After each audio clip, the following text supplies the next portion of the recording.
It was an ordinary and calm day in the city, where nothing new was happening.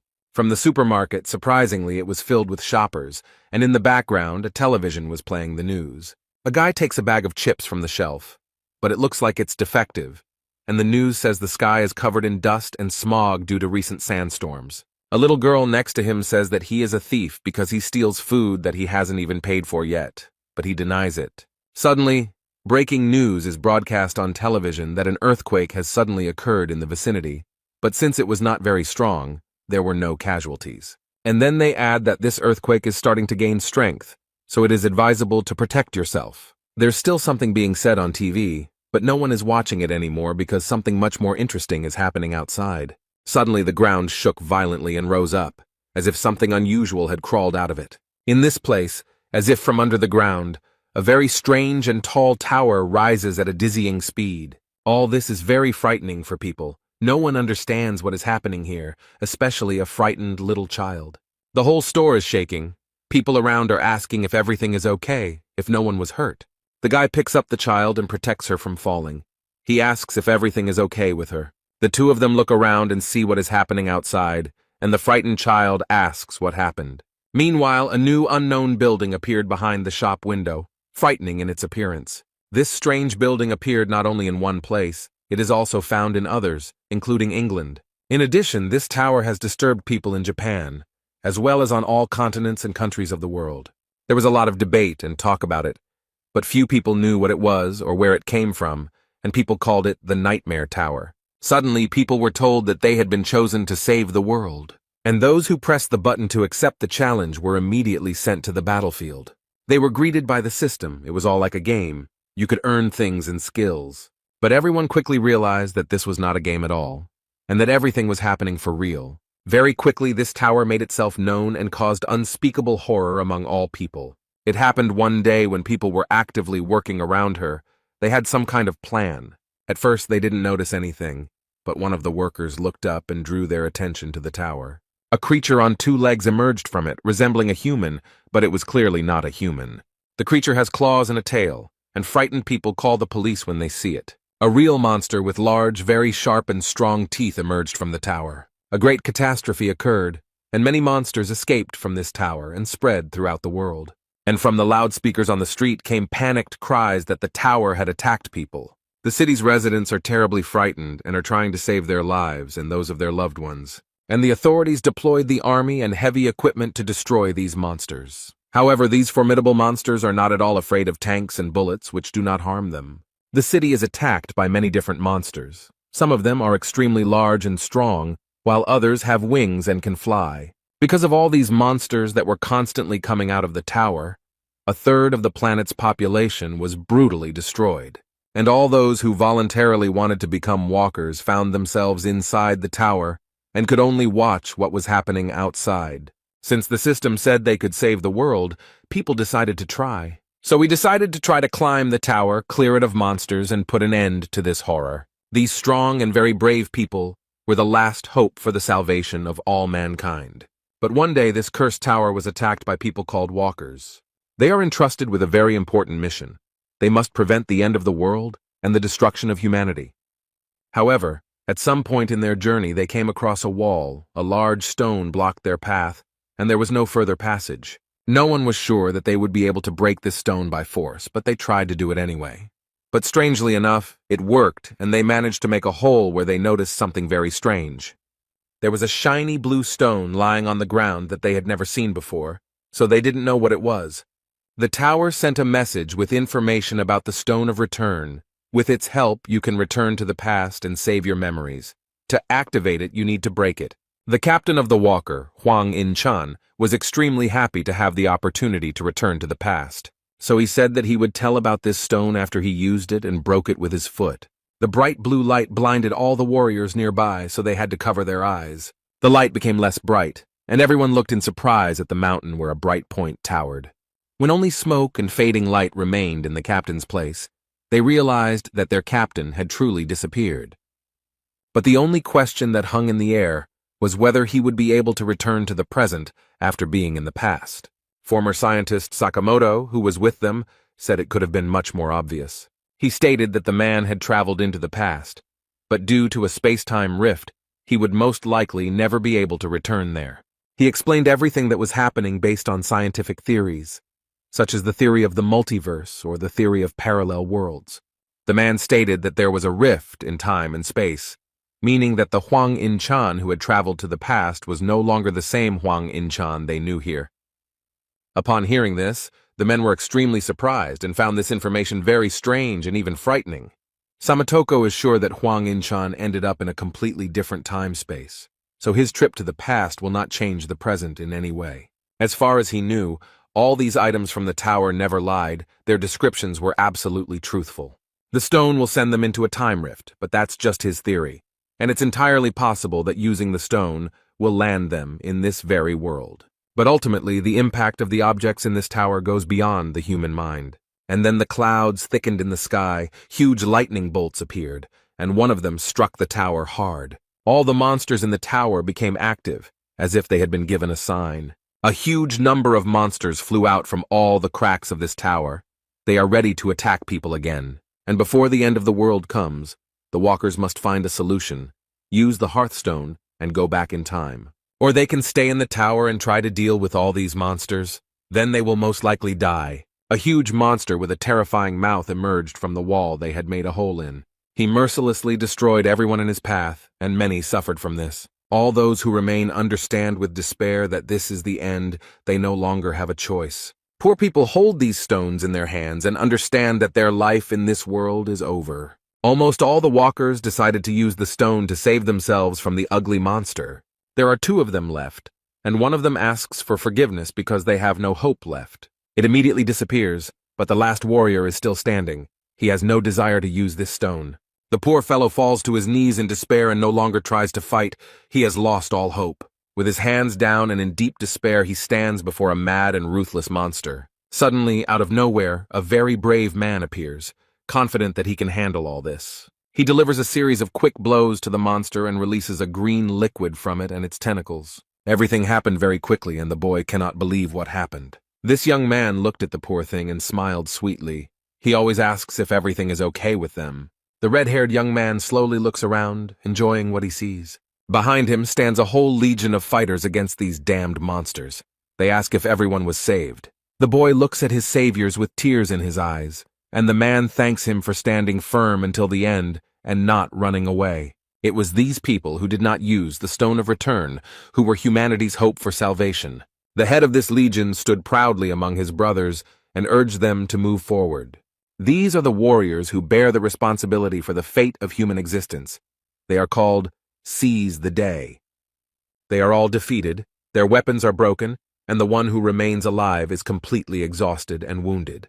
The guy lies there exhausted, finding it difficult to understand at what point everything went wrong as they had planned. Although no one wanted it, many of their brothers died in battle in this tower. These monsters are extremely strong and always different, and it is difficult to immediately understand how to defeat them. The boy steps on the creature and worries about his friend who is planning something dangerous. Jae Hwan attacks the monster from behind while it is distracted by his brother. He gathered all his strength into a fist and swung his weapon to destroy this monster. On the other hand, his friend attacked her and also made every effort to destroy this evil. With their combined efforts, these guys finally managed to destroy this monster. They dealt it a crushing blow. And after they did that, the body of this monster simply turned to dust. Yun Hwan said that fortunately there were no casualties, and that those who were injured would recover quickly after rest. It seems that this tower gave them the ability to heal wounds quickly and painlessly. With such success, they have every chance of reaching the top floor of this ill-fated tower. The guys are smiling happily, and Jae Hwan noticed something interesting from the side, so he got a little distracted. He saw the dragon suppression sword. It was imbued with the energy of the sun and moon. It was forged by the master of the 85th floor in 1,000 days to kill the dragon. The warrior picked it up and admired the beauty and power of the sword. The boy was glad that a stronger weapon had appeared. Jae Hwan looks at the blade with a smile on his face and hopes that they can still reach the top floor. But now, looking back, he realizes that he actually thought that everything was going for the best and in their favor. Now they reached the 98th floor. This is the Purgatory Chamber. Here they met the strongest monster of all they had seen before. Their extremely durable weapons were almost completely destroyed. It looks like the monster simply melted them, and their legion seized the moment was almost completely destroyed. The poor guys couldn't survive this battle. Jae-hwan watches all this in horror and can't believe that it will all end here. At this time, the monster swung its huge limb to destroy another brave hero. He easily throws the poor thing into the wall, which cracks from the powerful blow. The boy screamed loudly in severe pain and appeared to have suffered serious injuries. You can tell from his eyes that he has already lost all hope of moving forward. The poor guy remembers the past, how much he went through with his friends in that damn tower. He understands that there is no chance now, and that continuing the fight is most likely useless. The boy had already lost all enthusiasm in fighting these monsters that had taken the lives of his faithful comrades. But he can't accept that they've already been through so much, and now he's just going to die one step away from victory. Jae-hwan stares at the terrifying monster he has to deal with. But suddenly he notices a brave man very close to the head of a terrible monster. This brave man, this is Yun-hwan.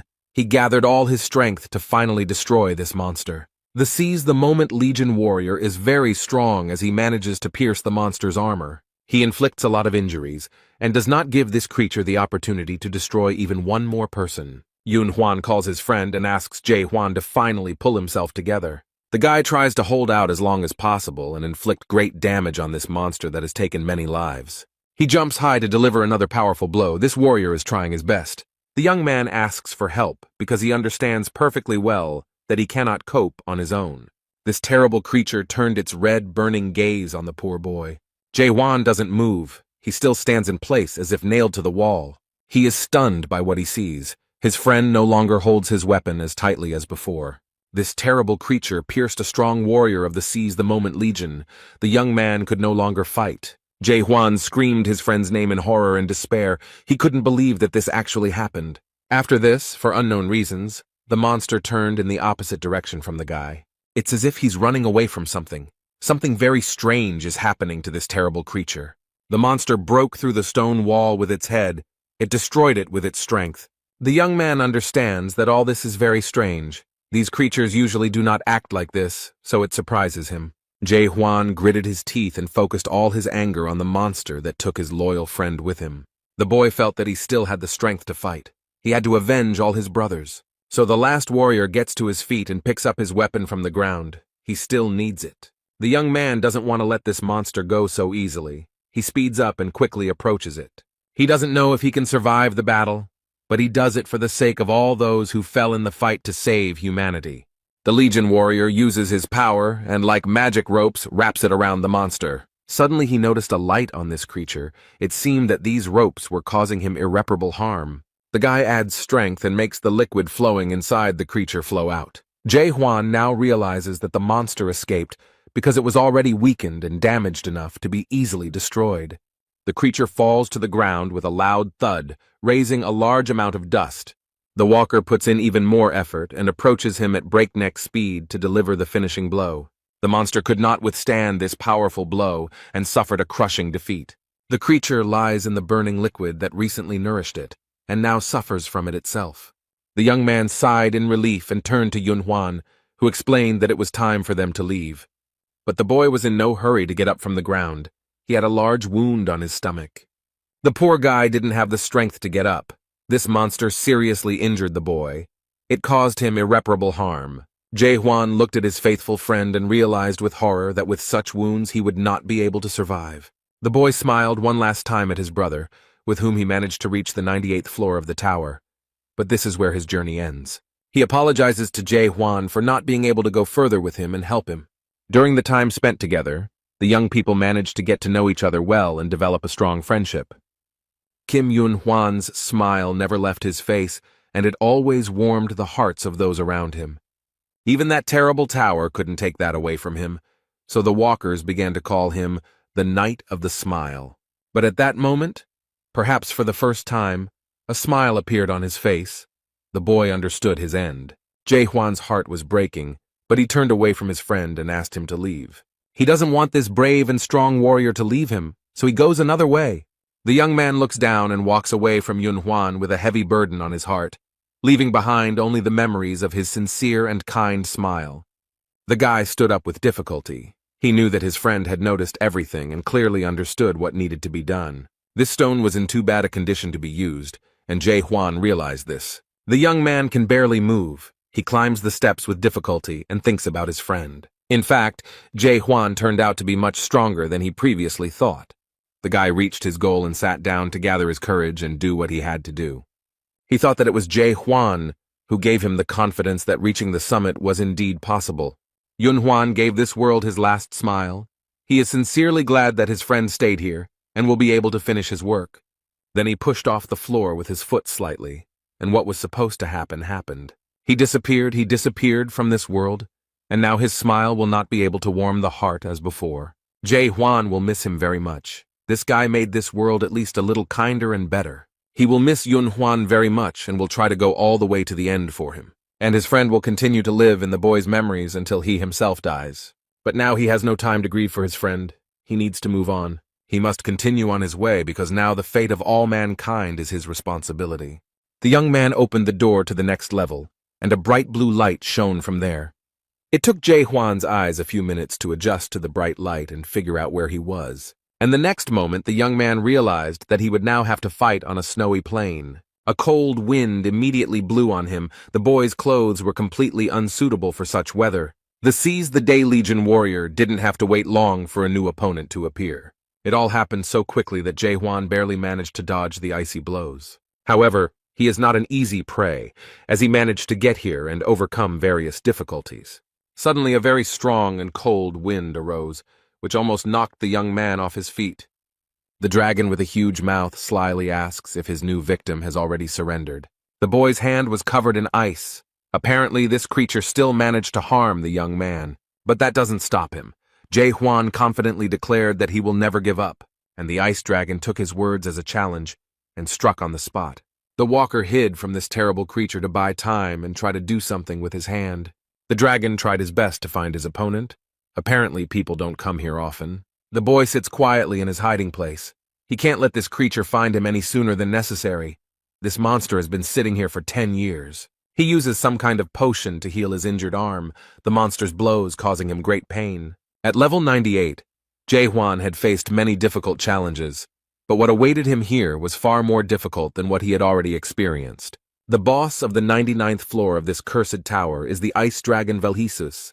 He inspires fear with his strength. The breath of this dragon from the Forgotten Lands is difficult to withstand, even if you have a high level of cold resistance. The young man understood that if it weren't for the weapons and supplies of the dead walkers, he would have no chance of winning.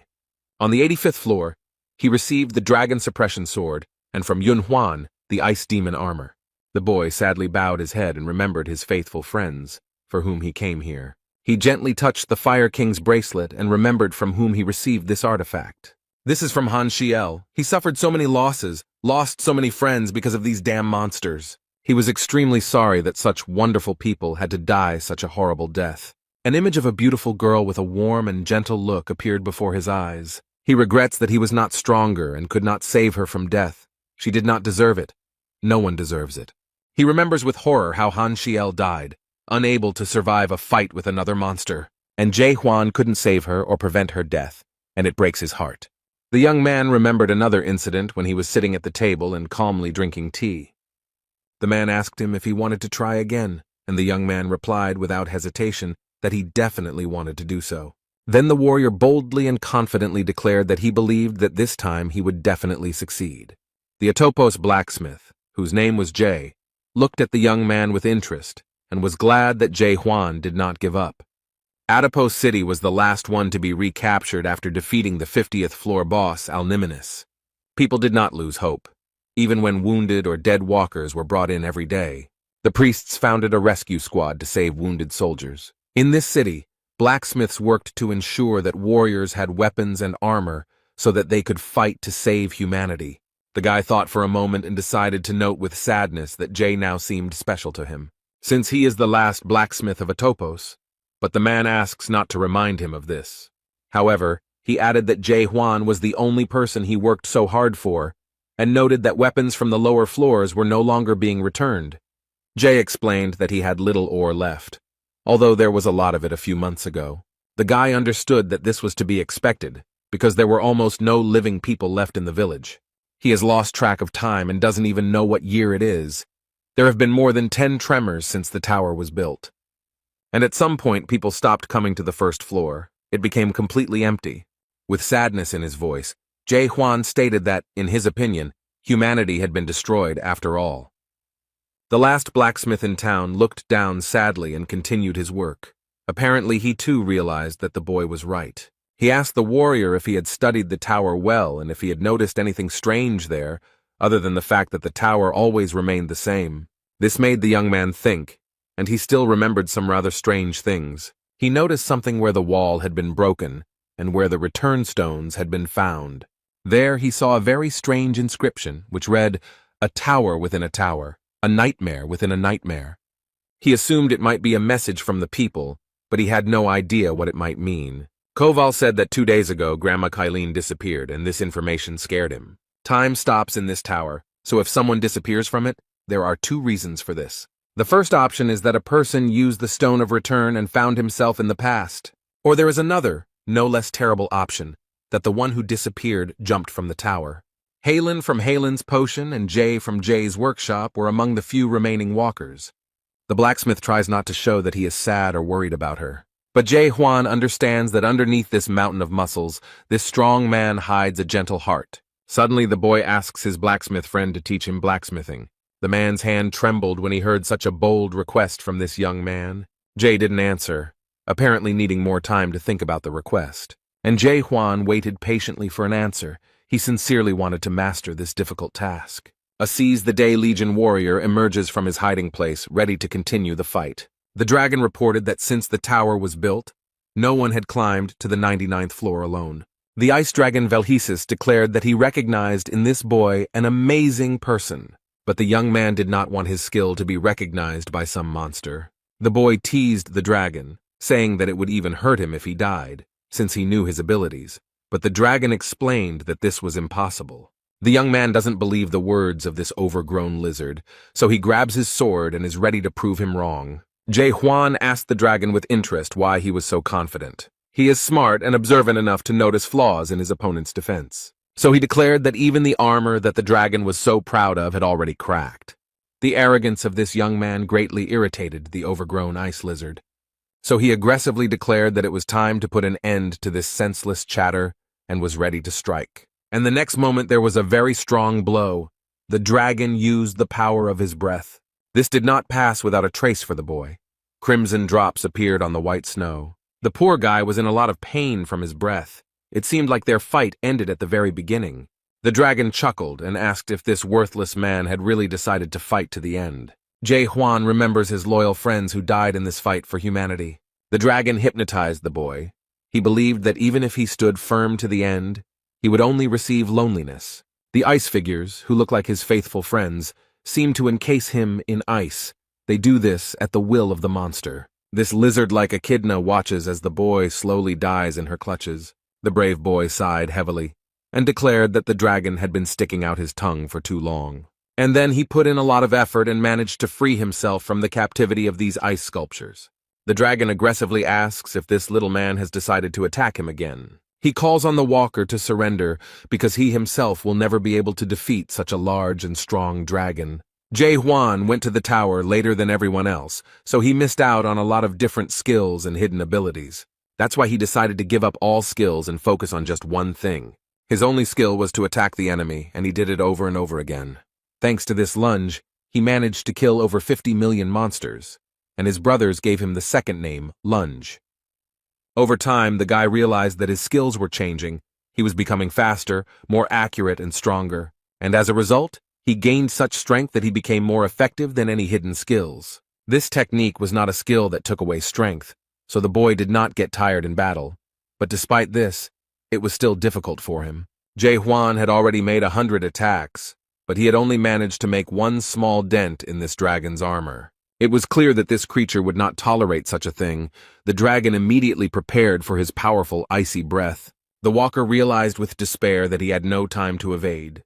But suddenly, at the last moment, he noticed something very interesting, and it gave him hope. Jae Hwan noticed a light coming from the wound on his opponent's neck. He remembered everything that happened on the 98th floor and how he defeated the previous monster. The guy realized that he had already seen this same light on another monster, and this was great news. The walker has already gripped his weapon much more boldly and tightly. He hopes that he has a chance. So without hesitation, he takes advantage of the moment and attacks the dragon with his signature attack. The warrior hit the target accurately. His sword pierced the enemy and destroyed his armor. Now Jae-hwan knows for sure that he can do it. He is full of confidence in it. The wounded monster was very angry. He did not understand how this insect dared to do such a thing. But the young man smugly declared that he had not hit hard enough and that he should have simply torn the monster's head off. The ice dragon has spread its wings and does not want such a situation to happen again. He stood tall and declared menacingly that this time he would wipe him off the face of the earth. And without thinking twice, the dragon used his icy breath to destroy his offender. The poor guy barely had time to dodge all the attacks. If even one had hit him, he would not have survived.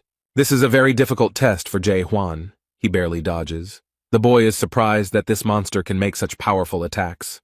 With great disappointment, he realized that there was no chance of winning. The dragon has cornered him, and he won't be able to defeat this creature. But the monster looks pitiful, its jaw hanging open after being wounded. He explains that if at least 10 pedestrians had come here, they would have dealt with him. And he added that if people had not been deceived by the Dream Demon Stone, everything would have been completely different. The boy doesn't understand what stone the dragon is talking about, so he asks him what he means. However, it is clear that he will not explain anything, but will immediately attack the guy. Jae-hwan does not wait for his death peacefully, but runs away from this dragon. This monster just watches as the guy who maimed him simply disappears. He has reached the door through which he came here. This will be his salvation. The warrior left this floor and closed the door tightly behind him to make sure that this creature would not appear here now. He understands perfectly well that he was a millimeter away from falling. If the claws of this monster had reached him, he would not have survived. Jae-hwan remembers the dragon's words about the Dream Demon Stone, but he can't understand what he was talking about. What kind of stone was it? How did it deceive everyone, and what could have been different? Many questions immediately arose. The warrior was glad that he managed to get out of there alive, but he still returned after 5 years. This time he was much stronger and better prepared for this fight, because he already knew what awaited him. The system bombarded him with various messages congratulating him on completing a new level. This time he managed to destroy this monster, so the guy received many congratulations on reaching the 99th floor. Jae-hwan looked at what was left of his opponent and asked what the Dragon Dreamstone was. This creature answered with the last of its strength that it knew the answer to its question without him. But he added mysteriously that he would understand everything when he found himself on the top floor. As a reward for completing the level, the young man received a new weapon, the Ice Dragon Sword. This weapon is infused with the breath of the Ice Dragon and can determine when its wielder is ready for battle. Suddenly, the young man looked down and noticed that something very strange was happening on the ground. Some substance that flowed out of the ice dragon begins to move and rise upward. She rose very high and formed a door right in front of the brave warrior. And at the very top, the number 100 was formed, indicating that this door leads to the top floor of the tower. The guy took a deep breath and collected his thoughts. He was ready to boldly move forward. Without thinking twice, he goes inside, not knowing what will happen to him next. After the boy walks through the door, the number 100 slowly turns into some other inscription. In its place appeared hieroglyphs, indicating that a control room was hidden behind the door. Jae-hwan had already peeked out the door and was looking around with genuine interest. And he was very surprised by what he saw there. Probably the guy expected to meet another monster there. But what I saw there was something completely different. A multitude of different screens and photographs showing the tower and the city. The young man came closer. He was very interested in examining all this and looking at the tower from the side. All these pictures depict places he has already visited. The boy sees the place where the walkers should come. He also sees a topos, a city where those who have not yet perished at the hands of monsters live. He was so focused on these images that he didn't notice someone approaching him and saying they were glad he had come. Jae-hwan looked around and immediately got into a fighting stance, and the voice said that he thought the boy would return to a topos first. And then he calms him down and explains that he shouldn't worry because he completely forgot about him and didn't have time to prepare everything. The boy received a message that surprised him because it said that he was the first to complete the training of the 294th world. His achievements were recorded in the immortal Akashic records, and this record will be visible to the monarch of the great land. The guy read it and realized with horror that it was actually a workout, although it didn't look like one. He is overwhelmed with emotions, and they turn into water that envelops the poor guy. The warrior was extremely excited. A large puddle of water had already formed under his feet, caused by his stormy emotions. The voice asks if he is surprised and hopes that the boy will soon recover from the shock. A huge wave of water rose up around the young man, ready to swallow him up.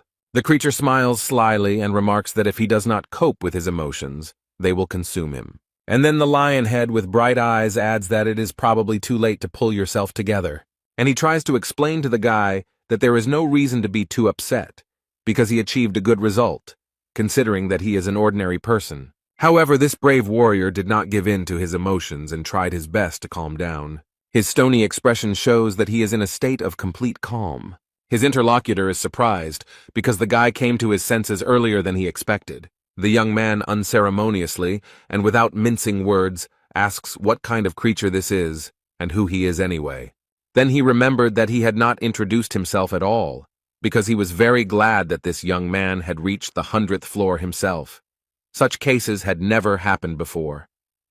He said that his name was Devil Bystrian and that he was the master of this tower. The warrior noted that if this was just training, then the game itself had not even begun yet. The demon smiled slyly and noticed that the boy had a sharp mind. But first he wanted to show him something. And the next moment he clicked his paws with sharp claws, showing what he had prepared. A large screen appeared in front of him, showing people who were in the tower for the first time and looking around in surprise. The guy watches the video carefully, which shows how he started his journey. These are his memories that show him how he met Seal, how she joined their group. Bystrian slyly noted that at that moment they looked quite happy. He then recalled joining the Seize the Day Legion and talking about how his head was not a weapon, but a sword. These were quite difficult memories for the boy, because everything that happened in that tower was terrible. And the creature noticed that this young man would never again see the faces of his faithful friends.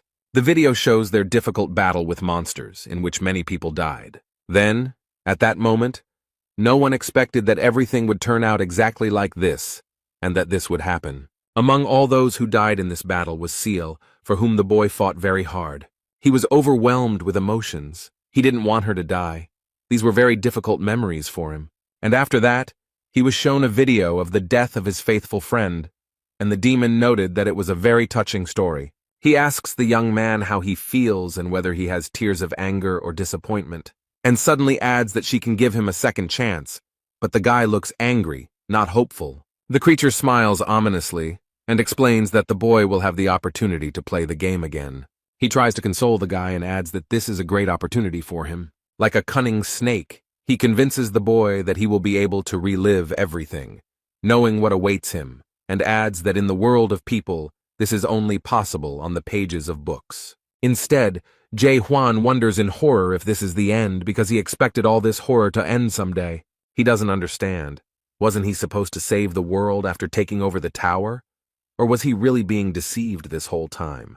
Now the warrior understands that in reality humanity had no chance to save itself and survive. All this time they have been trying hard and very persistently to do everything in their power. All this time, people continued to try to capture the tower, dying one after another. All this was for the sake of saving humanity. They all firmly believed in it. They were convinced of it. And only now the boy understands that all this was just a false hope for salvation. The young man is under the power of this demon. He does not think long before answering his offer. The guy very confidently and loudly answered that he would never return to the past. This answer from this, as it seemed to him, pitifully worthy man somewhat surprised the owner of the tower. But suddenly he began to bare his sharp teeth and mock this young man with a grin, and this laughter turned into a loud and crazy laughter that filled the entire room. In fact, he was very amused by the boy's idea that he could go back in time. So he decided to explain one very important thing to this brave warrior. The demon stated that no object or artifact could send him back in time, and there was nothing powerful enough to turn back time. But Huang doesn't understand how this can be true since he himself saw the stone of return. And immediately after these words he understands what the ice dragon meant. The dragon's words echoed in his head, saying that people had been deceived by the dream demon stone. The guy remembers this stone and the description that the system gave him, and with horror he realizes that it was a lie. The creature explained that it was not actually a return stone, but the dream demon stone. He is not able to return a person to the past. he simply locks him in demonic dreams. Bystrian explained that he could not even imagine that people would want to go back to the past and fix it so much. The demon then added with great sarcasm that only humans are subject to such obsession. Huan, with great sadness and memories of the people who used this stone, noted that this is true. When they had managed to resolve all these issues, the demon announced that the real game could now begin. But she explains that this is not a return to the past, but a start of this game from the very beginning. The boy was asked if he wanted to start the game, and to the demon's great surprise, he refused to play. Huan didn't think twice because he knew full well that this was just a clever manipulation. The brave warrior explained that thanks to the master of the Tower of Horrors, he understood a lot. A new report has emerged that the Tower of Terror, also known as the Tower of Regret, is created by a dream demon and is placing walkers in artificially created dreams. The young man explained that he had already been in the dream demon's dream and would not return there again. And that is why the boy grabbed the weapon and boldly declared that he would kill the owner of this tower. He did not believe in the cunning and insidious plan of this monster. The warrior was going to kill him and leave. The creature took a deep breath and explained that there was nowhere else to go. This was the end of the tower, although the boy stated that he didn't trust anyone anymore. The demon asks if he is really that bothered by the existence of fake items and achievements. But the boy does not listen to what this creature is trying to tell him, and immediately strikes. This creature is left without a head, but this does not stop it from continuing to speak. The demon, thanks to his powers, tries to turn his head and asks what the warrior wants. He can give him skills or artifacts, whatever he wants. In the end, the young man had come a long way and deserved a reward, but Huang replied that he did not need anything. Bystrian slyly asks if he wants to return to his previous normal life. The demon explains that he was a prisoner in the Tower of Horror's dream, and therefore no monsters exist in reality. Huang doesn't understand how these monsters can't exist. The creature snapped its fingers and the boy saw ordinary life before he came here. People are chatting peacefully, preparing to go to the cinema and discussing films. The guy doesn't understand what's happening. How could this happen? Was he really that fooled? Suddenly there was a strong jolt and Huan was suddenly moved to another place. He found himself in public transport, similar to a train. The guy was amazed by everything that was happening here. In reality, no one died, the earth did not turn into a desert, and most of humanity did not disappear. The demon noted that it must be great news for him that his friends and relatives were not killed. Bystrian snapped his fingers again to move again, and wanted to show him the most important thing. He saw many hospital beds where patients still lay, unconsciously connected to various machines. The young man moved closer to the hospital bed to get a better look at what was happening. He saw himself on the bed, connected to the machine. The guy was very impressed by this. The demon explained that decades had passed in the Tower of Terror, but not even a month had passed in the human world. The creature noted that the boy would never be able to defeat him because he could barely lie down during training, and he added that there was a huge gap between people and dragons that he would never be able to overcome. Huan boldly stated that it was a great relief to him to learn that the creature was a dragon. He announced his sword and said that he had fought dragons before, so he wouldn't have any problems. The demon was very angry. He did not like such impudence on the part of this pathetic creature. A brave warrior entered into a fight with a very powerful creature, and who knows how it might end. The heavy wooden door opened, letting a little sunlight into the dark room. Huan comes in completely exhausted and with severe wounds. He calls Jay and tells him that he's back. But the room where Koval was most often looks as if no one has been there for a very long time. However, the main character needs weapons to fight all these evil demons. So, using the knowledge his friend shared, he tries to make himself a good sword. 72 days passed. The warrior fought the dragon every day, but no matter how hard he tried, he could not leave even a scratch on it. But on the other hand, Huang didn't die either. For reasons unknown to him, the dragon didn't kill him. The control room shows a video of a guy working in a forge and thinking that no matter how long it takes, he will achieve his goal. The dragon watches this young man with great interest. He is very surprised and even amused by him. He believes that he should keep it for himself because it is a good product that can be sold successfully. This dragon had been cultivating for a long time, and this was the first time he had encountered such a situation. A farmer is a being who must ensure that the product is delivered to the mainland through secondary processing, that is, by sifting out the worst, the product becomes better. And it is during the training that the best products are selected. which are then turned into real games.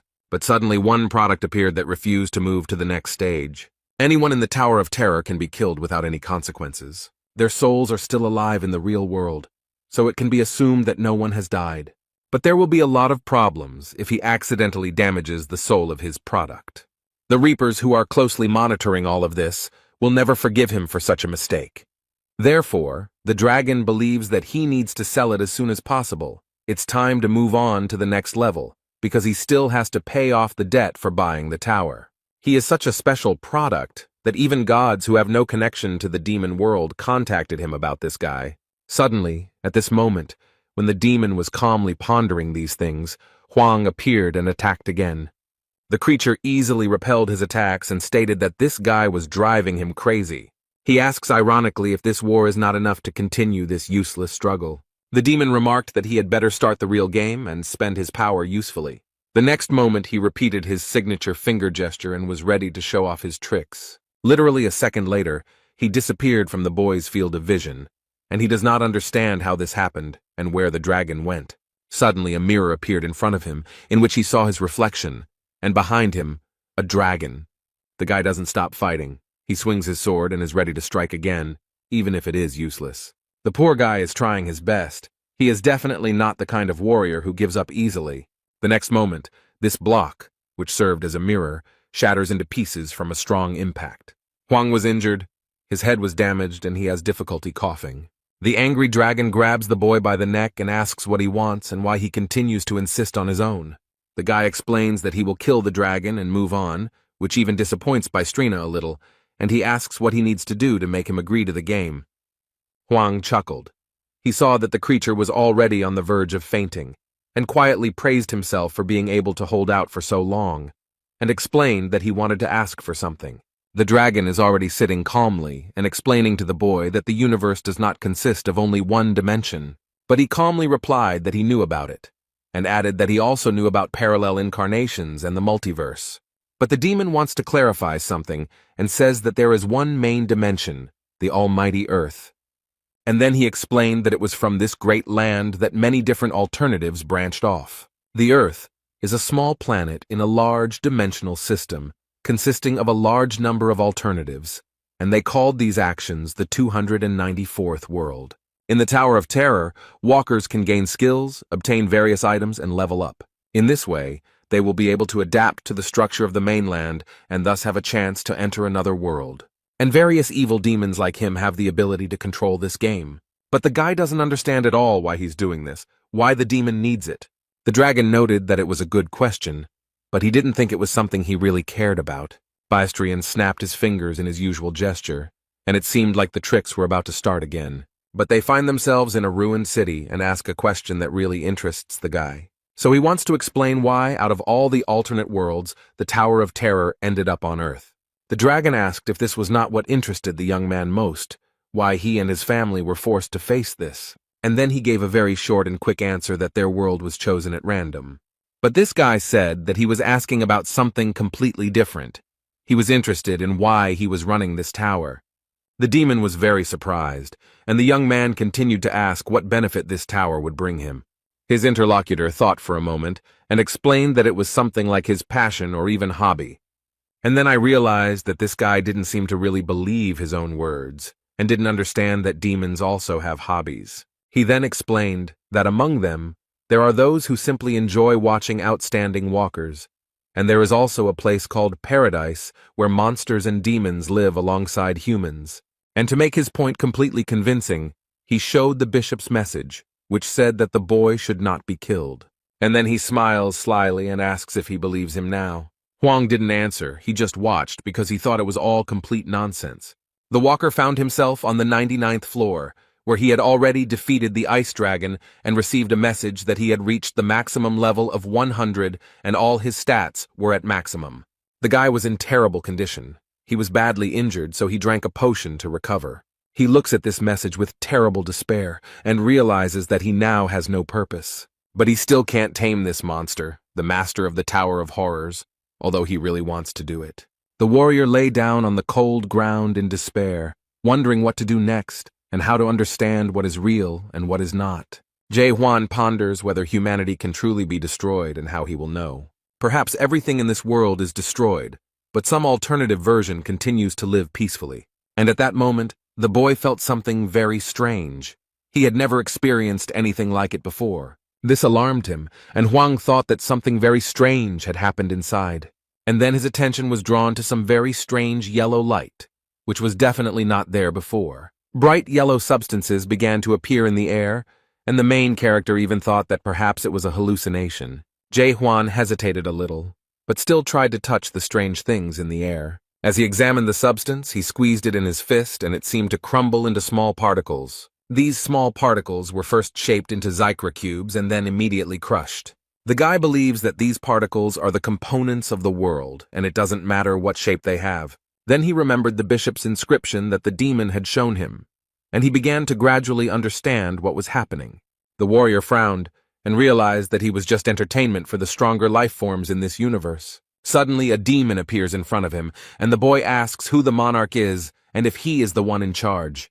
And he tried to explain briefly and clearly that monarchs are observers of a large country. Those who manage to complete the game are sent to the mainland and receive the support of the monarch. Jae-hwan didn't quite understand what this meant, so he asked again to get a more precise explanation. The dragon stated that the boy's future could change dramatically depending on the monarch chosen. And then he promised that if the boy obeyed him, Bistrian would use all his strength to help him get to the great monarch. But the demon noted that this would only happen if the young man agreed to play the entire game to the end. Jae-hwan noticed that the creature now spoke like an annoying store clerk. And the next moment the guy agrees to join the game, but will do so only after 10 days. 9 days have passed, and the boy is still training with the sword to be in top shape before the game.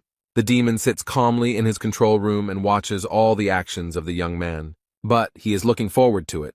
There is very little time left, and he remembers that he bought this tower because he was deceived.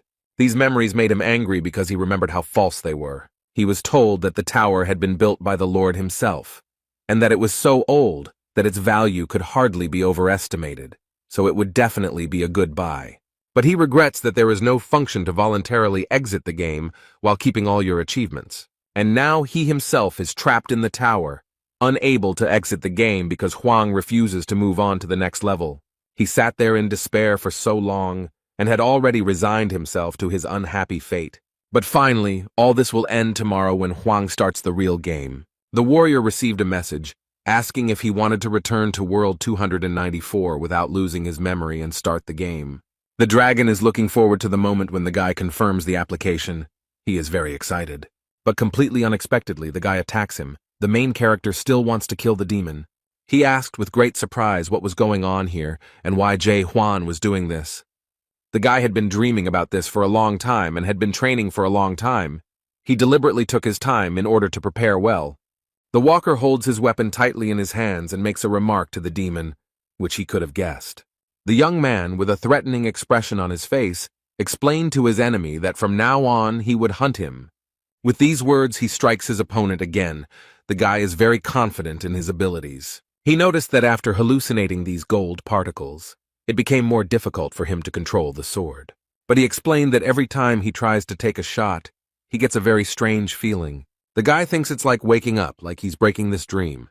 Therefore, Jae-hwan does not intend to stop and stubbornly continues to attack this creature. The main character, with a smile on his face, waves his sword and declares that this is the feeling of life. However, a magical symbol appears under his feet, which the boy does not notice at all. In place of this symbol, a huge tree immediately grew, which the boy saw on the 91st floor. It is called the Black Iron Tree. The monster regenerates his arm and explains that this should have happened a long time ago, adding that he has never seen anyone like this guy. The dragon smiles slyly and watches with pleasure as they do this to the boy, paying a huge price for it. The protagonist finds himself completely trapped in the iron roots of the breeder tree and wonders what this creature plans to do with him next. Bistrian calmly replies that this walker will not be able to finish the game without his permission. The demon finally abandoned all attempts and hopes of convincing this stubborn warrior. But I decided to try again and asked why the guy decided that his studies should be continued. However, he added that the Tower of Horrors will automatically close after 100 days of training. The dragon explained that he needed the boy to survive, so he needed to complete his training and move on to the game. The boy has no intention of staying there alone, so he calls on the demon Bystrina to stay. The protagonist stated that on this vast land he is called the Sanctuary of Irritation. The guy knows a lot about this monster. He says that it lived 784 years and visited 128 worlds, and now continues its vile selection among the walkers. The demon cannot believe what he hears and has no idea how he knows all this information. Jae-hwan boldly asks if this bastard was planning to hand over his mathematics to the Black Monarch. The monster asks in surprise where he knows all this from. How can he know all this? The boy saw golden letters, a message from the demon to the Black Monarch that the selection would soon be over if he could convince the farmer. The main character explained with a sly smile that he was the one he had been waiting for so long. Suddenly a bright light appeared and the warrior managed to free himself from the shackles of the iron tree. And freed from the roots, the boy attacks the monster that imprisoned him there. With just one blow, the demon Bystrin lost his arm, but this time he was very surprised and frightened by it. Something very strange has happened. Will this guy really be able to defeat his opponent? The protagonist uses his power again, but this time the enemy defends himself. It seems that Jae-hwan managed to injure the demon the first time, so now the demon is holding his hand. He can't believe that this idiot managed to give him such a cancerous tumor on his arm. The expression on his face reflects all his confusion and shock at what happened. The walker holds a very strange sword in his hand that emits a blue light, as if it is enveloped in something. There are some very strange things happening around. It feels like the game has started to reboot. The guy looks very confident in his abilities, so he stands proudly and stares at the demon Bystrina. When he reached the 100th floor, he began to wonder what it all meant. The main character began to doubt whether this was really a dream. He then wondered if the demon really could not or would not kill him. Then he wondered if he could be reborn after death, and he had many questions. The elements of this world crumbled into particles and text appeared.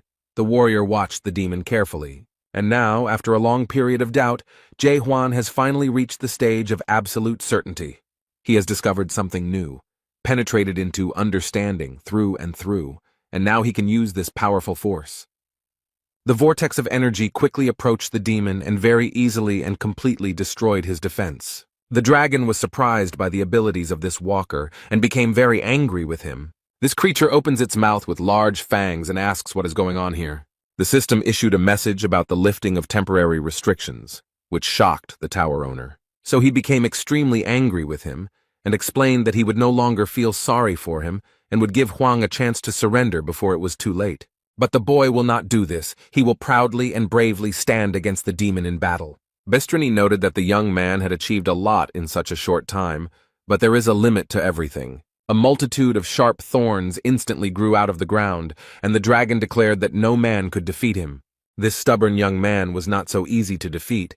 He looked at the weapon he received as a reward for passing the last floor, but he squeezed it tighter. It was the only thing that could help him in this difficult struggle. The timer shows the countdown of the loading time, and the demon pushes off the ground with its paws, ready to attack. The creature approaches the boy extremely quickly. Its rage knows no bounds. It will not let this pathetic insect ruin everything for him. Bystran shouts that Jae-hwan will still participate in the real game, and by doing so, he makes his situation worse. The timer has reached a round number, and the main character is preparing for the decisive blow. The main character skillfully dodges all the sharp spikes and strikes the enemy. The boy remembers how he defeated all his previous monsters, especially those he encountered on the upper floors. But full of confidence that he would succeed, he dealt another blow to the monster with whom he had been fighting for a very long time. The demon is angry, but he can't do anything. He only begs that all this doesn't happen. Now Bystrina finally realizes that this is not just a reboot, and that he will soon have problems. He cannot comprehend with his mind how this ordinary man was able to accomplish all this. There was another blow and a bright light appeared, as if after an explosion, and the demon suffered more and more. The main character does not stop for a minute. He continues to attack to destroy the enemy. The dragon screams wildly from pity and severe pain, opening its wide mouth full of fangs. Jae-hwan stands proudly and holds his weapon at the ready, but first he wants to clear up a few things. The guy wants this unearthly being to know that people are not just a commodity to be sold. But he added that they were not so useless that they could be digitized in some game at the behest of some demon. People were not things that could be given a price tag. Bystrina turned into a small creature. Hwang poked him with his sword and explained that he would no longer obey his plan. The main character raised his head and knows perfectly well what he wants to do next. He has already thought everything through. So he says that he will completely destroy this place and move on. He will rise higher and higher. Jae-hwan confidently declared that he would destroy this terrible world, and there was not a hint of doubt in his voice. The guy is confident that he can destroy the world created by these scoundrels. Suddenly the ceiling began to crack. Fragments rained down onto the ground, and the roof of the tower collapsed. Demon Bystron ducked to avoid being hit by shrapnel and asked the boy to stop. He pitifully begs not to do this and repeats again that there is absolutely nothing higher. However, the summer hero knows very well that in reality it is much more interesting there. But then he confidently added that he was sent here for a reason, and these words shocked the demon. The guy remembers that on many floors he came across strange inscriptions on the walls, and they interested him. He read about the Tree of Illusion on the walls, and wondered if the Tower of Horrors was actually created by the demon sitting at the top of this tree. The young man was sure that there were also inquiries about the dream demon Mulark, so he continued his search. Hwang asks if they are now at the root of the illusion tree. If that is true, then it also has a trunk. The demon fearfully asks what the warrior is planning, and he explains that he intends to break through the ceiling here. And the next moment he raises his weapon, and a huge stream of energy rushes upward. The system indicated that an unknown error occurred during loading, and then showed that training was complete. Now the guy is in a completely different place, but the poor guy looks very tired. But despite this, Jae-hwan is happy that he finally found exactly what he was looking for. He wanted to be here. This place is not as quiet and calm as it seemed at first glance.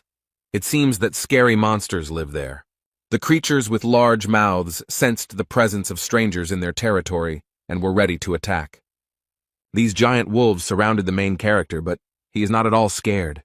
He is alone, and there are more than 10 of them, and these creatures do not plan to leave him alive, so they immediately attack. The wolf quickly approaches the boy, his eyes blazing with fury and his huge fangs terrifying. Jae-hwan is not afraid of any of these creatures.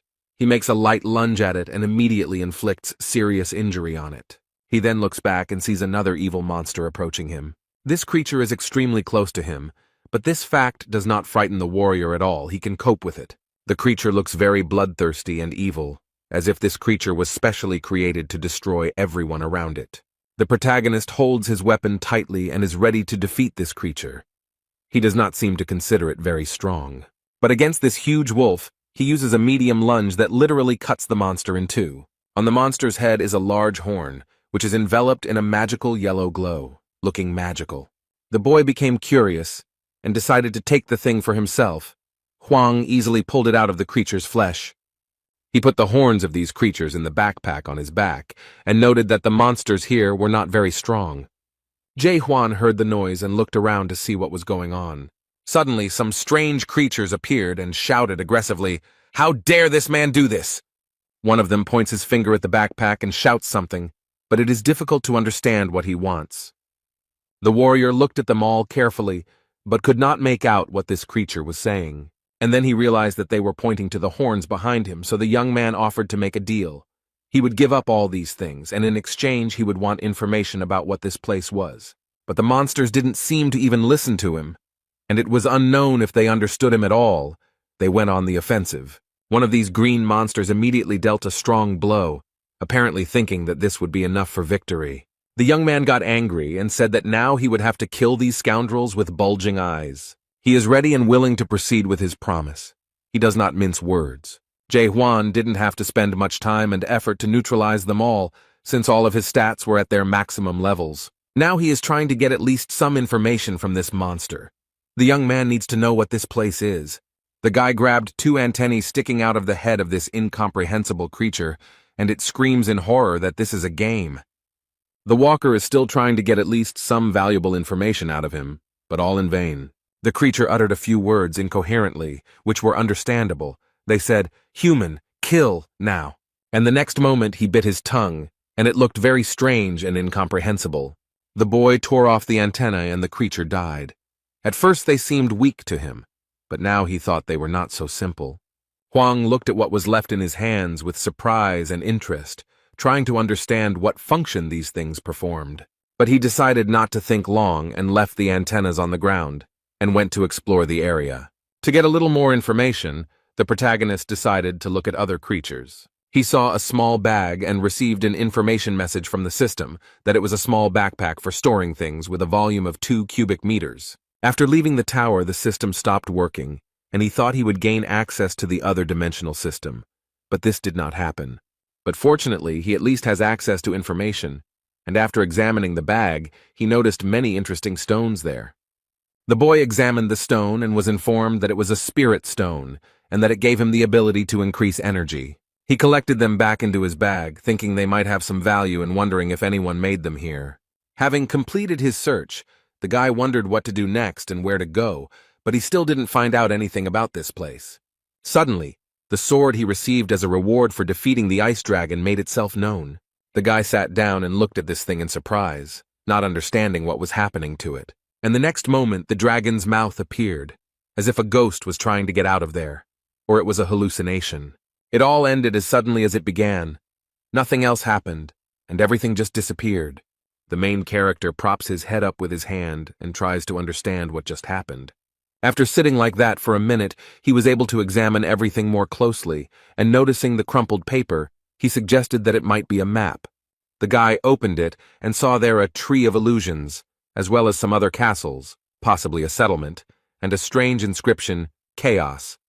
He remembered that the idiot in the tower hadn't told him about this place, so he would have to try to find out for himself. At first, this forest seemed like a very quiet and peaceful place, but these palm trees and greenery create a deceptive impression. A little further away from Jae-hwan, wolf-like monsters angrily open their mouths, ready to attack. Their opponents move towards these creatures fearlessly, quickly, and energetically. It is unclear what they are, but they look very human and seem to know what to do. The girl with red hair looks at the spores with confidence, but her eyes are unusually bright. She threw the blade, probably intending to hit one of the monsters, but something went wrong. Because she stepped on some guy's foot and apologizes, explains that it happened by accident, and promises to change her hunting location. He smiled at her, and when she turned around, it was clear that the man was angry, and thinking about how badly she must be handling the weapon that had accidentally hit him in the knee. The other boys looked in horror at what awaited them ahead and screamed in fear. A terribly angry bighorn, also known as a bighorn, is quickly approaching them. This terribly evil creature with huge fangs and an open mouth runs towards the girl, who does not seem to be scared at all. All this happens near a high cliff, and the people below are trying to prepare for a difficult fight. Huang watches them from above and comes to the conclusion that this girl looks much stronger than the others, but they don't seem to be very friendly. At this rate, they'll all just die. I wonder how they even got out of the tower with those skills. The man has gathered his strength and is ready to join the battle. He uses his skill, Breath of the Fire King. The girl screams that she will help him and immediately hits him hard on the cheek. She then smiles cheerfully and apologizes again, although this time the guy calls her a whore. The red-haired girl noted that it was very rude to call her that, because she just wanted to help. Hung Nim doesn't notice the monster approaching him with its mouth wide open while he argues with the girl. It seems that the protagonist realized that they would not be able to cope with this creature, especially if they were so careless, so he decided to help. Jumping down from the mountain, Jae-hwan used his sword, made a medium lunge, and easily defeated the monster with one blow. Han Nim seemed to be too close to the monster, so he got slapped quite a bit and he didn't like it very much. There was a lot of smoke, so no one immediately noticed the stranger, only his powerful weapon was visible. Jae-hwan wields a strong and large sword that emits a beautiful blue light. The main character stands proudly on his prey and carefully looks at everyone present. He didn't seem very impressed by what he saw here. These people didn't look particularly strong or smart. They discuss whether everything that happened here was legal and whether they can take Bighorn's body. The man tries to wipe the dirt from his face, and the girl watches the stranger with interest. Someone said that it would take at least 10 people to defeat this creature, and Huang thought about the fact that the previous creature had 5 horns, so the more horns, the stronger the beast. The girl is still awake, mysteriously and intently looking at the man who so easily dealt with the monster. She doesn't know who he is, so she plucks up courage and decides to approach him. The girl comes up from behind and threateningly asks who he is. The guy didn't expect such a reaction. She then explained that chaos is not a simple world, and no one can defeat Bighorn with just one attack. She asks again who he is and where he is from, but the young man only looks at her with interest. He remembered seeing the word on the map and not being able to figure out what it meant, but now he had a chance to get more answers. Huang turns around. They are standing too close. He stares at the girl and asks what chaos means. The red-haired girl was a little confused, finding herself so close to the stranger. After that moment, they all calmly moved together to new territories for Huang. Hyung Nim asks the stranger again and again. He asks if he is here for long. The guy answers in the affirmative. And then, surprised, he asks if he knows the local language, and the guy replies that he does. The man said, as if to himself, but out loud, that this kind of thing doesn't happen here often, and he found it all a little suspicious. The girl asked if they could really take the body of this monster, and the boy calmly replied that he had no rights to it. She finds him very suspicious because the whole situation is extremely strange. Even though he says he came here through the passage, he killed that monster himself without using any skills. The girl tried to use her abilities on him, but the system gave her an error and indicated that the skill could not be used. She was a little surprised that even her strength couldn't help her stop this guy somehow. The system noted that verification was impossible, and the girl assumed that the guy was probably outside the system. She is very concerned about who this man is and why he came here, so she has several questions for him. So I decided to explain that chaos is not such a simple place, and no one can kill this monster with a simple attack. Then she bombarded the guy with questions, and he looked around with surprise and great interest. But of all these questions and explanations from the girl, only one word, chaos, interested the creator. However, this made the girl very angry, and she asked if he was serious or just joking. And then she decided that maybe he didn't understand what she was saying because she asked who he was. Was it really that hard for him to understand? But the main character explains that he understands everything perfectly and hears perfectly well what she asks him about. The boy remembers his life on Earth, his family and friends, and realizes that his whole life on Earth has lost its meaning after the appearance of the Great Tower. And then, during his life in the Tower of Terror, he made new friends and loved ones. He had many wonderful and very touching memories associated with these people, but after completing his studies, they disappeared like a mirage. All of these people are still alive somewhere on Earth, and he could retain all of their memories if he started the game over. But they won't remember him or their adventures, so this venture will most likely be useless, and they will have a hard time coping with the loss. The guy decided not to tell this whole long and complicated story, and decided to say that he simply didn't remember anything. The girl looked at the boy with affection and asked sympathetically if he really had amnesia, and then she aggressively asked if he really thought she would react that way, and if he could at least try to convince her that he had amnesia. The protagonist noted that he did not say that he had amnesia, and the girl was convinced that it was the same thing, but suddenly, someone asked if he was from the mighty abyss. Just as he was thinking about what they meant, his ice sword suddenly reminded him of itself. His weapon grew considerably larger and opened its dragon mouth as the boy rummaged through his bag. The girl looked at the sword in surprise and realized that this guy had a super weapon. So she comes to the conclusion that it's all about the superweapon and not its mighty power, while the guy is feeding the sword with iron blades. The men nearby look at the superweapon with great interest, as it is a very valuable artifact. The main character is fiddling with his weapon. He doesn't even notice that hungry eyes are watching him. Red is mad at Huang for ruining her assignment.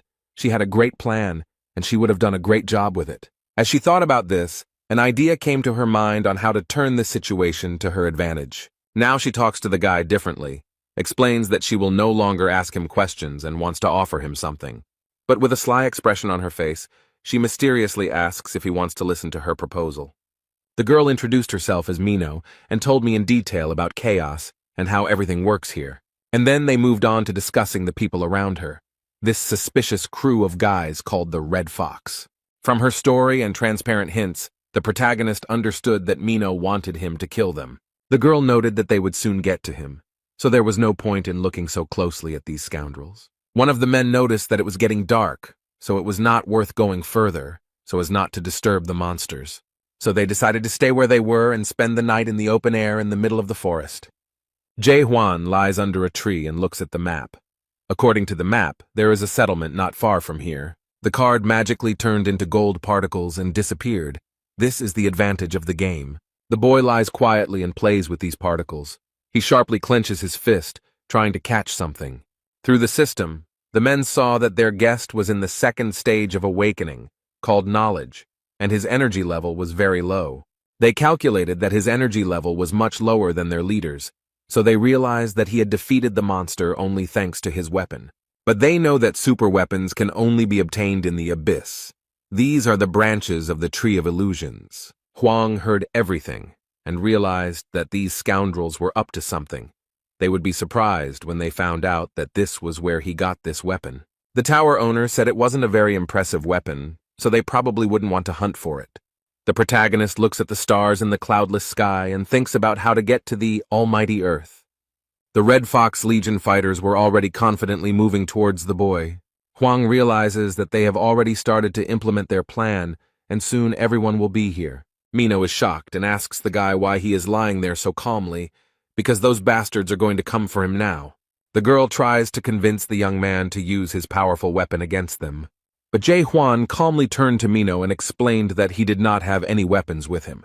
He explained that he had lent his sword to someone on the night shift, but the girl was furious and couldn't believe he had done that. He was surrounded by many people. The leader stated that he would find a better way to use his weapon, although the girl noted that even with this weapon, he was a complete zero. Mino is not as simple and sweet as she seems at first glance. She asks these idiots if they really want bloodshed. The main character looked at the girl with genuine interest, and now saw her true nature, and it seemed that he liked it. Instead, all these people follow the orders of their leader, who threatens to kill them. The redhead doesn't wait for Huang to do something. She knows how to stand up for herself. She uses her skills skillfully. The girl throws blades well, and the first two were all convinced of this. And the girl doesn't even think about stopping after them, and immediately finds a new victim. Mino is actually a very skilled and intelligent girl. She holds her weapon tightly and is ready to use it again. The dagger flies towards one of these villains with insane speed and force. The protagonist stands proudly next to her and does nothing, apparently believing that she can handle it herself. And that's true, Mino can definitely handle this bunch of losers on his own. They seem to already realize what they've gotten themselves into and probably regret their decision, but it's too late because they've already made her angry. She smiled sarcastically and stated that by their decision, they had doomed themselves to a terrible fate. Their leader stands behind the rest of the Legion and admits that he knew she was a witch from the start. This became obvious when she unceremoniously set the monster on them. The man frowned and asked aggressively through clenched teeth who had approached the ghost warrior. Mino smiled cheerfully and sincerely and playfully asked what difference it made to him who did it. But she added that these bastards had killed so many newcomers who didn't understand anything that many of the Chaos inhabitants probably wanted them dead. Instead, Heng Nim noted that the ghost warriors would not help these unfortunate people. And then, with one movement, he repelled all the sharp daggers that were rapidly approaching him. The man pulled out a weapon that belonged to Jae Hwan and threatened that this witch would die right there. Although it didn't particularly frighten her, Mino muttered hesitantly, "Was he really counting on just a super weapon?" But the cunning man smiled slyly and explained that he had an ulterior motive. The girl looked around and was a little surprised by what she saw, although she noted that they were all at least level 1 in strength. Now I could see even more people around, hiding behind trees and bushes, waiting for the right moment. The girl explained that she immediately felt that there were many more of them than it seemed at first glance. The leader asked if she really thought he would go into battle unprepared, especially if he had to fight a witch's ghost and a boy who had killed that monster with one blow. But he would have acted differently if he had known that he would get this amazing superweapon so easily. He wouldn't have gone that far or called so many people for help, but it's already been done. The girl asks in surprise if Black Fox is really here too. It seems like nothing interesting is happening in his life right now. This man, who just now stood out in no way, has now turned into a real monster. He declared with his huge tongue and fangs that she could consider this an honor. Black Fox Clan, who is the head of the Red Fox Clan and holds the 3rd degree, explained that more than half of the clan was gathered here. She is not very pleased with the honor done to her and asks them to wait a little, as they still have so much time to gather here. Mino feels that she can't handle this monster alone, so she turns to Jae Hwan. She doesn't want to admit it, but she has to admit that she can't protect him. So she throws a stone to the boy and tells him to grab it and run, and the boy realizes that it is a terrible stone. The girl explained that it was a return stone, and if you used it, you could move to the nearest fortification or fortress. But she added that she only has it, so he can use it without any problem, although the guy is a little confused. Now he realized that this stone does not return you to the past, it saves you in the present. He immediately remembered his friend from the Tower of Horrors, who did not use this thing. Jae Hwan thinks that he should have given Yoon Hwan that stone, and maybe then he would have survived.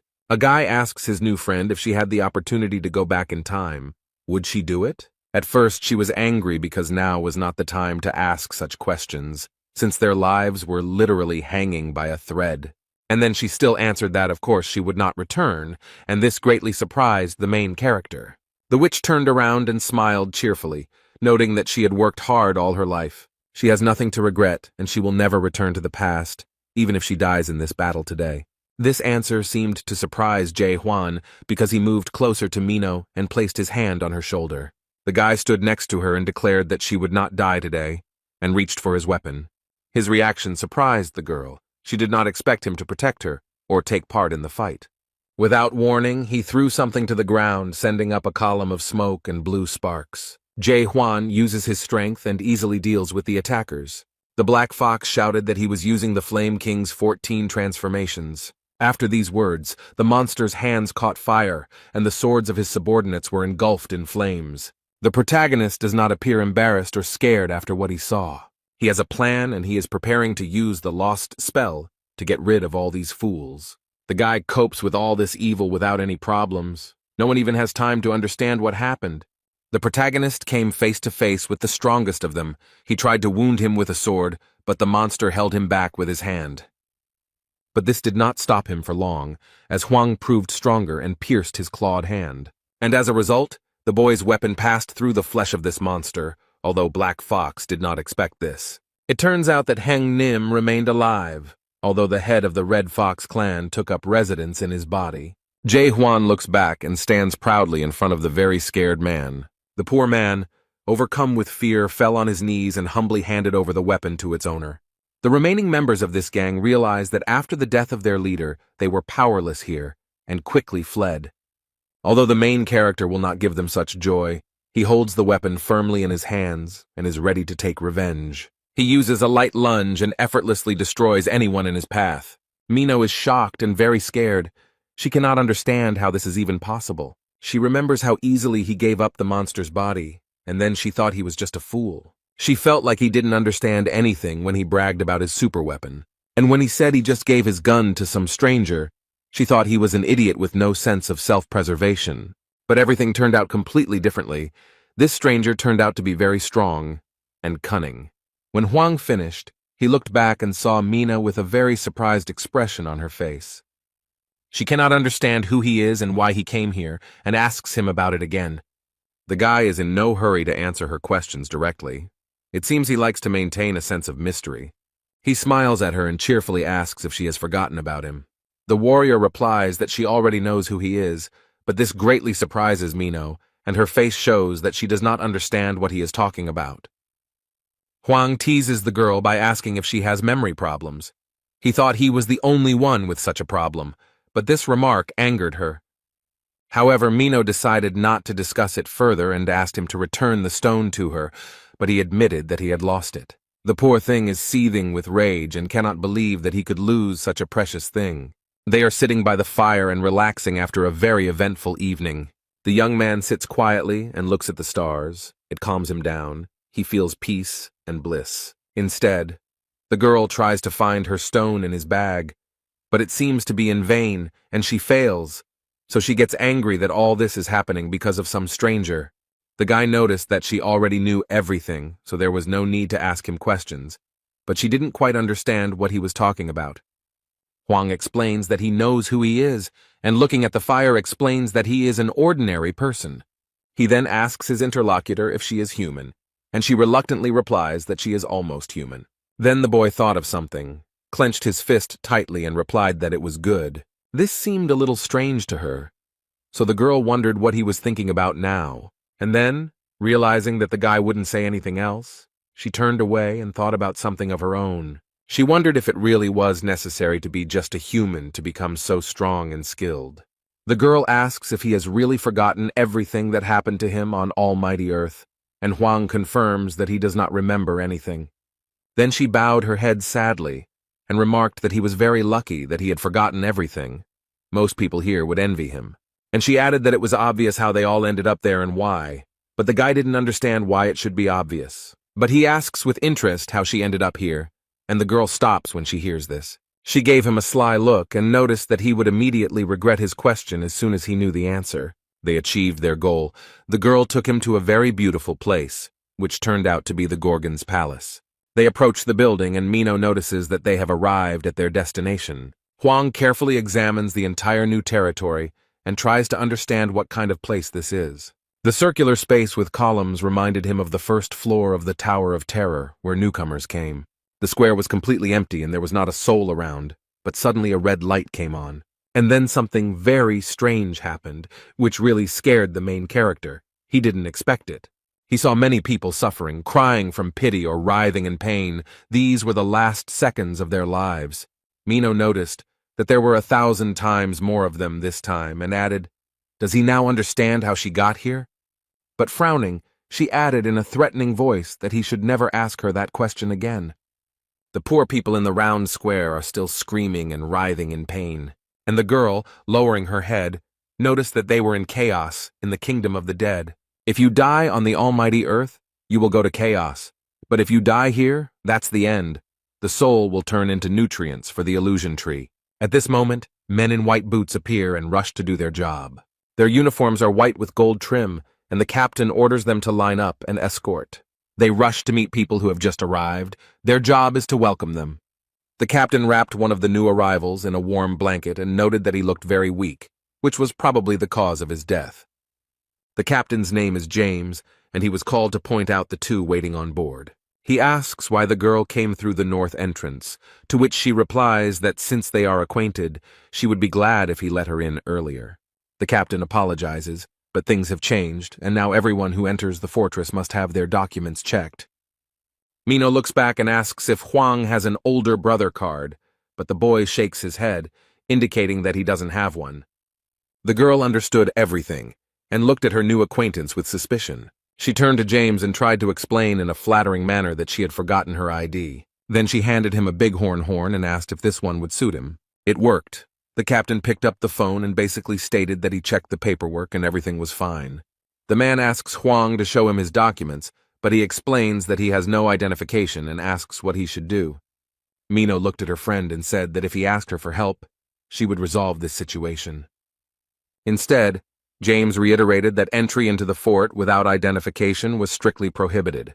Huang briefly replied that he understood them, and the girl looked at him in horror and asked what he was going to do. She thought he would kill all the guards to get inside. The girl knows that he is not quite normal, and seems to have some mental problems, but she doubts that he will ever get to this point. But this picture of him killing everyone appears very clearly before her eyes, like a terrible dream, so she thinks he's still capable of doing stupid things like that, and that scares her a lot. Mino tries to prevent this from happening, so he suddenly stands in front of the guy and tries to somehow convince James. Suddenly a voice comes from the fortress. Someone asks what is going on here. This really scares the man in uniform.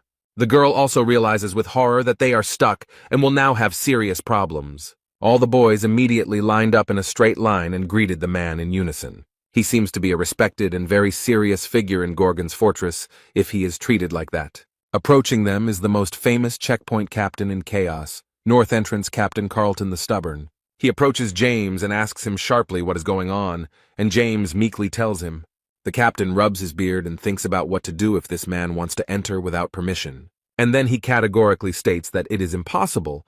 Huang asks why, but the man does not understand why he is asking this. His eyes lit up blue and he read Section 4 of Article 37, which states that if there are problems with identity verification, they have the right to refuse entry to the guest. He used the skill Law of Fortress, and everyone knelt and bowed their heads before the captain. Mino doesn't really like that he used that skill. It seems like those knots are giving her a headache. However, during the lesson, the protagonist holds the sword firmly in his hand, and this skill does not affect him in any way.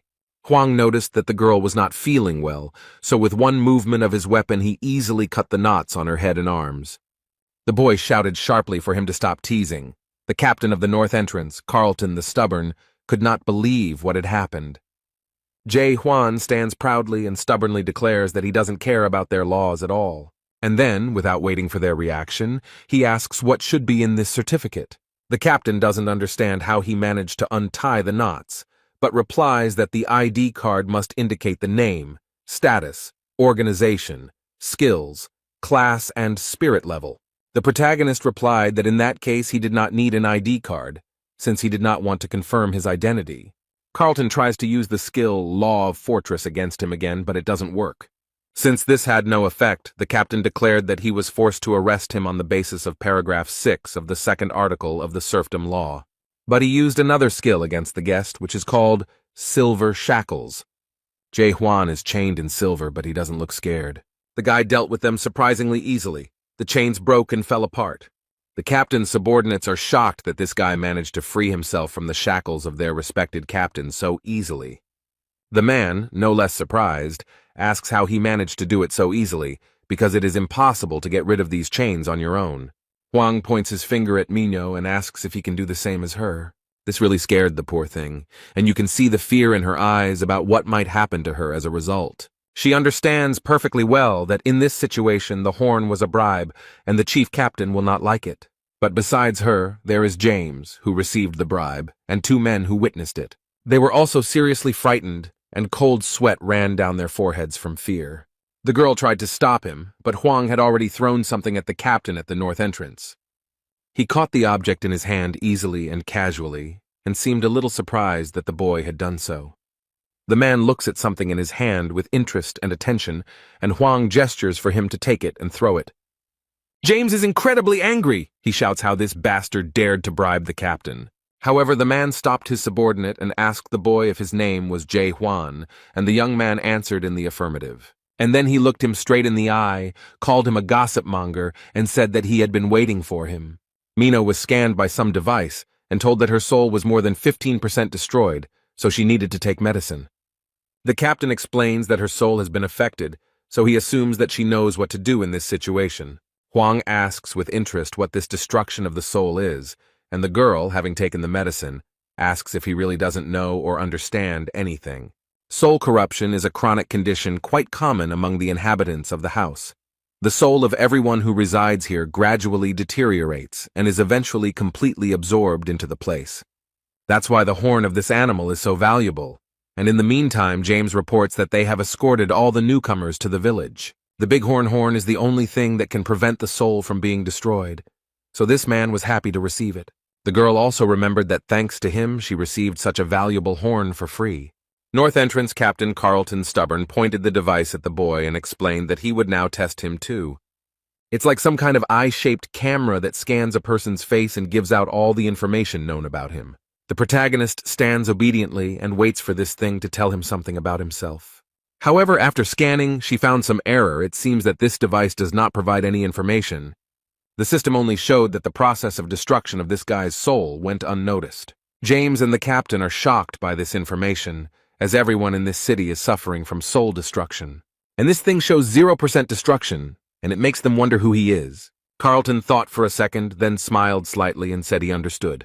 The man takes the boy by the hand and explains that he has checked his stone and can now take it back. Hwang asks in surprise if they really don't need this thing, since it seems quite valuable. He addresses him as a messenger of gossip, and explains that the spirit stone is not something to be given to just anyone, but the guy ignores the fact that he is some sort of messenger. But the captain didn't explain anything. He just smiled slightly, and noted that he knew about it. 2 guests entered the fortress, and the captain was asked if they could be let in. Instead, the man asked James if he knew what a spirit stone was, and he explained that it was something that increased spiritual energy. Carlton noted that this was not the only thing worth knowing about this stone, and showed his subordinate something quite shocking. When he took off his white glove, his hand was in a terrible state, and his subordinate asked if it was because of the stone. The captain explained that no one except the messenger of gossip has power over this stone, and only he can bypass the destruction of the soul. Although he doesn't think that this guy is actually the messenger of the gossip, he somehow managed to control the stone. James asks if they can really trust this guy, but the captain explains that he does, deep down. Carlton recalls how he was measuring the level of destruction of his soul, and his subordinate remarked that the device must have broken. But as far as the manager knows, the device is fully functional, and can only show this in one case.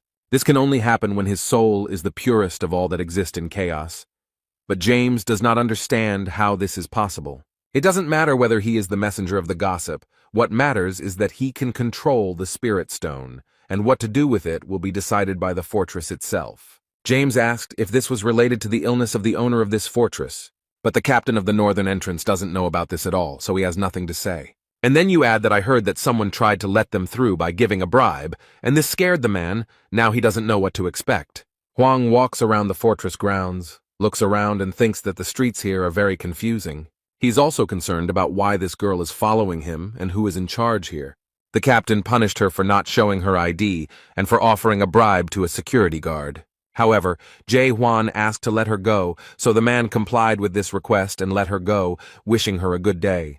The guy doesn't know anything about this city, so he decided to just ask out loud if anyone here knew a good blacksmith. He continues asking questions, shows his sword, and asks if he knows anyone who could help him. Instead, a cunning man appeared who seemed to want to profit from the fool. The walk through the city dragged on, and it seemed they had entered some dark alley. It seems that the girl is already beginning to come to her senses after the captain cast his spell on her. Finally, she feels better and asks how long they have been walking and living in this settlement. The protagonist is glad that she feels better, because finally she won't be following him everywhere, so he wishes her luck and says goodbye. But Mino can't believe that he's just leaving her like that and asks him to wait for her. Huang explains that he has entered the fortress and now he no longer needs help. He looks back at his friend and casually adds that now she will only be a hindrance to him. The guy explained that they were too different to turn their acquaintance into a strong friendship. So he suggests that she go her own way, and this is where their paths diverge. The girl froze in surprise. She could not find words because she was very surprised by his decision. It seems like she doesn't want to part with Huang at all, so she's in no hurry to leave him. Suddenly, a sharp and very loud scream of a girl was heard in the tunnel. She asked the boy to stop. Mino tries to convince the guy that he doesn't know where to go, and that without her, he will definitely have a lot of problems. The young man explained that he could always ask passers-by, but the girl suggested that he ask her, since she knew everything here. Huang seemed to realize that she wouldn't be easy to get rid of, so he seemed to have resigned himself to having her as his companion. Since she had already insisted and said that she knew everything here, he explained that he needed a break now. The girl enthusiastically said that she knew where to find him and asked if she could take him there, to which the guy replied that it would be very appropriate. Suddenly, the guy reached for his bag and said that it looked like they had other things to do first. Now they have to settle some issues with people who are interested in the alien to these lands. They are blocked by guys with sly smiles and asked if he has that beautiful sword that has heat in it or something like that. Mina warns these fools to get out of the way if their lives matter, but the boys don't take her words seriously. She was called rude and warned to watch her swearing. The men explained that the youngest of them had reached adolescence and was highly sensitive to any rude behavior, but they threatened that if they want to get out of here alive, they must pay, so let them give up the sword. Huang calmly replies that he does not agree with their terms, and Mino is shocked by their youngest son. The robbers stand proudly and wait for the right moment to begin their reprisal against these two. But the girl is still under the impression of this overgrown man and claims that he cannot be the youngest and accuses them of lying. The Mountain of Muscles no longer waits for a command from his minions. He quickly approaches them. Approaching the girl, he swung his axe and declared that her rudeness would be punished. But suddenly a sword appeared right in front of her. It seemed that her new friend decided to save her. Huang took away both of the emotionally unstable man's arms in one motion. This shocked and frightened the other robbers, and they froze in their places for a second. The bushes fell at Huang's feet, and he noticed that everything here was very noisy, something he was not used to. The guy holds his weapon tightly at the ready. He knows perfectly well that this fight will not end here. Jae Hwan seems to be confident in his abilities and is not at all afraid of scammers who enjoy profiting from others. He stands with a cold gaze and a threatening voice, calling for them to come forward and begin the fight. Their youngest lies and whines in pain. He no longer poses any threat. The others scream in rage. How dare he raise his hand against their little brother? They are bombarded with threats and curses and promise that they will never forgive him for this. But everyone comes forward and shouts that they will show them what true friendship and support are. Instead, the protagonist stands calmly and waits for them to approach. He has no doubt that he will easily cope. It didn't last long. His sword was already dirty, and finally there was peace and quiet around him. The girl is delighted with how easily the guy dealt with the attackers. She is impressed and thinks about how strong his other skills are. but he explained that he only knows how to lunge. Mina was surprised at first, but then she remembered that her other friend also only used one skill, but in his case, it was defense. And then she asked why he blew off the roof of the house, because she thought that this blow was unnecessary. The protagonist recalls all these events and tries to collect his thoughts in order to try to explain them clearly. Hwang recalls that during the fight, he realized that one of the attackers was using an invisibility skill, and so he just wanted to scare him because he really irritated him. The girl asks in surprise what kind of normal person would destroy the roof of a house just to scare people, but the guy, in his defense, explains that, in his opinion, this is completely normal. They continued on their way, and along the way the girl suggested that the guy name his blows in a very pretentious way, but Hwang did not like it. They reached the Twilight Strike, the most famous and best forge in the entire settlement. They come closer, and one of the blacksmiths asks if they need help. Master Naven explained that they were very busy right now, and if they ordered anything today, they would have to wait a bit. Mino asks why they have so many orders, and the guy replies that only the deputy owner of the forge is on shift today, and they have a lot of work. However, he added that it would be easier for them to buy a finished product than to wait for the order to be ready. At this time, all the craftsmen are busy examining the dagger made from the horn of a quadriga, and they have to make a slot for the handle. His assistants shout to each other that they want to help with the work with such a legendary dagger. Michael Gernard, assistant forge manager, noted that the horn is not easy to break, making it a challenging task. But he decides to play a game with them, and makes a bet that whoever of them can make a hole for the handle in this dagger will become the owner of the forge's assistant for the whole day. The first volunteer is actively trying to do this. He has made every effort, but he is not succeeding. The assistants take turns trying to make a hole, but they can't do it. The horn is very strong. The deputy is angry that these guys are so weak and can't even scratch him. Hwang saw all this and decided to try his hand too, although Naven tried to stop him. He tried to convince the guy that he shouldn't go there, and Michael heard him. The main character boldly enters the forge and asks to be allowed to try his hand. The blacksmith thinks that the boy might think this is an easy task because his assistants failed to do it, but Hwang knows full well that this horn is made of materials that are difficult to work with.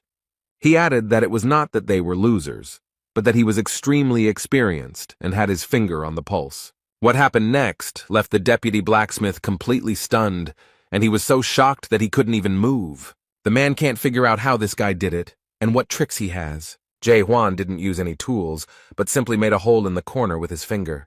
The boy proudly asks if he can now become the deputy head of the forge for one day. But suddenly cracks appear around the finger on the precious and rare horn. The blacksmiths watch in shock, wondering if he could really destroy such a strong material with just one finger. Michael Gernard is furious. He can't believe this idiot broke this thing. He is ready to tear the guy to pieces and shouts that this is a very expensive thing, and how dare he break it. The protagonist justifies himself by saying that he thought he had calculated his strength, and Mino seems to be getting great pleasure from watching all of this. Now the guy understands that it is easy to break it, but difficult to make a hole in a certain part, and he replies that he is sorry.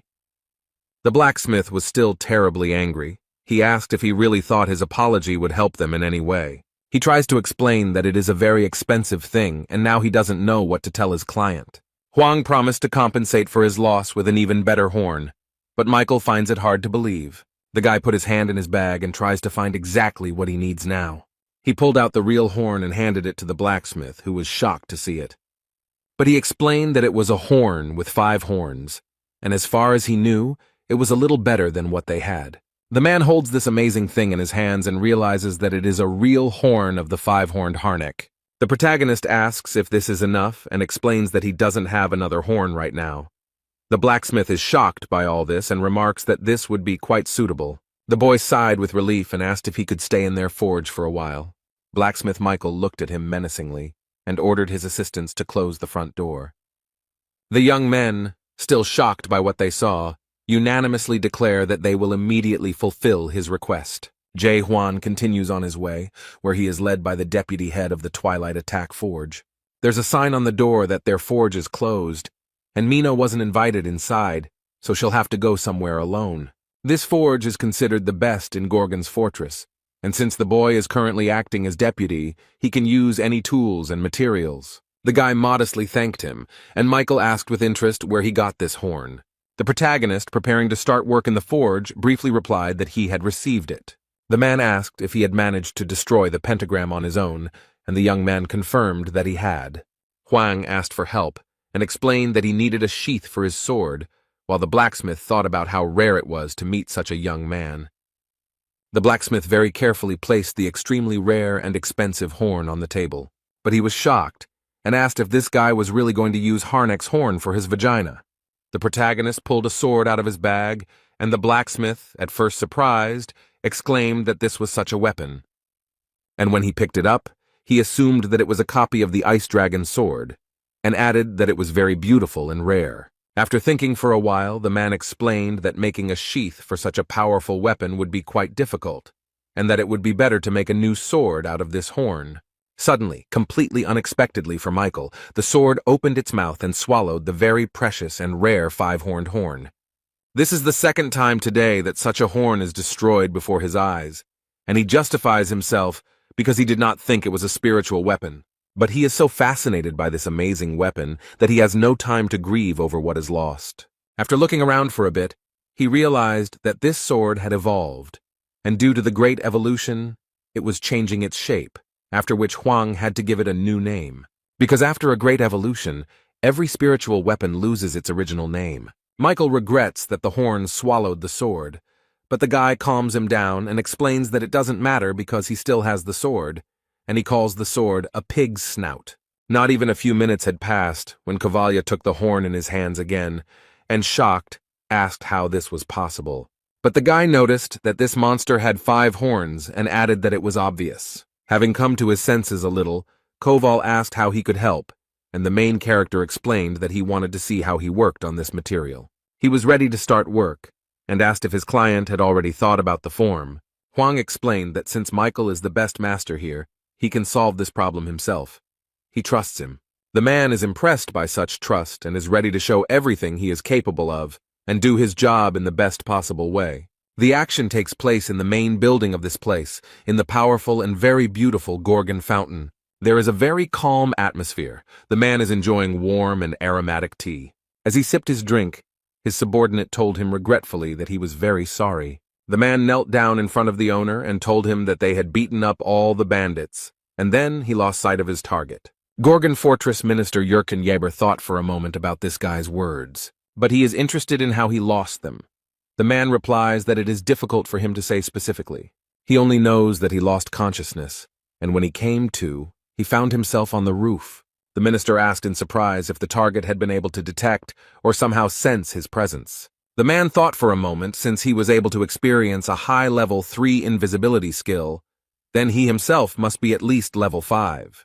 Jurgen Saber ordered his subordinate to gather as many people as possible and search the entire territory of the fortress. The man left the office, leaving the minister alone with his thoughts. Suddenly he felt a severe headache, frowned, and clenched his teeth. A strange sensation permeates his entire body. He feels every muscle tense. The table he was sitting at swayed and the tea almost spilled out of the beautiful porcelain cup. His legs felt like cotton wool.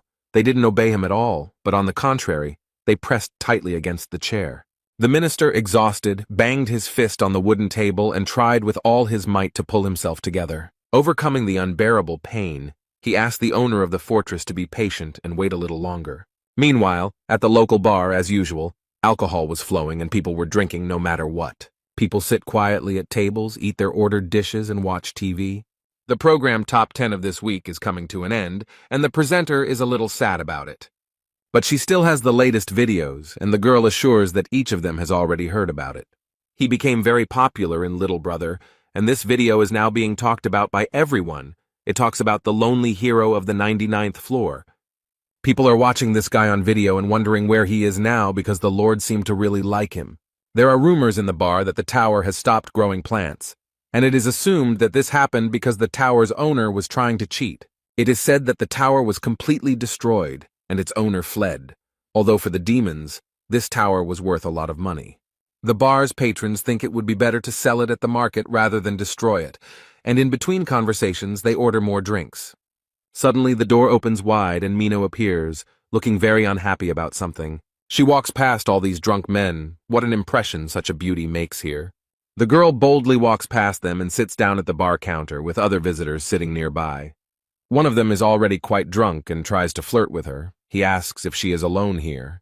The girl addresses him in a very threatening and aggressive manner, making it clear that she does not want to date anyone. The man immediately realized that it was better not to disturb this sweet girl now, so he moved away. Mino is in a very bad mood right now and can't understand why she is so sad. She takes out the money, gives it to the bartender, and orders herself a liqueur, hoping that it will lift her spirits and make her feel a little better. The girl asks the bartender for more. She wants to drown in alcohol and forget. Not much time has passed, and the girl is already quite drunk and tells the bartender what is bothering her. She drunkenly says that this guy is a terrible weirdo and is making a big deal out of himself.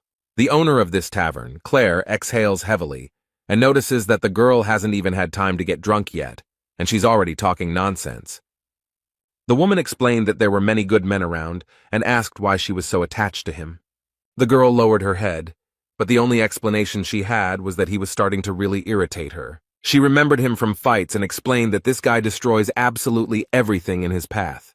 It irritates her that he walks around swinging his sword as if he doesn't care about anything at all.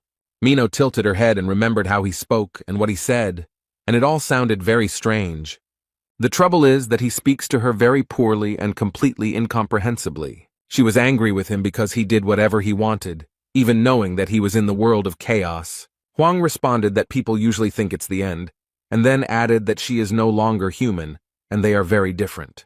Apparently these words really touched her, because the poor thing sadly leaned over her glass and fell silent. She is terribly irritated that this man does not take her seriously and considers her a nobody.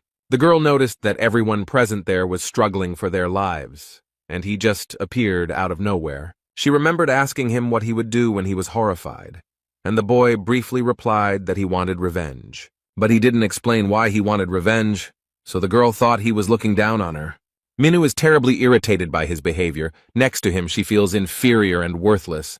Claire noted that she was still just a child and asked her not to go near the man again.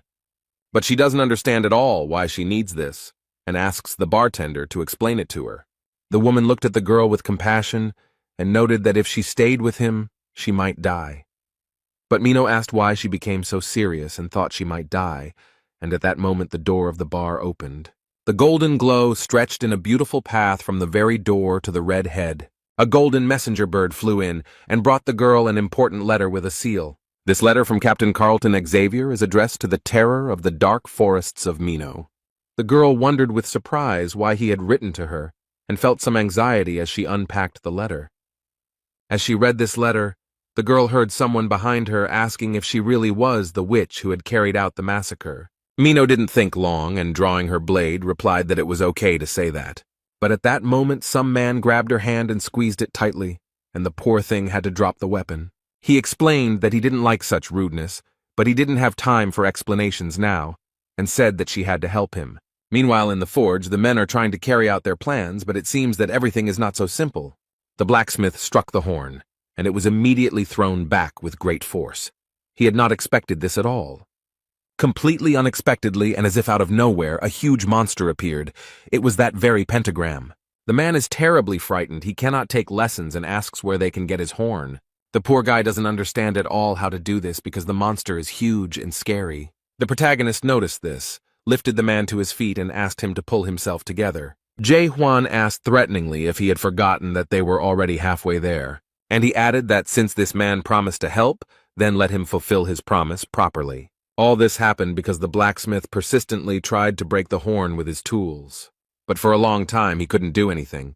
He was very tired and said that this was too high-level material for him. Huang covered his eyes with his hand and explained that the situation was unequal, noting that the first stage of rebirth is the stage of doubt, which can destroy the essence of the world. The second stage of rebirth is the stage of understanding, that is, the ability to recognize and accept the destroyed world. The blacksmith seemed to discover a strange, secret vision within himself, and looked in amazement at the horn on the table. The thing began to move and seemed to change its structure and shape without any apparent reason. A large black substance begins to rise and form something completely unlike itself, which seriously frightens the man. There was a strong, bright flash that made blacksmith Michael Garnard close his eyes. and when she opened them again, he couldn't believe that what he saw was actually happening. From this strange black matter emerged a huge and terribly evil monster. The man seems to freeze in place from horror and complete incomprehension, and Huang asks him to come to his senses. But he added that since the blacksmith promised to help, he must do it now. Michael is horrified and cannot understand if this monster is really Harnick's horn, and that he used his pathetic skills against it. Suddenly, in the middle of this space, he saw a door. The man thinks that he is sleeping, so he wants to wake up as soon as possible. The blacksmith quickly runs to the door, being completely sure that this is a dream, and Huang does not have time to stop him. The guy just sighed in disappointment and realized that he was useless here. The man quickly ran out of the door and screamed desperately, calling for someone to help. But what he saw there frightened him even more and plunged him into complete stupor. Ugly and scary skeletons slowly approach him, surround him. In fact, it is his assistants in the forge who ask if he has finished his work yet. The man is so overcome with fear that he cannot understand what is happening to him. Suddenly, Michael heard a voice telling him that this fool had no right to be here. The poor guy can't do anything. His forehead is covered in beads of cold sweat, and his whole body begins to shake. The boy has to attack this creature himself, trying with all his might to subdue it. He thrust the instrument into her with all his might, while wondering if this world really existed. Jay Huan has finally achieved success. He forges with confidence, and this material lends itself to him. The horrible creature began to fight back, and the boy wondered how it had managed to get here in the first place. The main character tries his best to hold on to the monster so as not to fall. But it seemed he had already realized that this would be a much more difficult task than he thought. The monster turned out to be quite strong and terribly angry, so the boy decides to jump. He then applies twice as much force to speed up and try again. Huang uses his blacksmith's hammer and deals a blow to the creature that breaks its bones. Meanwhile, Michael cannot come to his senses and screams loudly in shock. There are boundaries in this world that cannot be crossed, and no matter how hard you try, a person will never go beyond his capabilities and reach the level of horror. Michael thinks he's too old to work with Harnick's horn, and the guy should have come to him sooner. He understands that this young man came here to see the owner of the forge, but he has not been here for a long time, and adds that he is sorry that only a loser like him remains in this city. He thinks that he cannot consider himself a true disciple since he has not created a single tower, but Huang reassures him by explaining that he is good with weapons, so he should not give up. And he added that no matter how hard he tried, he could do it 1,000,000 times. But this phrase made the man laugh, because only a young guy could say such a thing.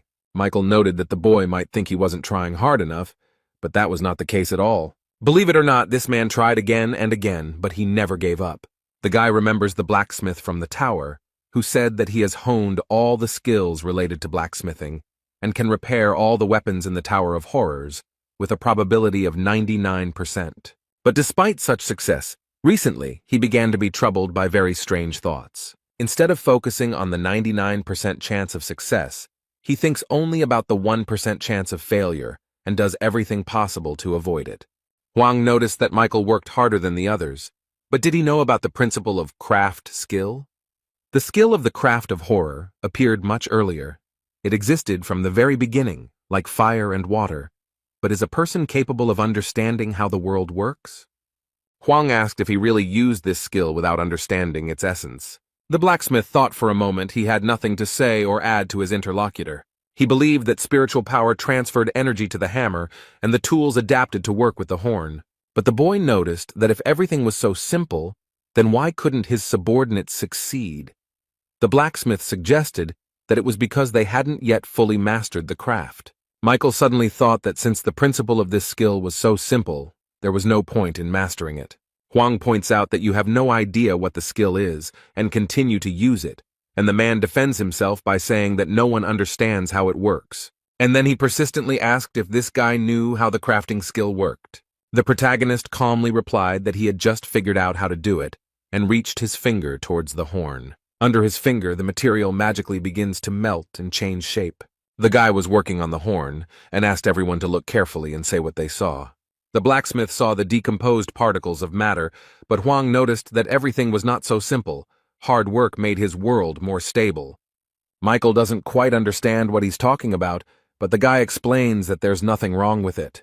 But he goes on to say that he doesn't really understand that if it doesn't work even after so many tries, then the problem is not with him, but with the world. Suddenly, the blacksmith remembered a conversation with a monster who explained that his approach worked for monsters, but not for people. The man asks what then is suitable for humans, but the creature does not know and explains that humans cannot achieve anything higher than becoming a disciple. But he still worked hard and tried to achieve this mastery, and it was terrible. And now he doesn't understand what to do, whether this guy is really offering to challenge the world, because this world rewards all efforts. The result justifies the efforts. Huang asked if it was really good, since this world makes you believe in your own inadequacy. The blacksmith is no longer young, but he can still continue the fight.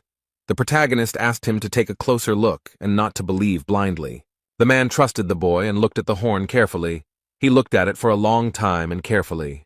And now he saw it, understood the essence and how it all worked, and now it seemed to get through to him.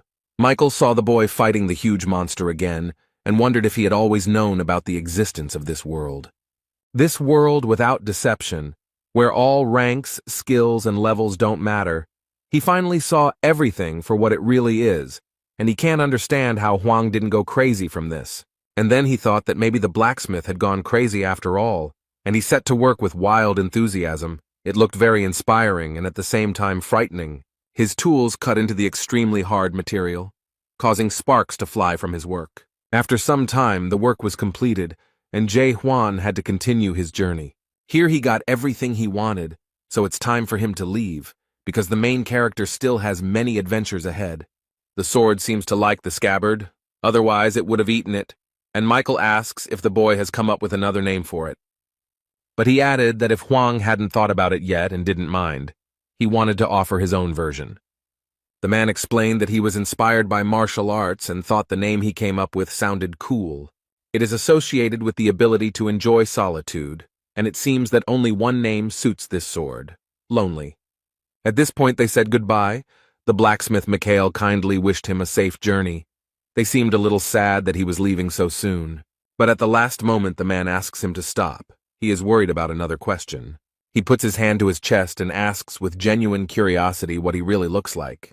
He is very curious about how he looks in the eyes of his master, what he is like in the world that Jae Hwan sees. The guy half turned around and briefly replied that he saw a person in him. This answer greatly surprised and greatly pleased the blacksmith of the Twilight Attack Forge, and the boy already set off on his way, boldly passing by all these terrible skeletons. On the city street he was met by Mino, and Huang asked why she was chasing him, but she tried to explain that she was doing it with good intentions. The protagonist looked back and asked if she was up to something sneaky again. The next moment she was already walking next to him and was surprised how he managed to guess so quickly. Without much preamble, Mino suddenly announced that she planned to kill him, and she said it very calmly. And just as calmly, without any fuss, the boy asked what they were going to achieve by this. The girl said that she wanted to take possession of his soul stone and finally live a full life. But when she saw the expression on his face, she realized that he was not joking. She is a little disappointed that he is not impressed at all, so she suddenly gives him the clothes as an apology gift.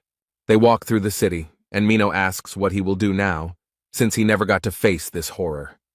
He explained that Michael told him where to find him, so that he would find him and ask about the Tree of Illusions, and then go in search of a way to the abyss.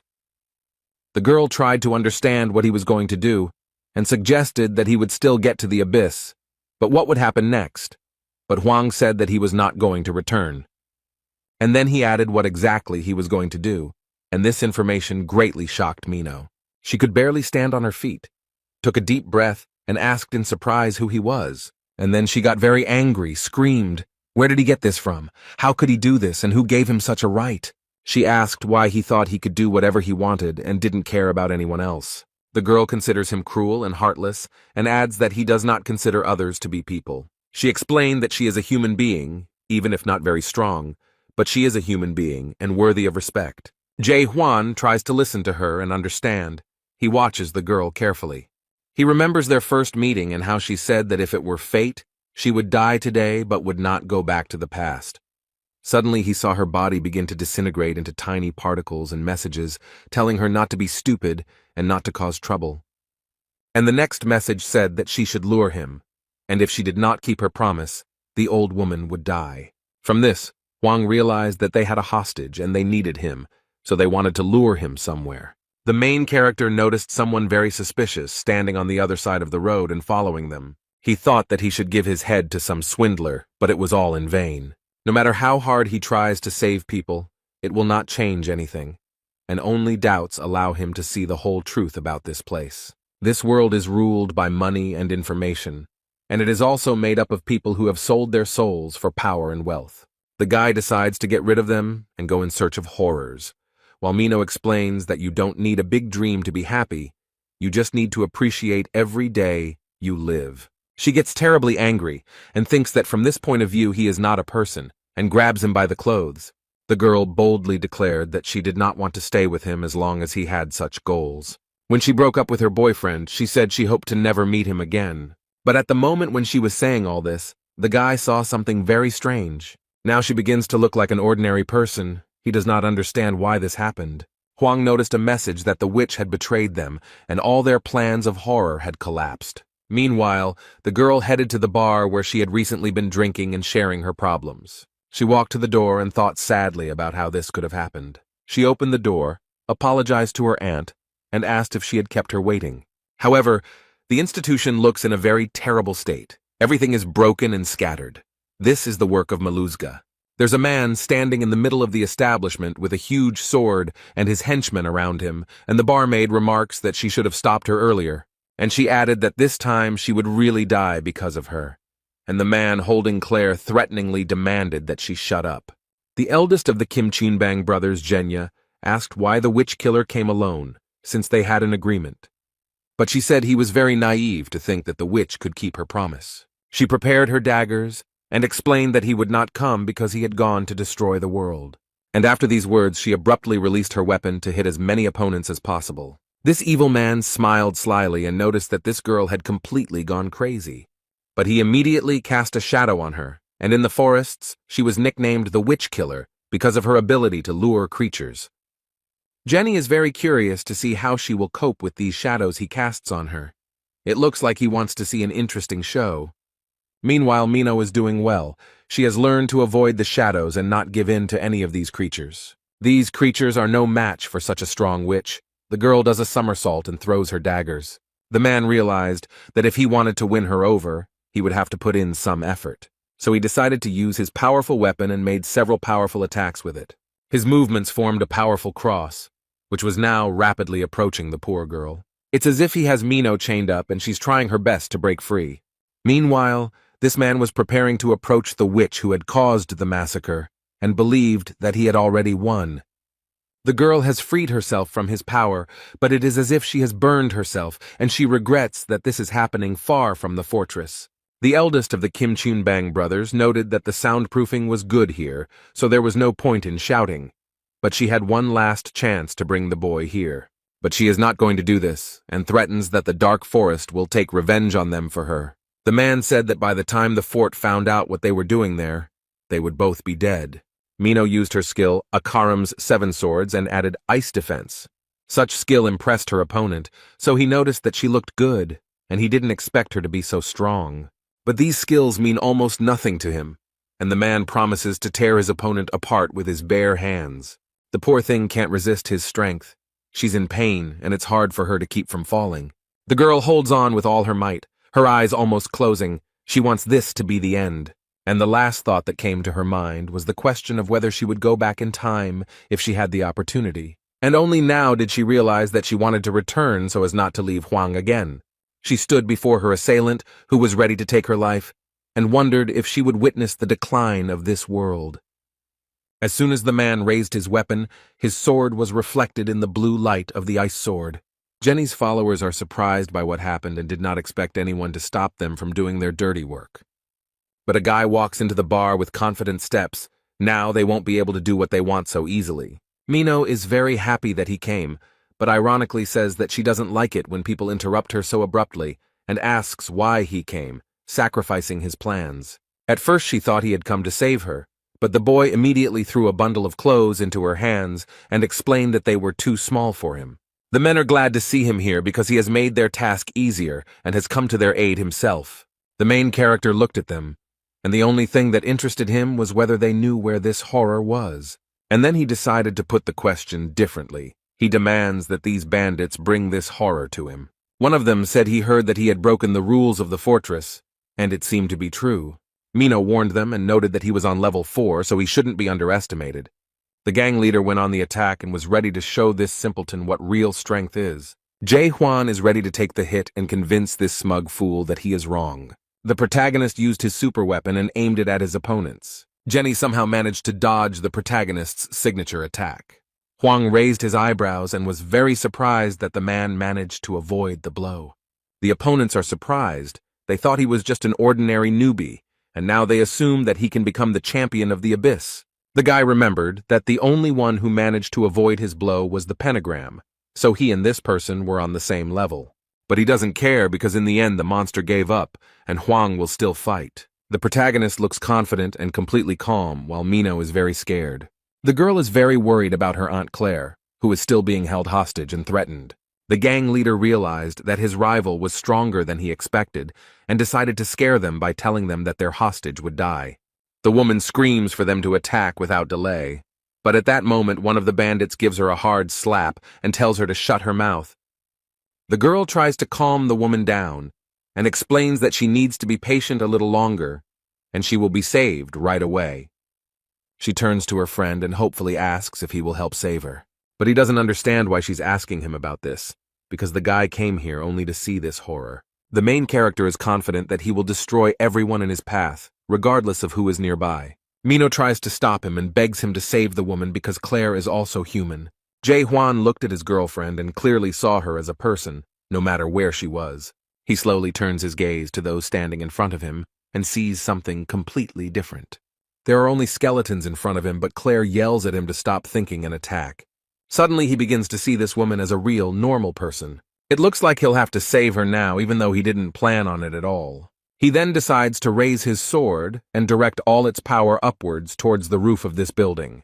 A huge jet of energy burst through the roof and shot high into the air, attracting everyone's attention. This was noticed in the fortress as well, and they looked around in surprise and did not understand what was happening here. The captain of the north entrance also noticed it and seemed very interested in what it was. So he immediately orders his subordinates to head to where this light is coming from. It turns out that there was some strange magical dome above the house, created by the smoke of the villains. They realized that they were now in trouble because Hwang had broken the barrier of silence. Immediately after this, people in uniform appeared and were ordered to cordon off the area. The captain and his subordinates suddenly burst into the almost destroyed bar and arrived here very quickly. The captain looked around. He immediately realized that Jae-hwan should be here and asked threateningly what was going on. The main character reported that this man was brazenly violating the laws of the fortress. The guy did not go into details, but he has an assumption that he violated paragraph 4 of Article 276 of the Criminal Code. But he added that this man probably wanted to unite with horror and destroy this world. But Mino is shocked because this was Hwang's plan.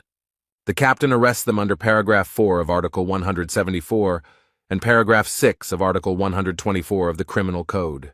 The bandits are not very happy that they want to be arrested, so their leader gives the order to flee. However, the man is not going to let them go so easily and uses his silver chains skill. He immediately grabbed himself with 2 bandits who really wanted to break free, but couldn't. The man is not going to stop there, because he still has to catch the leader of the gang. So he takes out his gun and warns them that their best option would be to surrender. However, Zhenya seems to be confident in her abilities and is not going to surrender to the law so easily. He drew his weapon and was ready to fight the captain, just so that he would not be put in prison. A battle between 2 rather strong opponents takes place under a huge hole in the roof. Neither of them is going to give in to the other. Neither of them is ready to lose. The gang leader waves his weapon wildly and shouts furiously, demanding that it burn with a blue flame. However, the captain is not afraid of empty threats. He uses his silver chain skill. The man wielded it skillfully as he instantly and effortlessly tied his opponent's hands. But he threw him to the ground with all his strength, so that the man would not be tempted to continue the fight. Zhenya realized with despair that he had no choice. He was already completely defeated. The captain pinned him to the ground. The man sighed heavily and admitted that he was now giving up. The warrior leader is glad that the man surrendered and notes that it was a rather wise decision on his part. But suddenly, completely unexpectedly, one of the villains threw a lighter at Carlton. She falls into the middle of the room and begins to do exactly what she was thrown there for. Black and acrid smoke filled the entire building, making it difficult to breathe and understand what was happening. The man watches the house from afar, the smoke from which has already cleared a little. He did not think that he would have to take such measures. One of the bandits seemed to have inhaled the smoke. If you inhale a lot of it, you can die. He turned to the man and aggressively asked how he dared to use black smoke without consulting their leader. The leader of the Forbidden Paradise clan, the wanted warrior Hexal Ran, did not comment on this, as he was more impressed by the witch's skill and remembered that they had promised to bring her to him. The boys explained that the witch was not to blame because they used silver amulets against them.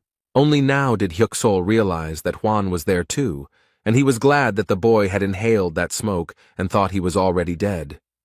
However, as soon as he thought about it, he noticed something near the building that surprised him.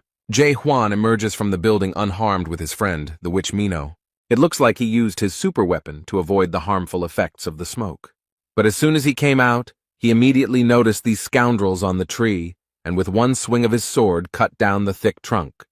They are extremely shocked, and do not understand how this guy's spirit did not decompose under the influence of black smoke. The man suggested that it might be a messenger, but he had never seen them without antennae before.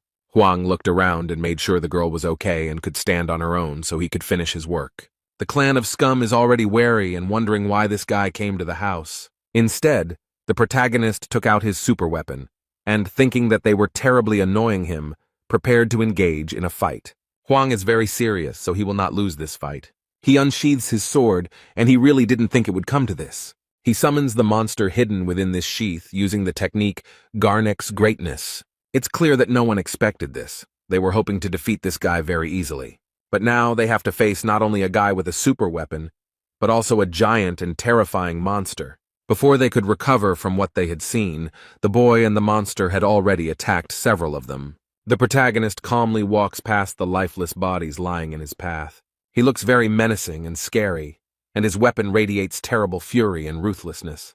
The head of the Forbidden Paradise clan, Hyuksol Ran, looks at the boy with fear and cannot understand what kind of monster this is. And then he probably realized that this creature was much stronger than him, and he didn't want to deal with it, so he just ran away. Zhenya realized that he was left practically alone with a guy he didn't even know anything about. Zhang Man and Zhang Meng were unable to withstand Huang's strength and so lost the battle. The man immediately lost 2 of his subordinates and friends. He cannot believe that everything turned out this way. The protagonist approached him and explained that he had a chance to save his life. He just needs information about where they are hiding this horror, and then he will let him go. The man knows that if he tells everything now, his life will lose all meaning, because if he finds out about the betrayal, he won't just let it go. Jae Hwan became very curious about who Zhenya was referring to, and who would take revenge on him for this. The bastard took another look at all his comrades who had just died and realized that there was no other way out. He already understood everything perfectly well. He knows that in any case he is destined to die. So the man boldly takes the blue stone out of his pocket and eats it. The guy recognized this stone. He is 100% sure that it is a soul stone. At first glance, it may seem that all people living in chaos are attached to some objects. But these are not drugs. As it may seem at first glance, they must be taken to prevent the complete destruction of the soul. After all, no one wants to die. That's the point of this place, and this man risked everything he had. After he did this, he was overcome with unbearable pain, and his eyes seemed to grow larger. Strange long shoots, similar to tree roots, begin to emerge from the body. The man's body has completely changed. It is getting bigger. Something is happening that is completely different from what he expected. The city's residents are terribly frightened. They have never seen anything like this. Instead of dying, he turned into a huge monster. This creature is very frightening to those around him. The creature is very angry, and there is absolutely nothing left of Jenny. Now he will be like this. His rage knows no bounds. The monster mercilessly grabs everyone he sees in his path. And after him, only lifeless bodies remain, scattered throughout the streets of the Gorgon fortress. The frightened residents run away in horror. They do not want to be left without their souls, which they value so much. And Zhenya finally sees the true essence of this world. Now he knows that there is nothing good here, so he does not need to be afraid to die and give up his soul. Now he knows that he held on to all this in vain, but he could be truly free. This being is now satisfied. Now it has no fear because it has nothing to lose. The monster didn't see where Jae-hwan was, but now he finally found him and promised to destroy him. The boy stands boldly and proudly before the monster, and it is already stretching out its limbs towards him. Now he can see the world as it really is, and the boy in this world looks like an ordinary person, not like a skeleton. Zhenya is surprised that he is a real person, and does not understand how he could end up here. Instead, the protagonist stares at the creature and has no idea what is happening to it. Hwang tried to use his doubt skill, but it didn't help him figure out who he was. But now he doesn't have time to think about it. So the guy gave up on this idea. The protagonist points his weapon at the monster, showing that he is ready to engage in combat with it. No matter who he is or what happened to him, this guy knows exactly what he needs to do. Jae-hwan confidently moves towards the creature and believes that his weapon is strong enough to defeat it. The ice sword is a very powerful weapon. The creature Zhenya has turned into seems scared. He didn't have time to do anything or even understand. His end came unexpectedly quickly. Thanks to the sharp blade, the head was separated from the body, and now he will not be able to scare anyone. It seems that this man's soul is dying irrevocably. He remembers for the last time the happiest moments of his life.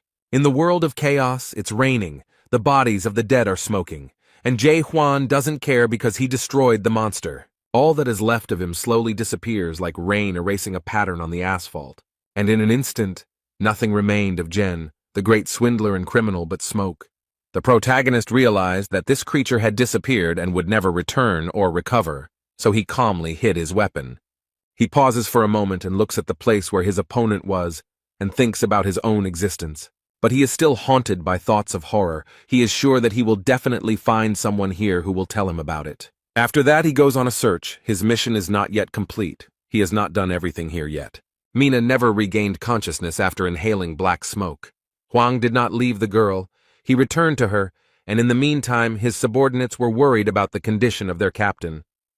Carlton is also feeling unwell, but he manages to explain that they need to warn the fortress. He approaches the girl. She is very sick.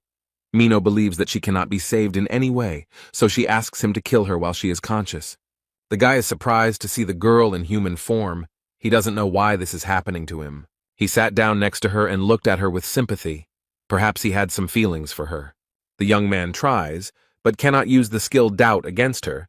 This worries him a lot. Why can't he see her as she used to be? There are so many questions, so many unknowns in this city.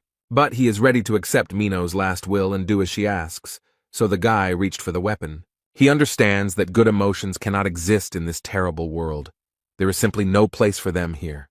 But suddenly, very abruptly, someone grabs his arm and tells him to stop and not do it.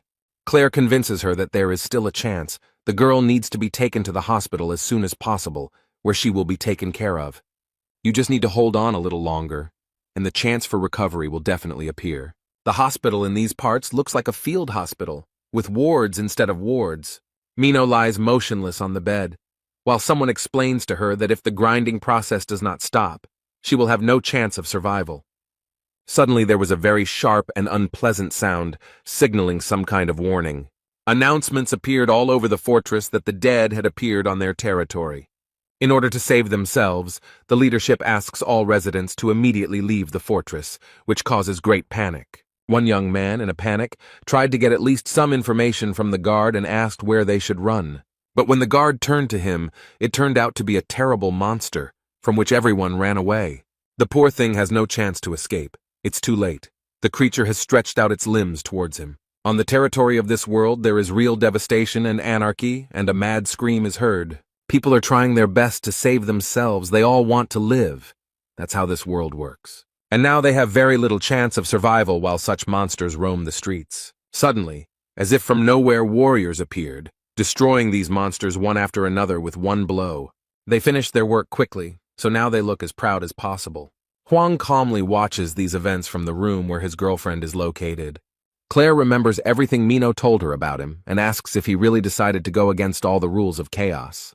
She believes that this person judges the world by himself and decides for himself who has the right to be called a good person. She understands him very well, because when you get here, you adapt not because you are stupid, but because there is no other choice. The guy suggests that people here simply don't have the courage to change anything.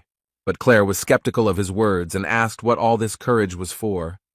Huang tries to convince the boy that it takes courage to step outside the box. Only with courage can one break accepted laws and rules to see a new path. The woman noticed that he was one of those people who always strived for something. Perhaps he was right, but she could not understand him because he had such courage. Claire raised her head, looked at Huang intently, and stated that she knew one thing for sure. She understands perfectly well that this guy is dangerous, so it is better to stay away from such people.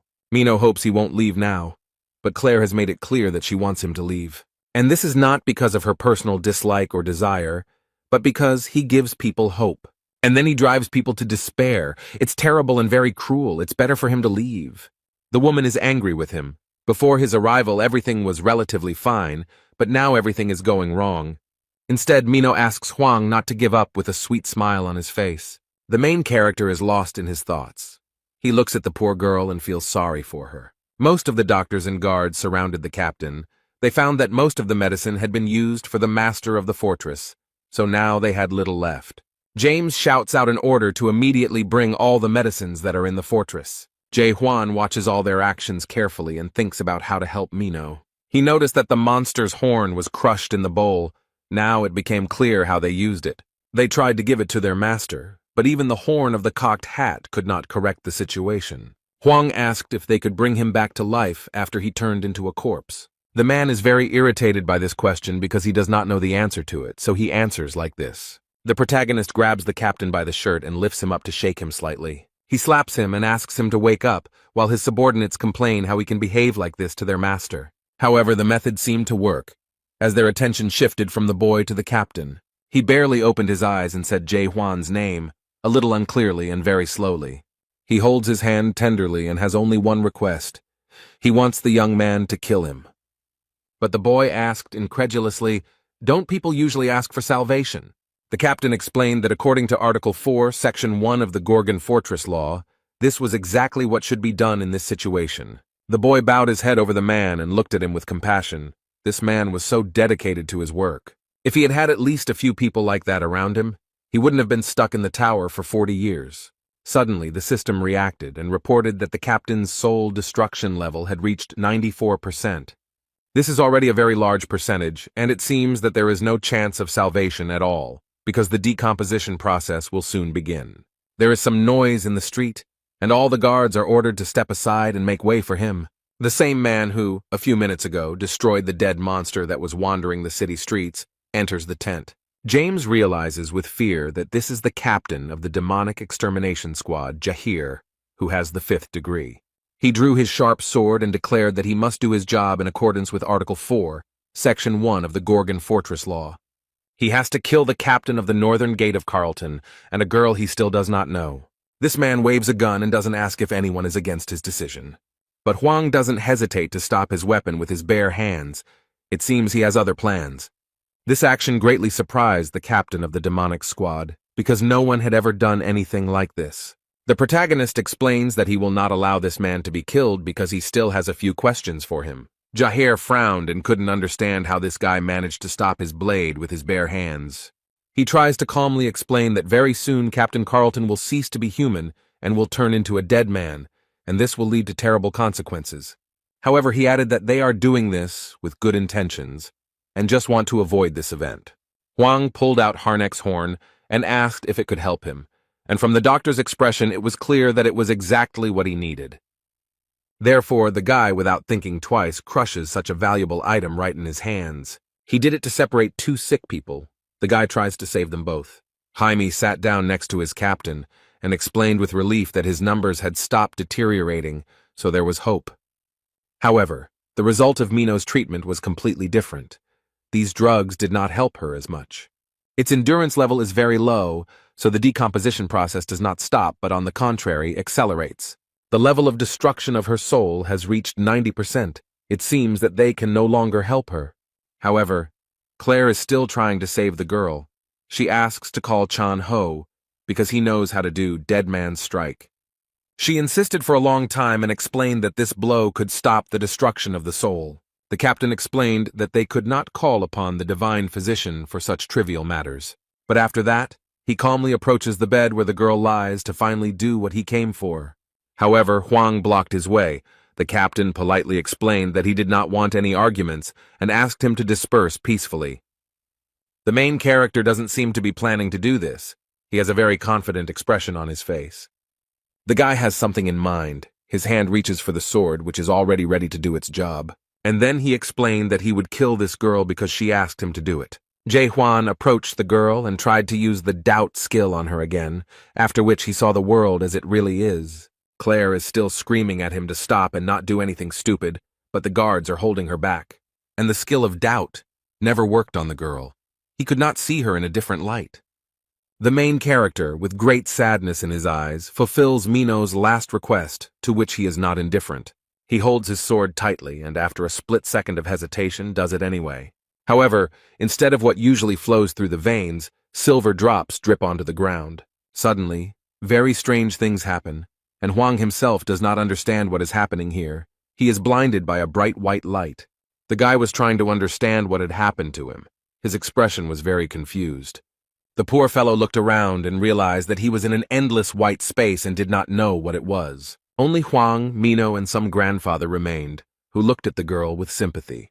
He very kindly asks how Mino was able to bring herself to such a state with her methods. And then this man raised his head and realized with surprise that there was someone else here. He looks at the guy and screams how he ended up in his world and who he even is. The old man looked at the boy carefully and frowned. It was a very strange situation.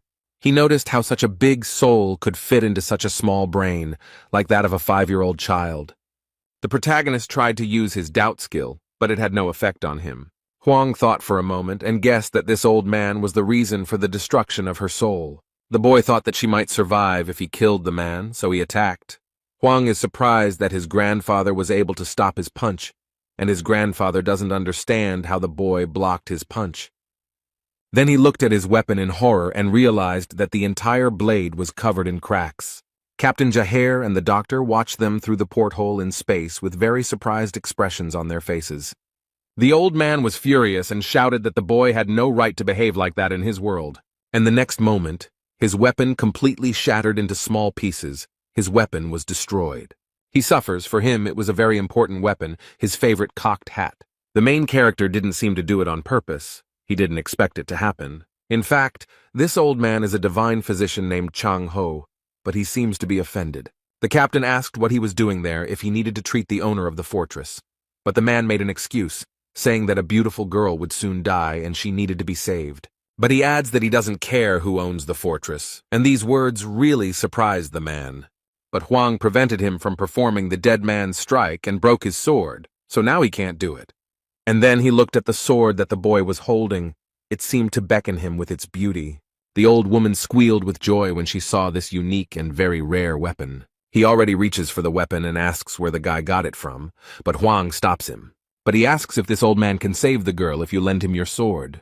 Chang Ho smiled contentedly and promised that with such a weapon he would definitely succeed. The main character, without thinking, gives his unique weapon to almost the first person he meets. Now he slowly watches what the old man will do, and it seems that this grandfather is confident in his abilities.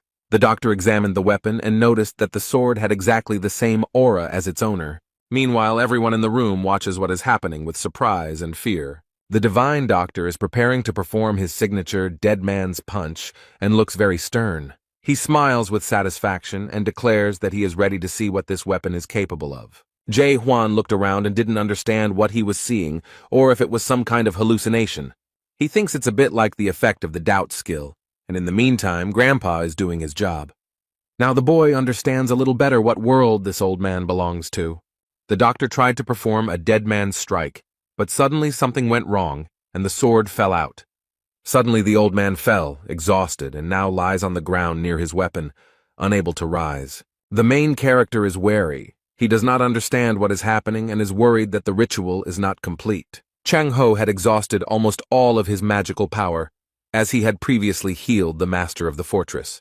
The guy can't believe that it's all over, but the girl still couldn't be saved. He realizes with horror that this world is collapsing and soon he will have no chance. The old man was drawing a girl with a sword, but he couldn't finish it, and now everything is crumbling and disappearing. He apologizes profusely and explains that he is very sorry that this happened. The protagonist quietly approaches the man and, without saying anything, takes the weapon from him. He has a very concentrated look on his face, and his grandfather says that this is a stupid idea because he doesn't know this world and won't be able to repeat his hit. Jae-hwan gave the man an angry look and explained that he didn't know how to punch. The guy holds the gun with both hands and wants to do it, although he won't be able to do it exactly the same way as the doctor. Chan-ho, horrified, asks him to stop because the dead man's kick is not that easy to perform. They think he is being stupid and wrong to think he can do this. But Hwang puts an end to all their conversations with just one word. He aggressively asks them to shut up. Now he begins to do what the old divine doctor did not have the strength to do. And it's unclear how he does it, but his sword emits something similar to ink. And the boy uses the sword for the first time to save a person, not to kill. The old man looks at the boy with wide eyes and cannot believe that he can do this. Instead, the protagonist concentrates and tries to remember what his girlfriend looks like. He thought for a moment, and the next moment he began to actively draw her as he saw her. The guy knows that the life of an innocent girl now depends on his actions. He remembers everything he knew about her, how sharp and stubborn she was, but too sensitive to be a killer. He also knows 100% that she will never betray her neighbor. This is a very noble trait. Hwang actively tries to impersonate a girl and looks like he's doing it while dancing. The guy looked closely at the portrait and realized that he had forgotten one important detail. He added the final touch by remembering how they met and how she protected him, so he added that she was very trusting. The main character completed work on the portrait and managed to make it very accurate and beautiful. Words of gratitude could be heard from the patient's bed. Mino thanked her for remembering something good about her. The young man looked at the bed with hope and realized that his friend was finally feeling better. They began to look much better, and now the girl smiles sincerely at her savior. The destruction of the soul is on the decline, and the process of decay has stopped. The captain does not understand how this is possible. The guy is surprised that he was able to look at the girl during the examination and ask how she feels. The old man noticed that the young man no longer looked so limited and asked who he was. And then he adds where he learned to perform the dead man's strike, or, more accurately, the lunge. Captain Jaher asked the doctor if the guy had actually managed to perform the dead man's kick. The old man frowned and said that he didn't want to admit it, but he did it. Dead man's kick is not a skill, so no one can replicate it. So the doctor concludes that Hwang is the same as him. Chang-ho means that this boy who strangely appeared in their world is an awakened one. These are creatures that have gone beyond the system. There are few of them. They refused to adapt to the system and gained incredible power. These people possess a power that far exceeds chaos, and there are only a few awakened people in all the great lands. The captain has some plans, but the doctor says it is too early to draw any conclusions and it is better to wait. But he continued and blew, because there was another person who could deliver a dead man's blow. There was a chance to save the master of the fortress. But he turns to the divine physician, declaring that there is nothing more important than the master of the fortress. Someone tries to enter the cell and explains to the guards that he received permission from the fortress. Several people enter wearing long cloaks, and with their faces covered. This is a squad of shadows. They are responsible for internal security and are led by a 5th-rank captain. Although they do not understand what these people have forgotten, because the Shadow Squad has nothing to do with the dead.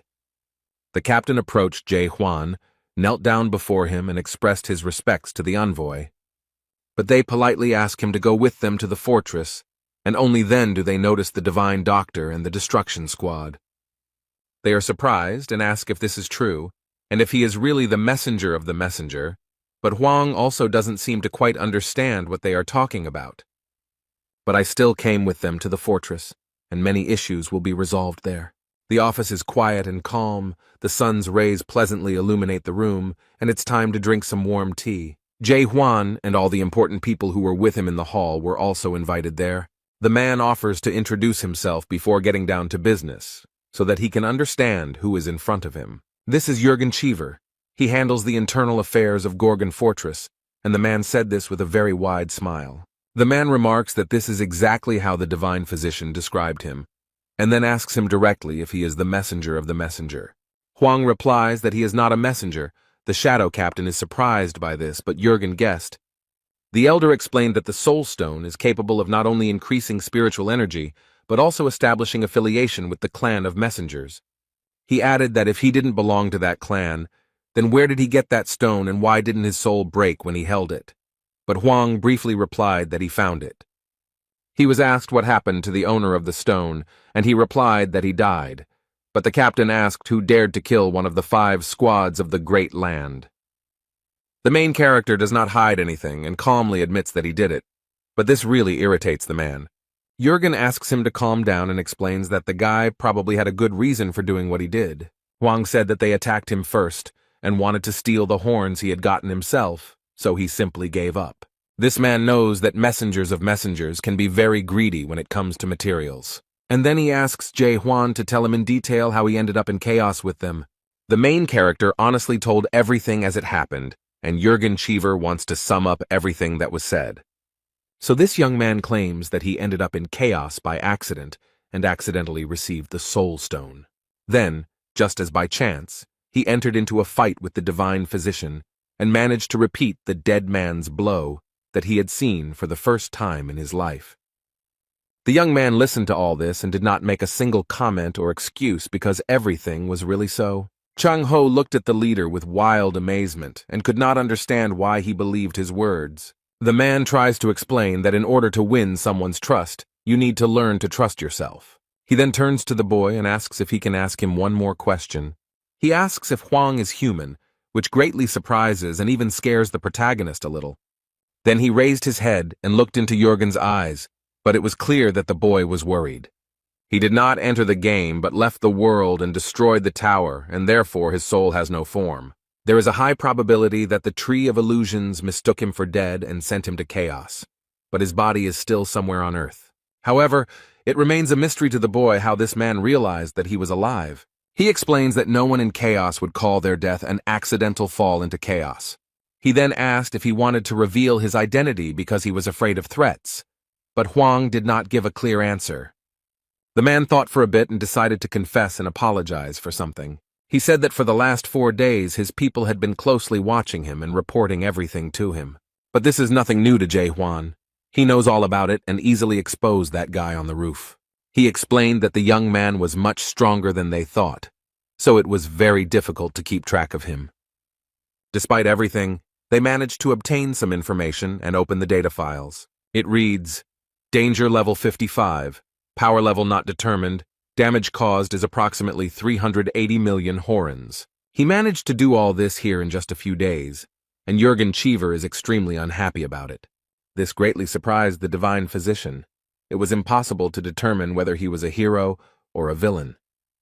They shout into the room that he is simply crazy, and Jurgen calmly replies that they can call him different things. But he explains that it is precisely people like this young man that he calls the main hero, who will have to overcome a large number of obstacles. Such heroes have special values, so they are usually famous. But Jae-hwan is not very famous. It seems like someone is trying to hide him from the public. And it seems that this creature is hostile. If it weren't for him, then Hwan wouldn't have had problems with the documents. So he is the main character, pursued by an incredible force that cannot be controlled. That's why he accidentally ended up in chaos, and all this made him think. He is not 100% sure, but it is safe to assume that the monarch is behind all this. One of the 12 monarchs of the Great Lands, a young man ponders how powerful this creature could be. The man in the chair explained that he would not ask who he was or demand compensation for damages, and promised that he would be protected. Is the Gorgon fortress so strong that it can withstand the onslaught of 12 monarchs of the Great Lands? Jurgen Cheever asks if the boy is being pursued by monarchs, and explains that there is a possibility that he is one of them. This turned out to be good news, since monarchs have no right to interfere in the affairs of chaos. The protagonist is not a stupid guy, and understands that such things do not happen for free, so he asks what they want in return. Everything happened exactly as he suspected. They wanted Jae-hwan to do them one favor, save the owner of the fortress. 2 hours later, the boy is led through dark corridors without windows or lighting. Meanwhile, the North Gate captain and the girl are still recovering in the hospital. He is being taken to the training field, instead of being able to rest peacefully in the guest room. Old Jong-ho noticed that he had a lunge and a punch, so he wanted to test his strength. And then he adds that this guy also cleaned the master's tower, and these words really surprise the guy. He asks what this old man knows, but he calmly replies that he knows a lot. They walked along long corridors, went down the stairs, and found themselves in front of a large and strong door. They enter the room and the man explains that if Jae-hwan wins, he will answer any questions. And then he adds threateningly that it is impossible to defeat him. But such words only fuel the boy's desire to fight. Some time had passed since their fight, and some things in the training room had gotten a little damaged. The protagonist looks down in surprise to see where the shorty is hiding. From the hole in the ground comes the voice of the divine medic Jung Ho, who barely survived Huang's blow. But he is very persistent. The old man has not yet managed to climb out of the hole, and he is already demanding revenge. The guy looks around the almost completely destroyed room and explains that the old man has already lost. But he justifies himself by saying that he didn't have time to use his most powerful move, and he didn't use it earlier because he was afraid that Huang would die from it. The guy remembered that his opponent had already said this, and then he was asked how old he was. Huang thought for a moment, and then said that he was about 60 years old, but oddly enough, he did not know the exact number. And the old man boasts that he has 1,000 of them, and 60 seem like a pitiful little thing compared to his 1,000. The protagonist wondered if this man had really only been doing this for 1,000 years. He replied that it was true, and the young man remarked that it did not seem true, but rather that he had been doing this for about 10 years. This certainly hurt his opponent's immense pride, so he became very angry. That's why he immediately and very abruptly climbed out of the hole into which Jae Hwan had shamelessly pushed him. It turns out that he still has the strength to fight and call the boy a fool. He is ready to give him the strongest blow, and the old man wonders what this guy will say about it. The old man had lived in the afterlife for so long, but he had never been defeated like this. He doesn't want to give up because he can't believe that anyone can be stronger. Jae Hwan has no choice but to enter the battle and try to defeat Jung Ho again. Their struggle continued, and who knows how much time they spent in the training hall. But they continue to fight with stubbornness and stupid obstinacy, and it seems that it will never stop. His opponent used all his strength, so it was a little difficult for the young man to resist him. The boy was thrown back by the impact and barely managed to keep himself from falling with a dull thud. The medic is on the other side of the room and seems to enjoy competing with Huang. Instead, the protagonist thinks he was thrown too far by a normal blow. The old man finds his technique very interesting, so he asks what the boy calls it. He replied that it was a normal punch, but Jung Ho thought it was a terrible punch, then added that with a name like that, no one would think it could be any kind of threat. While this is not all that Huang can do, he promises that he will now show something much stronger. Everything around him has changed. The boy is preparing to show his true power, which will sweep away everyone in its path. The old man seemed a little scared when he saw this. He definitely didn't expect to see such a simple-minded scoundrel. The young man had hidden his true strength for so long that the old man seemed to have underestimated him. Instead, Jae Hwan remembered all the previous battles he had fought in, and all the years he had spent in the tower. Therefore, now he has no equal in battle, because hundreds of different monsters have been destroyed with these hands. The main character no longer holds back and uses the skill King of Chaos, an extremely powerful blow. Just the thought of the Chaos King terrifies the divine medic, so whether he can repel this attack, it may be different from the king's strikes, but it will definitely not be less powerful. By directing a stream of power upward, the boy caused great damage to the Gorgon's castle, and after that, Jae Hwan warns his opponent that he will be approaching him. But in response, he immediately heard frightened screams and pleas to stop and not come closer. He doesn't want to experience this blow himself because he is not sure if he can survive, so he admits defeat. Meanwhile, in the vast lands of Region 5, the Steel region, interesting conversations are taking place. The man is told that the Monarch of Incredible Darkness is currently linked to Chaos. The Steel Monarch, nicknamed Unbreakable Steel Huo Yu, asks why he is doing this. But he remembered that all the monks of the Great Lands had signed a treaty that stated that they would not interfere in the affairs of the house. The guy is scared because he knows very well that no one likes bad news. He notices that everything is much more complicated and asks him to look at the screen. Huo Yu explained that the video, titled Hero of the 99th Floor, recently went viral and wondered if it could be fake. His subordinate knows that the Monarch of Total Darkness was going to participate in the development of this product. The Steel Monarch asked where he was now, and the subordinate tried to explain this difficult situation, that he refused to join the game and broke through the roof of the tower. And he says that he escaped to the house. But Ho Yu does not understand how this is possible, because on the 100th floor there is a spellcaster following them. The guy doesn't want to say it, but he has to explain that this man killed the cultivator. It's hard to believe, But the monarch of pitch darkness is sure of it, but still doesn't understand what connection the monarch of Region 9 has with chaos. The subordinate explains that they had been thinking about this too and had only recently learned some very interesting information. It turns out that the monarch of total darkness has long since broken the agreement and is doing business with the house. Some branches of chaos have long maintained close ties with this monarch.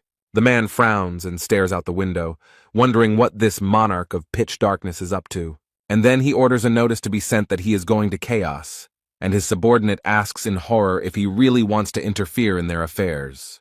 He justifies himself by saying that he is simply observing what is happening from the sidelines, and adds that they should send 10 of their best gold-ranked warriors. The boy quickly ran to carry out the order and was glad that this time the monarch did not yell at him.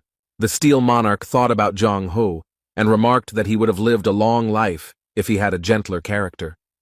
He thinks that nothing will disturb him there, but in fact the situation there now is a little different.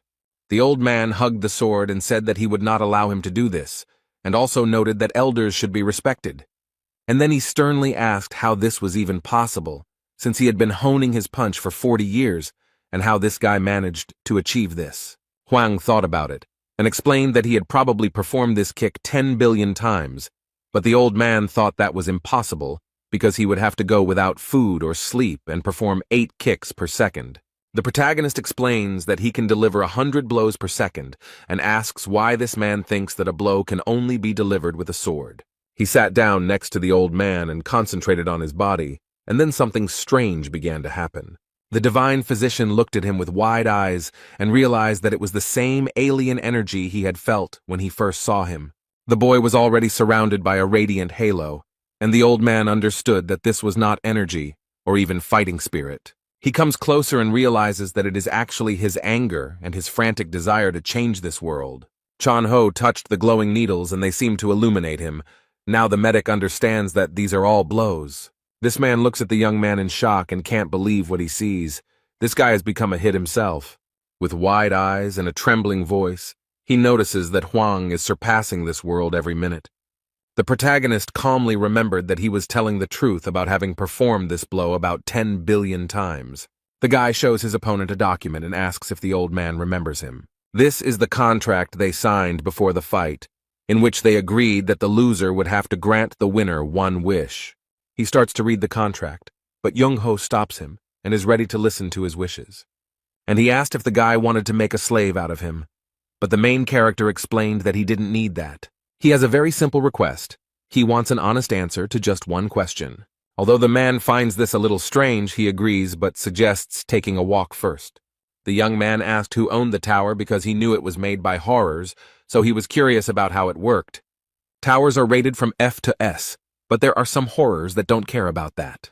A master is someone who has already built an S-rank tower while still an apprentice and has become an exemplary master. But if a tower is built by a master, it does not mean that it belongs to him. Only the special tower can be considered the master's tower, which has nothing to do with cultivation, but Huang asks what these towers are for. His interlocutor does not know this, because no one can understand what the masters are thinking, but one thing is known for sure. Among those who cleared the tower, sometimes awakened people appear.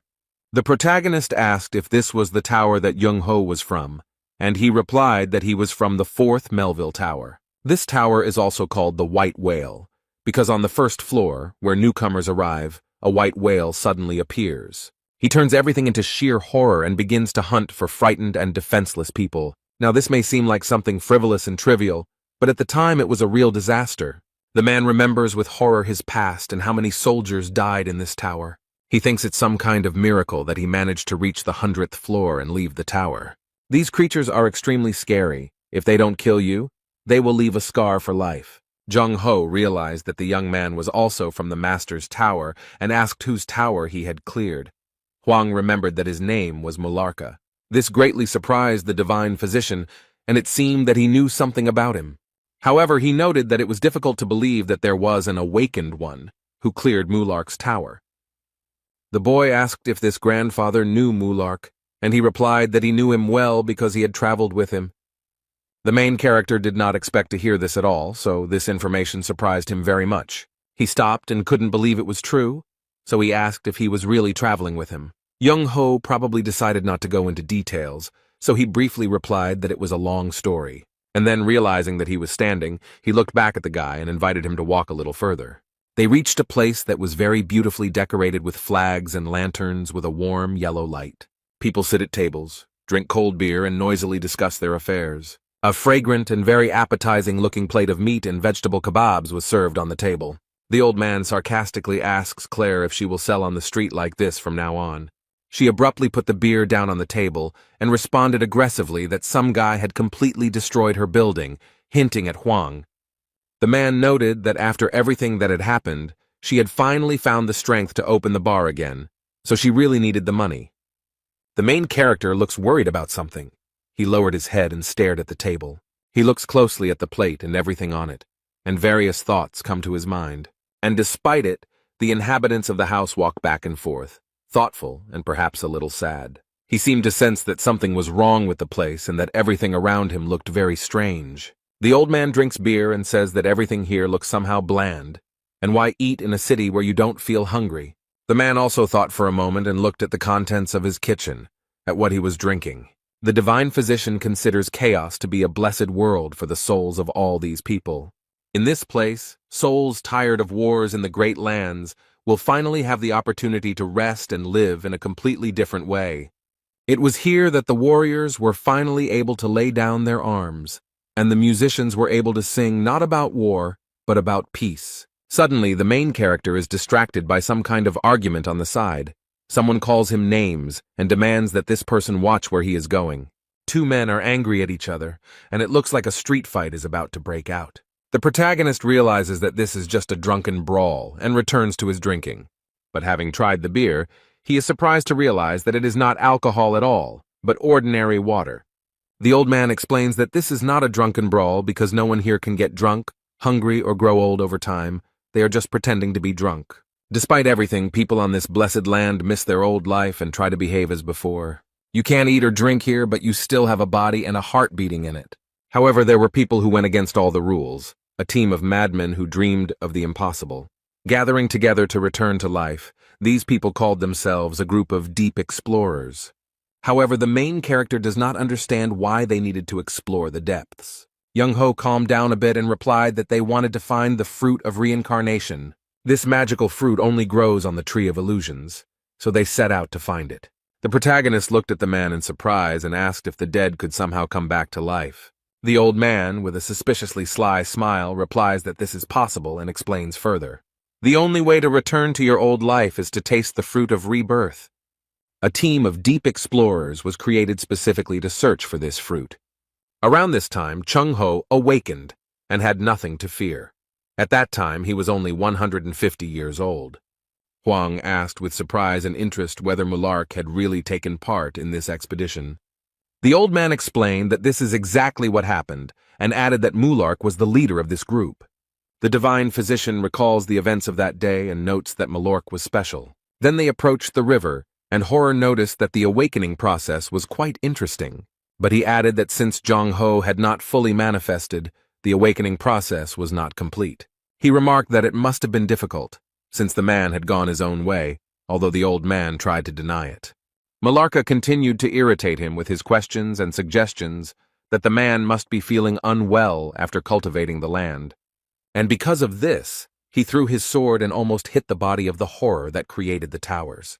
But he asked why the horrors go deep, since that is precisely why towers are built, which are afraid of enclosed spaces. With his purple hands, he pulls out the sword stuck in the tree and explains that he has nothing to say because his apologies won't fix anything. He justifies it by saying that it is simply his job, which he will have to do for the rest of his life, but despite this, he deeply regrets creating the tower. It was at this moment that Mularka confessed to Young-ho that he had plans to find the Tree of Illusion. It's hard to believe, but he wants to explore the depths, only because he created the tower. He slowly walked up to the old man and sincerely admitted that he wanted to stop cultivating. This is the main reason why he wants to take part in this expedition and why he needs this tree.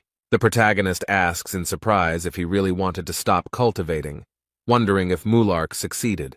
The doctor explained that he had not reached the end of the expedition and was only at the entrance to the depths. but it seemed to him that Mularka had reached the tree of illusions. The fruits of the illusion tree began to fall from the branches, and the squad was able to return not empty-handed.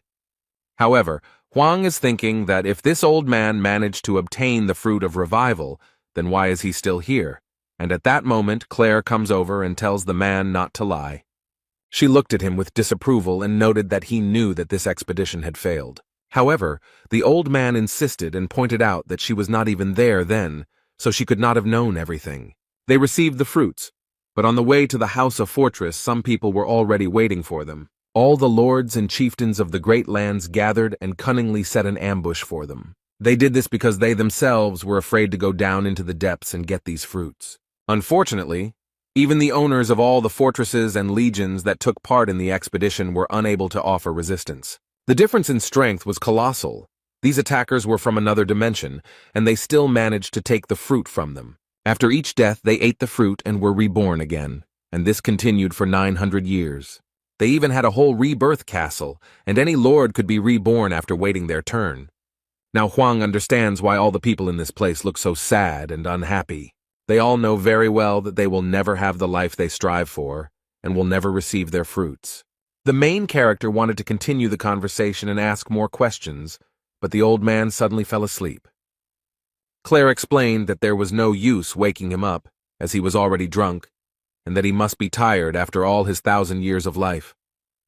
The woman explained that after this expedition, no one saw Mulark again. He said his last words and disappeared. Suddenly, someone from the outside responded that his last words were, "I lost and I won." James said this, and he also thanked the guy for his help, because if it weren't for him, the captain would have died yesterday. And then he added that if the boy ever wanted to come to the house again, he should come to the south door. Jae Hwan won't need to show his ID since James already knows him. And then he decided to make a joke and asked the guy to keep it a secret from the captain and continue doing his business.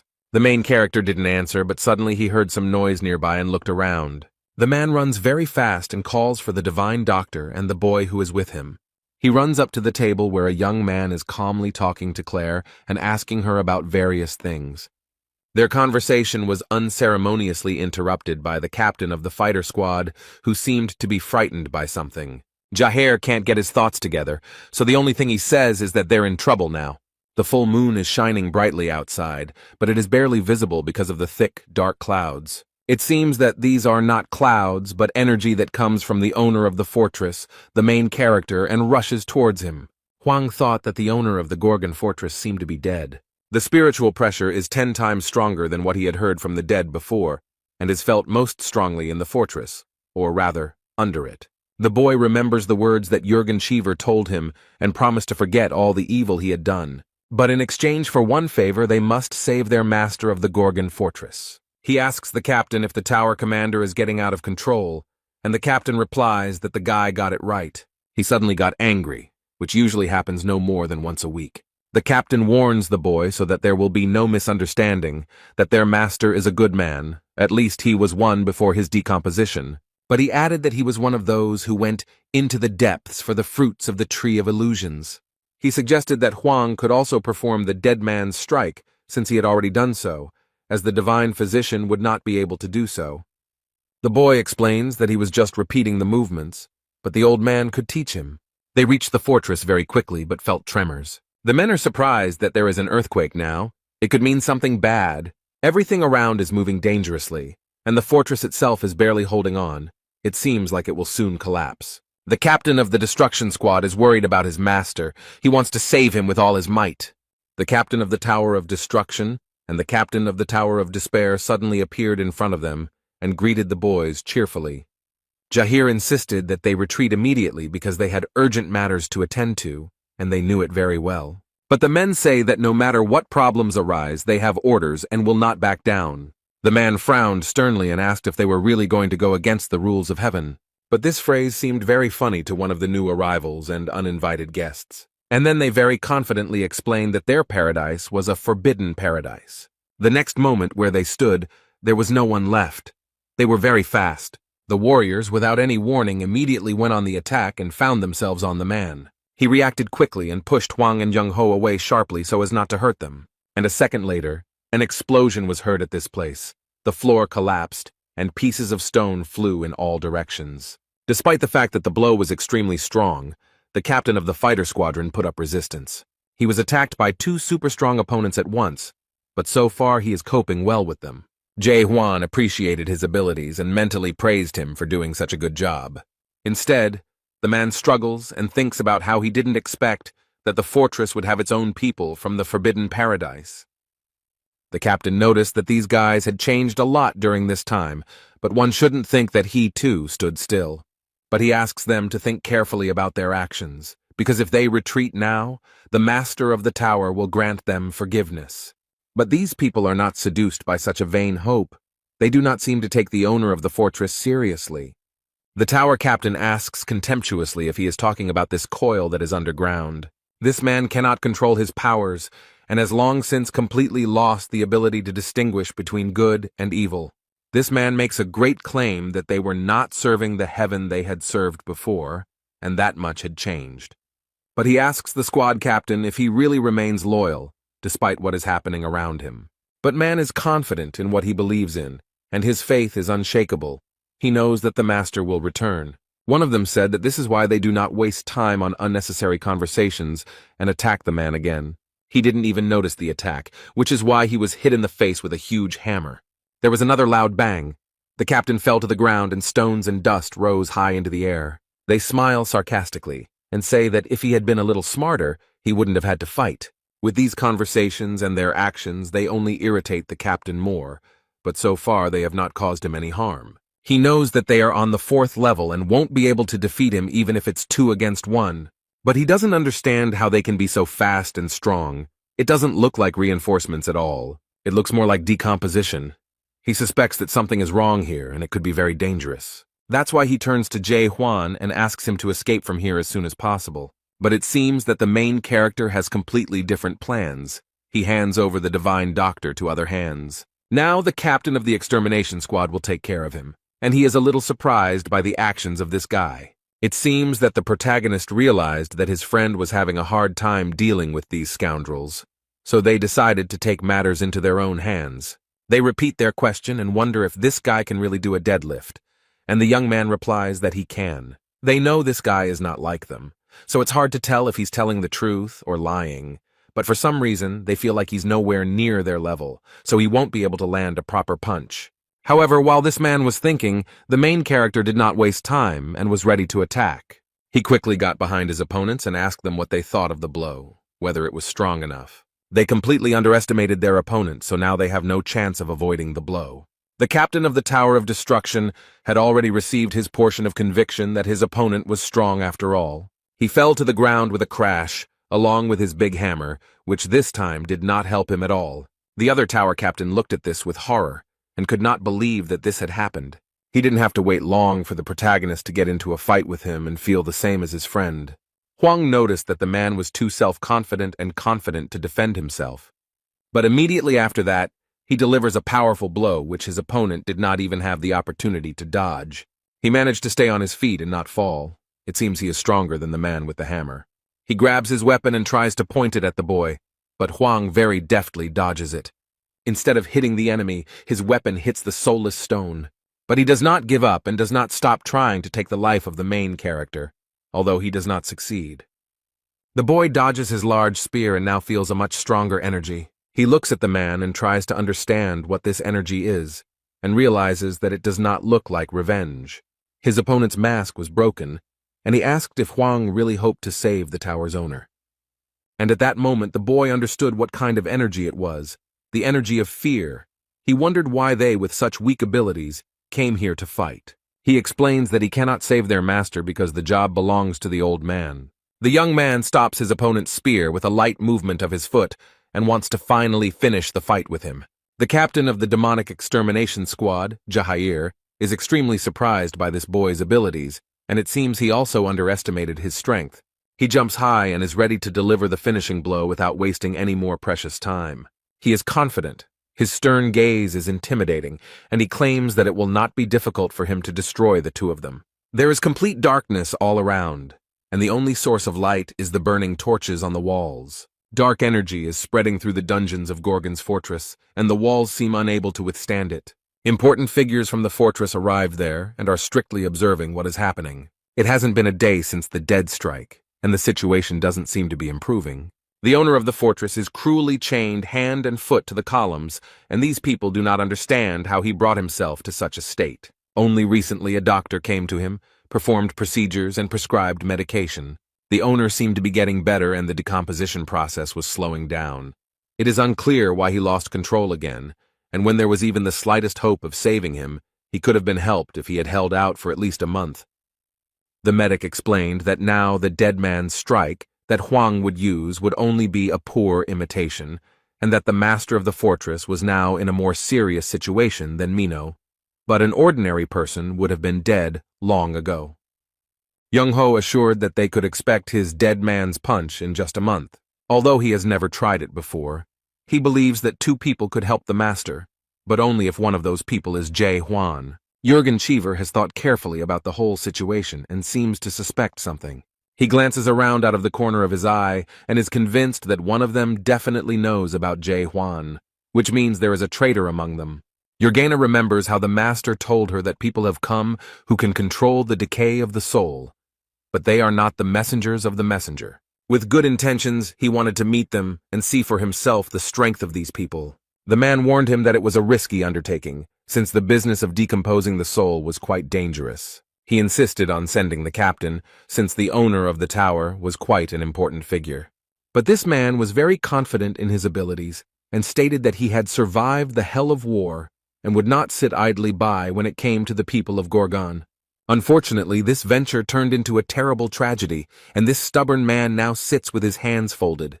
He went into development and no one knows what happened to him there and what led to this. However, in the end he returned from there with a broken soul. But there were witnesses to this event, and one of those who knows what happened then was Mena. Now he stands nearby and warns everyone to be vigilant because the situation is very serious. Jurgen Cheever suggests calling a doctor, but he explains that the Gorgon fortress will collapse if they wait any longer. However, he knows that they cannot carry out a dead execution without a doctor, and asks if he really wants the warden to die. But Mena is convinced that they won't be able to deal with him even if they join forces. And then, completely unexpectedly, he offers his help and says that he himself can do the dead man's blow. Jurgen seems to be against this because it is a last resort, and during this attack they must preserve the host's spiritual energy. And then he adds that for this ritual they need the ghost stone, but it doesn't seem like that's a problem. Mena explained that everyone already knows and understands that this man cannot be saved. At that moment, someone quickly approaches them from the dark corridor and shouts that he is already here. The dark shadow captain approaches them with a box containing a very important item. Jurgen is shocked. He cannot believe that the traitor was someone very close to the commander. Now he also realized that this box contained a crystal that belonged to Jae Hwan. Mena complained and asked why they were hiding such an important item from him, since the future of the Gorgon fortress depended on them. And then he puts pressure on the man, stating that he knows perfectly well what will happen if the decomposition process is completed. But she asks if he intended to turn their master of the Gorgon's tower into a real dead man. Everyone knows what danger an ordinary person who has turned into a dead person can pose, and this one can turn into a special undead and bring trouble and destruction wherever he goes. Jurgen is worried as the fortress caretaker is becoming increasingly violent, and the doctor is still missing. He hesitates. At first glance, it may seem like a rational decision, but his heart tells him that something is wrong. The fact that they have the crystal means nothing, because Dead Man's Strike is a special skill of the messengers, but where can they get it now? But this man seemed to have taken care of everything and assured me that there was nothing to worry about. After all, he has already found people who own this technology, but they look very suspicious. Mena explains that they are not the Forester's messengers, but they know how to strike. Jurgen Cheever can't watch all this calmly. He knows it's wrong. But this does not stop anyone. Everyone actively begins to prepare for the ritual. However, if the blow is dealt in this way, the master's spiritual energy will be trapped within the crystal.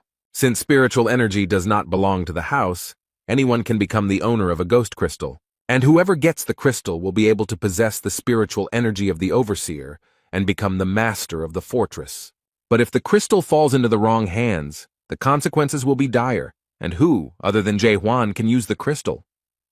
The man remembered the owner's words that people had come who could control the decay of the soul. Jurgen realized that these were the same people who had begun the process of decomposition of his master's soul. 6 months ago, his soul began to decompose, and now he has almost completely lost control, so all this was part of the commander's plans. The man finally understands everything and gives the order to everyone to stop the commander immediately, and then he looked with horror into the faces of these people and lost his last hope. Now he sees that they were all together, and only Jurgen was loyal to his ruler to the end. From this understanding and disappointment in all these people, he fell to his knees, powerless. They're all in this together, and he knows he can't do anything alone. He took one last look at the owner of the fortress and apologized for how things had turned out. Jurgen Cheever was supposed to defend Gorgon's fortress, but he failed. He sincerely regrets that he couldn't save him because he was too blind for so long. Suddenly there was a loud explosion, and a large hole appeared in the wall of the dungeon directly above them. All the walls shook, stones rained down from above, and the torches that served as light almost went out. This explosion was heard throughout the entire vicinity of the fortress, and a large fog of dust rose up around it. No one can understand what is happening here and why the ceiling suddenly collapsed above their heads. Everyone present looks up in surprise and tries to understand who did it.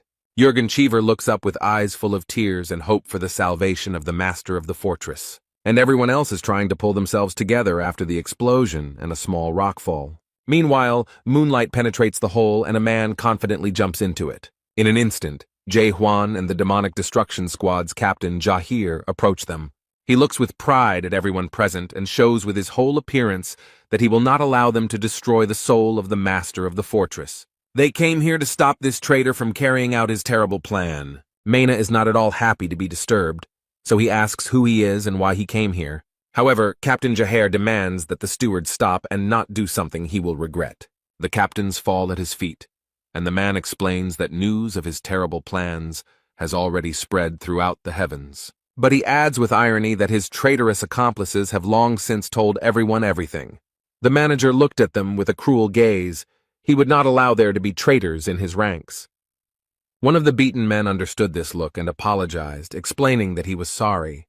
But this did not help him at all, because Mena mercilessly and with one movement destroyed him. This action frightened the men. They did not understand why this man was doing this. He smiles sarcastically and says that they probably chose to die for spreading the truth, and he simply fulfilled their goodwill. But this excuse irritates the captain even more, and he insistently asks the man to finally pull himself together and stop talking nonsense. And he calls on the others to prevent him from carrying out his vile plan, but they surround the poor man with swords. He asks in surprise what they are doing, but one of them explains that he is sorry. One of them explains that this is the will of the administrator and no one has the right to go against him.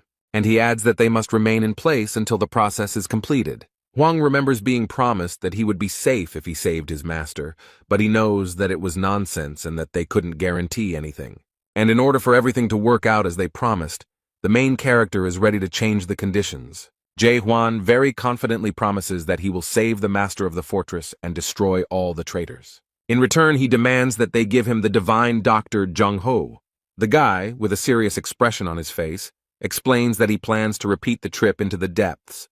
But it is obvious that he is not alone. He demands that they help him with this, and such statements surprised everyone very much.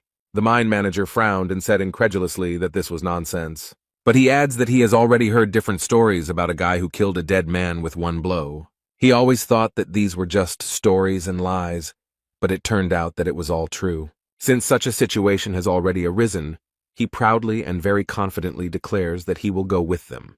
And with these words he pointed at him, and all his henchmen rushed at the boy with swords. In addition to those inside, a whole squad attacked him from above, all armed and trying to kill Huang. The main character didn't lose his head for a second, immediately pulled out his sword and skillfully killed his enemies. Jahir still holds the divine medic in his arms and tries to avoid these chaotic movements with his sword. The guy skillfully copes with the onslaught of carnivores and leaves them without limbs. The man looks at everything that is happening with horror and understands that he will not get out of here alive. Instead, a new group of warriors jumps down from above, hunting only one man. The guy assessed the situation and realized that it looked like an endless stream of manpower. He is alone, surrounded by hundreds of experienced and highly trained warriors who know how to kill. Huang looked around and saw that not only the pawns, but also the stronger characters in this party wanted to join the battle.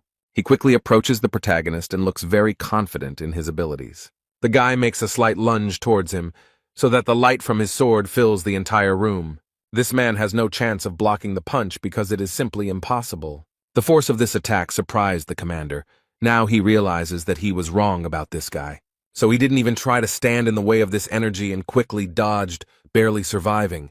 Huang crashed into the wall next to the fortress owner, who was still chained up and waiting to be rescued.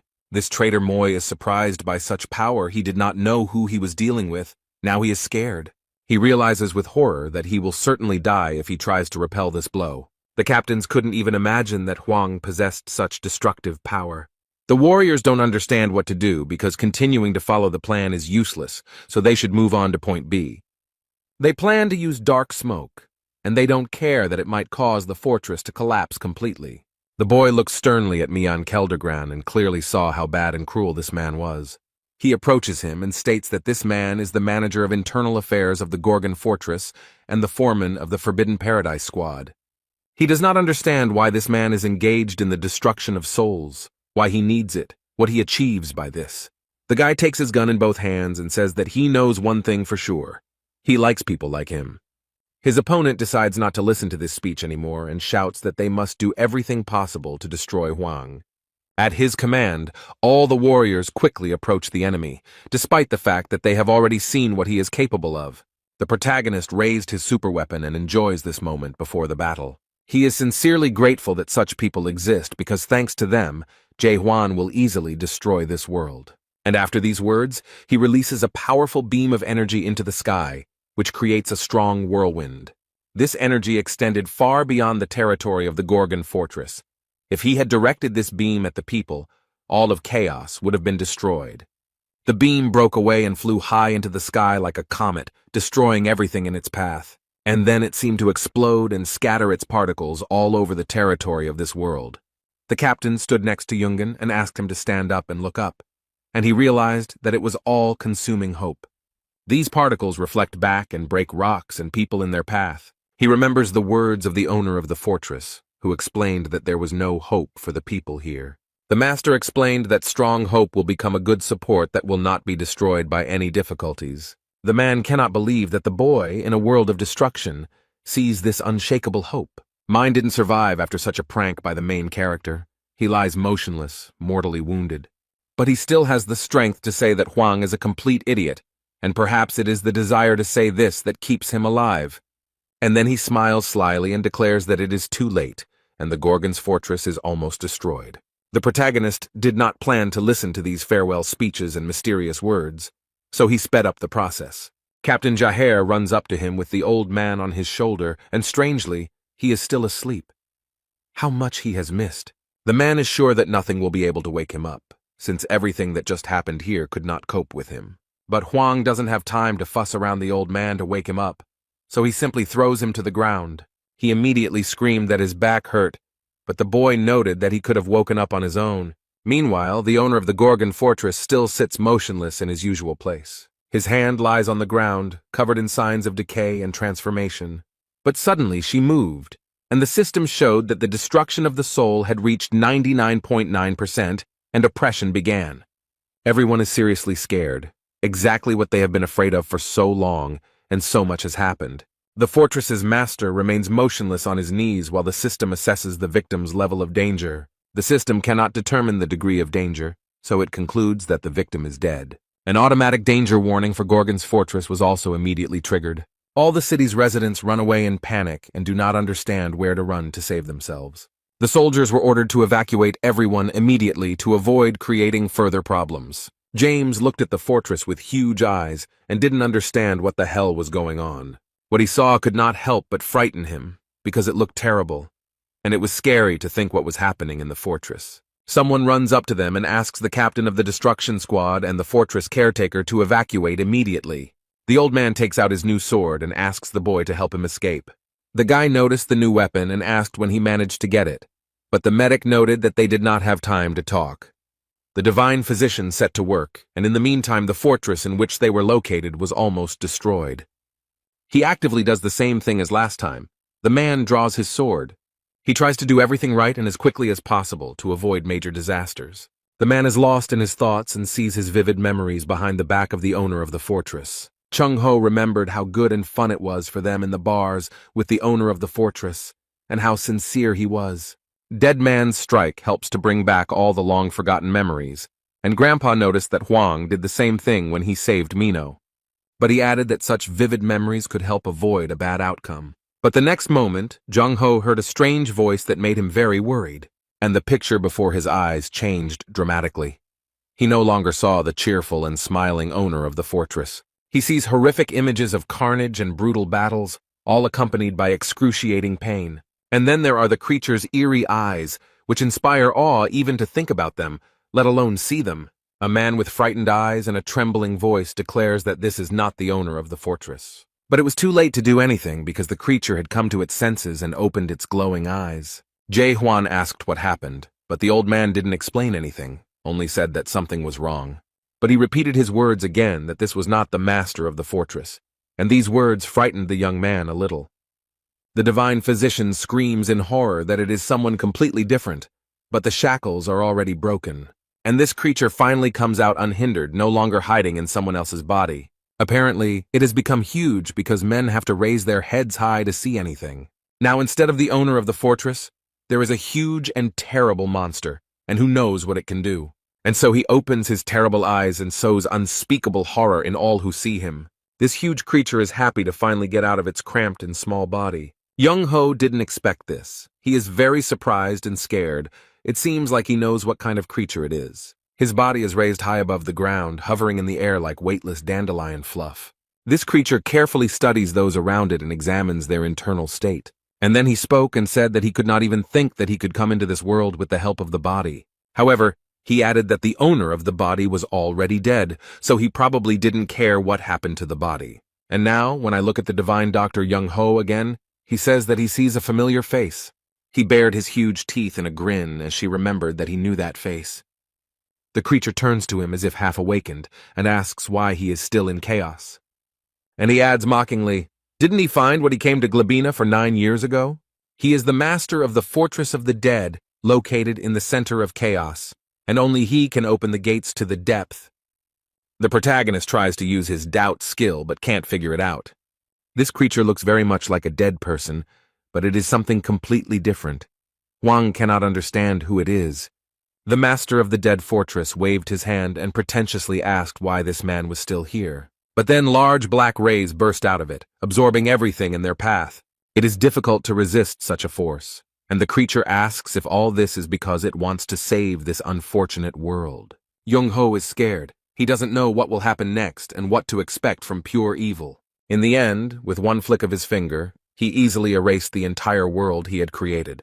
And then this terrible creature turned its attention to the boy, who was standing calmly to the side. He looked at Huang and noted that he was an interesting person, and his voice sounded even more frightening, and added that he was fully awakened with a living heart. The old man suggested that the creature had taken advantage of the royal privilege of dead man's gentleness. Perhaps it had used it on the owner of the fortress. So it's just a clone. This conclusion really alarmed the old man, and he was shaking all over. He can't believe that the Fortress of the Dead's doppelganger could be so terrifying. Jae-hwan turns to the old man, who looks at the young man with fear and listens to what he says. The protagonist calmly asks if he understood correctly that he failed. The guy has already pulled out his superweapon and is holding it tightly, ready to use. And then he explained that if their plan had failed miserably, then his goal was to kill this monster. But when this monster heard it, it seemed very funny and completely impossible to him. He asks again what the man is going to do and starts laughing even louder. King Catastrophe laughs madly, his voice penetrating your skin and making you tremble. Chung-ho tried to convince the young man not to do this, since he would not be able to do anything against such an opponent. But he added that even Mulark would not be able to go against him, despite the fact that he was just a brawler. It might be unrealistic. However, the protagonist is very confident in his abilities, so he insists that the old man not be afraid and convinces him that he can fight him. The old man was shocked to notice that this boy was too calm in the face of real death. And this monster laughs louder and louder, trying to scare his opponent. Jae-hwan didn't move for a moment. He had already seen many potions in his life. The Tower of Terror had hardened him greatly. The monster opened its mouth wide and the hilt of a deadly black sword protruded from it. He grabbed it with both hands and pulled it out of his throat, then demanded that he show him his best punch. He calls the boy a stupid awakened being with a living heart, but Huang doesn't respond. The creature smiles slyly, holding a giant sword in its hands, and eagerly awaits the boy's first movements. This weapon that the King of Catastrophe wields is called the Void Sword. It is a terrifying weapon. Chung Ho recalls that it was this sword that turned the entire expeditionary force into dead men. It was the most incredible combat experience for him, and now he can't believe he's seeing it again. He moved closer to the boy and seemed to grab him, but Huang restrained himself. He looks intently at the young man and declares that this look is familiar to him.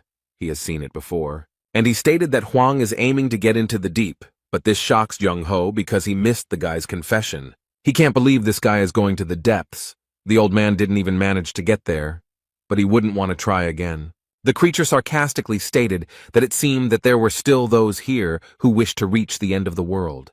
But then he adds menacingly that this guy is too weak for such a difficult journey. The monster laughs and says that the boy doesn't even reach the level of horror from 400 years ago. And then the monster stretches out its terrible and scary hands to the main character's head. The poor thing seems to be swallowed up. He tries to fight, but it is simply impossible to escape from these embraces. Huang held the sword and managed to use it skillfully, so now the bastard was left without an arm. This fight is very difficult for the guy, but he always finds a way to defeat his opponent, whoever it is. He consoles himself with the fact that he has lost his arm, and hopes that in the future he will be able to destroy it with the same success. The creature swung its dark sword and almost hit the boy, but he barely managed to dodge. Immediately after this, the monster repeated its attack, and this time wounded Huang's hand. The guy is not distracted by this and lunges, hitting right in the chest. But for the King of Disaster, this blow is not a problem at all. He acts as if nothing happened. And then he thrusts his sword into the ground, making a loud noise and raising a lot of smoke. He tried to explain to Huang that the destruction of the soul is a disease of all times. It will never go away. The main character, being at the site of the injury, already feels that the same energy is emanating from there as from the dead man. After the void sword inflicts a wound, centuries or even millennia may pass. The soul does not stand the test of time. It wears out over time and eventually breaks down. And after this destruction, a person turns into a terrible creature, the dead man. But this still doesn't stop Jae Hwan. He proudly declares that he will tear the King of Disaster to pieces.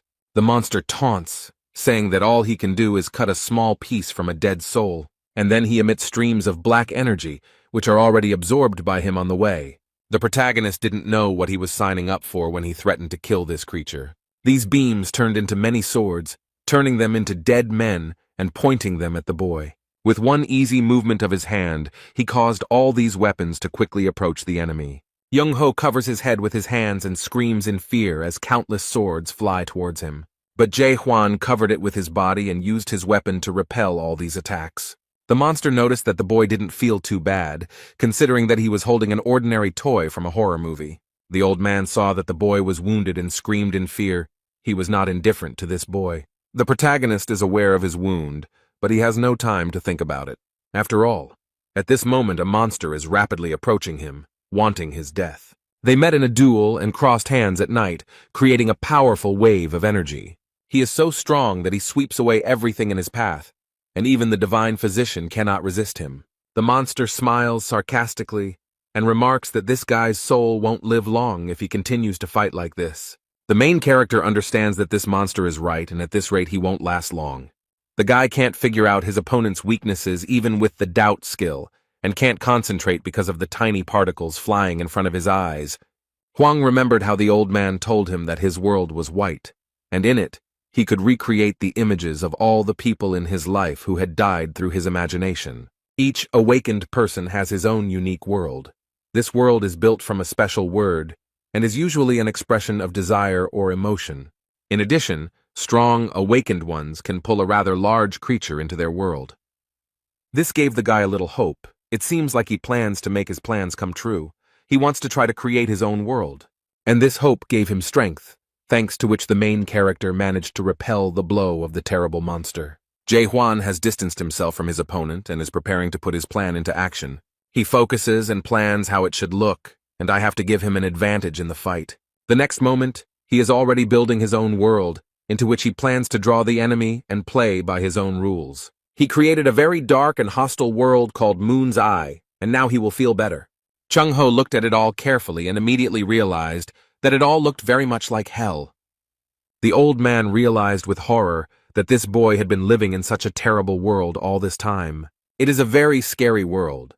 The doctor cannot understand how one can exist with such a feeling in the heart. After all of this is built on hatred and disgust, and he cultivates and nurtures all of this within himself. The King of Horrors asked in surprise if this was really his ideal world, if this was what fed him. All this seems very interesting to this potion, and he begins to laugh madly. Jae-hwan doesn't waste time on all this unnecessary talk, but immediately goes on the attack and plunges his sword into the enemy. He is full of strength and hope that now everything will work out for him, because the scars on his eyes have finally disappeared.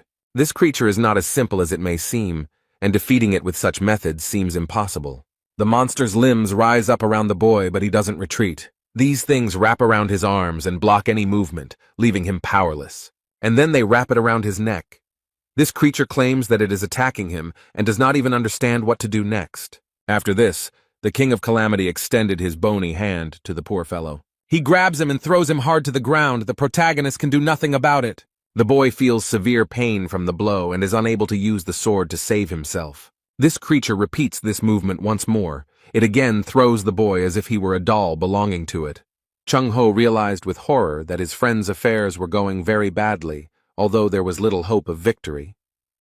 The monster places his foot on Jae-hwan's chest and believes that people like him will never give up their feelings of hatred.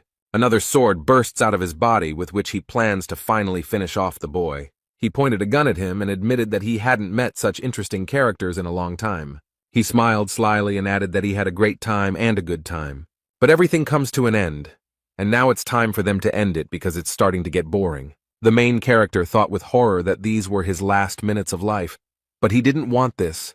He still had many plans. He is not ready to give up so easily and does not want to die, so he uses a sword. With his blow, the boy cuts the creature in half and prevents it from doing what it had planned. The monster did not expect such a turn of events. He thought that his opponent was already completely broken. But now, as the monster's head falls to the ground, the boy asks if he likes this ending. He stands up proudly and boldly declares that he has only just begun the fight and will not die so easily. However, it's much more complicated than that, and the monster's head laughs, saying that this guy is a complete fool. He reaches his head with his work and explains that no one will be able to make a single scratch on his body. The King of Calamity caused a storm with his mighty power, and Hwang had to cover his face. The monster got angry and decided to show all his strength, so long spikes appeared on his forehead.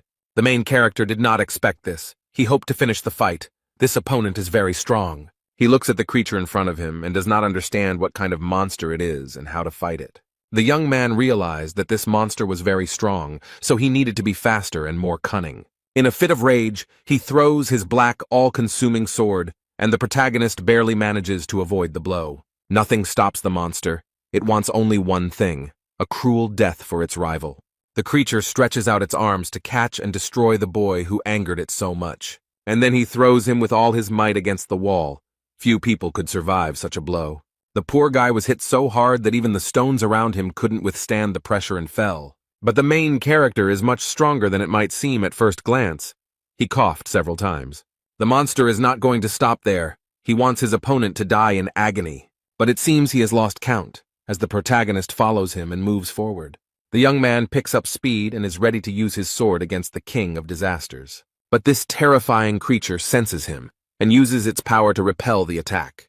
He stated that he had been observing the mejans of this world with interest for thousands of years. Everyone tried to reach the top of the Tree of Illusions to satisfy their curiosity. The monster noticed that the boy doubted everything and asked if he was trying to find answers to questions in his world. He strikes with his black sword with all his might and asks what exactly is bothering Jae-hwan. The monster tries to solve it like a riddle, and with crazy eyes screams that he understood something. The guy bravely withstands the sword attack and stands firmly on his feet. It is not so easy to defeat him. He grits his teeth and refuses to give in, but the monster taunts him and declares that Hwang's world is a matter of doubt. He wonders what his world really is and suggests that it might be destruction. Options such as destruction or complete extermination are also offered, which for the monster looks like a game. And then he bared his terrible sharp teeth and added in a terrifying voice that this world was coming to an end. He feels like this is the only word that suits him best. This world feeds on arrogance. The monster wonders if this ordinary man would dare to question the value of the Tree of Illusion. The King of Calamity has turned into a mad and very scary monster, and asks if the boy is turning to his world to find out his destiny. But the main character does not give in to his provocations and explains that he does not understand what nonsense he is talking. The monster still asks tricky questions to distract attention, but the boy is adamant. He is already very tired. This struggle has exhausted the young man, and he does not know how much longer he can hold out. But suddenly he unexpectedly remembered something, and realized that this had already happened to him in the past. The guy remembers such a terrible monster, and he defeated it then, which means he can do it now. The main character seems to have finally figured out how to proceed and how to stay alive. He remembered how Jong-ho had said that the fortress master's body now contained a double. The young man finally knows what to do, so he prepares his weapon to strike. Now he definitely has a chance. The monster noticed that something had changed in his opponent's eyes, and that a strong blow was awaiting him. Hwang exerted all his strength, and his blow was so powerful that no creature could resist it. The result was a powerful explosion that crashed down on the monster and lifted many stones into the air. But this creature is still alive. It is so difficult to defeat, and she noticed that its arrogance knows no bounds. He declares in a terrifying voice that this fool will never be able to defeat him. The monster then stated that he was bored and wanted to finally put an end to this. The main character froze in front of a creature that was tens of times larger than him and opened its mouth wide. It doesn't scare him. It seems like nothing scares this guy anymore. He looks very confident. Instead, this creepy monster grins angrily and rejoices that he will soon swallow his stubborn rival. But Hwang won't let that happen. He's preparing to deliver another powerful blow. He uses his doubt technique again, and this time it worked, and the protagonist saw it. He saw a long and bright thread connecting the double with his physical body. Now he knows where to aim, so he grips his weapon tighter and prepares to strike. Jae-hwan quickly approaches the monster, completely ignoring all of its wounds. He doesn't have the opportunity to think about it because the only thing he needs right now is to defeat the King of Calamity. The last blow caused damage to the double, as the young man used the decomposition technique. The main character does not stop fighting and increases his attacks in order to eventually win. The monster stated that the boy lived for the end and added that he would wait for him in the depths. This was his defeat. This was the last straw. The monster disappeared and Jae-hwan remained alive. Hwang, completely exhausted, leaned against the stone. It was even difficult for him to hold his head up. All this struggle had a big impact on his physical condition. His body was ready at 101%. But now he has had the opportunity to analyze the fight, and he realizes that he needs to become stronger. He understands that his lunge is not enough, despite the fact that it is a very powerful weapon. Strong Strike does a good job of crowd control. However, when it comes to one extremely strong opponent, this is not enough. The attack radius is too small to deal enough damage to win the fight. This time he used the lunge to distract the monster and buy time, but now he knows he needs to master the skills to fight especially strong opponents. The poor old man is lying on the ground. He has lost consciousness and is slightly crushed by stones. As soon as it was all over, the captain and commandant of the fortress came running to his aid. The main character suddenly hears someone talking to him and becomes confused. His weapon lies at his side, and next to him on a wet blanket lies the owner of the fortress. Despite what had just happened to his body, this man somehow survived. He has difficulty speaking, but he explains that even though he became dead, he was still watching over him. He is sincerely grateful to this young man for his efforts in fighting the King of Calamity. And then, without any warning, he suddenly grabs the protagonist by the tired hand. The guy is a little wary. It seems he doesn't like this kind of contact. It scares him a little. Instead, the owner of the fortress suggests that perhaps it is time for a change in Gorgon's fortress. He asks Hwang to accept him, and then a bright yellow light spreads across his hand. The owner of the fortress sighed with relief and noticed that the young man reminded him of someone. After what this man did, the boy was left with warm memories, but the owner's last words were a request to take care of his living heart. Now others arrive at the scene of the battle, asking if everything is okay and if anyone needs help. Jurgen and James looked back and couldn't believe their eyes. What they saw was shocking. Jae-hwan approaches them with a sign on his hand given to him by the master of the fortress visible. All those present, without hesitation, immediately fell to their knees to pay their respects to him. Jürgen Cheever looked at the young man with tears in his eyes. He realized that the overseer had died, handing over his power. He submits to the will of his master, and if he wanted it, no one would object. Jürgen dropped to one knee and greeted the new overseer and master of Gorgon's Keep. And now the main character understood what this seal on his hand meant, and it shocked him. 2 days have passed. The fortress is gradually being restored. Active construction work is underway. Huang is sitting at the table, and Jürgen approaches him and addresses him as the owner. But the guy objects and explains that he does not intend to be an observer. The man shows him a document where the boy's promise is written down. He promised to save the observer and kill the traitors, and Jürgen promised to help him get to the depth. The guy is angry because the owner of the fortress died. Now he must take his place. Jürgen noted that the boy could not break his promise since he was now their new leader. But this is not what he planned. He cannot waste time in the fortress because he wants to get into the depths. He hopefully asks if he can pass the position on to someone else, but Jürgen assures him that this is impossible, as the new person only takes over the position after the owner's death. The fortress does not recognize a new observer, and this sign is a symbol of the Gorgon fortress, which is why it was chosen. Since they had resolved the issue, today the man brought him a mountain of documents to study. There are also some extra helpful notes since he is new here, so he needs to familiarize himself with everything. While sorting through the papers, he noticed a strange law that punished a person for insulting an observer. And if this happened 3 times, then he would be punished by the complete destruction of his soul.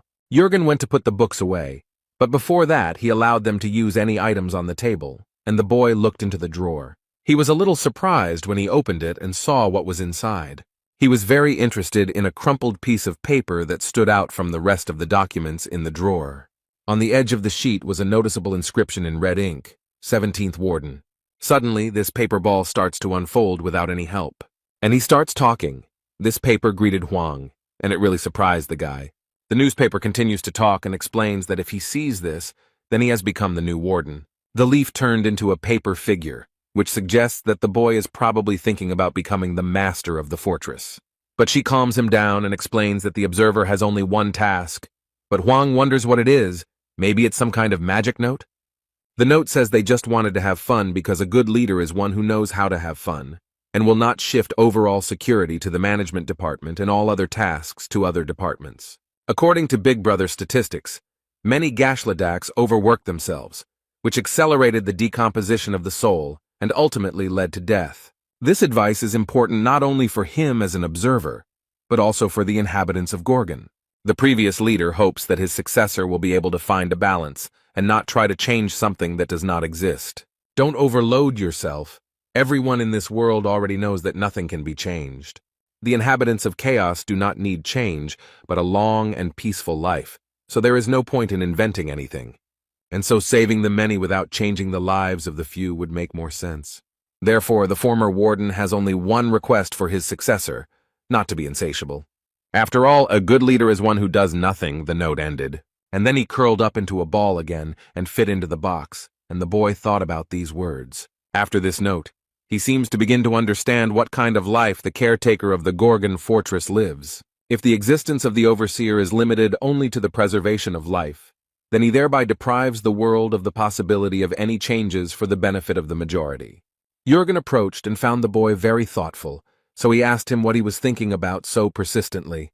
The young man seems to have come up with something and wants to tell this person about his plans. He confidently states that he will abolish the position of the caretaker of the Gorgon's fortress, although this will be an ambitious request. Jürgen Cheever doesn't understand how this is even possible, so he asks what it is supposed to mean. The guy decided to start over and asked what a lock was. The man thought the question was strange. A castle is a fortress, and a fortress is a military structure designed to protect against enemies. And suddenly the guy makes a very bold assumption. There are no more enemies. But he asked the man what would happen if there were no more people willing to attack the castle. In this case, the existence of the fortress would lose its meaning, and the guard would no longer be needed. However, this all sounds very false. Jürgen is convinced that it is simply impossible. But the main character is firmly convinced of the opposite, and insists that this is quite real and possible. Jae Hwan proudly and very confidently states that this will happen because he is going to unite chaos. In chaos, people are not buried, but a soul flight ceremony is held to mourn the soul lost forever. During the ceremony, the soul is forgotten. During the ceremony, the life of the deceased is spoken over and over again until it is completely erased from the memory of chaos. This is the last thing the world of chaos can give to those who leave it, recalls Jürgen Emil Groschek. He is no longer there, so eternal memories will become fertilizer for the tree of illusions. This whole ceremony will last a whole week, and sooner or later everyone will forget about him. And during this week they will remember him and share their memories. They will talk about the dead man non-stop until there is nothing left. Huang stands there frowning, and now he knows the name of the one who so shamelessly handed him the position of fortress overseer. The protagonist overhears them discussing him. They are amazed that such a young man became a warden. Someone noticed that he was not even 100 years old and suggested that Jürgen was up to something. And one of these gossips expressed a desire to gain power over their new overseer. The guy noticed a girl who looked at him very strangely and sometimes even angrily. She looks at the guy with interest and intently, trying to understand what kind of person he is. The man boldly approaches the protagonist and attracts Jae Hwan's attention. He has a smile on his face, and at first glance he seems quite nice. The man asked if this was their new boss. Jung Ho turned to the leader of the Holy Maiden Guild and noticed that she was one step behind Old Raccoon of the Lhasa Scholars Guild. She agreed that it was very interesting and asked what bets the doctor was making, who he was betting on in this competition. But the man was very skeptical about her words, since there was nothing to bet on. Here, even without competition, everything is clear. You don't need to think long to guess which of them is stronger. The man asked the new warden how old he was, and he replied that he was about 60. I thought for a moment and wondered if something had really changed in Gorgon Fortress, or if this guy was the son of the former overseer. Everyone around thought that this man was rude, and that age didn't matter at all, and that it was stupid to call him a son.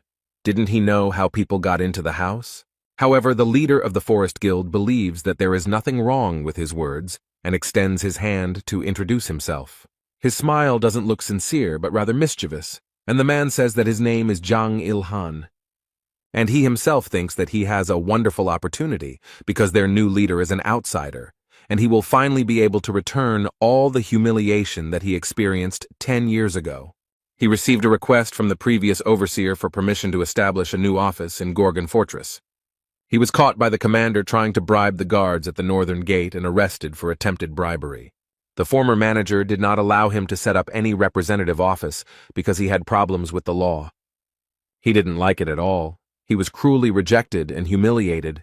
But now this man is already dead, and the commander of the northern gate is in the hospital. He considers the guy inexperienced, so he is convinced that now a great opportunity has opened up for him. She shook hands, and her interlocutor used a high-level combat formation skill. The golden fibers spread very quickly from his hand to his entire body, and Huang couldn't help but take possession of them. Somehow the main character found himself in front of the 8th gates of hell. Suddenly, the huge and heavy gates open, and the young man hears heavy breathing behind him. Behind him stood a huge and very scary dragon with a huge mouth and burning eyes. He immediately began to attack the boy, and the dragon used his ability to breathe fire. Everyone around noticed that the warden looked strange, and realized that this scoundrel had used the 8 gates of hell, which was very mean. Jang Il-han smiles sarcastically, and is happy that the boy is now watching the hellfire of the red dragon Tiamat, and believes that soon he will begin to beg for mercy. But suddenly Jae Hwan came to his senses and noticed that House had a very interesting greeting. The man's hands began to shake. He definitely didn't expect this. It seemed like the guild leader had underestimated his new boss. The protagonist now knows what kind of person this is and is glad that it didn't take him long to find out. He dealt with the red dragon very quickly, and now he has to repay the debt. And now he casts the lost spell and transports this person into his world. This world scared him terribly, although he did not have to fight with a terrible dragon. In horror, he fell to his knees in front of the new overseer and shook him. People gossip and don't understand how this guy managed to break through the 8th gate so quickly and easily. Huang said he should be publicly flogged for insulting the prison chief, but today he was kind and simply asked not to do it again. The guild leader looked at the guy in surprise and wondered who he was, but Jung Ho was a little disappointed as he thought it would be a more interesting sight. The ceremony continued, and the moment came when Jae Hwan was called upon to give a public speech. Since he is the new leader, he should greet everyone, They used a sound amplifier for him and asked him to start. Young-ho is a little wary. He has a bad feeling about this welcoming speech. He starts with an introduction. The guy says his name and explains that he will now be the caretaker of the fortress. He blurted out that he didn't know Imel Groshek and didn't know what he did or how he lived. The guy doesn't know what kind of leader he is or anything at all, and these words really shocked everyone present. But he doesn't care at all, and he already knows that the inhabitants of the Gorgon fortress don't like him anymore. Hwang noted that they probably thought that this inexperienced boy became the commander of the fortress by accident, and there was probably some truth to that, since he himself did not want it. The protagonist came to the conclusion that they were unhappy with the candidate, and he did not want this position. So after thinking about this question for about 30 seconds, he came up with a rather interesting solution. The guy explained that whoever beat him in a one-on-one fight would become the next warden.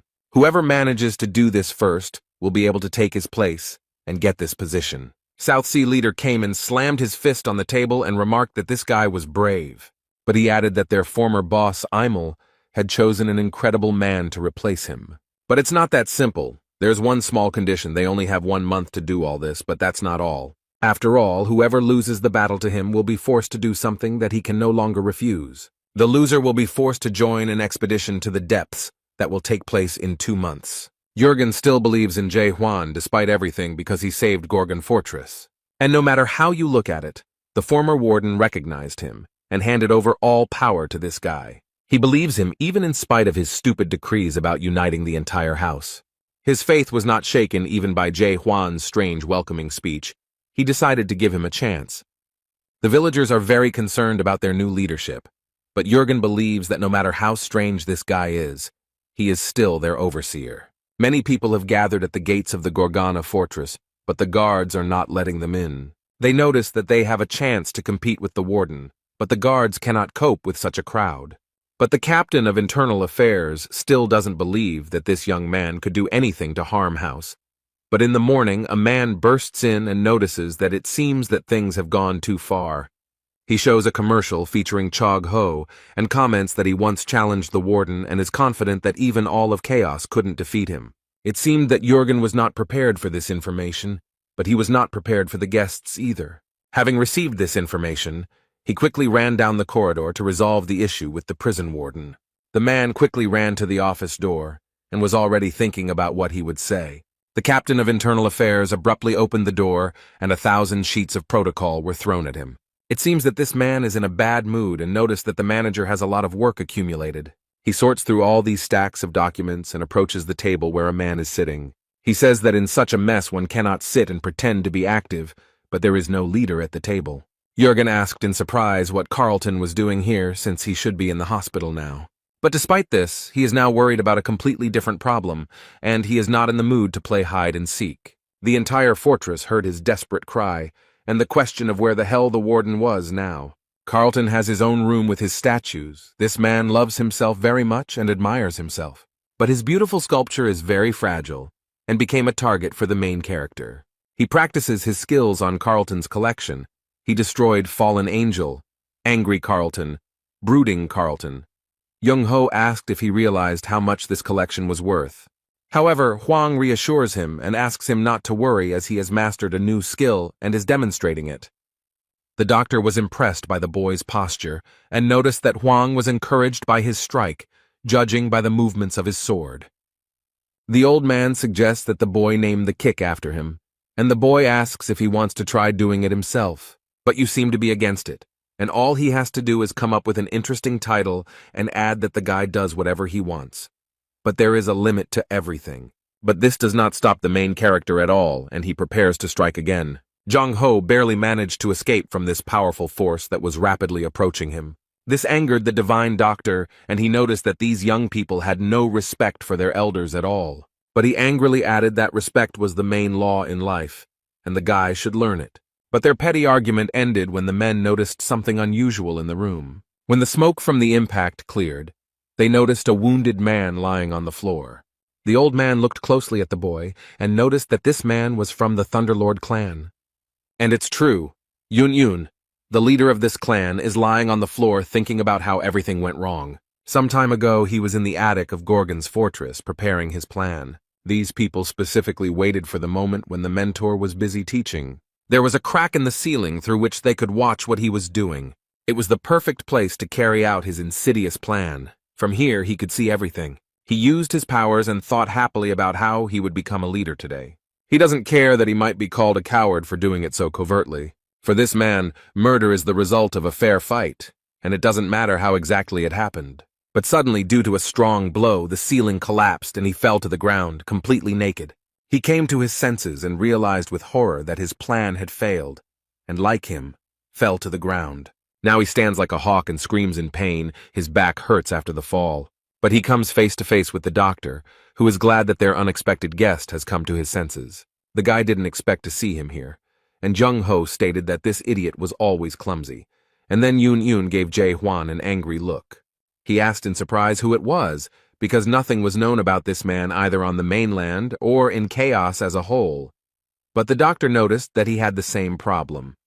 That's why this guy asks, what's the point of managing something you've never heard of? Jung-ho looked at Hwang training and explained that there was no point in it. Then he remembered everything he knew about this man, although they had met not so long ago. But in that short period of time, he realized that the only thing that mattered to this guy was that everything about him was meaningless.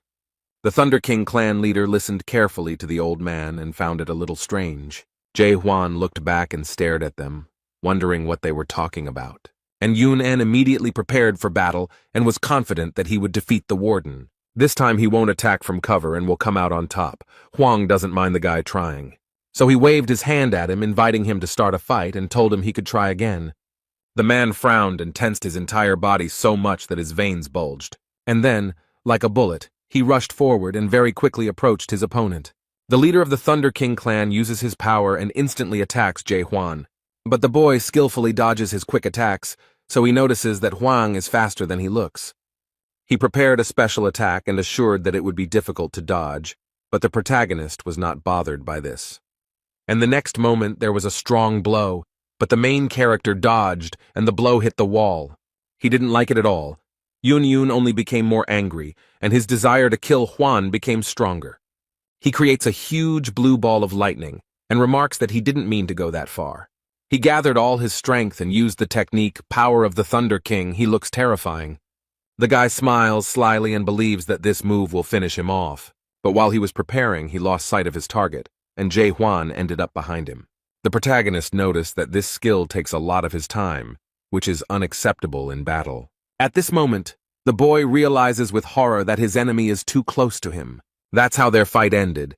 It didn't last long, since one of the opponents turned out to be much stronger. Yoon learns that the fortress overseer has defeated the leader of the Thunder King squad. Instead, the old man is glad that things turned out this way and praises his friend for a job well done. After all, he now has the support of some of the best warriors, and this will help him a lot in the future. To achieve this, Yoon had to put in a lot of effort. He spent exactly 100 years on it. He was a member of one of the 5 famous squads of the Great Lands, the Yuan squad. But he didn't have any high status or power. This guy was just an ordinary slave. His life was very difficult. It was not what everyone dreams of, and he wanted to escape from it. Those players who cleared the tower also became members of the team, deciding to spend the rest of their lives together. But in the end, fate did not spare them, and they all died, some in battle, some in slavery. He worked for 100 years and saw his friends die, but he miraculously managed to survive. Thanks to the trust he had earned over all this time, Yoon was able to receive the official status of minister. It was then that he challenged his destiny because he was not going to live like this anymore. He wanted a better life. He betrayed the trust he had earned with such hard work and duty and stole Yuan's secret treasure. This is how he acquired his highest level of mastery, Lightning God. This treasure somehow miraculously rejuvenated his cells the moment he appropriated it. This clot of energy gave him knowledge and instructions on how to use the Yuan treasure. Apparently, Yuan's squad had been pursuing him for 20 years, and in the end they were all wiped out. And after being summoned to chaos, thanks to the skill Lightning God, he managed to take 9th place among the 1,000-year-old squads. But Hwang really irritates him, because he hasn't lived even 100 years. He hasn't had such a tragic and difficult experience. Yoon doesn't understand why he got such a high position, how he managed to do all this. It's just impossible. He recalls his conversation with the divine physician and finds his behavior strange. This man is familiar with the feeling of despair after an expedition into the depths, but when he talks about Huang, a smile appears on his face. The old man mockingly declared that he was very lucky because he met this guy before he knew real despair. Meanwhile, the main character looks with interest at the last surviving statue. The boy stares at Huang, and Jung-ho notices that he can't figure out what's so special about the warden. But he reported that a week ago, the Gorgon fortress was captured by a detachment of the Golden Heavens. The young man looked at his interlocutor in surprise and listened with interest to the continuation of the story. The old man, in despair, says that he cannot say exactly how they managed to win everyone over to their side. But one thing is clear. They had been preparing for this for a very long time and were close to victory. And it was this guy who saved the Gorgon fortress from complete destruction. Yes, those who defeated the mighty king who had taken possession of the body of the fortress guard.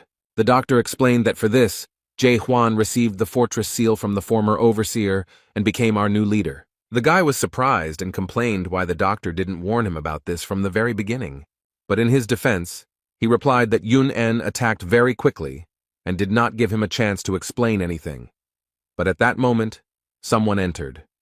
The strong man smiled cheerfully and proudly declared that he had come to defeat the warden. This is the leader of the Fire King's squad, Gang Hwan. He came with the leader of the South Sea squad, but he wants to go first. Jae Hwan noted that it is not at all necessary to stand in line and wait for your chance. Therefore, he proposes to begin the fight immediately and does not object to being attacked with a slashing blow. He explained that he was practicing new techniques and had a lot of free time, but this remark surprised the men. The divine doctor sighed heavily and thought that many people would suffer today. On the contrary, his opponents seemed confident in their own strength and even welcomed the opportunity to attack together. The leader of the Fire King's squad believes that the warden will later regret such a choice. And this man suddenly attacks Jae Hwan with his flaming sword, confident that victory will come easily to him. The fire engulfed the squad leader's weapon and sought to burn the enemy to the ground. This fire almost touched the main character, but he does not look scared or embarrassed. The guy easily dodges the fire stream, and now it's his turn to attack. The fire spread to the wall of the house and damaged it. It doesn't look like a suitable place for a fight. Jung-ho got angry and shouted as if he wanted to burn the entire hall down, but Yun-young noticed that the man in such a state probably didn't hear him. They met and crossed swords. They are quite strong opponents, but Gang Hwan still does not lose confidence in himself. He smiled smugly and noticed that the boy was afraid of his fire sword. However, Jae Hwan quickly convinces him otherwise and states that this is not true. And then he, with all his strength, with his bare hands, without any hesitation or fear, strikes with the fiery sword. Now the main character has grabbed the sword with both hands and is ready to strike again. The overseer of Gorgon Fortress is too powerful an opponent to be defeated so easily. He asks the leader of the Fire King's squad to tell him if he was scared by his blow. After these words, which slightly confused his opponent, he gets up and hits Gang Hwan hard. As a result, there was now a large hole in the wall, and the boy noted that he still found it difficult to use force. Yun-yun is shocked by what she saw, and the doctor is worried because he doesn't know how to explain all this to Jurgen. The leader of the Southern Naval Detachment struck the ground with his sword, and water appeared all around, which was very much needed here. After their fight, everything is on fire, so he decides to use his power to put out the fire. He looked at his friend and noticed that Kang Hwan was okay in case anyone was worried about that. The protagonist looked at him menacingly and repeated that he asked to attack simultaneously. In response, this man very laconically explains that he does not really like fire, and now that the leader of the Fire King's squad has been defeated, he is ready to try to win. He stands proudly and offers to fight, despite how easily Jae Hwan dealt with his predecessor. It's amazing that after everything he just saw, he still has such enthusiasm for the fight. The main character thought about how first there was white electricity, then fire, and now water, and it reminded him of Pokemon. However, upon closer inspection, this man turned out to be stronger than his previous opponents. But without further warning or prelude, Jae Hwan takes the first step towards his opponent. He went on the offensive, and the leader of the Southern Naval Detachment defended himself with weapons. The man frowned and no longer looked as confident as his predecessor. Both have large and powerful swords, and each of these warriors knows how to use them skillfully. During the fight, Huang noticed that this guy was different from his previous opponents. He doesn't just mindlessly rush into battle like the others, he finds it interesting. It seems that the leader of the South Sea detachment has taken control of the situation and has prepared his weapon to strike. Huang was right in front of him, so the guy swung and hit, but fell to the ground. He was surprised because he had not noticed at all how the warden had managed to disappear from here. When he raised his head, he saw his opponent, which was a bad sign for him since he would be attacked from above. The protagonist gathers his strength. The golden rays of energy almost reach the squad leader. The man understands that his opponent has great strength and it is better to dodge this blow than to resist. So at the last moment he barely managed to jump back to avoid the merciless blow. It was a huge wave that destroyed the floor and scattered many stones to the sides. The squad leader looked around, assessed the whole situation, and came to the conclusion that the overseer was clearly stronger than him. He admits that if Jay Huan had hit him, he would have been left in pieces. The guy has enough pride and strength to admit his defeat, which surprises the main character a little. Huang noticed that this young man had not yet shown all that he was capable of, but the squad leader was not going to continue the fight, because everything was already clear to him. Cayman smiles. Since he lost, he now wants to discuss the rats in detail.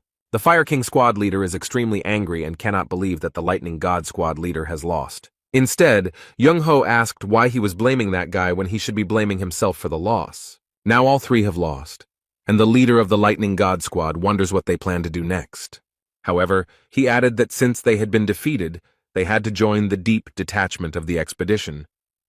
One of them noted that this was precisely the reason he came here, to which the main character looked around in surprise.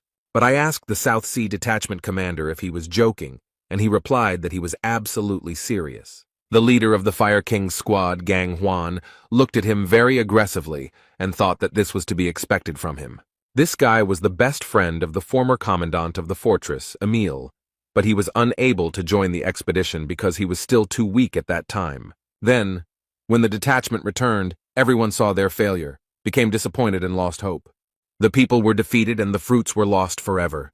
It was a strong blow to the fortress of Gorgon. This guy saw with his own eyes how dangerous and scary it is to go down there, and even more dangerous to own something so valuable. He witnessed the disintegration of a detachment that was going on an expedition into the depths, after which no one else showed a desire to go there. It happened 900 years ago, and Cayman believes he honed his skills for this very day. He then explained that he planned to join the squad in the near future and go into the depths. The divine doctor sighed heavily and asked for what purpose the Fire King had come here. The man crossed his arms over his chest and remarked that since he had already lost, he had no choice. Then I asked the Lightning God, and he calmly replies that he has already made a decision. And the next moment, he suddenly stood up and ran quickly. I wonder what he was thinking. Was he really going to run away? The main character noticed this, and he didn't like this idea at all, because everyone knew the conditions of the battle. However, then everyone noticed that he was running towards the main character, and the doctor tried to stop him, as he thought that he wanted to fight him again. But the guy doesn't stop and continues to do what he planned, which alarms those present. The protagonist had already grabbed his sword to fight back, but the boy fell to his knees in front of the warden, apparently realizing that Jay Huan was indeed very strong. His behavior really surprised everyone present. They certainly did not expect to see this. He swears that from now on he will serve him faithfully and obey his overseer. The protagonist looked at him in surprise and remarked that he should not swear allegiance. But the boy still kneels, promising him his devotion, and is even ready to die for him. However, Huang noted ironically that he would not be able to do this since he was already dead. The young man realized that he had said something stupid, and it upset him, but he was not going to back down. He begs to be accepted and is ready to become a private captain, just so that he is not rejected. No one understands what he wants, but the boy promises that he will not steal the secret treasures and begs to be accepted. The divine doctor doesn't understand what's going on here and why the leader of the Lightning God Squad is acting this way. He asks how he can speak and behave like this and how his team will react to it. The other two squad leaders watch this whole event with surprise and great interest, and the leader of the Lightning God Squad admitted that his squad was no longer in chaos. Young Ho asked in surprise what this young man meant. How could his unit not exist? He admitted with regret and sadness that there were only 7 people in the detachment, including him, and no one else was left. The Lightning God suffers greatly because of this, because he has been the leader of the squad for so long that now he does not know who he is without it. His squad has completely fallen apart, This prevents him from living a peaceful life. The poor guy doesn't know what to do now. All this happened a week ago, and everyone in the room is listening to it with horror and great surprise. The poor guy is completely broken and disappointed. Suddenly, everything he worked for has come crashing down. Young-ho thought for a moment and asked if he really meant that his squad had fallen apart. The young man sadly lowered his head and, without looking anyone in the eye, noted that this was indeed the case. They ask him when this happened, and the Lightning King repeats that it was a week ago. The old man thought for a moment about what had happened a week ago and what events it coincided with. And I realized that the squad of the Lightning God fell apart when a new caretaker of the Gorgon Fortress was announced. The doctor noticed that this guy had come here to get a job as a warden and had mistakenly convinced himself before the fight that he would succeed. But very quickly something went wrong as he planned, and he realized that this was too strong an opponent for him, because as soon as he decided to strike first, he was immediately defeated. The old man came to the conclusion that his destiny was ruined and he was never able to become a leader, so now he asks Jae Hwan because he has nowhere else to go. The guy is glad that he was understood, but Young-ho gets angry and asks if he has lost even a drop of shame.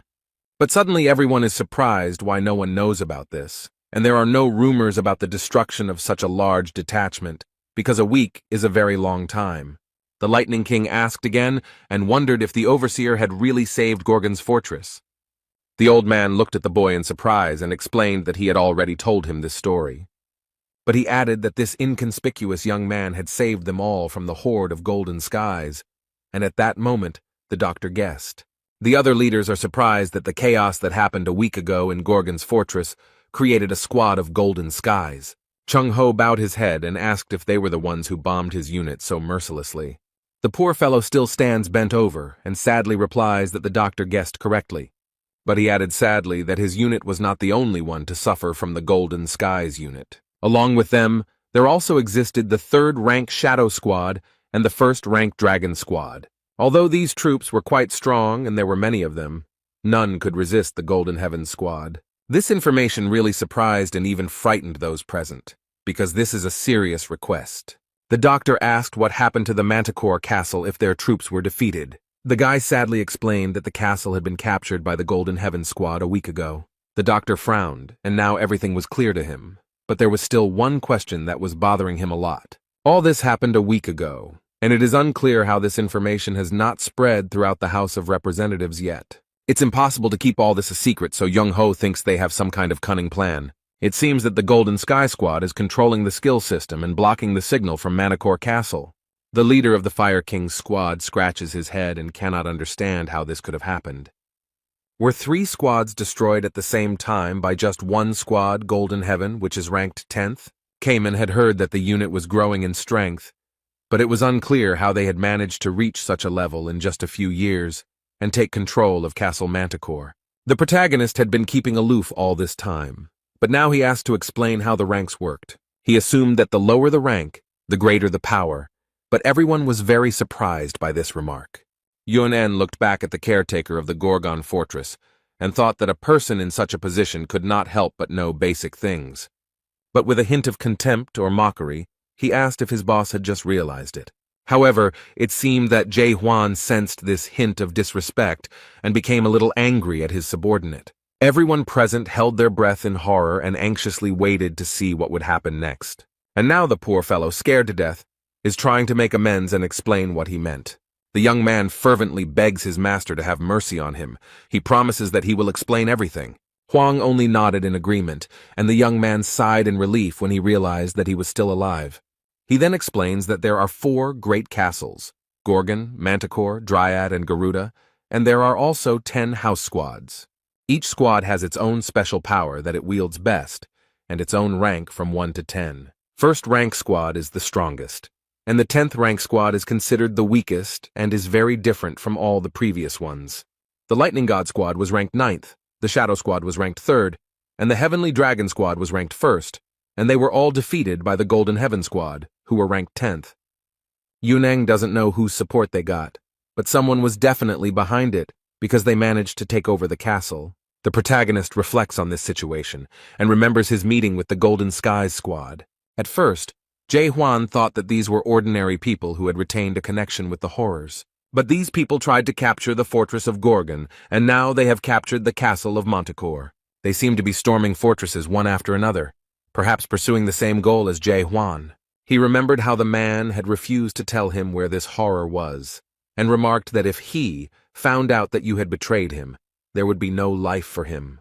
Then the main character became very curious about who he was talking about, and who he meant, who this he was, who this person was very afraid of. And now Hwang wonders if there are horrors in this mysterious he in Manticore Castle now. Meanwhile, terrible things happen in the captured castle, and in such cases many innocent people usually die. It seems they wanted to get the guard's horn, but they failed, but this did not upset their leader. Now he sits on the throne, and at his feet lie the lifeless bodies of the previous throne holder and his subordinates. This man is the leader of the Golden Heaven Squad, Lim Jin-hong, and he is happy that his plan is coming to fruition so wonderfully. Meanwhile, Yonen decided to give an introductory lecture to those who had just entered Chaos. The main squads are also called the 10 Chaos Sects. They emerged 900 years ago when the first squad was assembled in the Depths. Each detachment has its own commander, and besides him, each detachment has a deputy and a foreman. They all remained in the shadows because Jae-hwan is very strong, but the leaders also have a lot of power. The leader of the South Sea Squad is rank 5, and the leader of the Fire King Squad is rank 8. The lower the number, the stronger the squad. The captured castle is full of people from the Golden Sky Squad. They continue to clear the territory of enemies. The men report that the leader of the Celestial Dragon Squad was captured, but not before they left him without arms. But they added to their master that the leader of the Shadow Squad was still fighting at this time. Meanwhile, their leader sits on his throne and plays with daggers, throwing them at now motionless targets.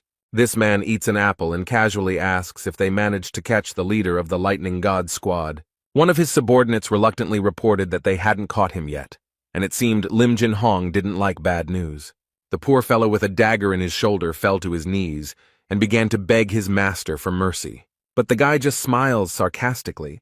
It seems like their leader is using all his power to the fullest. He asks if they know where the guy ran off to. His subordinates assume he's in Gorgon's fortress. Lim Jin-hoon didn't think that the leaders would unite after he took over the castle. He thinks about what is happening in Gorgon's fortress, and remembers that great changes are happening there now.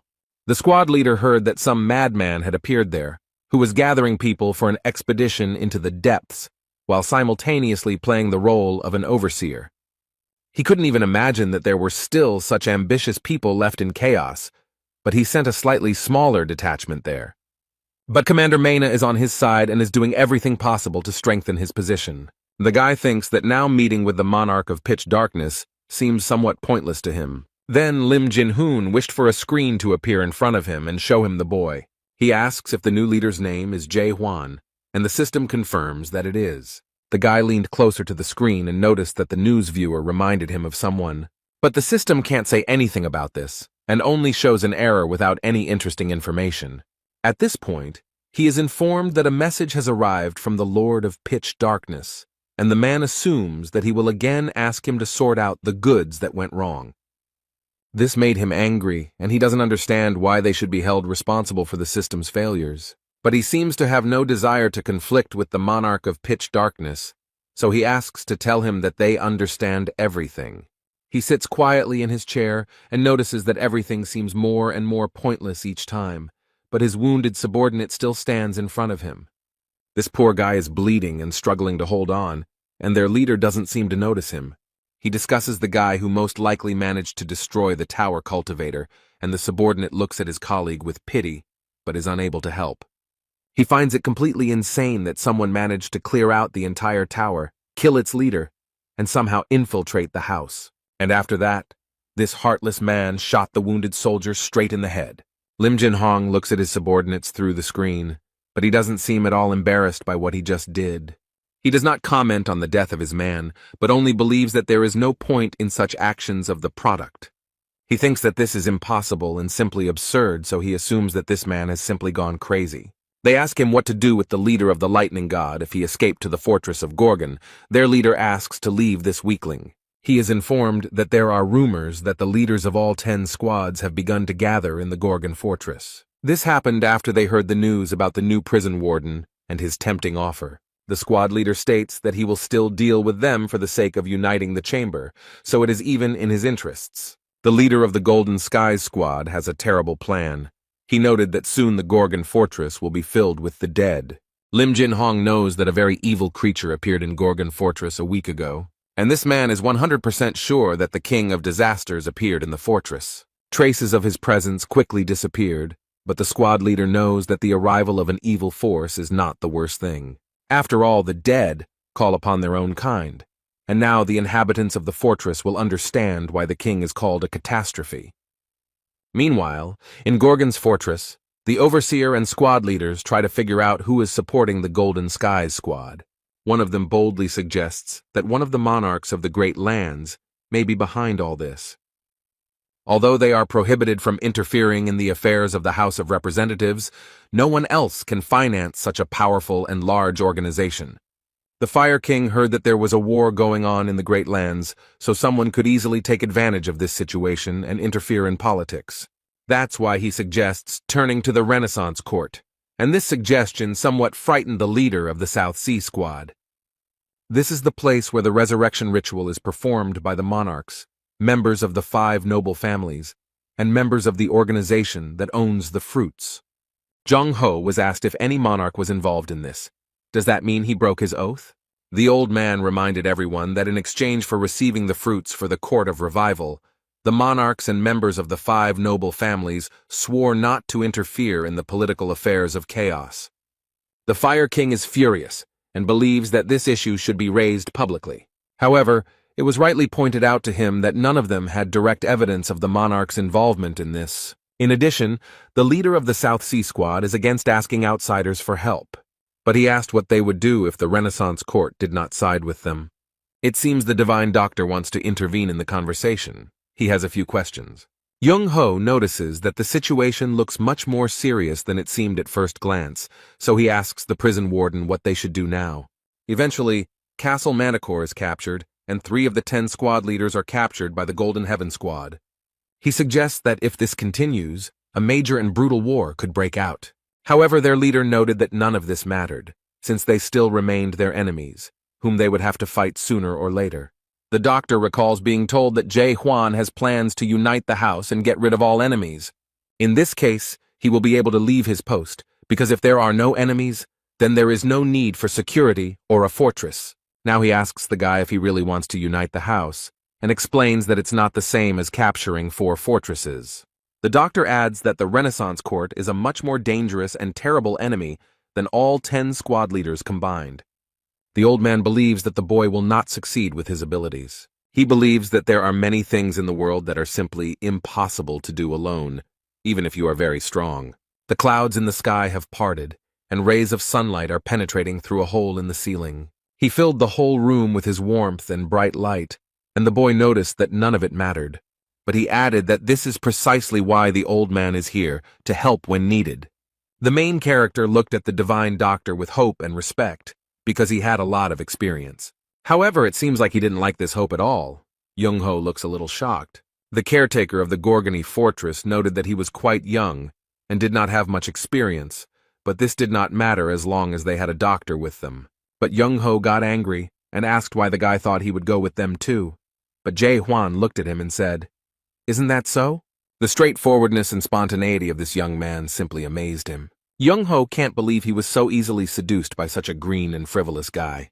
The protagonist looked at the squad leaders and decided that it was time to tell them about his plans. It consists of several points, the first of which is the unification of chaos. But Hwang does not specify how exactly this will happen. After that, he plans to destroy the Court of Rebirth that stole the fruits 900 years ago. And only after this will their expedition into the depths begin. But for this, he needs devoted people who will work for the common good. Therefore, if any of them are not confident in themselves and understand that they are not ready to sign up for all this, then it is better for them to leave now. Cayman wondered what the warden would do if everyone refused, and no one showed any interest. Jae Hwan said that he would go alone then, but the squad leader pointed out that such a plan could not be carried out if you were alone. However, the main character proudly noted that he had traveled this entire path completely alone, and therefore was not afraid of anything.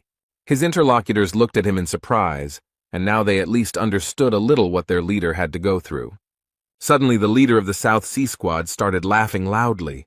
It looks very strange. And then, cheerfully declaring that he would join Jae-hwan and noting that he would follow his leader anywhere, Yoon also confirmed his participation in his plan. After the confession, everyone looked at the Fire King and began to wait for his answer. The man rubbed his head in confusion and explained that he had not yet decided what he would do. In his defense, he stated that it was completely normal, and they were very calm about accepting an offer from a complete stranger. He explained that he was not sure that Jae-hwan would be able to lead the expeditionary force because the enemies were too strong. But he expressed his wish quite confidently. The Fire King wanted their overseer to prove his worth. The man explained to those present that there were now 6 squad leaders on the side of the Gorgon fortress. If 3 more leaders, not counting them, recognize him, then he is also ready to stand on his side. The protagonist folded his hands and agreed to these conditions, but it seems that no one expected him to agree so easily. But then the guy thought for a bit and added that he also had certain conditions for them. Since they must recognize him, it is only fair that he recognize them. The leaders ask curiously what conditions he came up with, and Jae-hwan replies that they will have a competition. He is organizing a competition among the best, and you need to get into the top 8. This will be enough for him to be able to accept them, and after that the overseer is ready to carry out any task. This angered the Fire King, but Kaiman noted that it made sense, since being the leader of the squad did not yet guarantee them unconditional power in the world of chaos, and asked when the competition would begin. Meanwhile, along the corridor of the fortress, someone is quickly approaching the door of the hall where they are. He opens the door with different movements and eavesdrops on their conversation, but it doesn't seem to bother him at all. This is the Minister of Internal Affairs. He looks very strange and shows some document.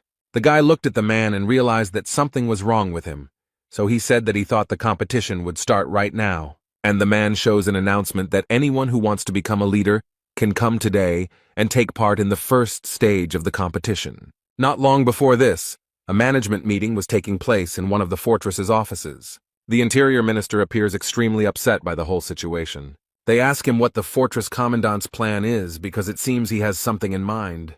The situation has become even worse than before. The outer borders of the fortress are overcrowded, and the guards are having problems checking people. Carlton noted that the minister did not seem to like what the warden had proposed. He noted that it was a matter of principle, but Carlton did not understand why formalities could not be avoided in such an extreme case, especially if the majority supported it.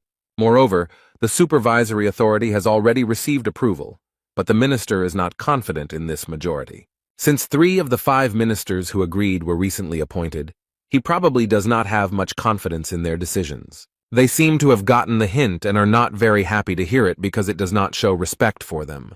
The recent disaster killed 4 of the 5 ministers and left the remaining ones seriously injured.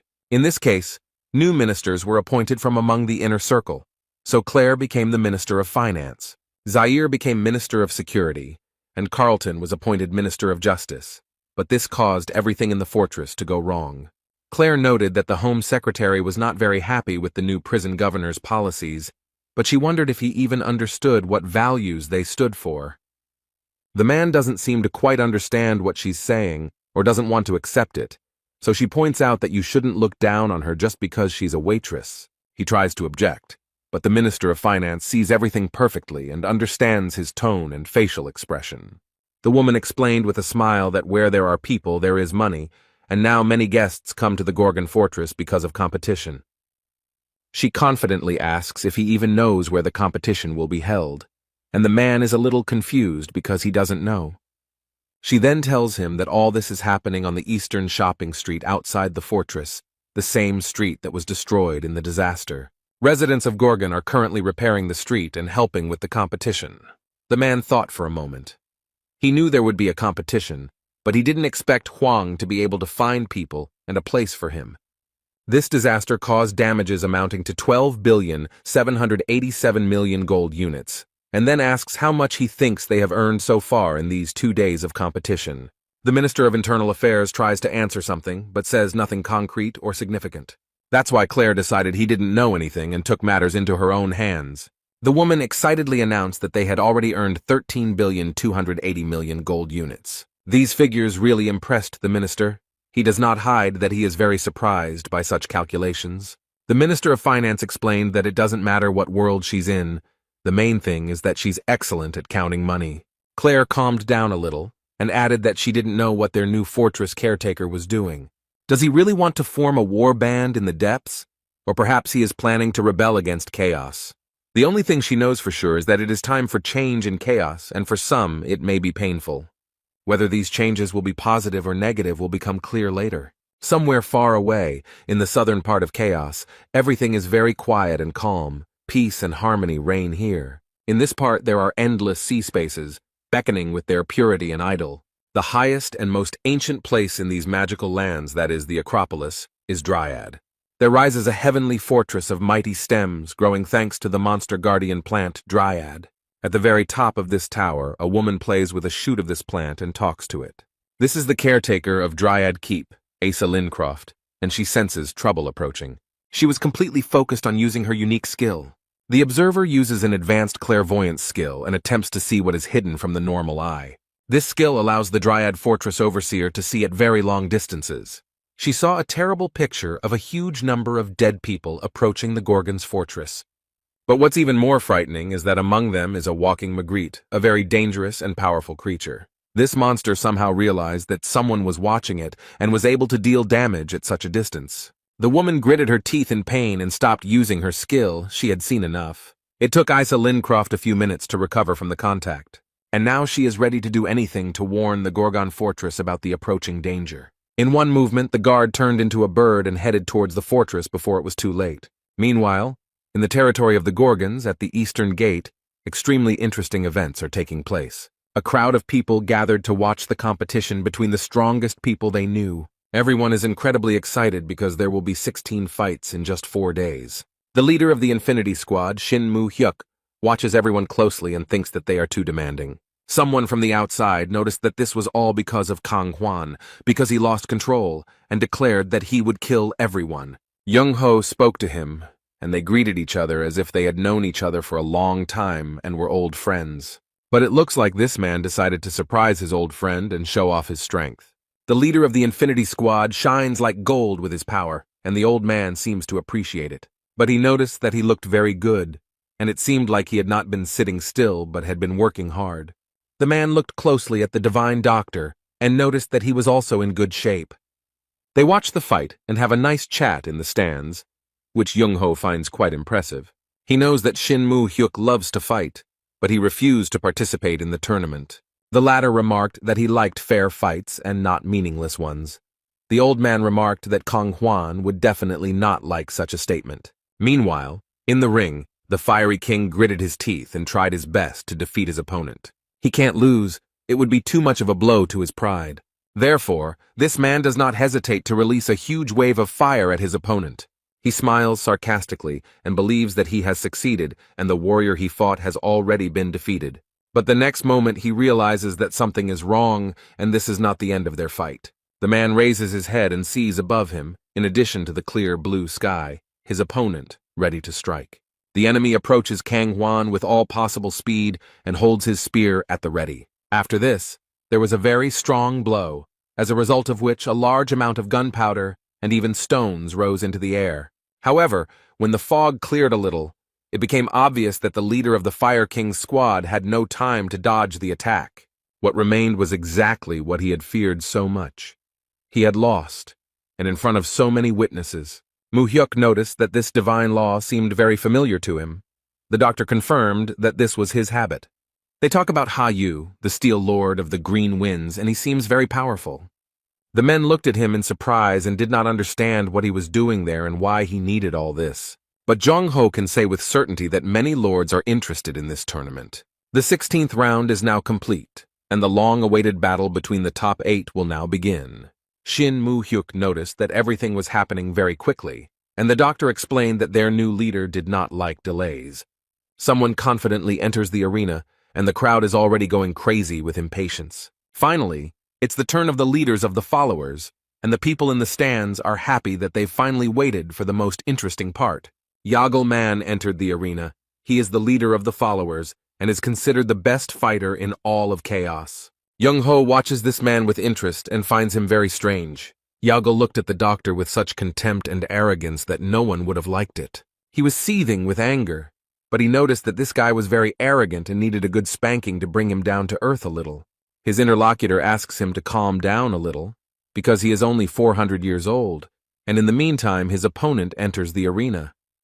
Young-ho is looking forward to the events and smiles sarcastically because he knows what awaits this idiot. He noticed that the young man was now teaching the leader of the followers a lesson in a way that made him feel almost uneasy. The protagonist stands proudly before his opponent without a drop of fear or hesitation.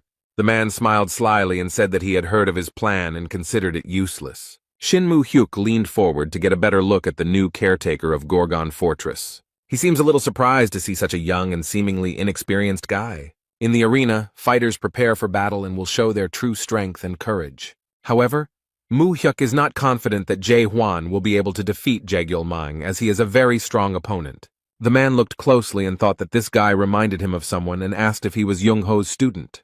But the old man just smiled and decided not to explain anything for now, but to enjoy the battle. The main character takes out his weapon, which means that he is ready to start, because he does not like to delay this for too long. And the next moment, the people in the stands open their mouths in amazement and surprise. But this doesn't only apply to ordinary people. Even experienced fighters who know well how much strength is needed for this are surprised. The ministers of Gorgon Fortress are also seriously stunned. They probably didn't think that things would turn out this way. It only took Jae Hwan a few minutes to defeat one of Chaos's strongest fighters. Everyone was surprised at how easily and naturally he did it. It seems that now everyone will at least approximately understand how strong their leader is. Jae Hwan didn't get a single scratch and didn't even seem to be very tired in this fight. Jong-ho looked at the boy with pride and asked his friend if such a person could become his disciple. After all, he is not an ordinary person at all. Inside him there is a real monster that no one can defeat. This time Jurgen will give a mini lecture on what the 4 fortresses of Chaos are. On each of the 4 sides of Chaos there is a fortress. Gorgon in the east, Dryad in the west, Garuda in the south, and Manticore in the north. Fortresses were built to protect souls from the dead and prevent them from entering the castle. That is why the fortress's first priority is to get rid of all the dead that have appeared in the fortress. Zaire tried to destroy Carlton, who almost turned into a monster, because it was his job.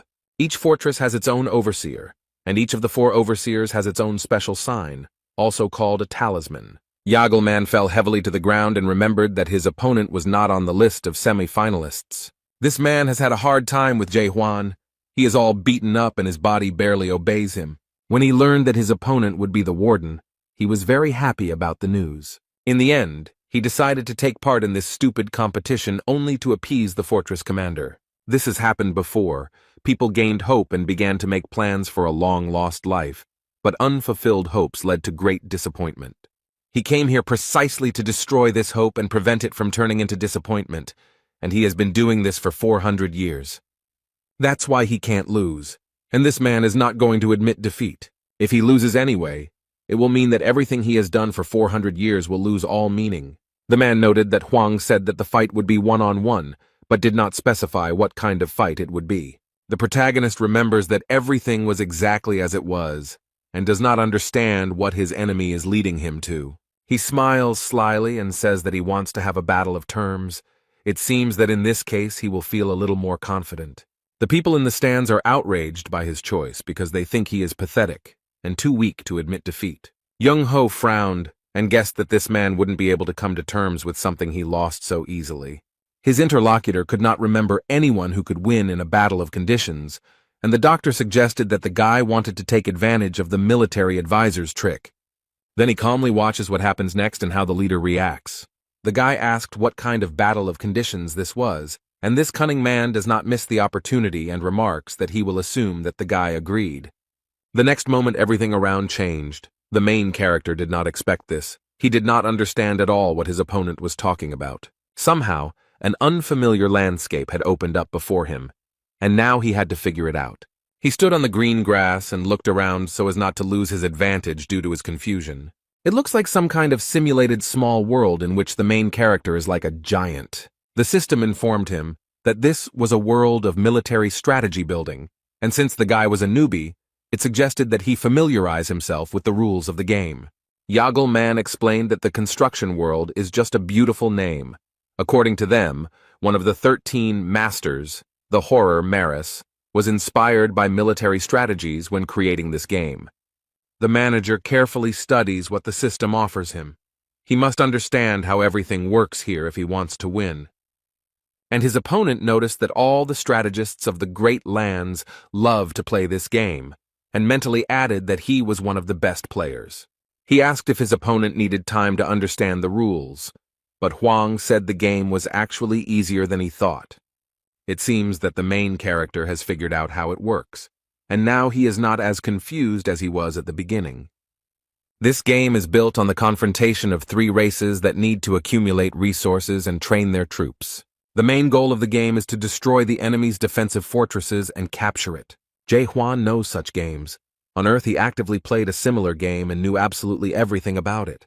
He was such an avid gambler that he played over 10,000 games. Now he wonders who these horrors are and if they just stole someone's idea, while his rival asks if this is the right place for him.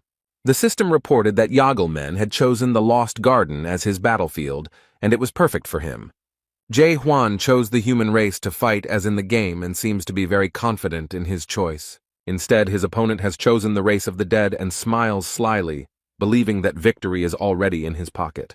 He finds it very strange that this guy chose the human race out of all 3, and remarks that he acts arrogant when in fact he is just a newbie. The undead race becomes stronger in the second stage of the game, but can sometimes win during the game. He makes plans and wants to first train warriors, build fortifications and a base, and then go on the offensive with dozens of warriors. But while he was thinking about all this, his rival had already gone on the offensive and was destroying his race of the dead. The main character already has his own army and weapons. They use swords and arrows, and they easily destroy their enemies until they gain strength and become stronger than them. Yagelman was definitely not prepared for this turn of events. It seems he underestimated his opponent. He didn't think that Huang would attack so quickly and use the farmers as warriors. But while he was angry and waving his arms, something else happened that surprised him very much. The enemy starts building his towers on his territory and doesn't even notice when it happens. Jae Hwan's characters use bows as weapons against their opponents, and they do so quite successfully. They use these towers as defensive structures and actively attack monsters. Yagel is very surprised by everything that is happening. It seems that he cannot win here either. If he destroys the enemy's towers now, farmers with more endurance will rush into his territory. But he has no other choice. He must stop it, because he has no way to accumulate resources or build structures. He gets incredibly angry and shouts that this is an unwise strategy, but the protagonist is absolutely sure that he is doing everything right. This strategy is very popular in Korea and is extremely destructive to the enemy, so it is usually frowned upon by society. However, now the spectators in the stands are pleasantly surprised by the success of the caretaker of the Gorgon fortress. The doctor and his friend watch the battle closely and worry about Jae Hwan. Yagelman understands that soon he will not be able to continue this battle and will lose where he is the best in all of chaos. He got angry and shouted. The man asked if it wasn't customary not to attack for the first 10 minutes of the game. However, the main character looked at the man in surprise and asked what he meant. His opponent explained that players usually spend the first 10 minutes building structures and gaining strength before the battle. Jae Hwan looked at the man with disdain and asked where such a rule was written. Hearing no answer, he remarked that since it was not written anywhere, it did not matter when exactly you started the fight, and this greatly angered his opponent. The poor man fell to his knees in despair and realized that this was the end. He had no more chances. He doesn't want to admit it at all and doesn't understand who this guy is and where he came from. After all, this young man ignores all common sense and bypasses generally accepted rules and norms. Yagel looked at his opponent and was forced to admit that he had no more aces up his sleeve. He knows that he can do nothing to equalize their strength or gain an advantage. No matter how hard he tries, Jagelman knows he can't beat this guy. He bowed his head and thought that perhaps he had been waiting for this very moment for all 400 years. It's very hard for him, he doesn't want to admit it, but this is the end. He admits that he lost. The hall exploded with applause. Everyone was happy with the victory of the fortress commandant. People really enjoyed the spectacle. The protagonist is resting after a fight, and someone approaches him and asks who taught him military strategy. They went down from the stands to the arena to talk to the commandant of the fortress. The divine doctor and his friend landed, and Young Ho remarked that he thought the young man only knew how to lunge. However, he added that the new breaking technique was created based on Chung-Ho's strike, so there was no need to insist that he was only interested in lunges. The old man realized that the main character had used the spiral fracture technique against his opponent. The boy looked at the doctor in confusion, and he explained that this was the best name for the procedure. Before the competition, they argued, and Huang noted that he only used lunges, and Jung-Ho noted that the young man was inspired by his strike, so he should be named after him. Kamen thought for a moment, and noted that both the strike and the lunge were aimed at killing the opponent, so the word lethal could be added to the name. The guy suggests going with the name Death Spiral, although Jung-Ho isn't too happy with it. The protagonist still insists on his own, because he likes his name better. But suddenly he switches his attention to the person next to him. He doesn't consider it necessary to introduce himself first, but immediately states that this man looks strong and asks if he wants to fight him. The man noticed that the warden seemed to dislike unnecessary ceremony, and his friend explained that the guy had no respect for his elders and even dared to give orders first. The guy exhaled and explained that experienced fighters had gathered here, so he saw no point in unnecessary ceremonies.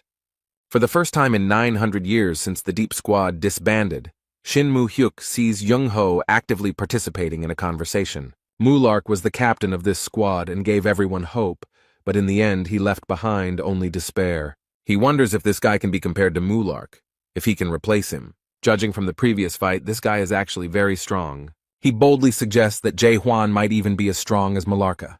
But he is not particularly interested in this. A person is more interested in his soul. After all, he doesn't see any loyalty or obedience to the rules in him at all. It's the complete opposite of Mulark's wisdom and caution. Shin Mu-hyuk looked at the boy closely and thought that something was wrong with him, that he was somehow overwhelmed with bloodlust.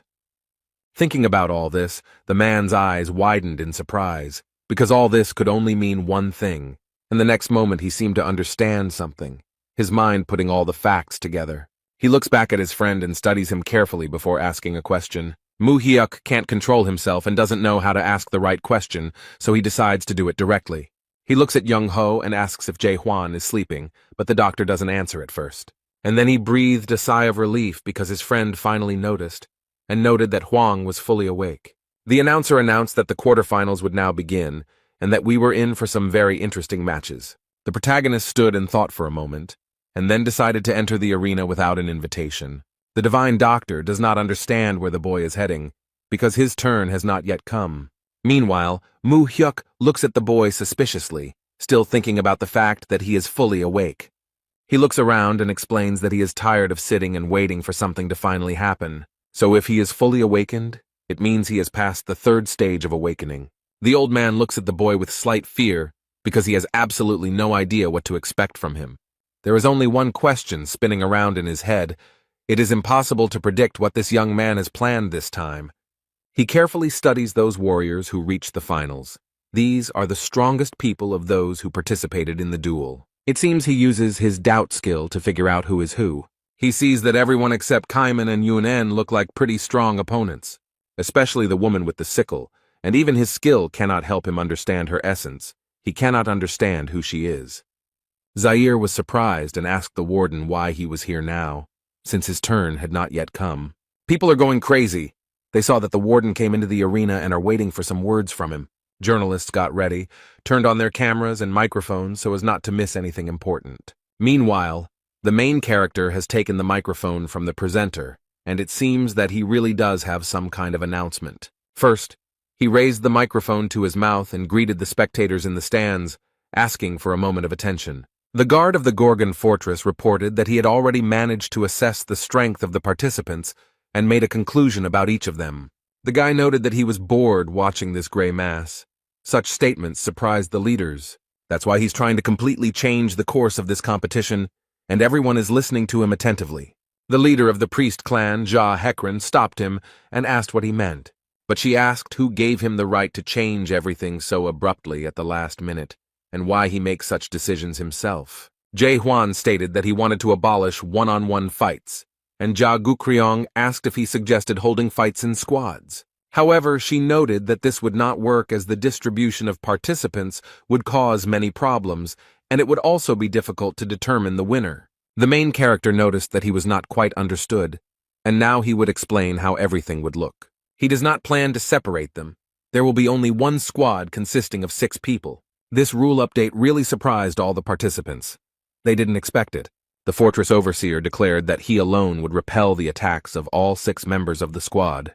But he promises to hand over the post of overseer to the first one who defeats him. Such bold statements surprise Chung-ho and his friend. The guy never ceases to amaze him. The audience will not be able to contain their emotions. They will have a real chance to see how strong the warden is. One of the soldiers laughed merrily and remarked that it would be very interesting to hear what he would come up with. The guy looked at the person who said this, and it turned out to be the same mysterious woman with a sickle. She added that she had a feeling that something very interesting and unexpected would happen soon. The main character, having finished his speech that stunned everyone, returned the microphone. He carefully monitors the audience's reaction and whether they like his statement. He has a plan, and in order to carry it out, the boy needs the trust of his people. Hwang remembered the comrades he cleaned the tower with. He knows that trust grows through closeness. But it takes a long time to build close relationships with people. It doesn't happen overnight. Now, the main character has very little time to prepare to achieve his goal.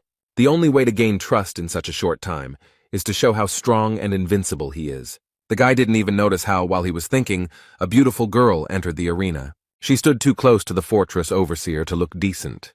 The squad leaders are so surprised by this spectacle that they cannot find words. It seems that not only the squad leaders were surprised, but also the ministers, and all the spectators in general. The girl came closer to Jae-hwan and noticed that she liked him. And she added that she would be very sorry if he died in this fight, but the guy did not react to her in any way. She did not continue the conversation, explaining that this was the end of her acquaintance with him. The girl turned on her high heels and walked away, waving her short skirt. Then she paused for a moment and added that this stupid competition would end very soon. And he appears. The warden listens and does not understand who she is talking about. The leader of the Lightning King clan happily raised his hand and announced that he was surrendering, as he didn't think he could defeat the fortress's overseer with his abilities. Hwang considers him a lying idiot who is willing to join the expeditionary force to maintain his dignity. The leader of the South Sea clan announces that as a loyal servant of the overseer, he also withdraws from the competition. He admits that he won't be able to even touch the warden's hair, adding that it's unfair to turn everyone against one person. In response, Jae-hwan gets angry at this behavior because with this decision they are ruining his plans. And now, even if everyone else fights him, his plan still won't work. The girl smiled sarcastically and noted that it seemed like things weren't going as he planned, so Hwang suggested that at least the 2 of them attack him. Instead, she responded that his arrogance knew no bounds and that everyone was just trying not to screw up. His rivals communicate secretly through the system in the hopes that Hwang won't hear, and one of them offers to show him what they can do. However, she noted that his strength didn't matter, as he wouldn't be able to repel multiple simultaneous attacks anyway. And she added that they did not come here at all to defeat the warden. However, the protagonist used his doubt skill and understood everything they secretly communicated about. And he was very surprised by the fact that they did not come here to fight him. Using this system, one of Hee-yeon's subordinates asked her what she was going to do next. One of them believes that it is necessary to observe how events will develop further, and wonders who will cover the Forbidden Paradise squad and force the Steel Overlord to make a move. Their captain noted that he could not tell everything, but they would do what they came for. Hee-yeon doesn't seem to like this very much, but she asks what she should do now. They explained to her that they first needed to understand who the warden was and what he did. The girl realized that they wanted to find out what kind of pawn he was and how he could be influenced. So she turns to the boy and remarks that they are not going to compete with the chief of the Gorgon fortress. The protagonist frowns and wonders if this means he's just giving up. However, the girl notes that this is not an entirely correct interpretation, since the unwillingness to argue and raising the white flag are slightly different things. Hwang then, to make sure he understood correctly, asks again if this means they won't fight. And then they announce to him that they wanted to voluntarily join his detachment for an expedition into the depths. Young-ho looks a little surprised and even angry. It seems like he doesn't like these guests. The squad leaders who had already sided with their boss were also surprised by his words. Quite logically and rationally, the protagonist asked what their motivation was. The girl sighed heavily and wondered what he meant by asking this strange question. But she added that they cannot have any selfish motives, but only a desire to help people who are stuck in chaos and want to return to their previous lives. Although the people in the stands were not very happy that instead of fighting, they decided to just talk. Yan suggests speaking honestly, and points out that this competition was not a game for the position of warden from the very beginning.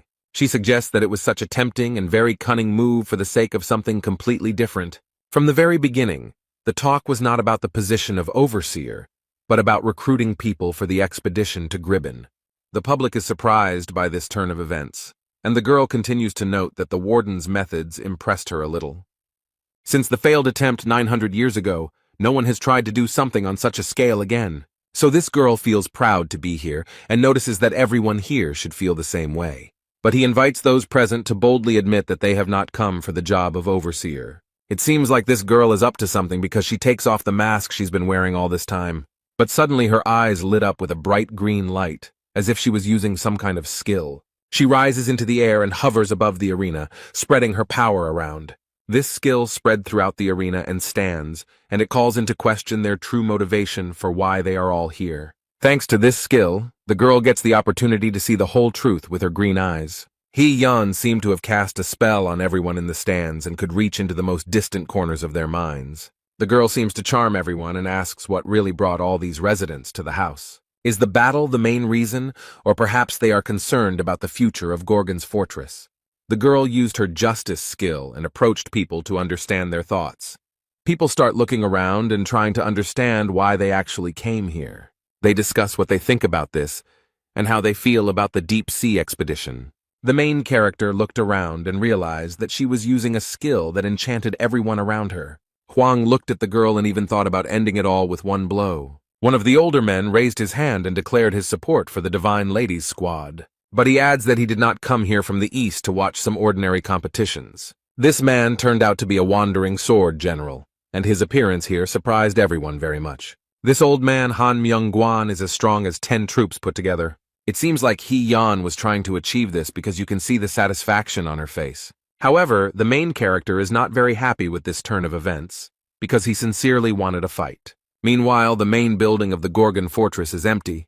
It is quiet and calm here, because most people are in a completely different place. Only one person walks through the empty corridors and does not feel any danger. This man is Justice Minister Carlton, walking slowly towards his office. In complete silence, he boldly opens the door to the room. It is already late evening outside. The window in the office was open, and a bird with beautiful blue feathers flew in through it. This is Orel Visnik. No one has been in this office for a long time, so it is unclear when he arrived here. The bird obediently waits for the person who will receive the message it must convey. When the eagle realized that the message could be entrusted to the Minister of Justice, he showed it. Carlton read a message from Fortress Overseer Dryan that the dead were heading to Gorgon's fortress. Then the messenger flew away, having completed his task, and the man remained standing at the window. An expression of unspeakable horror appeared on his face. This news simply stunned the minister. Carlton wonders what will happen to the fort when they finally get here. Meanwhile, no one suspects that danger is approaching them. They are still in the arena. The sky has already darkened and is covered with black clouds, but people do not disperse and remain in the stands. The entire crowd is completely hypnotized by this woman. She calls on everyone not to fan the flames of internal conflict. But she suggests that we all sort this situation out together. It's strange that no one stopped her. Yan stated that it was time to end this competition, as they had already achieved their goal, and there were many people behind them who were willing to volunteer to go on an expedition into the depths. She understands that now everything is in her hands, and she can get down to the most important thing. The girl announces that there is one more issue that everyone should discuss. She asked who would be the captain of the expedition group, as it was a very important mission. Young-ho wonders if this girl has returned to herself. It seems like he knows her well. Hee-yoon used the skills justice and illusion against people. Now she uses her cunning tricks to deceive people. I wonder what she is trying to achieve. The girl hopes that the commander of the fortress will take on such responsibility. She believes that the current overseer is a unique genius, surpassing in strength and intelligence all the leaders of the 10 squads. People praise the leader of the Divine Women's Squad because she is an amazing person who wants to praise someone else and not herself. She asked if anyone had any complaints, and the wandering swordsman noted that the position of squad captain could not be taken so easily by force and cunning. The girl is surprised and wonders what qualities a captain should have. He believes that the only thing a captain should be able to do is lead a large number of people. She suggests that the girl take a closer look at the fortress caretaker to find out. The man asks if she can use her fair check skill on the warden. That was exactly what she was trying to achieve, because a faint smile appeared on the girl's face. People are very supportive of this idea, because thanks to this, everyone will see what kind of person he is and whether he can be trusted. Zaira announces that everyone except the warden must leave the arena and asks the leader of the Divine Ladies Squad to use his skill. She pretends that it is not her idea, but the desire of the majority, so she is forced to do it. The girl lightly points her hand at the boy and creates many white butterflies. They form different figures. One of them is a large arrow figure. It seems to be some kind of ritual. The guy was very surprised by this, and the squad leader asked him what he thought about it. It scares him a little. He doesn't know if it can hurt, but she keeps asking. Chung-ho realized that this girl had acted very treacherously, and this was exactly what she had been waiting for. But he noticed that she had everyone under her control, and the man explained that everyone knew about her outstanding abilities. People with a high level of adaptation undergo a fair test to make up for the missing characteristics and move to another level, although he himself has never done this. The doctor is worried about Jae-hwan because if he now brutally disperses everyone, the expedition will definitely not take place. After all, no one wants to follow a captain who can kill at any moment. But if we don't intervene now, his soul will be tested, and this is an intervention in his personality. The old man eagerly awaits what this young man will do, and the protagonist calmly agrees. This answer surprised the divine physician because he faced a very difficult choice. She asks him again if he is ready to undergo a fair test, and he repeats his answer. The girl didn't just like it. That's why she came here. She needed to find out what kind of person he was. The audience can't wait for something to finally happen. They're tired of watching these two just stand there. But immediately after that, she announced the start of an audit, and what happened next was quite surprising. Suddenly, out of nowhere, a huge wooden ship appeared with white sails raised. This ship is caught in a strong storm. The cold waves are battering it and breaking it in two. Suddenly, and for some unknown reason, Jae-hwan found himself on the ship, holding tightly to the handrails.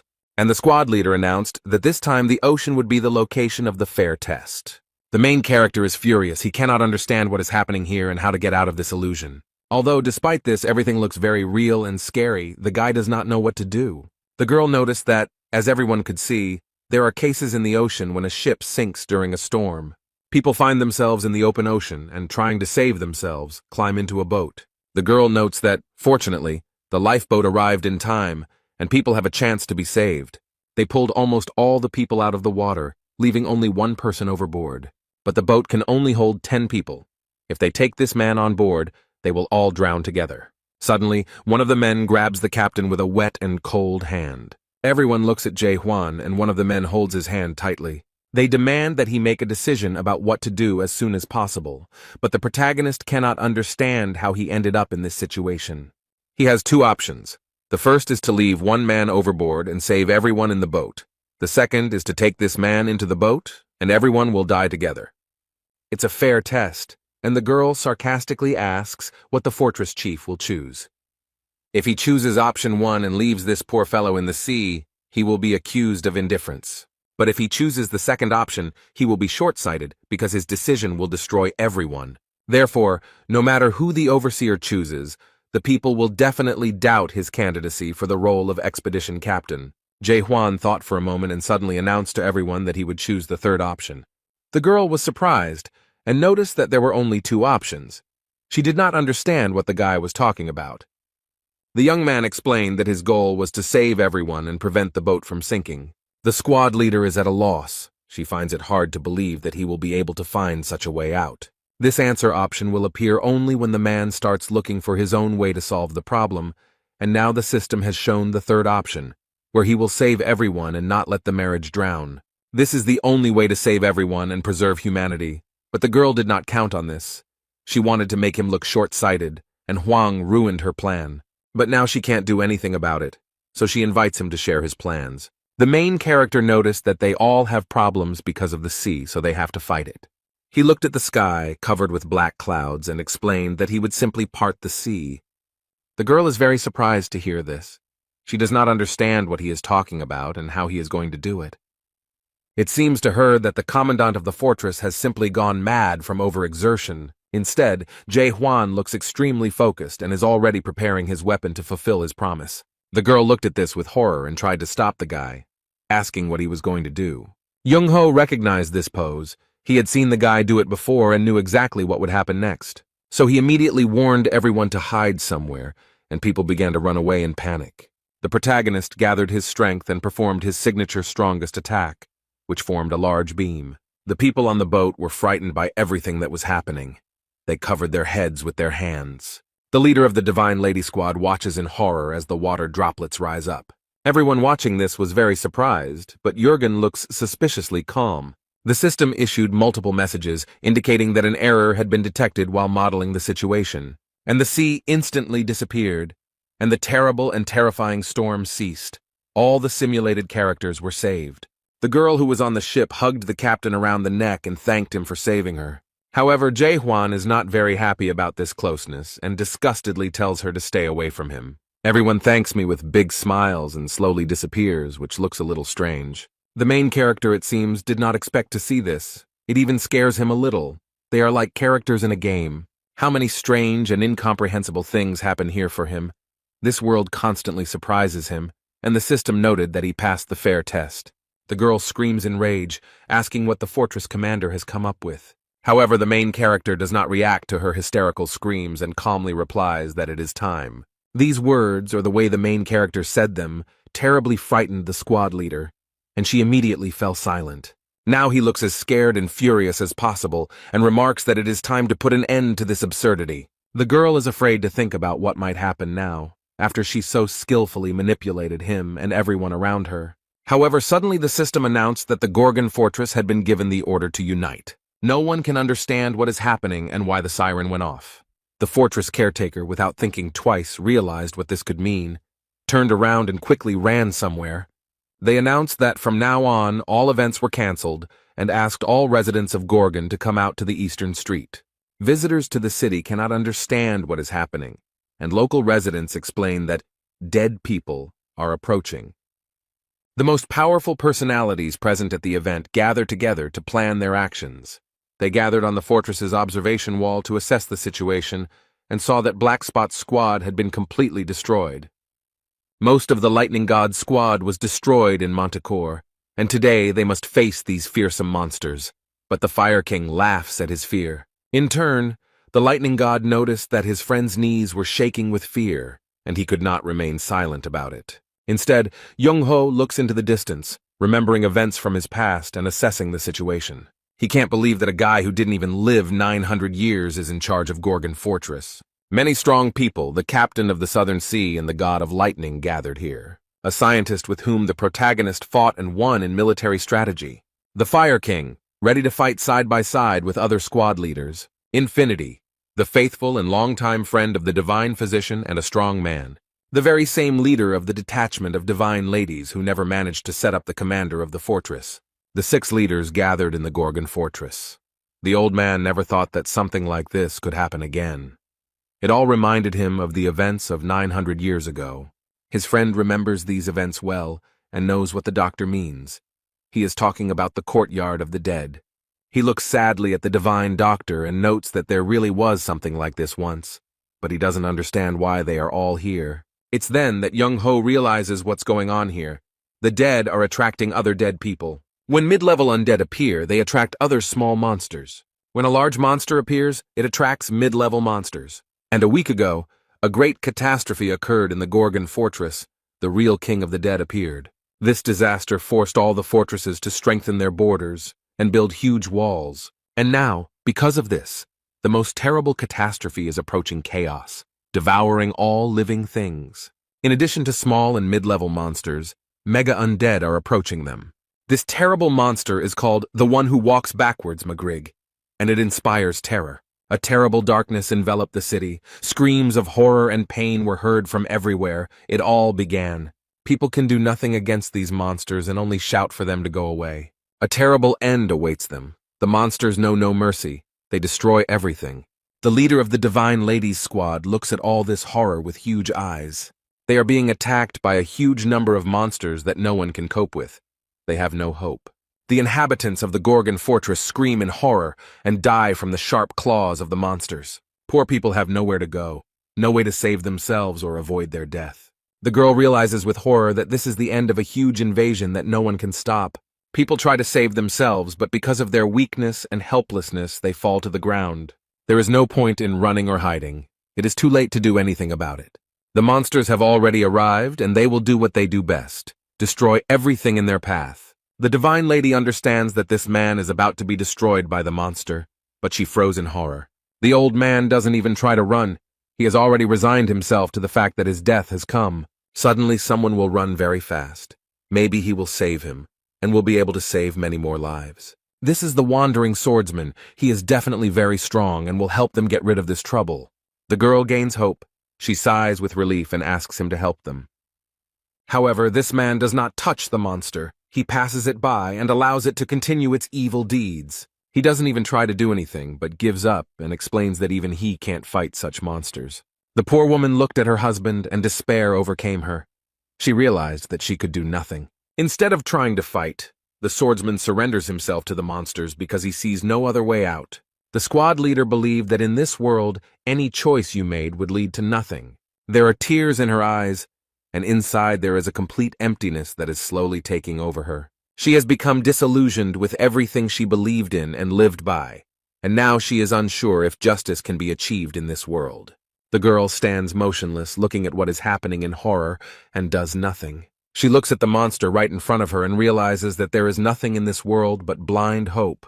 However, suddenly someone in front of her destroyed this monster and did not allow it to kill the confused girl. The poor thing is in shock. All these events do not allow her to think clearly and perceive reality. The lightning god saved her by killing the creature with one blow. He doesn't look confused. On the contrary, this guy is trying to take control of the situation and asks the leader of the Divine Women's Squad to pull himself together. Cayman also holds his gun and fights monsters. He does not engage in philosophy and does not measure his chances of winning in percentages. The Fire King also bravely joined the Chaos Fortress rescue party. They all bravely went into battle with an incredible number of monsters that wanted to destroy them. However, the girl does not understand why they are doing this, because it can only stop the enemies for a moment. She is sure that they definitely won't win and looks at the guy. She thinks he is fearless, and this is probably because of his recklessness. Although upon closer inspection, she realized that he was actually trembling with fear. The girl suggests that it is hope that makes them fight and not give up. The squad leaders were scared. The monsters were surrounding them. They knew it wouldn't be easy. However, among them there is a man who can easily deal with all these monsters. Jae Hwan has his weapon ready and is ready to show who is the strongest here. A monster approaches him from the side, but compared to the main monster, this one is not at all scary. The protagonist doesn't even use a weapon. He grabs the dead man by the neck with his bare hands without hesitation. And then he clenches his hand into a fist and leaves this creature without a head. It looks very threatening. Their leader seems to be unhappy that a normal human can deal with these creatures so easily. And because of this, he destroys the buildings in the territory of the Chaos Fortress. The fortress will be seriously damaged by this invasion. The fortress's caretaker warned the creature not to destroy the buildings so carelessly. However, huge boulders fly straight at him, and the guy manages to retreat and escape. He stopped and tried to approach the monster again to destroy it once and for all. But this creature does not allow this to happen and stretching out its bony paw tries to catch him. Huang steps back again and assesses the situation and the creature's behavior to see how to deal with it. He had already noticed some pattern in his movements and understood his tactics a little. The monster destroys objects when the fortress guards approach it, which is a bit annoying, and if Huang increases the distance, the monster will take advantage of this moment and attack. He opens his huge mouth wide and releases a deadly beam from it. The main character decided not to block the blow, but decided to retreat, since he was not ready for it. As a result, the monster hits the wall and destroys it, and the stones fly in different directions again. The monster does not wait long and prepares to strike again, but this time it wants to hit the boy. The protagonist looks at the monster with contempt. Now he knows exactly what kind of creature it is. And he goes on the offensive without hesitation or fear. He simply has no time to be afraid or hesitate. This time he does not dodge, but stands boldly and is ready to repel a powerful blow. Divine Dr. Young Ho also wields a sword he will not hide or sit idly by. Although looking at the way his body is trembling, one can understand that he is experiencing great fear. He had seen this before and been on a similar battlefield, although he did not want to remember it. The old man thinks with horror that an ordinary person is truly unable to do anything in the face of real despair. And suddenly, in this complete, all-consuming darkness, the man saw a bright light, like flashes of warmth and goodness. He remembered the words of their previous leader, who said that people here needed hope. The protagonist has thrown the creature off the tower and is still standing there, ready to deliver the finishing blow. Jae Hwan resolutely plunges his powerful sword into the body of this monstrous creature and puts an end to its existence. People in this place need an all-consuming hope that nothing and no one can break. Life in this place is very difficult for people who cannot come to terms with the loss of their past, so hope is the only thing that makes them continue to live. There was a lot of dust and rocks flying around, and in addition to that, a bright yellow light was visible. This created such a powerful wave that the fighters could hardly stay on their feet. Young-ho looks on in surprise. He can't believe his eyes. He's surprised that this actually happened. Through the thick fog, the man notices the faint silhouette of a monster with a sword in its chest. This is the final victory over him. This monster will not have to fight for long with the fortress overseer. The old man froze in surprise. He saw Huang and clearly understood that this guy had just achieved success. The main character is happy. This is his victory. And now he has definitely won the hearts of all the inhabitants of the Gorgon fortress. The divine doctor screams in shock. Who is this guy doing such things? But he noticed that there was more than one monster attacking him from behind. These monsters were everywhere, and were not going to stop.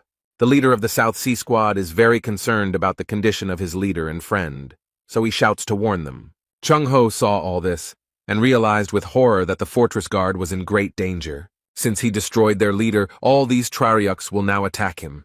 Although the monsters are already very close to the young man, he does not look scared or panicked. On the contrary, Huang is very confident and tells these creatures to get out of his way. The protagonist, with one sharp movement, pulled his weapon out of the body of the monster he had destroyed. Now the boy points his sword at his enemies and is ready to brutally destroy them all.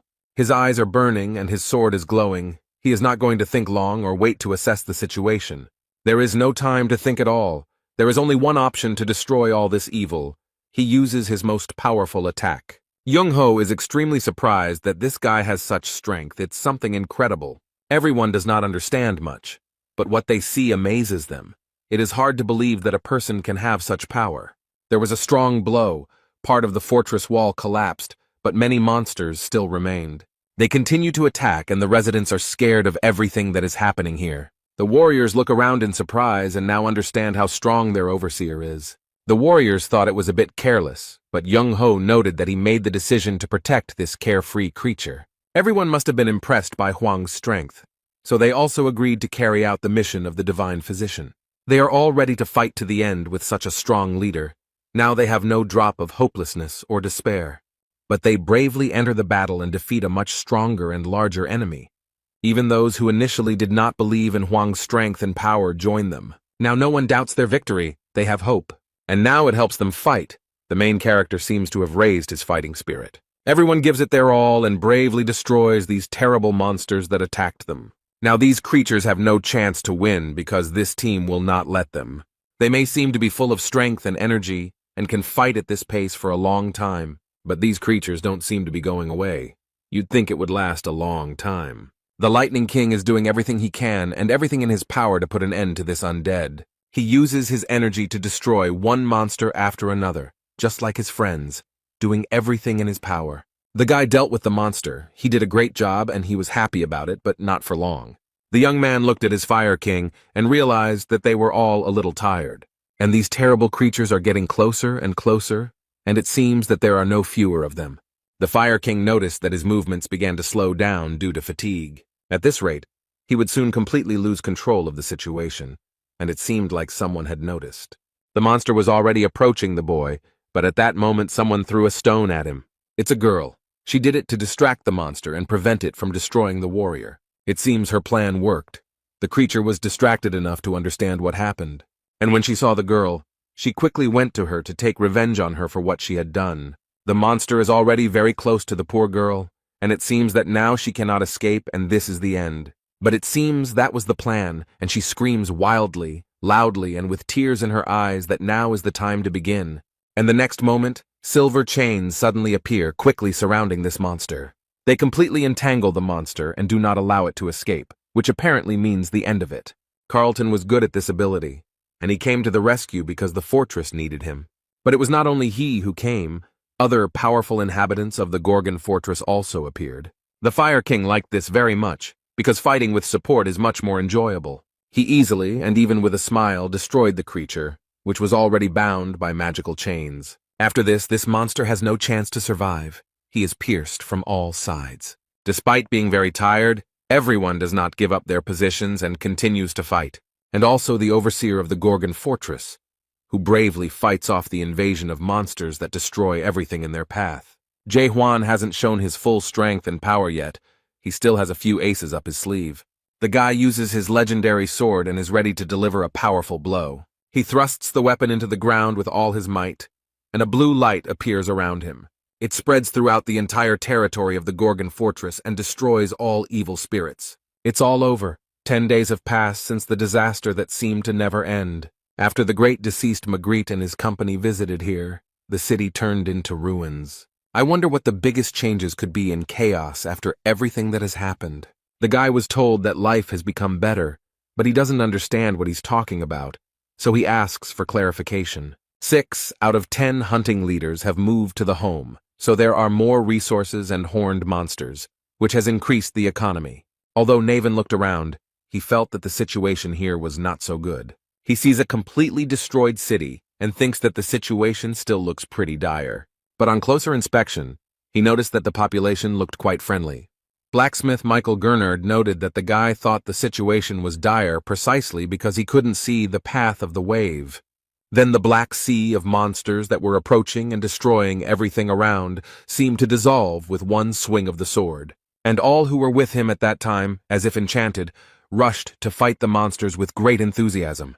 Although the blacksmith noted that the only thing the fool could say was that life in Gorgon's fortress had gotten better. This guy simply wrote that after a huge tragedy happened, people can still live in chaos. Suddenly there was a loud explosion, and this sound terribly frightened and surprised the young man. However, Koval tries to calm him down and explains that this has been happening here quite often lately, and he shouldn't worry about it. The journalist believed that such an explosion could only occur when a high-level adapter collided with soul energy. Then he looked at the tall building and remembered that from now on, the leaders of the 6 squads were here.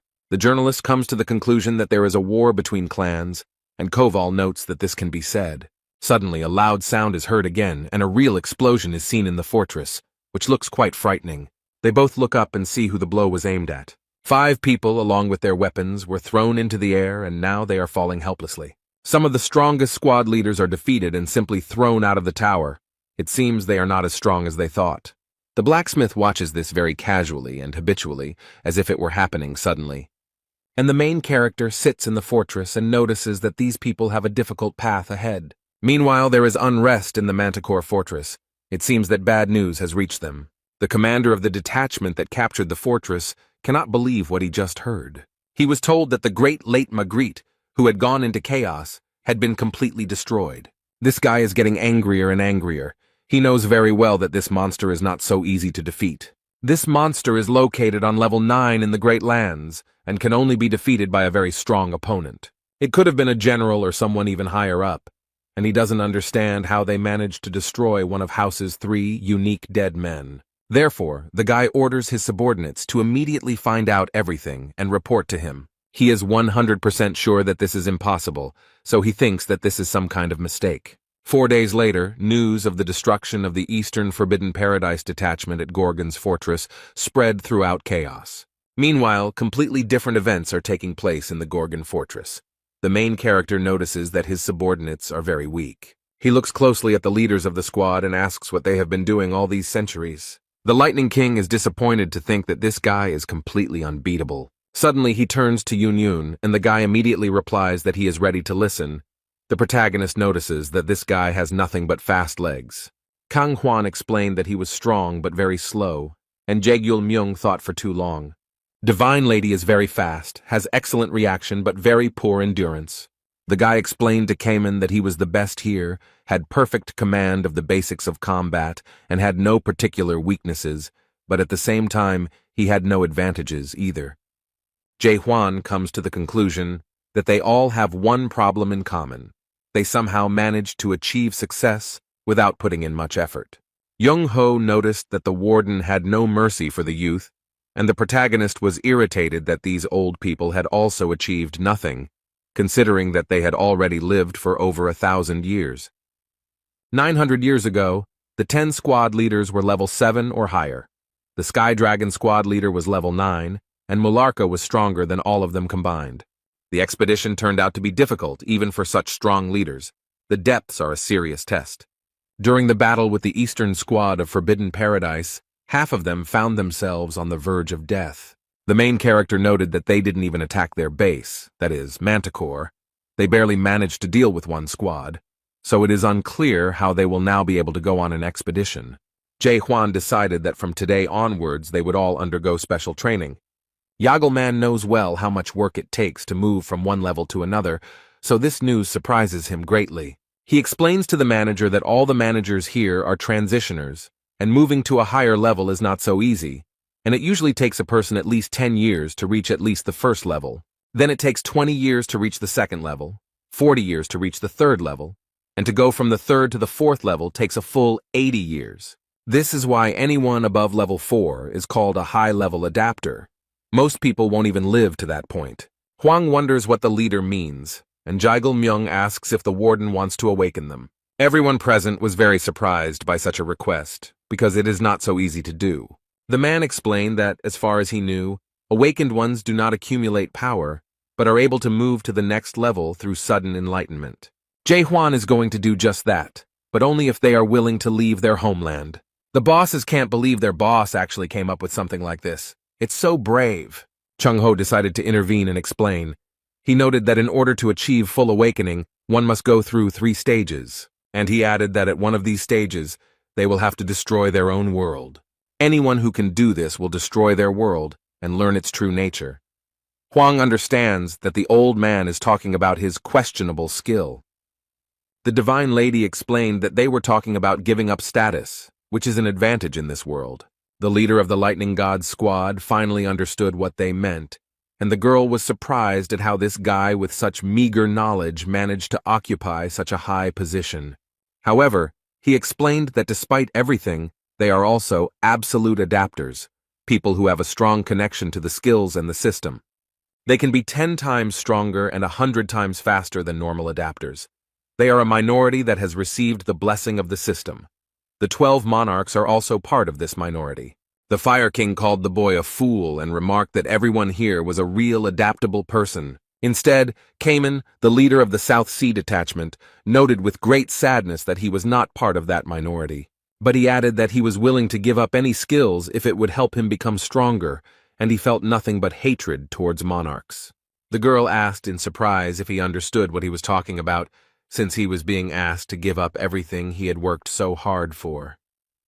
She added that this may not be the end yet, and that everyone seems to have completely forgotten about the Great Disappearance.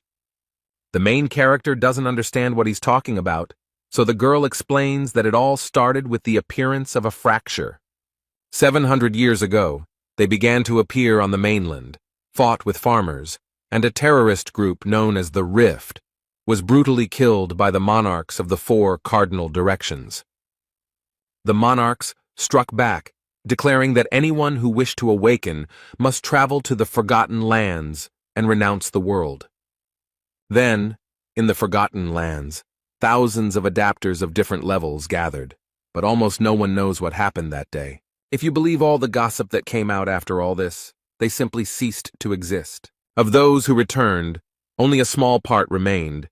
They said that they had awakened, but it turned out that they were only in the first stage of awakening. The protagonist crossed his arms over his chest and wondered what happened to these people. The girl didn't want to say it, but the truth was that the children were nowhere to be found, so she explained that they had all committed suicide. Due to the severe shock they had to endure, some of them went crazy and some lost their memory. Everyone had different symptoms, but they had one thing in common. They couldn't figure out who it really was. The caretaker of the Gorgon Fortress wants to clarify everything now so that unnecessary misunderstandings do not arise. Firstly, he has nothing to do with the breakup. but he understands perfectly well why he might be suspected of something. Secondly, he knows that awakening can be dangerous, so he is only willing to accept those who want to awaken themselves. The girl asked what would happen to those who refused, and Huang explained that he would still help them become stronger. He had to help them increase their adaptation level. But the Divine Lady reminded her that the leader of the scientist squad said that it was impossible to level up in a week. The protagonist is not too bothered by this. He notes that he will solve this problem and invites them to follow him. They left the fortress and walked outside, following their leader, not knowing what to expect. They came to a very strange purple tower that the workers on the mountain were still finishing building. Here they meet the blacksmith Michael Garnard, who looks very stern and even a little threatening. The man greets the boss, who immediately asks if he can activate the tower now. While they were talking, the Lightning King came closer and realized that the structure was made of horns. The blacksmith agreed to activate the tower, and the building immediately seemed to light up from within. The guy was frightened by the surprise and hastened to warn everyone that he had done nothing. The leaders received a message from the system asking if they were ready to take on the Tower of Terror's challenge. Zhang Ho looked at the message in surprise and couldn't believe that he was seeing the Tower of Terror again, and in chaos at that. They immediately moved to the center, and the Tower of Horrors greeted the Seize the Moment squad. Now they are all here, and Jung Ho is surprised that someone managed to create such a tower, and Cayman is very impressed with its appearance. Yagelman is excited, because he is not here to gain power, but to do without it. But the Lightning God is very happy to be here. Huang explained that now all their training would take place here. In this place, time flows 100 times slower than outside. That is, 1 day outside is equal to 100 days here. This means that 1 week outdoors is equal to about 700 days here, so they have about 2 years to prepare, but the rate of soul destruction is inversely proportional. Therefore, as soon as the destruction of the soul exceeds the 80% mark, an automatic disconnection from the system occurs. But he added that the monster's horns would always be there, so you wouldn't have to worry about your soul being destroyed. The boy looked at the overseer in surprise and admitted that he thought he was heartless. Now the main character wants to divide everyone into those who want to wake up and those who don't. Those who want to awaken should stand on his right, and those who only want to level up should stand on his left. But it seems that only Cayman has made a clear decision so far. Their training began. The Divine Lady attacks, but the Lightning God is very fast, so he manages to dodge the attack. The boy finds comfort in the fact that no one can catch up with him or hurt him, no matter how strong he is. But suddenly, he receives a strong fire blow, and his words no longer sound so convincing. But still, his speed helps him navigate and instantly avoid attacks. This fire was sent by the leader of the Fire King clan. It seems they have no rules for one-on-one combat. The man ironically states that speed is not so important, but destructive power is much more important. Yagelman looked at them and noticed that they all looked unhappy. He added that this was why they were not getting stronger, but no one liked these words. So now the 3 of them are attacking one arrogant guy. They won't let themselves be treated like that. These battles are closely and strictly observed by the leader of the Infinity Squad, Shin Mu-hyuk. As expected, Cayman was the only one who expressed a desire to undergo awakening. This guy was extremely confident in his decision, and despite the difficulties that awaited him, he did not change his decision. The girl is interested in how they will increase their level, because for adapters of such a high level, it is not so easy. To do this, you need to achieve a certain level of knowledge or master new specialized skills to improve your qualifications. However, Jae Hwan seemed very confident in his decisions and noted that they would be easy to implement. However, the girl insists that finding a book of the highest quality is not so easy. And then she asks if he's really going to steal her from the big clan's basement. She remembers that the Lightning God already stole from them. The protagonist explained that they didn't necessarily need a book. They just needed a good teacher. The Divine Lady suggested that the matron would teach them, but the boy refused. But she doesn't understand who can teach them then. But then she seems to understand what Jae Hwan means. The boy noticed the girl's confused look and smiled slightly, declaring that they would become teachers for each other. Shin Mu-hyuk thought that this was something new. The squad leaders were very proud, so they themselves would never have thought of this. Now they compete with each other for the title of the strongest. Each of them, without a doubt, considers himself the strongest and, of course, wants to prove it. The squad leaders shout that someone is stronger than the other and compete with each other. On the other hand, Jagelman is shocked by such competitions and considers the squad leaders to be short-sighted idiots. Shin Moo-hyuk watches this and believes that everything may well go according to the prison warden's plan. Then he wondered how Cayman was doing on the second floor, whether he was coping with his tests. He trains hard and repeats the same movement for what seems like an eternity. He had already lost count of how many times he repeated the same thing, but the guy did not calm down, but stubbornly continued. Jae-hwan watches him and orders him to speed up, and the young man tries hard to do so. And then he asks if it will help him become stronger, but his coach doesn't want to hear such questions. He explained that the guy should have already felt and understood everything himself. He just needed to listen to himself. Hwang asks if he's having a hard time because he hasn't fought other adapters, but Cayman knows that he's much weaker than the others and doesn't have much talent. Hwang explained that the guy is different from the others because his perseverance and constant work on himself made him one of the strongest, and his strength of spirit helped him not to lose himself. It is not talent, but strength of spirit that leads to awakening. Cayman doubts that he will succeed, but the warden believes in him. The protagonist repeated his words and noted that he wanted the young man to trust him. The guy was not very confident in himself and his abilities. He always considered himself worse than others. However, the coach's words instilled in him confidence in himself, and he believed that he could achieve anything. Now the fighter works on his movements with even greater persistence and achieves success. Meanwhile, outside, the night is quiet and calm, the sky is cloudless and starry, and the moon brightly illuminates everything around. A dark-haired girl drinks alcohol from a bottle and enjoys the taste. She sits all alone on the roof of the house and drinks what is in her bottle over and over again. She is surprised that the Tower of Terror was created by man to seize the moment, and believes that people are naive to think they can change anything even though several centuries have passed. But now it seems that she is addressing someone is approaching the girl, but she is not afraid at all. In the shadows, the divine Dr. Young-ho stands motionless, watching this girl intently. He doesn't seem very happy to see her and asks what Sol-ha is up to and what tricks she is using. The girl greeted him as an old friend and asked why he was speaking to her so rudely, and invited her husband to come back since everyone was waiting for him there. However, the man noted that he had said more than once that he would not return because he did not want to be with such inhuman idiots. Young-ho explained that they were fighting for humanity, but the girl noted that her friends were the only ones who did it sincerely. Sol-ha started talking about the breakup, but the old man interrupted her and pointed out that they were using people for their own selfish purposes. He explained that the break ended after the Great Disappearance, and they all became just a pathetic bunch of people who had lost all meaning in life. But all these words made the girl very happy, and she laughed loudly and joyfully. She leaned closer to Young-ho and apologized for losing her temper, and noted that she was very surprised by his words. She leaned even closer and said it was because he was also involved in the Great Disappearance.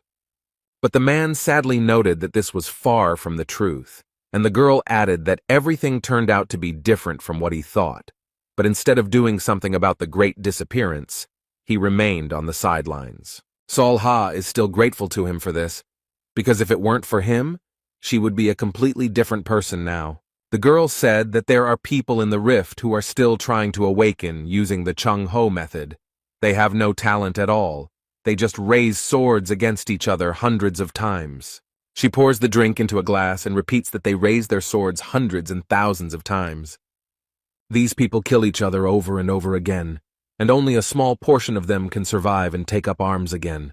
They stop perceiving life and death and overcome human existence, thereby opening their eyes to what this world really is. Thus they receive the first key to awakening. This key is destruction.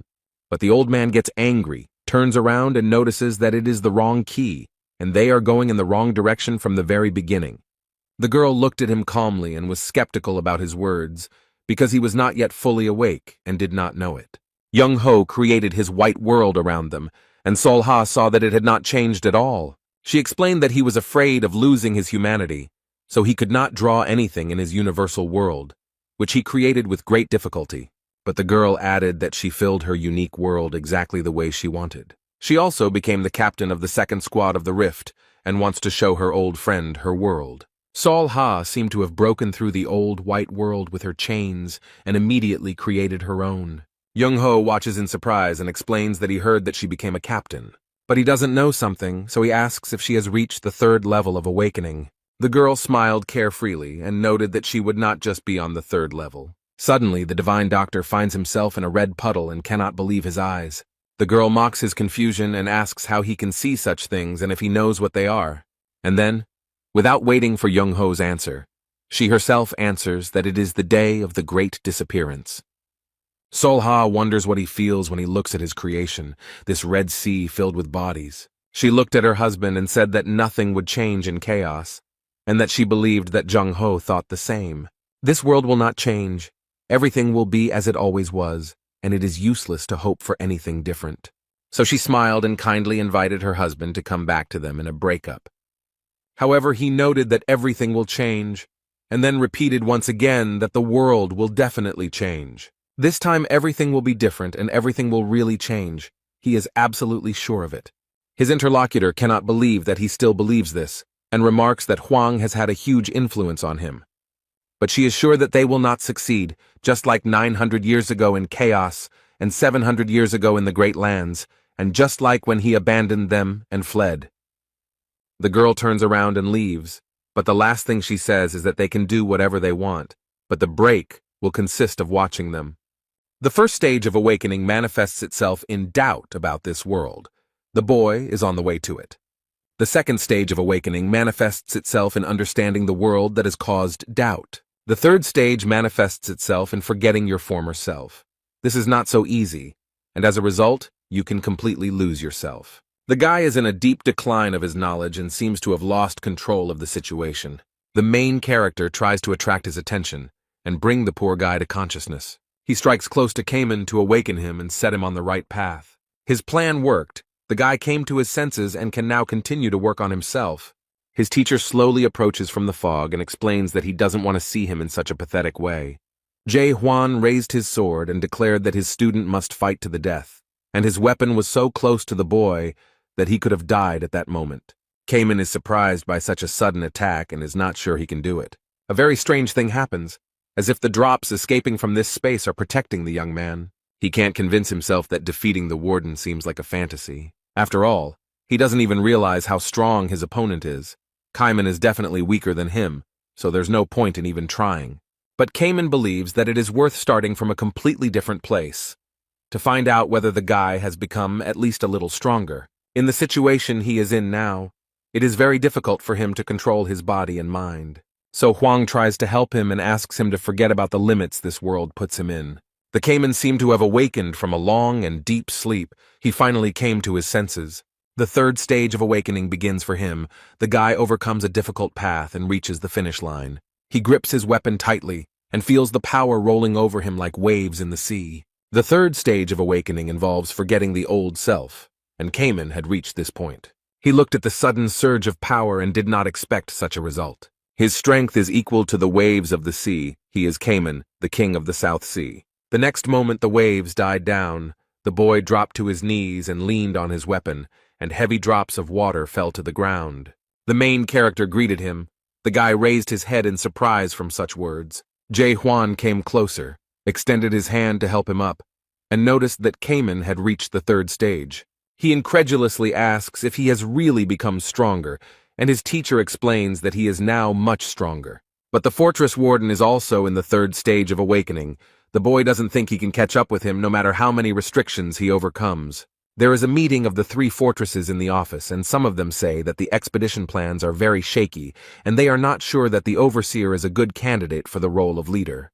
Organizing a hike through the Gorgon fortress is a violation of the rules of the four fortresses, but others point out that these rules have existed for a long time, and there is no point in following them now. The lightning god noticed that the humans had been sitting idle before they organized the expedition into the depths, and now their judgment seemed very unfair. Jurgen tries to calm everyone down and explain that the topic of the meeting is different, and they gathered here to discuss what happened to the Forbidden Paradise squad, but everyone wants to continue discussing the expedition. The master of Garuda Fortress, the cold-blooded golden monarch Gal Huidon, took the floor. He wanted the captain of the expedition to be chosen after an honest assessment of each candidate. The mistress of Dryad Keep, Aisha Lincroft, believes there is some truth to his words, and people began to ask where the owner of the Gorgon Fortress had gone, because he should have been informed about this meeting. They received the news of this meeting when the warden left his place, and before they could even report the refusal, they received the news of the dispatch of the Garuda ambassador. By this time, the adaptation group had already returned, and the leader of the awakened group was still on the way, so now they were sitting without the person who was supposed to have the final say. Gal Huidong noted that they could trust a guy who was just over 50 years old and wanted him to become the squad captain. This man finds it absurd. He does not understand how the house can be handed over to this little girl. But these words did not go unnoticed by the leaders of the squads, and the owner of the Garuda fortress was surprised by what happened. The Lightning King quickly ran up to the man and prepared to protect Jae Hwan. He would not allow such insults. He put a gun to his neck and claims he is who he says he is when he does it. People look around and don't know what to do. They don't understand what's going on. The Fire King also stood up and stated that if they were planning to change the squad captain, they would have to deal with them first. Because no one has the right to change the captain, and they will stand by him like a mountain. They gathered in the arena to sort out their relationship and understand who is stronger. Gal Huidong seems to mock the boy and remarks that the lightning god is very determined.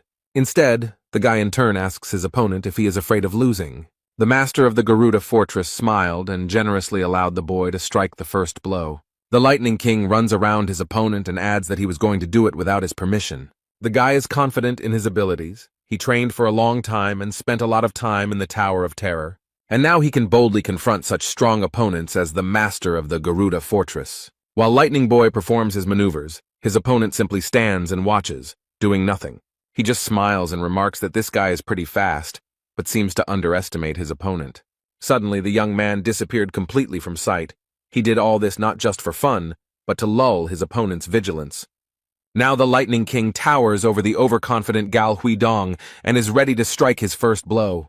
Now this man saw that the leader of the Lightning King's squad was not as simple as he thought. The guy with lightning speed and strength attacks the man. The master of Garuda Fortress has adaptation level 8, so he easily blocked this attack. Now the man realized that the boy had the 7th level of adaptation. He was surprised and did not understand when the boy managed to achieve it. But the Lightning King does not comment on his opponent's words and continues to do his job. Gal Huidong assessed the boy's abilities and admitted that his opponent was stronger than he expected. But the owner of the Garuda Fortress is confident in his strength and does not want to play with this young man anymore. He stated that no matter how hard the guy tried, he still wouldn't be able to win, even at level 7. This man wants to put an end to their fight and show who is the boss here, so he uses the Golden Meteor Chakram. Many dangerous golden discs are heading towards the Lightning King. They are very fast and sharp. The poor guy couldn't avoid it, and now these circles hurt him and leave cuts. His friends are scared, they watch this fight and are very worried about the Lightning King. The guy tries to dodge, but he's already injured, and Gal Huidong notices that the guy didn't do that bad. But he added that he considered it a victory because it was obvious to everyone that this guy had already lost. However, the young man is not going to give up so easily. He is still standing on his feet and assures that this is not all, and the fight is not over yet. The guy thinks that this person is afraid. That's why he says such nonsense and wants to show his opponent something interesting. The owner of the fortress does not seem to be very pleased with his decision and considers him too persistent. The boy used his lightning speed, and the man noticed that it was very predictable and thought that he had nothing but speed. But the Lightning King surprised him and used the skill Fire King's 18 Strikes. The golden meteorite chakram flying towards him instantly caught fire, and the discs no longer posed a threat. The man's jaw dropped. He was very surprised that the guy used the Fire King's skill.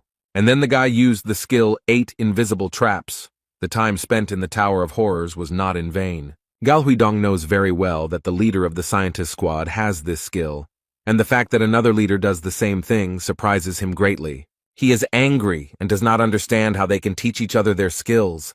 Have they completely lost their pride? However, the Lightning King does not understand why they need pride, because it only gets in the way. The squad leader quickly approaches the enemy and holds 2 sharp daggers in his hands. He managed to catch this arrogant man off guard and wound him. It seems that this master of the fortress is not as strong as he says. The boy looked at the man with fear and wondered if he had made him angry. That's right, Gal Huidong is angry because his pride was hurt and now he wants to show his true strength. Now the young man is scared. He is not sure if he can stand it. A huge and very dangerous golden disc is approaching him. He has seen such before, but they were much smaller. Everyone who was in the stands is trying to get out as quickly as possible to save themselves. Even the squad leaders and Jurgen don't try to stop him, but run along with everyone else, although the commander of the Infinity Squad remains. And the owner of the fortress is very strict and angry. He wants to finally put an end to this. A giant golden disc rolls across the arena, mercilessly destroying everything in its path. The disc rotates non-stop. It is a terrible and powerful weapon that no one dares to stop. Gal Huidong used the skill Golden Sea Jug. It's a terrible cycle. Besides spinning, it also picks up rocks and throws them in all directions. Aisha Lincroft can't believe this man is capable of such a thing, and is ready to use the most powerful weapon he has. The master of the fortress stands in the center, not knowing where the lightning god has gone, and arrogantly states that it will be interesting to see if he can escape. Everyone is actively watching their fight. The leader of the team of scientists cannot take his eyes off his friend. He is worried about the guy. However, the young man easily broke through this crazy storm and attacked his opponent. He is ready to deliver the decisive blow and put an end to this senseless duel. The lightning god declared that the fortress master had fought well and used Shinmun Hyuk's skill, Cloud Dragon Heavenly Sword series, against him. This blow destroyed the entire golden tornado of Gal Huidong that was circling around the entire arena. He didn't expect it, but the young man quickly approached and his blade ended up at the enemy's forehead. Shinmun Hyuk runs up and asks the god of lightning to stop, because it is already clear who has won here. He turns to the master of the Garuda fortress and asks if he thinks this battle is over. The man realized that the owner of the fortress was going to use the horned monster Garuda against the boy. But this weapon was created for the destruction of the dead, not for use in combat. He admitted that he had lost and noted that the lightning god had fought desperately and was very strong. Shin Moon Hyuk announced that Gal Huadong had lost to the god of lightning and asked who wanted to fight him now. He invites Aisha Lincroft to try to measure her strength and engage in a duel with him. However, she did not answer, so the man asked if there was anyone else willing to fight. Suddenly, the divine lady takes the side of those who want to change the leader of the squad in the depths. The squad leaders are very surprised and ask the girl what she is doing, but she looks very calm. Instead, she quietly and calmly noted that she had suddenly decided to cross to the other side. The men ask very emotionally what she is planning and why the leader of the clan of divine women is doing this. But I would like her to notice something much earlier than others, and understand that now the situation will change. And she briefly explained that, in her opinion, this team has a much better chance of winning. A gray-haired man enters the arena and loudly declares that he wants to fight him. Everyone turned around and watched carefully as the man approached them from the dark corridor. This is the Golden Monarch of the Jade Mask, Bang Chonggil, Adaptation Level 9, greeting them and noting that they haven't seen each other in a long time. Jurgen does not understand what the monarch is doing here and assumes that he was the real organizer of the meeting of the three fortresses. Shinmun Hyuk knows full well that this man is an enemy of chaos, as he stole the tree fruits from them and killed many souls 900 years ago, and aggressively asks how he dared to come here. But with a calm and kind expression, he asks Moon Hyuk to stop acting like this and join them because the Steel Monarch is waiting for him. However, the fact that this man served the Steel Monarch made him very angry. The Steel Monarch lives in the 5th region of Murim and has strong martial arts skills. It's all over with He-Ai too, and the leader of the Infinity Squad is shocked that he accepted such a scoundrel as Panjong-il into his ranks. The guest asked why he held grudges from the past and noted that He-Yi forgave him quite easily. And she encourages him not to be so heartless, because they have been through a lot together. But these words do not calm him down at all. On the contrary, he does not understand how this man dares to say such things if he betrayed Murim. The man attacks him with a sword, but unlike his opponent, the monarch uses his hand.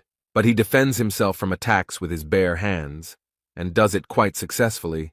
It seems that he is quite strong. This is their first meeting in 900 years, and Panchinol believes his opponent is too cruel. Shinmun Hyuk looks at the man sternly, and it is clear from his gaze that he is not going to give up and will continue to fight. He asks when he contacted Dryad, Garuda, and even the group of priests. But the monarch pretends not to understand what he is talking about, and adds that he is simply giving advice so that they can make the right decision.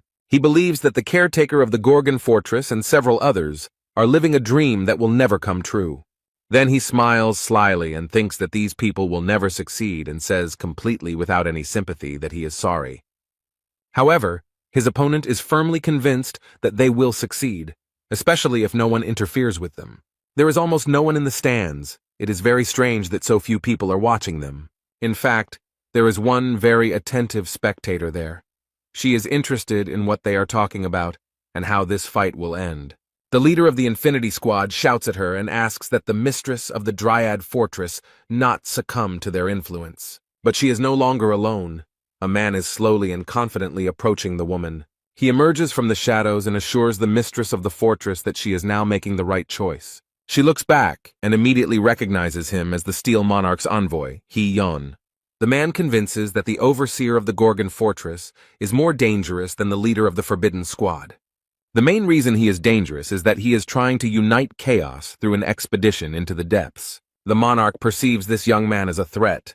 He can destroy the entire system. He wants to change chaos, and whenever there is a threat, there is hope. This leads to people taking action and sooner or later falling into despair. The man convinces them that they need to get rid of Jae-Hwan, or else there will be more bloodshed. And since this woman is 970 years old, she remembers and knows well what happened in the past, and in no case does she want this tragedy to be repeated. He believes that this is why the mistress of the fortress should join them, and in a week a meeting of the three fortresses will take place in the Gorgon Fortress. However, the woman doubts whether she's making the right decision. Perhaps she should not be so categorical. Meanwhile, the fight in the arena continues, although the monarch suggests stopping it. But he asks if this man himself does not understand that he will never be able to defeat the monarch. Shin Moon. Hyuk still doesn't give up and continues to fight using the skill Holy Sword. The blade passed very close to the opponent's head, and he was even a little surprised. The man uses all his strength to get rid of the rival who irritates him so much. But suddenly the hand of the monarch stands in the way of his sword, and he notices that the difference in strength between the degrees of adaptation is great. And especially if it is the difference between the 8th and 9th degree of adaptation, the difference is of great importance. Moon Hyuk hoped that he could at least injure his opponent, but it looked like he wouldn't be able to. He took the man by both hands and said that he first needed to reach the 9th degree. It seemed like Ban Chenol had easily pushed away the leader of the Infinity Squad with one hand. However, he added that anyone who does not hold the title of monarch will not be able to leave even a scratch on it. The power that this man used spread throughout the arena and affected more than just him. The Divine Lady had never seen anyone with such great power. It only took him one hit to defeat Moon Hyuk, even though he is the Golden Monarch ruling the 12th region and not even a Great Monarch. Below the Great Monarch are Lieutenant and Major, but he does not have this rank either. He is the lowest in the rank of Brigadier. The girl cannot believe that they are forming a team to go deep into the country against such powerful monarchs, and believes that they will not be able to win. The monarch also reiterates that they need to give up these stupid thoughts because they will never succeed. The monarch asks if what they have achieved now is not enough for them, since in the midst of chaos they have quite a good status.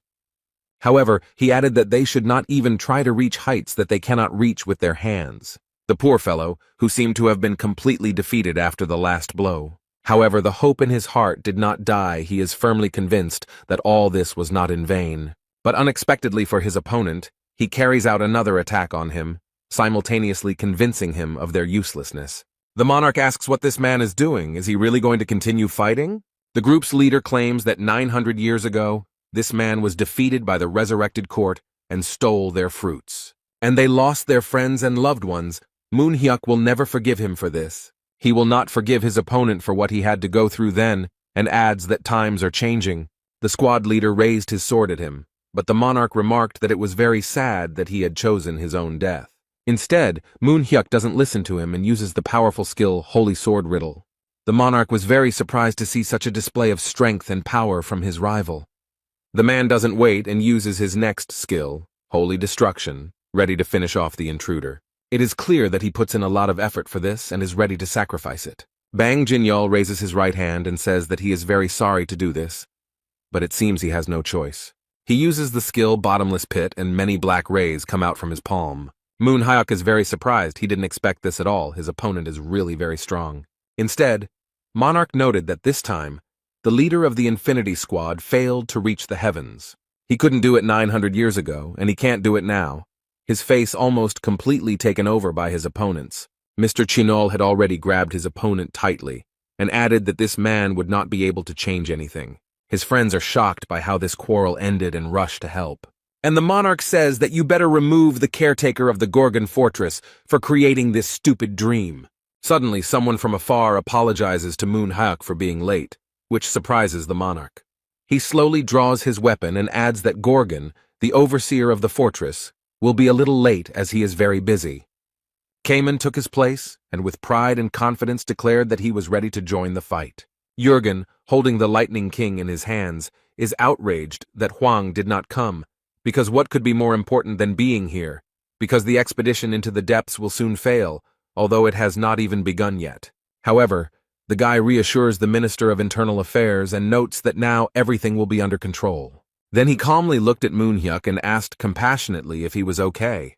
No matter how much the man wants it, he asks the guy to give up, because he is too strong an opponent, and it is not even worth starting with him.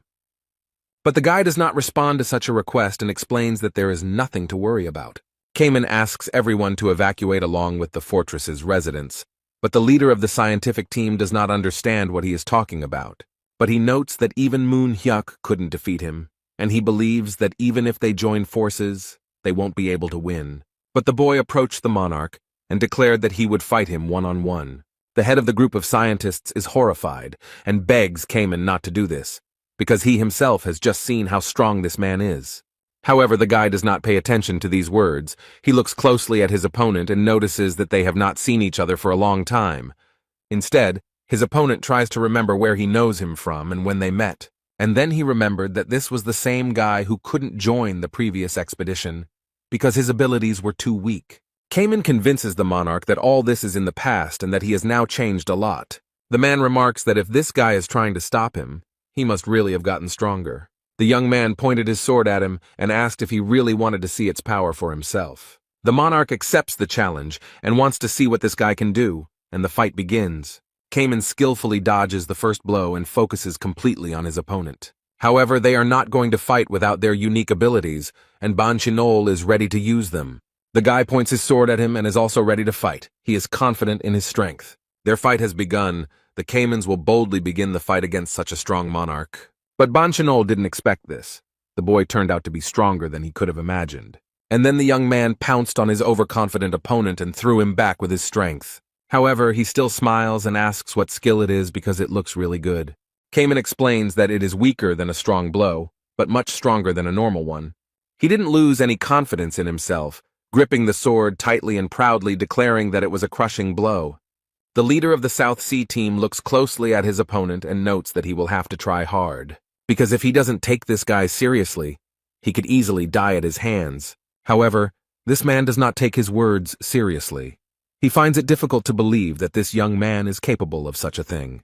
He asks if Cayman really thinks he can kill him because it sounds a bit ridiculous. And he added that this young man is just an ordinary weakling who is not capable of such things. He does not believe that such a thing can happen. And then the monarch used his power, and very strange and frightening black hands appeared around him. He shouts aggressively, "How could such a guy dare to threaten him? This is unacceptable." One of these terrible hands approached the poor fellow and attacked him, but he was not afraid. Cayman used his strength to block the blow and he succeeded. He is not as weak as people think. He threatens the attacker that his days are numbered and this will be his last fight. But Banchinol smiles happily in response to such threats, because he is a monarch, and this simple young man cannot do anything to him. He uses his power again and attacks the boy a second time, warning this arrogant young man to know his place. Cayman stands confident and ready to repel all these attacks. He has been training for a long time. The boy remembered how Jae Hwan congratulated him on reaching the 3rd level, but he couldn't believe that he had managed to become stronger in just 2 years.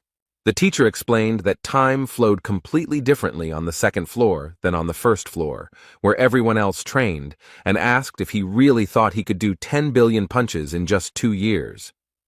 The guy uses his skill World of Endless Ocean and repels all attacks with one blow. The monarch realized that Cayman had awakened, but he knew that only the caretaker of the Gorgon fortress had awakened. Meanwhile, the young man does not wait, but prepares to strike again to defeat his opponent. He points his sword at the monarch and uses powerful force to defeat him. Mr. Chinol noted that it was a very clever and unexpected move, as he initially underestimated his opponent. The boy released his power and potential, and created almost an entire sea with waves around himself. He is ready to finish off the enemy and focus all his strength on him. Cayman uses the skill Heavy Strike, and the entire wave of water is directed at the monarch. After the blow was struck, it became quiet, and only the sound of small raindrops falling from the sky could be heard. The awakened one thrust his sword into the ground and stopped to assess his opponent's condition. As a result of their fight, the arena received even more damage, and Bang Chenol is still standing. However, it is quite difficult for him. It seems that the guy has caused him serious harm. But the young man does not stop. He is ready to deliver his powerful blow again and finally finish off the monarch. Suddenly, the divine lady stands up for the monarch. She does not want things to end this way. Cayman is extremely surprised because she trained with them and was on their side. The girl fired many daggers at the boy to prevent him from completing his task. The young man confesses that the commandant of the fortress warned him that the divine lady almost betrayed them. Instead, she asks the leader of the Southern Sea Detachment to cease hostilities. She warns that in 2 years of training he will not be strong enough to defeat the monarch. The girl warns him not to think about the consequences of his actions. But Cayman has not trained for 2 years. The guy explains that he trained on the second floor much longer than on the first. He had been practicing his kick for 200 years, and now he gathered his strength and performed a spiral kick against Bang Chenol. His friends who were watching this were forced to take cover, as it was a powerful whirlwind. Jürgen stares with his mouth open and finds it hard to believe, because just recently this young man was much weaker. And now he has made a huge hole in the wall and defeated an extremely strong opponent. The leader of the Infinity Squad, who recently fought the monarch and failed to defeat him, is extremely surprised by Cayman's success. The keeper of the Gorgon fortress foresaw everything. He sent Cayman here because he knew that chaos would not rely on him alone, but would rise on its own. Local news reported that Cayman, the leader of the Southern Sea Detachment, had defeated the Lieutenant General of Region 5. Isa Lincroft reads the news. She is the only leader who has changed her mind. She explains to Cayman that she is here because he convinced her to come here. The woman warns that the lords are very dangerous, and asks if this boy really wants to fight them, to which the young man firmly replies that he does. Those from the Forbidden Paradise are nothing compared to those in the Ancestral Court. Although he managed to defeat the monarch Bang Chenol, he has the lowest rank of all, meaning he is the weakest. Isa warns that this means that in the future, he will have to face even stronger people. But the guy is ready for this. He explains that they escaped 900 years ago and it can't happen again. These words really surprised the woman. It seems she begins to believe in him more and more. He was an adaptable man who always doubted himself because he was not a Superman and did not have any strong abilities. This guy was always surrounded by his stepfather because he couldn't do anything or change the situation in any way. But now it has changed a lot, and it is difficult to recognize the Cayman that everyone knew before. Isa Lincroft believed in him if he was so sure of himself. She wanted to say something else, but the noise in the street prevented her. She became curious about what was going on there, so the woman went to the window and pulled back the curtain to look around. She saw a tower there and a lot of people around it. It seemed that almost all the inhabitants of the Gorgons had gathered there. The woman can't believe that there is a tower of horrors there. The guy wanted to tell her something else about the tower. However, Isa interrupted him and asked if he had undergone cultivation there, and if he had only become stronger there. Cayman explained that it may seem that way, but in reality, no one can become a product in this tower. This was because there was not a single cultivator in this tower, and this really shocked his young girlfriend. She can't believe that this guy became so strong thanks to this strange and completely unconventional tower. The guy comes to the window and wants to explain his opinion about this whole situation. With the fighting spirit of the common people rising, chaos can now stand firmly on its feet. She noticed that even ordinary people were trying to enter the tower despite their fear. They had dreamed about this for many years and finally got the chance and the opportunity to make a choice. 900 years ago, they lost such an important freedom for everyone, and it was a terrible event. But now it all may be for naught, unless ordinary people try to get it all back on their own. Asa Lincroft looked carefully at everything that was happening outside the window, and she began to understand something. She feels like Cayman is acting this way now because he wants to believe in himself again, and then she wonders where the caretaker of the Gorgon fortress is now, because he has not been seen for a long time. He sits with the divine physician by a lake surrounded by palm trees, and reflects that the meeting of the 3 leaders of the fortress is probably over. Young Ho wonders if the guy will get into trouble for not showing up for the meeting, but Huang is confident that Cayman has already sorted everything out. But he adds that the boy is stronger than the old man, but the old man does not agree. because he is much wiser than all of them. Jae-hwan noticed that Young-ho was also starting something and agreed, but he had some difficulties. The protagonist knows that this person has almost reached level 3, but he does not understand why the awakening has stopped. The old man explained that this was because he had chosen a different path, but the boy suggested that if Young-ho had woken up with a different word, his path would have changed too. These words greatly surprised the divine doctor, because he did not even imagine that Hwang knew about this. Jae-hwan noted that he knew they had different views on the world. The divine doctor looked at the boy and thought that he and everyone else from the break had awakened, having gone through the same stages. And the first stage of awakening was destruction. Its path was very cruel. After this, the old man remembers that the second stage was the stage of creation. It was not easy. Then man approaches the third and final stage, this self-denial, the awakening that he knew was different from what Hwang knew. For Chung-ho, this question was not so philosophical and incomprehensible. He simply cut up enemies on the battlefield. Destruction did not cause him any doubts, and the creation stage did not cause any torment. That is why the old man experienced awakening without any questions or suffering. But with Jae-hwan, it was completely different. Doubt made him doubt his own truth, and realization made him think about the meaning of the world. Thus, he went through torment and suffering, and found a unique path that makes him constantly doubt the justice of the world order. Young-ho is curious about one thing, and he dares to ask his friend.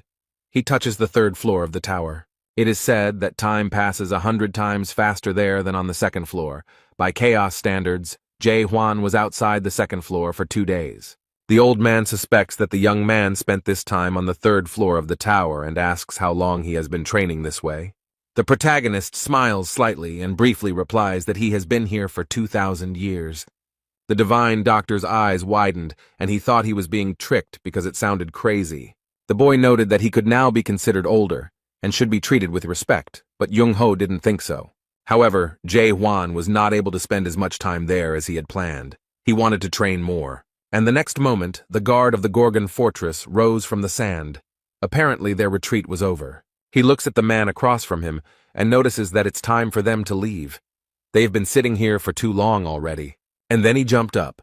And the old man instead noted that no matter how many years he lived, for him, this guy was just an ordinary slob.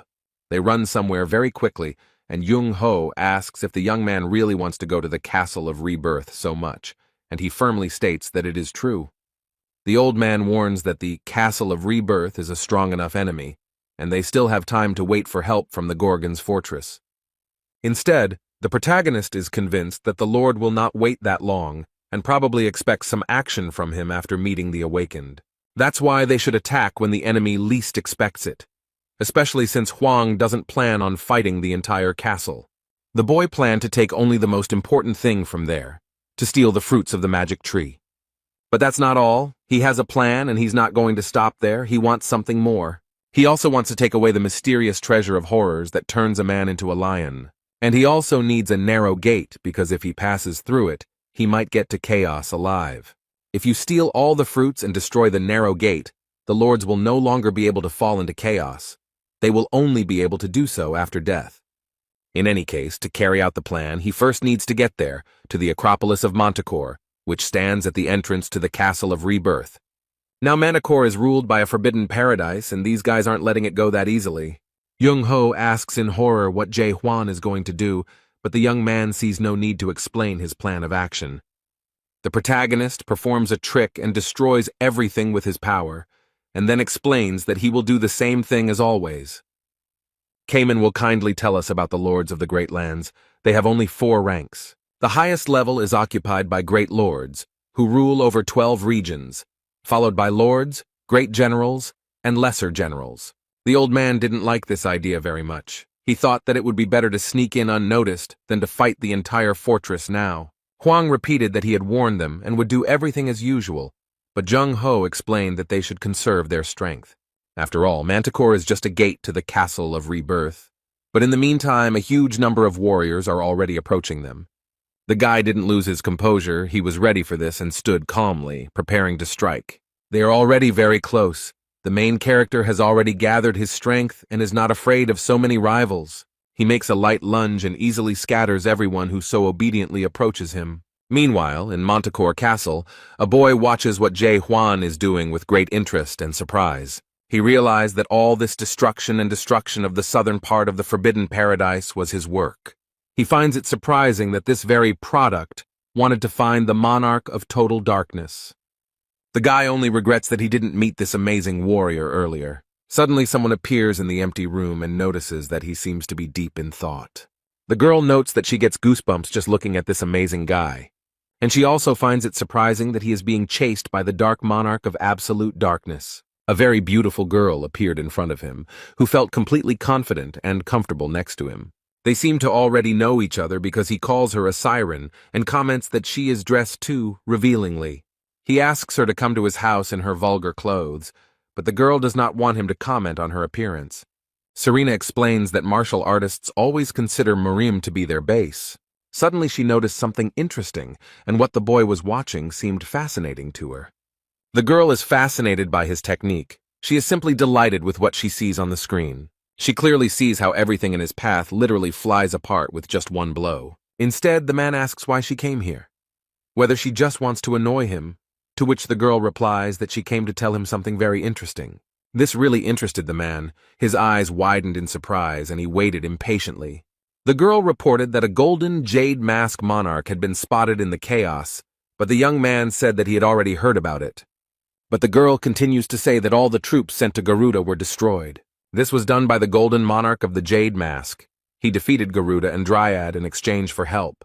The treaty by which the monarchs promised not to interfere in the affairs of chaos was still to remain in force. But first, the monarch of pitch darkness intervened, and now her subordinates, the steel monarch.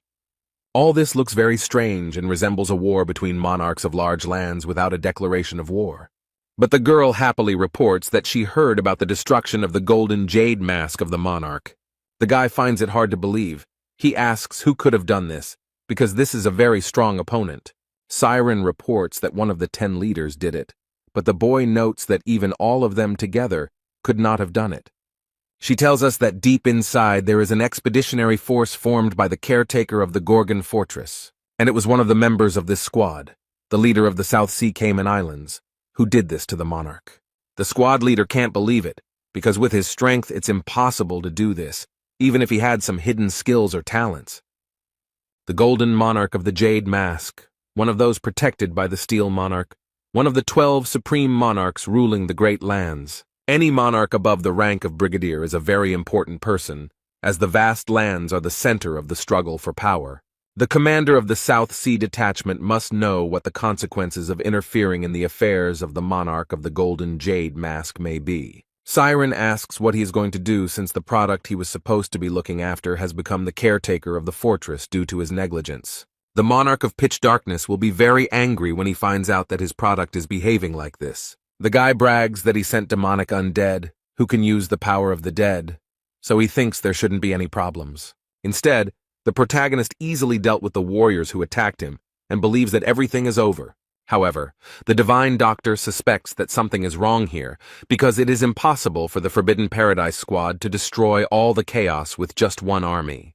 However, the main character thought about it and believed that perhaps in reality things are a little different. First he heard and then saw some suspicious people surrounding them on all sides. They confidently approached their goal without saying a word or giving any warning. A huge army of people has already appeared around them, but the divine doctor cannot understand who they are. But he also feels that there is a lot of evil energy coming from these people, as if they are dead. Suddenly someone turns to Jae Hwan and asks if he is the famous researcher whose name makes the entire house tremble. The boy raises his head to look at the man and see who he is. The man jumps up and remarks that he never even thought about meeting the hero of the rumors. And the next moment he lands smoothly in front of the main character and Young-ho.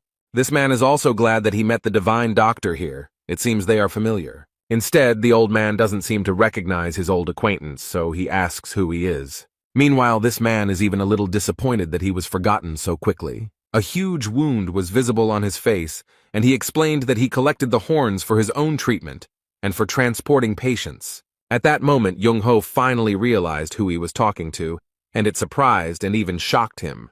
This is Heinz, a noble warrior. The old man remembers how sweet and kind this guy was in the past. Instead, He now looks completely different. His appearance may even be frightening, but he sighed with relief because he is still remembered. The old man asks with fear what the guards of the Gorgon Fortress are doing with the Forbidden Paradise Squad. Young Ho states that the Divine Paradise Squad is not suitable for this guy, and he doesn't understand why he hangs out with people like that. On the other hand, Heinz doesn't understand how a divine doctor can say such things, because he knows what he had to go through in the Gorgon's fortress. The old man fell silent. He had nothing to say, because he remembered well these terrible events that happened 100 years ago. The Gorgon Fortress fought against the now-defunct Red Squad. Completely unexpectedly for everyone, a red detachment appeared, broke through, and terrible things happened. 50 guards and the captain of the southern gate disappeared forever due to the ambush of the Red Squad. There was only one person left alive, only Heinz, and one can try to imagine what he felt at that moment. After this incident, he realized that he was too weak and needed to work on himself.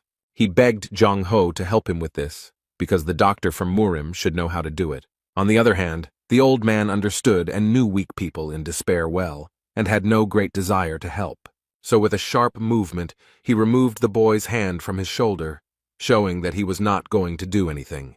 But looking back, he adds that over 1,000 years he has seen enough of such people in chaos. Young Ho frowned and explained that he couldn't help everyone, and the boy felt his heart break at those words. Although the old man said he was sorry to say such things, it would not help Heinz in any way. The boy remembers this meeting well, and the words the old man said to him, "If you want to become stronger, you will have to work harder." But did the doctor know that hard work is the privilege of those who are capable of it? And most people in chaos never put in much effort or tried to improve anything. But Heinz worked hard, worked tirelessly, and all this to protect his honor.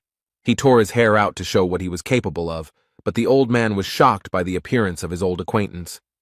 The guy explained that he was no longer the same second-level weakling he was 100 years ago.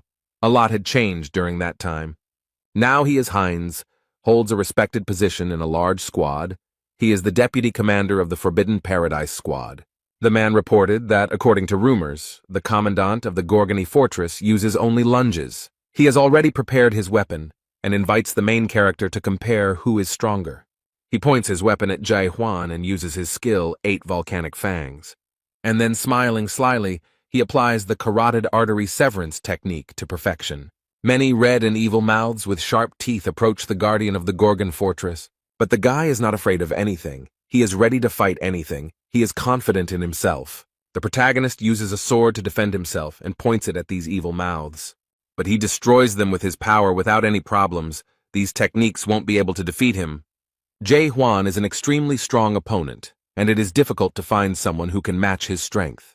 Now Heinz saw this and realized that this guy was stronger than him. It seemed he had underestimated him. He is angry and does not understand how this could happen because he considered himself strong and trained a lot. Someone stands behind Heinz and thinks it would be better to attack together. And the next moment, this army of incomprehensible souls began to attack just 2 people. The fortress commandant and the divine doctor are ready to fight back. They have no other choice. Jae Hwan is very serious. He frowned and prepared to deal cruelly to these half-dead people. The squad leader watches the battle closely from Manticora Castle and is very surprised by what is happening there. He doesn't understand why this guy can deal with the half-dead so easily, and now thinks that he can defeat the fortress's caretaker if he joins forces with the army of the dead. But now they can't avoid losing half of their troops, and if they lose them, their plans will collapse instantly. This guy turned out to be too strong. He approaches Serena, but she doesn't seem very happy to talk to him, as the guy said that she irritates him. She did everything he asked, found the soul stone, created a smog cloud, and formed half of the undead squad. He looked at the girl and realized that their plan would most likely not work, and now they would have to come up with something else. The girl saw that the squad leader was in despair, so she exhaled loudly and thought for a moment. She saw her advantage in this situation, and it was clear that the girl would take advantage of it. Serena approaches him and with a seductive smile asks if he wants to make a deal with her.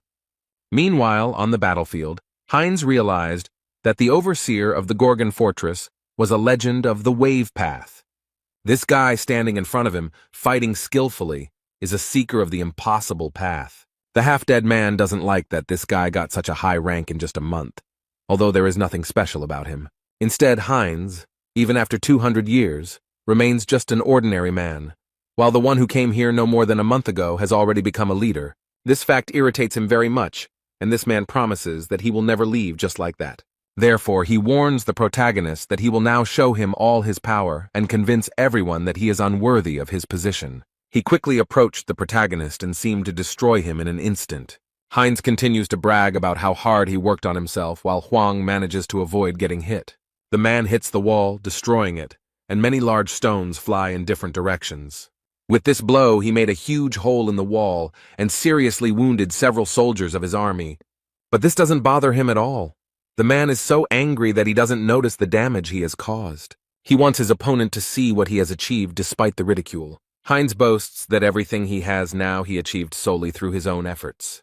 However, the main character is already tired of this bragging, and he declares that it is time to put an end to it. The next moment, something happened that Heinz did not expect at all. A huge wave of force crashed down on him. The fortress overseer uses his lunge and destroys almost everything in his path with one blow. But this monster turned out to be stronger and more resilient than Huang imagined. But that's not a problem. Heinz is wounded and has difficulty clearing his throat, but he is not going to give up. The man is too confident and angry. The protagonist stands proudly and asks if his opponent really thinks that all people in chaos are the same. Meanwhile, the soldiers of this army believe that their enemy is very strong because he managed to knock down the vice leader of the 9th level. Someone shouts at them to attack the fortress guard first, as their leader, at his age, needs time to come to his senses. Young Ho noticed this and tried to calm the guy down and asked him to be careful. Jae Hwan frowned and stated that everyone was trying their best. And the end result is that every single one of these idiots will say that they tried their best and did everything they could.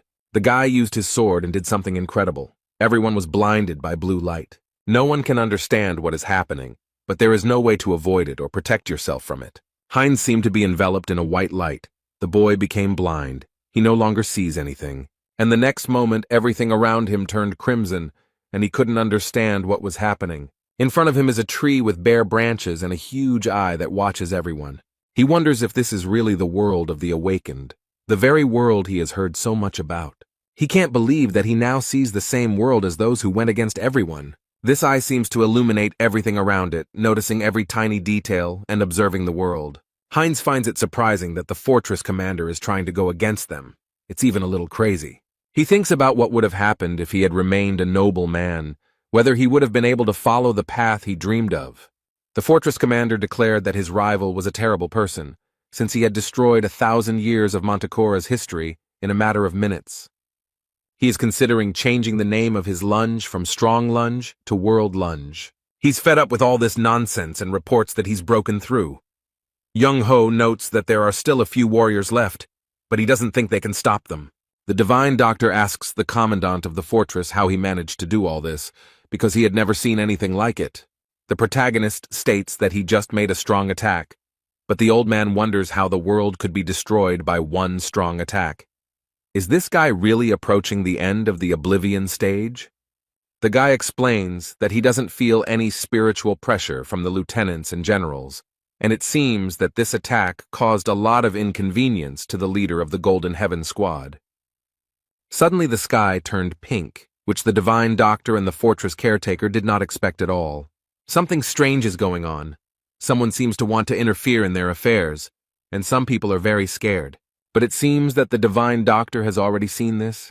He realizes and understands what this could be. It is the transcendental movement skill called Shift that gave birth to the girl Serena. Only one race can use this skill, and while everyone is thinking about it, the girl has already landed and is approaching them. The protagonist doesn't know this creature, so it's logical that he asks who it is. This question left her stunned, because Serena thought that all the residents of the house knew her. It's hard for her to understand why he doesn't know her, because he hasn't seen Hot 10 of the Week or Best of the Best, where she was the host. She asks if this guy has a holographic panel at home. He calmly replies that he doesn't. The old man says that this woman is a real horror, and that every soul in this chaos knows about her. Meanwhile, the girl used her power and took the divine doctor's hat.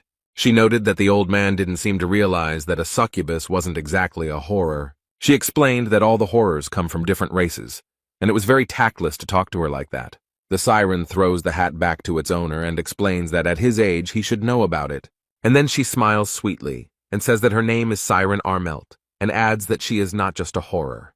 Huang thinks that she must be a thunderstorm from the Golden Heaven Squad, and he has many questions for her, but now is not the time, so he kindly asks her to step aside. Instead, she just as sweetly replies that she's very sorry, but she can't do that. But she still decided to explain that all this was because she received a task concerning him. Siren still sweetly replies that she was asked to stop this guy because he went too far. Well, in that case, Jae Hwan won't wait long and discuss anything, but will take action immediately. But the girl begs him to stop and asks why he is so impatient, asks him to wait another minute and asks if he wants to become a product. She explains that the one who asked her to stop the guy is now dying because of his blow. She agrees to forget about her promise, only if he agrees to become her product. But the guy is not going to listen to her and wants to destroy her immediately. Serena wonders if he will continue like this and does not understand the situation he is in. Huang noticed that the soul pressure here was definitely much stronger than outside the fortress. She probably had the same rank of Major General that he heard about. The girl states that the owner of the Gorgon Fortress is being sought by complete darkness, and he really doesn't understand what that means, but she promises that she can help him. If he goes to her, she will make it so that no one from all 12 regions will be able to touch him with a finger. But the main character refuses such an offer. Serena wanted to resolve everything peacefully and not resort to such manipulation. But now she will have to use her strength, because she does not know how to take refusal. The girl proudly declares that since he does not voluntarily accept her conditions, she will force him to do so. The Divine Doctor knows what is going on here and tries to warn his friend. He sees Siren Armelt using divine terror magic and warns the boy to be careful. Meanwhile, she claims that the guy can tell her about it at any time if he changes his mind, because she does not want to waste her energy thoughtlessly. However, the main character is not afraid and is not going to give up right away. He enters the fight. Meanwhile, Serena is watching all this through the screen and is very angry at what this guy is doing. She orders these snakes to surround them, and the divine physician believes that there will be no end to this. Although the protagonist does not lose hope, he holds his weapon tightly and is confident in his abilities. He skillfully destroys all these snakes one by one, not giving them a single chance to get to him.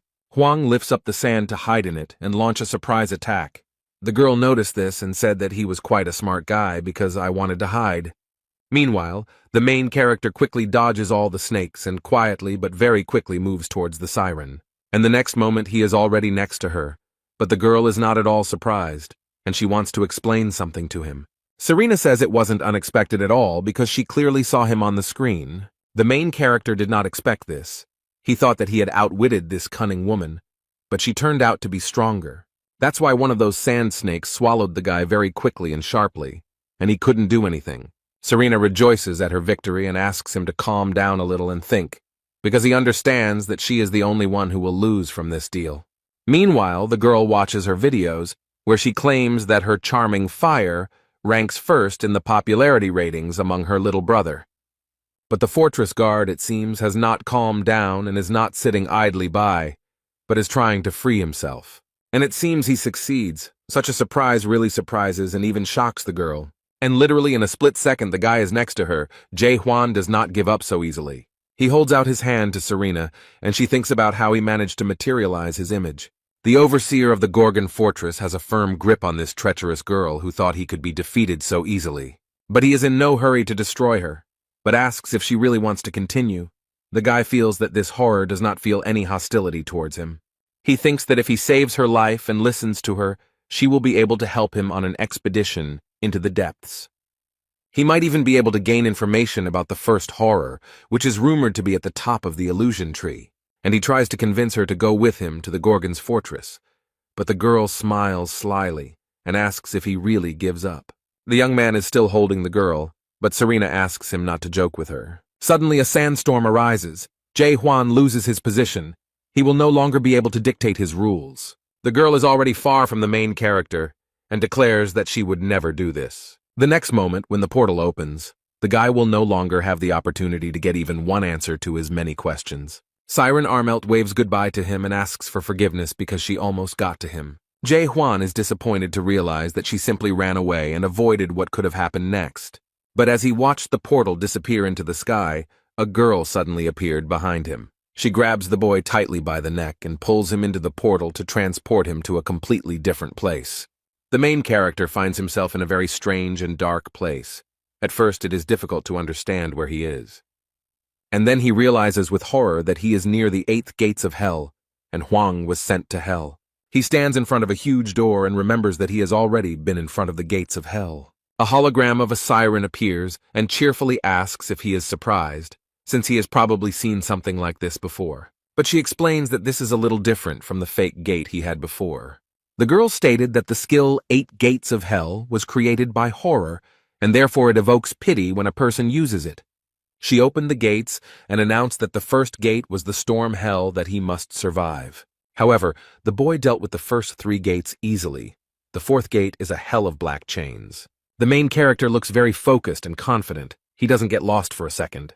He easily manages to destroy all these chains that are approaching him at great speed. The guy handles the following task very well and without any extra effort. Beyond the 6th gate, called the Ice Hell, a dragon awaited him. But he got off easy. All this really surprises Serena. She didn't think it would be so easy for him. She asks if he is really a man and adds that she is very surprised by his strength. The young man does not react to such words. He simply asks if she has any other knowledge. She admits he's amazing, but promises the next attack will be very, very hard. The boy looks back and sees the gates of the next hell that awaits him. It's a huge gate that is held tightly by many strong hands, and it looks a little creepy. Then these hands unclenched and slowly opened the huge and heavy gates. Some liquid began to pour out from there, and soon it approached the main character. She quickly and decisively breaks out of there and looks like she's about to knock Huang off his feet. The liquid washed over his feet, and when the young man lowered his head, he was stunned by what he saw. The reflecting waters reflected his most painful old memories, the ones that were his heaviest burden. He definitely didn't expect this. All this really scares the guy, and he can't understand what it could mean. Serena smiles sarcastically and declares that even he will have a hard time from now on.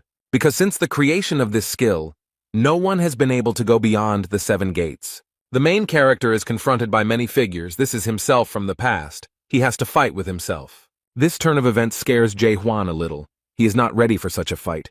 The 7th gate is hell itself. The young man looks closely at the figures and sees that they are all himself, just at different periods of his life. But he can't understand what's going on here and what it's all supposed to mean. All this looks very strange, but at the same time even interesting, although it is unclear what will happen next. These figures look gloomy and a little angry. It seems like they are all preparing for something. They seem to be attacking the protagonist, pointing their weapons at him. The young man noticed this, and the whole situation scared him very much, and he definitely doesn't want to take part in it. But Jae-hwan has nowhere to go. All these past versions of him are ready to attack the guy. He realizes that these figures not only look like him, but also have the same techniques as him. Besides, they can make the same decisions as Jae-hwan, and now they are studying him closely and trying to understand how strong their enemy is. He wants to make the first move to draw them into battle and compare technique and strength. One of them uses his weapon and makes a lunge, which is very familiar to him. Here everyone only knows how to lunge. It's expected and even a little disappointing that he can't do anything else. Now it's his turn. The protagonist swings his sword and wounds the attacker. Suddenly, thick purple smoke came out of his wound and spread everywhere. The guy noticed this and was very surprised. There are a lot of strange and incomprehensible things in this place. Everything has become less clear and very strange. This smoke is becoming thicker and bigger. It seems that it is not just smoke. It is actually distracting him from all these rivals who are quickly rushing towards him. Suddenly, someone appears from behind, sneaking up so quietly and unnoticed that the boy does not understand how it happened. But he has a quick reaction, so he looks around in time and doesn't think long about what to do. It seems that the protagonist hit the target straight on and destroyed it without any interference. But this number jumps high. It seems that they are not as easy to destroy as it seemed at first. The creature, falling, stares into Jae-hwan's eyes, and the boy's skin crawls from this. These deep and bright eyes inspire fear. This is the look of a man who has experienced terrible things and now carries them in his heart. When it fell, it turned into smoke, which spread very quickly and filled the entire space. The main character stands motionless. He understands little of what is happening, and the smoke has already completely enveloped him. Suddenly, he sees a man in a terrible emotional state and tells Corporal Jae-hwan that he is very sorry. The boy looks at everything around him with horror and feels great hopelessness and horror. There is a man with a machine gun standing at the door, and he keeps repeating that he is very sorry that everything turned out this way. He finds it difficult to collect his thoughts and say anything, but he claims that he really tried his best. These are Jae Hwan's memories from his life before the tower, before he got into all this horror. The man put the gun to his head and thanked Corporal Jae Hwan for everything as he left. And then something inevitable happened, a moment that would forever remain in his memory. He was a loyal man, his advisor and follower, and he certainly did not deserve such an end. The unfair humiliation towards him forced this man to destroy all his predecessors and top management in the middle of the night. Jae Hwan was shocked by everything that happened then. He had difficulty controlling himself. He was the only one who survived. All the leaders, commanders, and even the battalion commander were replaced. It was a terrible tragedy. And the young man thought only about how to save his friend. The boy was sent to jail for 15 days, but all charges were dropped because the video footage clearly showed that Jae Hwan did not participate in the abuse. This must have been when he started to hate the system. It started long before he was born. He realized that he lived in a large and cruel system that did not care about each person. The boy lived in a world where a huge system suppressed individuality for the sake of an obedient mass of people. All these memories are extremely irritating to the main character. He is angry at everything he had to go through in the past. The young man actively fights all these ghosts and at the same time sees his memories. Jae Hwan doesn't like all this. He wants to end it all as soon as possible. He remembers old friends thanking him for the time they enjoyed spending together. The young man thinks about his faithful comrade from the tower, with whom they walked this entire path. He also remembers the other faithful brothers he befriended on his way to overcoming this cursed tower. In addition, he has memories of a little me, crying from hurt and regret. All of this irritates him greatly. Jae Hwan is angry at his ex, at the system, at the fact that he now has so many painful memories. The main character just destroys everything he sees. He is nervous about everything and everyone. He does not want to go through all this again. Suddenly he sees himself as a little boy, crying with fear and asking who he is. This makes him stop and think. The young man can't even move. His eyes fill with tears. It is not easy to look at this defenseless and frightened boy. But he can't stay here any longer. Jae Hwan wants to get out of here as soon as possible. So he does what he has to do. Destroys all these memories that are eating him up from the inside. Salty tears stream down the boy's cheeks, and Serena asks how he feels after passing through the 8th gate of hell. The awakened ones say that self-denial is as possible as self-forgetfulness. But the awakened ones who have undergone self-denial are even more vulnerable in the 8 gates of hell. The girl adds that even horrors would like to commit suicide because they simply cannot cope with their big egos. The divine doctor tries to shout at the boy and bring him to consciousness. Siren holds Jae Hwan unconscious and wonders if his soul will be able to return in time after his self-denial. He left all his memories in self-denial, and this place is a real hell for anyone. It is a terrible world in which he must kill himself to be able to move on. From the gate, he heard a question about who he is. The guy can't answer anything. This place fully justifies its name. It's a terrible hell. His body became heavy, and the boy could no longer see anything. He was enveloped in complete darkness. Suddenly he sees a memory of Cayman asking what awakening really is. The divine physician explains that this is the ability to see the true essence of this world, its truth. The awakened ones see the value of the true creation of the world, and the ability to recognize the particles that create this world. Adapters are able to read information that is not accessible to the normal eye and see things completely differently. This is self-denial. But the awakened one should be careful with forgetting, because when you have the opportunity to see everything in such detail, you can lose your sight forever. The protagonist realized that he was now at that stage of oblivion that the old man had spoken about. He who sees too much will certainly go blind. He who feels too much will remain without any feelings. But it is difficult for him to understand any meaning in this. The protagonist knows that he has already done a lot. No one has ever managed to go so far. But in reality, he is just going through a hard time right now. He is that same whiny and offended child. He looked up and saw the starry sky and bright falling stars. It was mesmerizing. Jae Hwan can't take his eyes off the sky. He can finally clear his mind of all these thoughts for a moment. Memories came flooding back to him again, but this time they were happy, joyful moments of his life. He stands with his head held high and again hears the same question. Who is he?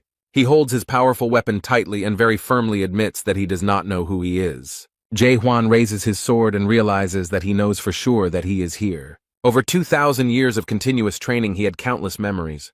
And the link between all these memories is him. It is his personality, the personality of Jae-hwan. Now something extremely strange happens, everything seems to disappear. The main character is very surprised. Serena is shocked by what happened. She did not expect this and could not even imagine it. Essentially, there is a rollback. Everything that was here simply disappears and returns. The main character has succumbed to the elements and seems to be floating behind all this. He no longer does anything, but simply waits. He waits to see what will happen next. All this happens against his will. The young man does not try to offer any resistance to this element. He just thinks that all this cannot happen this way, because his life expectancy is more than 2,000 years. Everything around them is raging and collapsing as if they were in the eye of a powerful hurricane. And the next moment everything became quiet. All this horror stopped, and the main character saw a bright light. He stands and thinks about what word should come next after the word self-denial. And now he stands before the 8 gates of hell and finally wants to get out of here. The guy thought for a moment and decided to open the door and go further to complete his journey. After what awaited him beyond the 7 gates of hell, Jae-hwan cannot imagine what trials may await him ahead. After the main character touched the doors and pushed them slightly, they caught fire. The door opened easily, and what the guy saw there surprised him a little. He expected something completely different. He saw an empty, very peaceful room with an endless view of stars that had a calming effect. But he was very surprised that there was nothing there, and even a little frightened that the room was completely empty.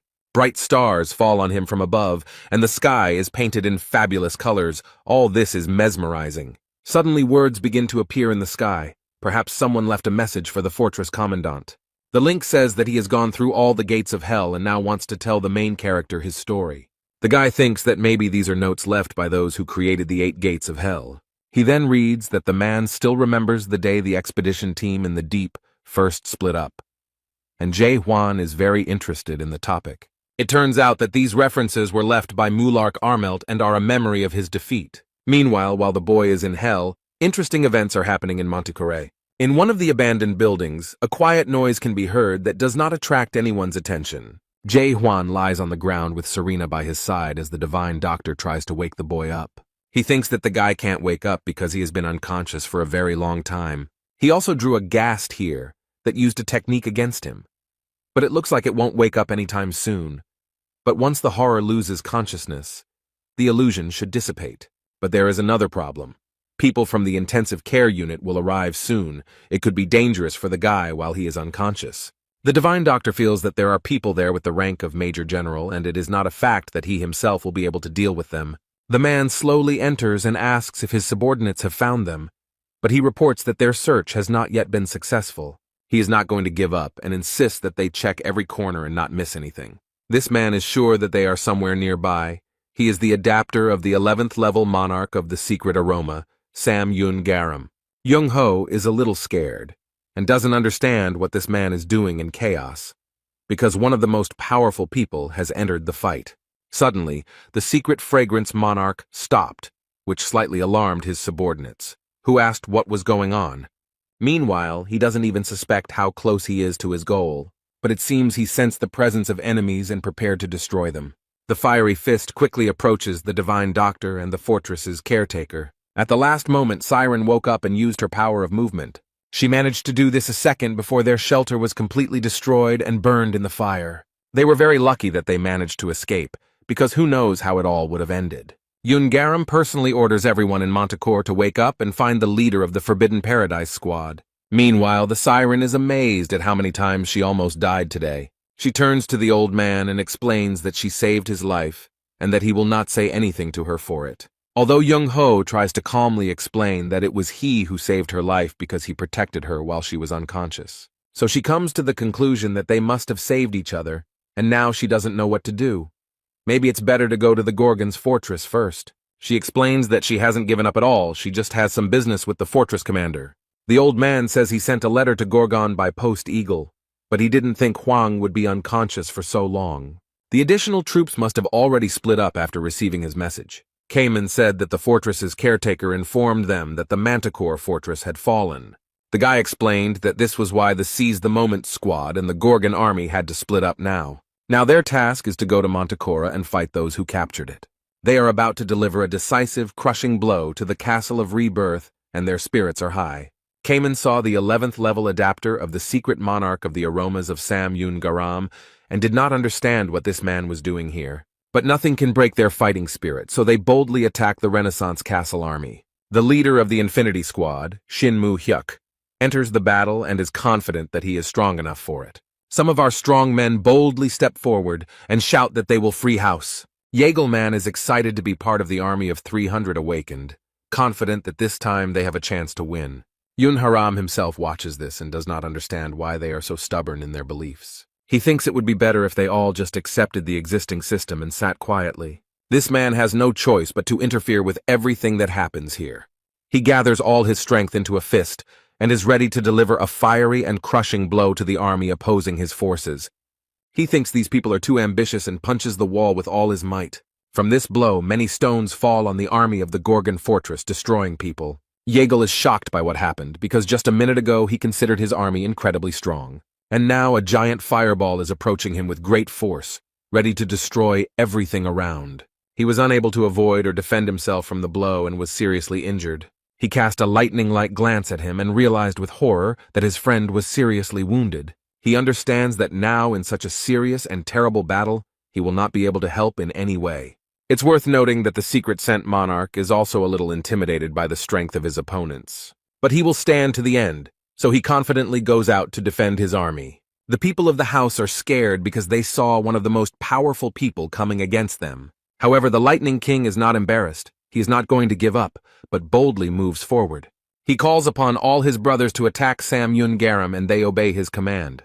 This man is not at all afraid of such an invasion and is preparing to repel it with a light blow. He clenched his fist and called these people irresponsible and inadequate fools. And after that he strikes, light appears, and a strong wave of fire burns everyone.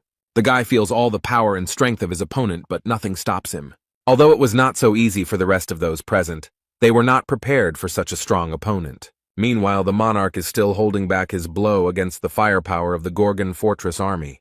The Lightning King was unable to stand on his feet. He was seriously injured, and who knows how he will survive this fight. Seize the day! The Gorgon Salvation Army managed to clear the way to the entrance to Montecora, but they didn't have the strength to fight any further, so they decided to retreat.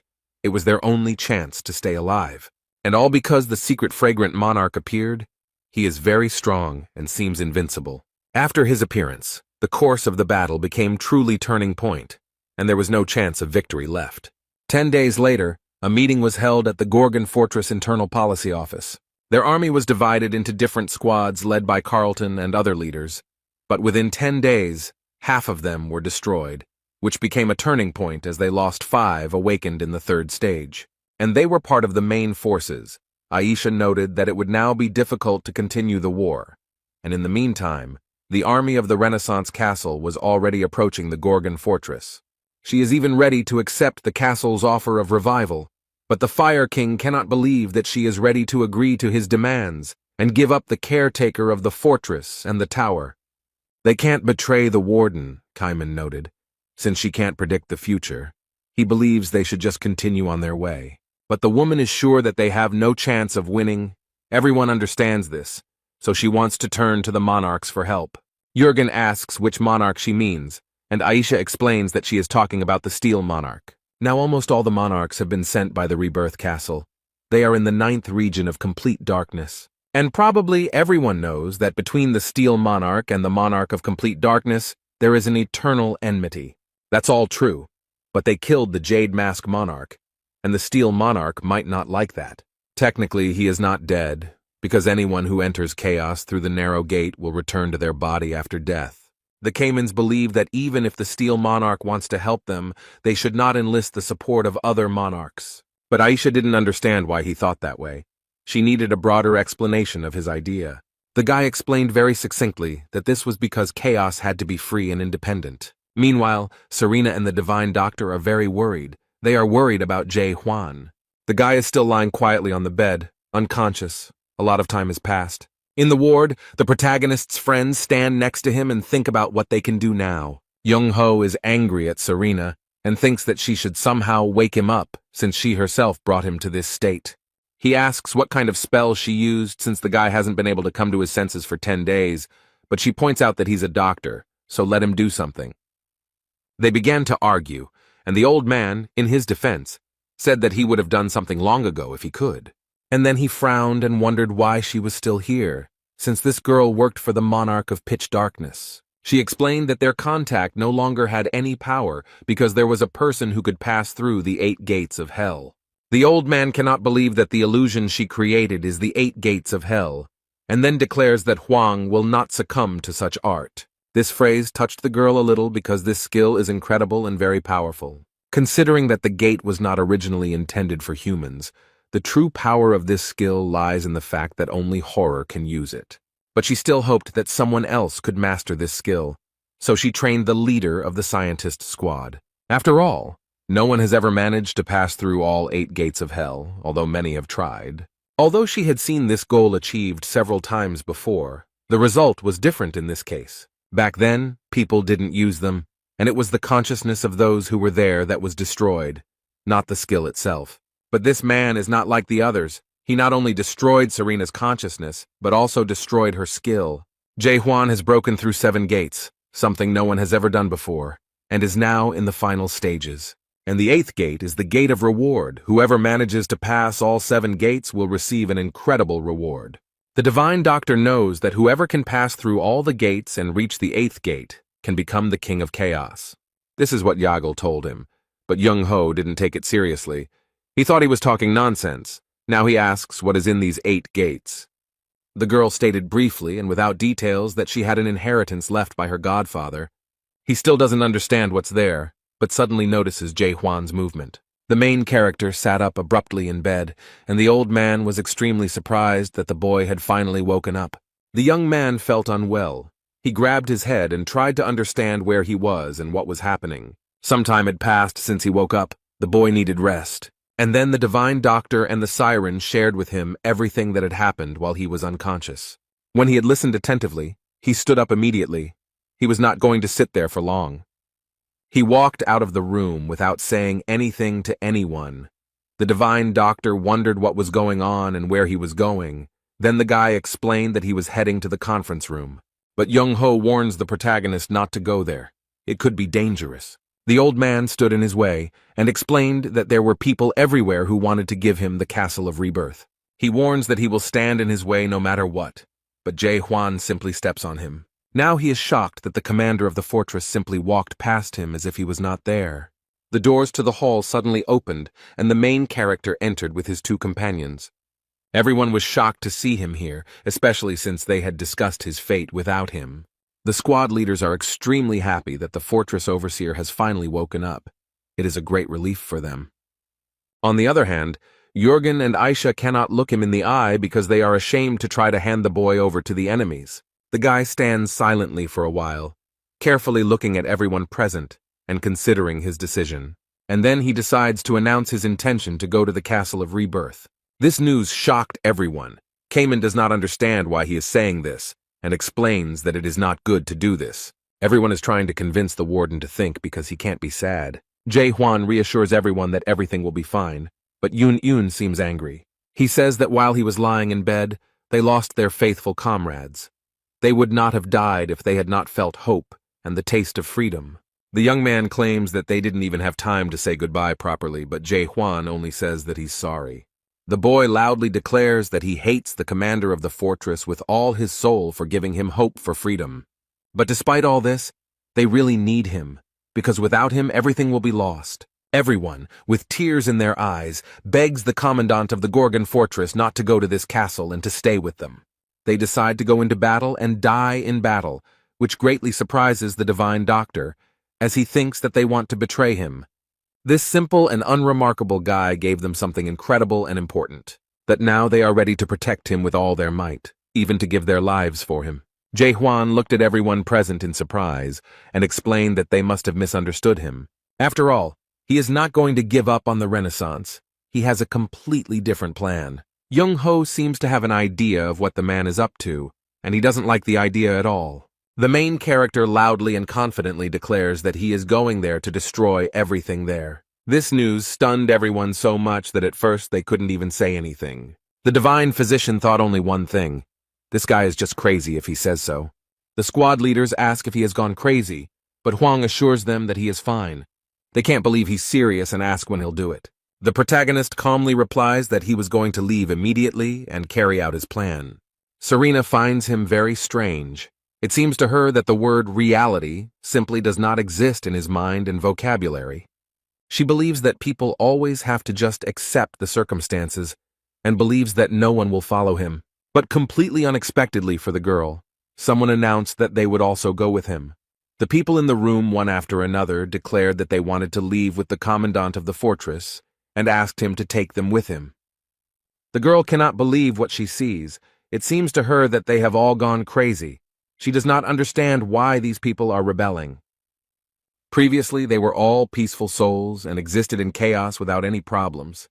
And it is unclear why they suddenly became so concerned about freedom, real life, and liberation. Was it because of him that all these changes that had happened in Gorgon's fortress and to these people happened? Jae Hwan expresses his gratitude for the words of support, but this time he will only need 4 people, including himself. The boy wants Young Ho to go with him, and the old man is glad that the man needs him. He also chooses Cayman, and it is a great honor for the boy to go with the fortress overseer and help in such an important matter. The last one to go with them will be Serena, although she has shown no desire to do so. The girl looks a little embarrassed. She was not ready for this. She had no desire to go with him. Serena asks if he really meant her. Maybe there's some chance she heard him. But the main character looked at her intently to assure her that she would not back down. She asks why she needs to go there, but no one listens to the girl. The fire horn declares that 4 people will not be enough. She's already screaming that Huang should listen to her first. She doesn't want to go anywhere, but he's deliberately ignoring her. The fortress's commandant says that those who remain here will have much work to do, and he has already been bombarded with questions about what will happen after he destroys the rebirth castle and how chaos will unite. Aisha explains that not everyone will accept the Gorgon as the center of chaos, so they will have to plan it all out. The Lightning King thinks that perhaps it is better to put this planning off until later. After all, the lords will not be able to intervene if the narrow gate is destroyed and Siren is still fighting the old man. Huang asks how he can be so sure that if the gate is destroyed, the war with the lords will end, since the narrow gate is not the first path to chaos. Yun knows only one way into chaos, not counting the gates, and that is through death, but it seems impossible to him. Instead, the protagonist assures us that we must be prepared for any turn of events. Suddenly, Serena attacks him for repeating that she is not going anywhere, and the boy realizes with disappointment that the old man has lost. But when he asked her if she wanted to know what he saw beyond the 8 gates, she immediately calmed down. Huang promises to tell her everything he saw there if she goes with him and helps. It turns out that the girl has a personal laboratory, and it is a nice and very cozy place. In addition, there are many books and records, bottles with various liquids, and many other necessary things. The divine doctor holds one of the girl's strange things in his hands, and it seems a little strange to him. They look at her shirts, her dolls, and everything else, and come to the conclusion that, having become a sorceress, she has become very narcissistic, like all horrors. Serena gets angry, asks not to touch anything, and explains that it wasn't her who did all this, but her godfather. The poor thing can't believe she brought people into her personal lab, and she wouldn't have allowed it if she hadn't been asked to move them to the rebirth castle. But to do this, she needed to clear out the strange lab, and Young Ho noticed that she was creating her own tower. Information about the tower that was reborn 10 billion times. After so many rebirths, they set out to conquer the vast lands under the blessing of the legendary horror Serena Armeld. The girl doesn't like that everyone is looking at her personal things, and she asks to remove them, because she did this when she was only 1,500 years old. Cayman looked at the girl warily, and thought that she was probably one of the 500 most famous masters. They all continue to look around the tower and her other personal belongings, and Serena asks everyone to just stand still. The old man looked at all this and remarked that it was surprising that he did not feel any emotion when looking at this tower. Cayman explained that it was just a lot of time that had passed. The girl overheard their conversation and remembered that they were all also products and passed by the tower. These guys were creatures that would be locked in a tower in a space of imaginary horror. She studied her models carefully. He takes one of the figurines lying on the table and gently strokes it, imagining that these are the same products. and the next moment it will suddenly fall apart into small pieces. It will be a bit unexpected. The fortress guard approaches the girl and asks what the name of her tower is. She looked at the boy with sadness in her eyes and thought for a moment. Serena seemed to not know what to say. And then she answers his question anyway. It's called The World After Destruction. And he adds that the work is not finished yet. But Huang looks very surprised. It seems that this reminds him of something. In fact, she created this tower after she first saw it. It inspired her. It's hard to imagine what Jay Huan must have felt when he looked at her. Serena had never really thought of the tower as a product. And in just a few minutes, the girl had everything ready to move to the rebirth castle. Cayman goes first, and the girl has a strange premonition. It seems to her that something went wrong. She can't understand what happened, but she feels a strange sense of anxiety. She thinks this feeling is related to the reason why her godfather went on the expedition. Everyone had already passed through the gates created by Serena and arrived exactly where they wanted to go. This place is very beautiful. Flowers and crystals shimmer with magical colors and create a fabulous atmosphere. It is a castle of rebirth. It is amazing, but those who have captured it are destroying its charm. There is something going on there. There is a lot of noise in the square. A lot of people have gathered, but they are standing in line. They start arguing because someone stood in line incorrectly or disturbed the order. Meanwhile, the man watching them is a little bored and thinks all these people are fools. He thinks that if any of them had the opportunity to be reborn, they would have been sent to the fruit storage facility long ago, instead of standing here in this long line. This is the Lord of the Rebirth Castle. He is wondering if they should give up, since they have been waiting for half a year. But someone notices that this is already the third peak that this Lord is waiting for rebirth. Instead, he explained that it wasn't that he couldn't resurrect, but that he simply didn't do so because of his abilities. And the two men simultaneously asked what was stopping him. They add that this Lord is not so different from them, but it seems that this man did not like such brotherhood very much. He considers them to be far beneath him, and regards such behavior as insolence and disrespect. He decided to punish them for such insolence and used his power against the men. The boys coughed and tried to breathe, but couldn't. They were enveloped in thick, acrid smoke. Instead, the man looks down on the boys and asks, if they really want to die, he can easily arrange it. The poor people fell on their knees and begged for forgiveness, imploring the Lord to have mercy on them and spare their lives. The man sadly states that if it weren't for the contract, he wouldn't be rotting here. This job doesn't interest him at all.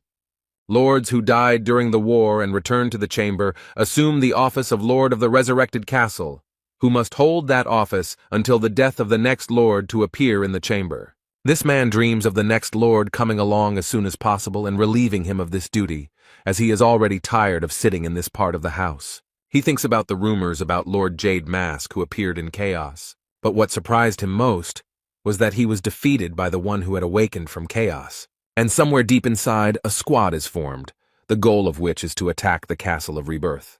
But the Lord considers this nonsense because no one dares to come here.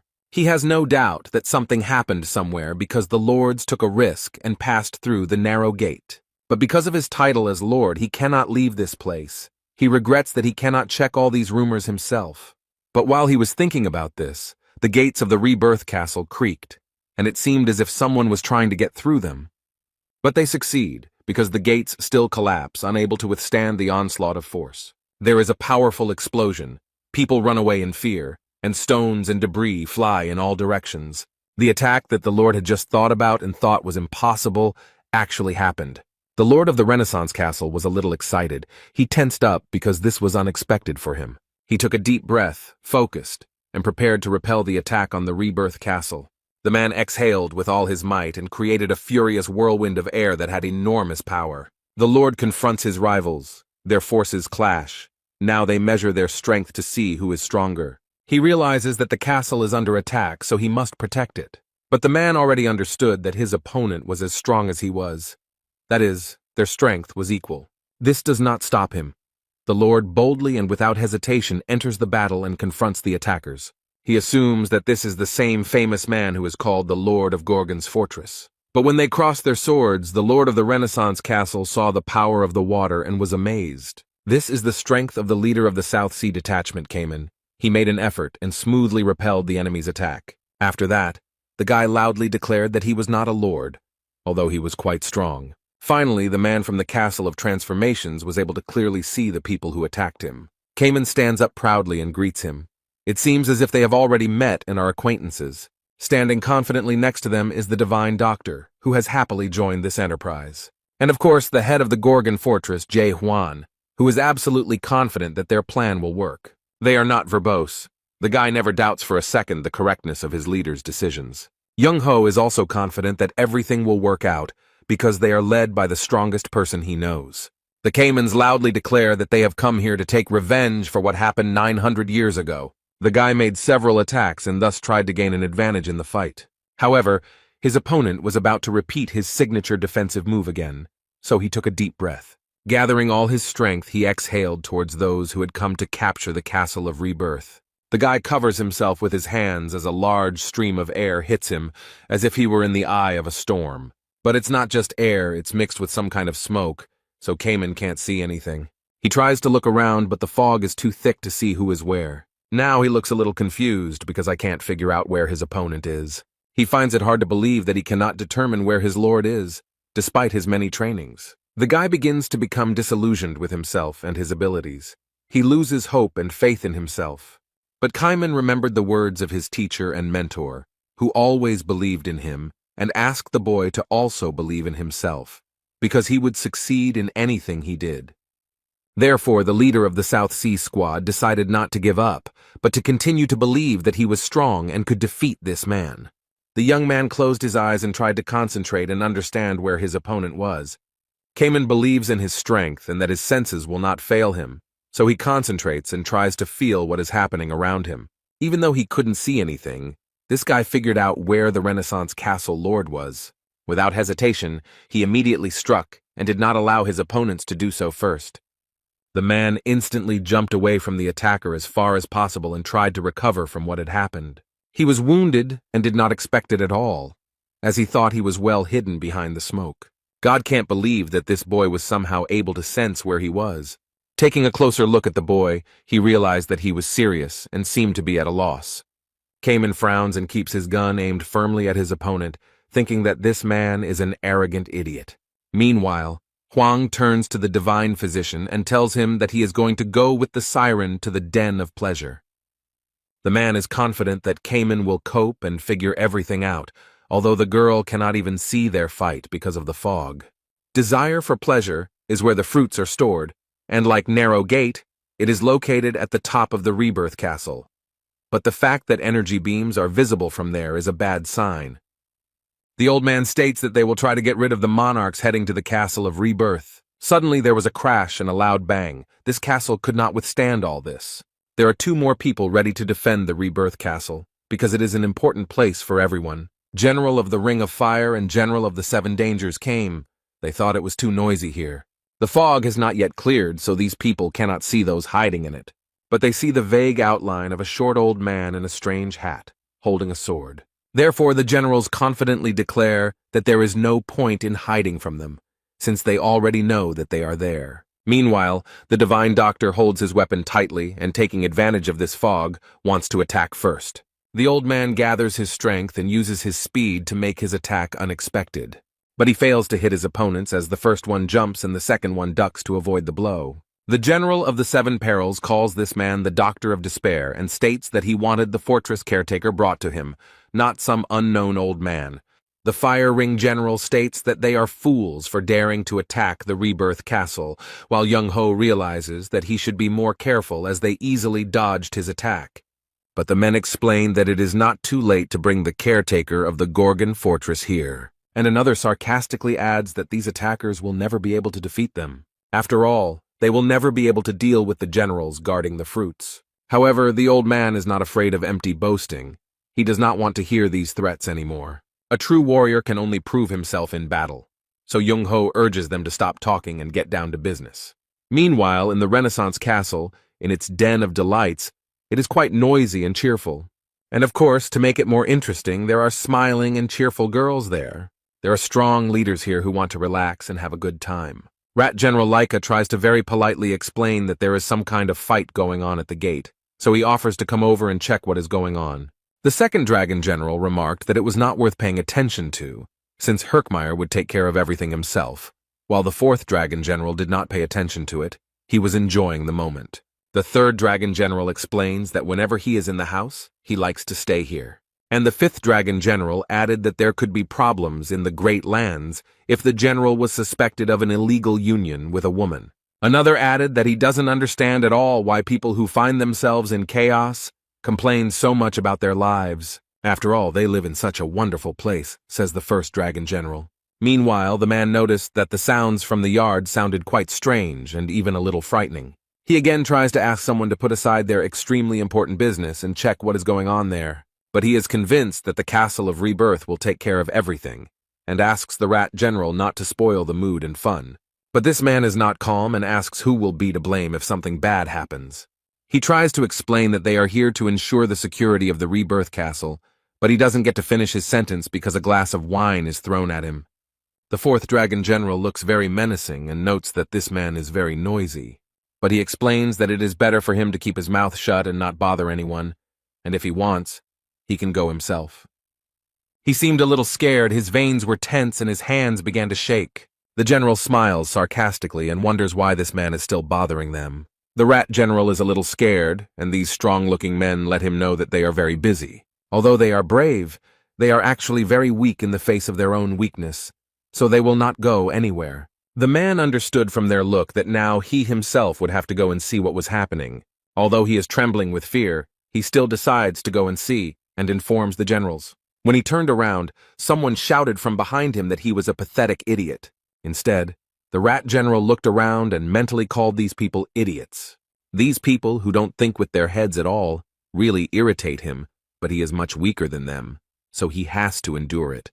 Suddenly, a powerful wave of energy was heard from the secluded room where the first dragon general was sitting. From there, a man slowly emerges with his head held high, accompanied by two girls. He looked at the man with a look that could scare anyone. It seemed that he had no respect for the rat general at all. He lowered his head and looked at the man with fear, not wanting to stay here for another minute. So he silently shouted that he would be back soon and quickly ran out of the hall. Now they can calmly continue their fun games with the girls, and no one will bother them anymore. They praise their older brother for handling everything with ease as usual. Instead, he remarks that he just doesn't like being bothered, but it seems like the whole situation has really scared the poor girls who don't seem to have a choice. So they continue to have fun and enjoy themselves, not noticing anything suspicious around them. To create a beautiful and romantic atmosphere, you need candles that burn calmly and evenly. But this atmosphere will soon end, as the overseer of the Gorgon fortress will rush to destroy it. The way Serena moved with Jae-hwan made the candle flame flicker.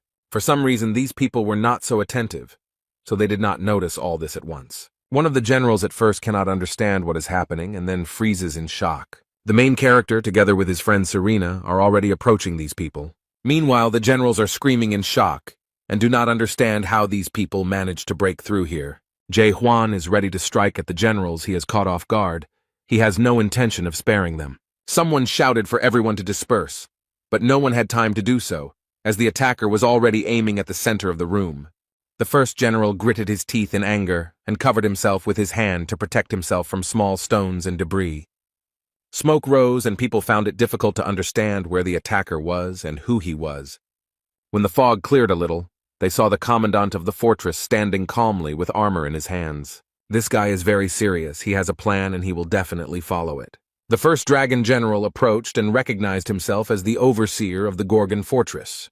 The young man doesn't say much. He just confirms that this man is right. The general is surprised that this guy came here in person and asks if he has gone crazy. He took a sip of alcohol from the glass, put it back on the table, and thought that the guy had decided to keep his word.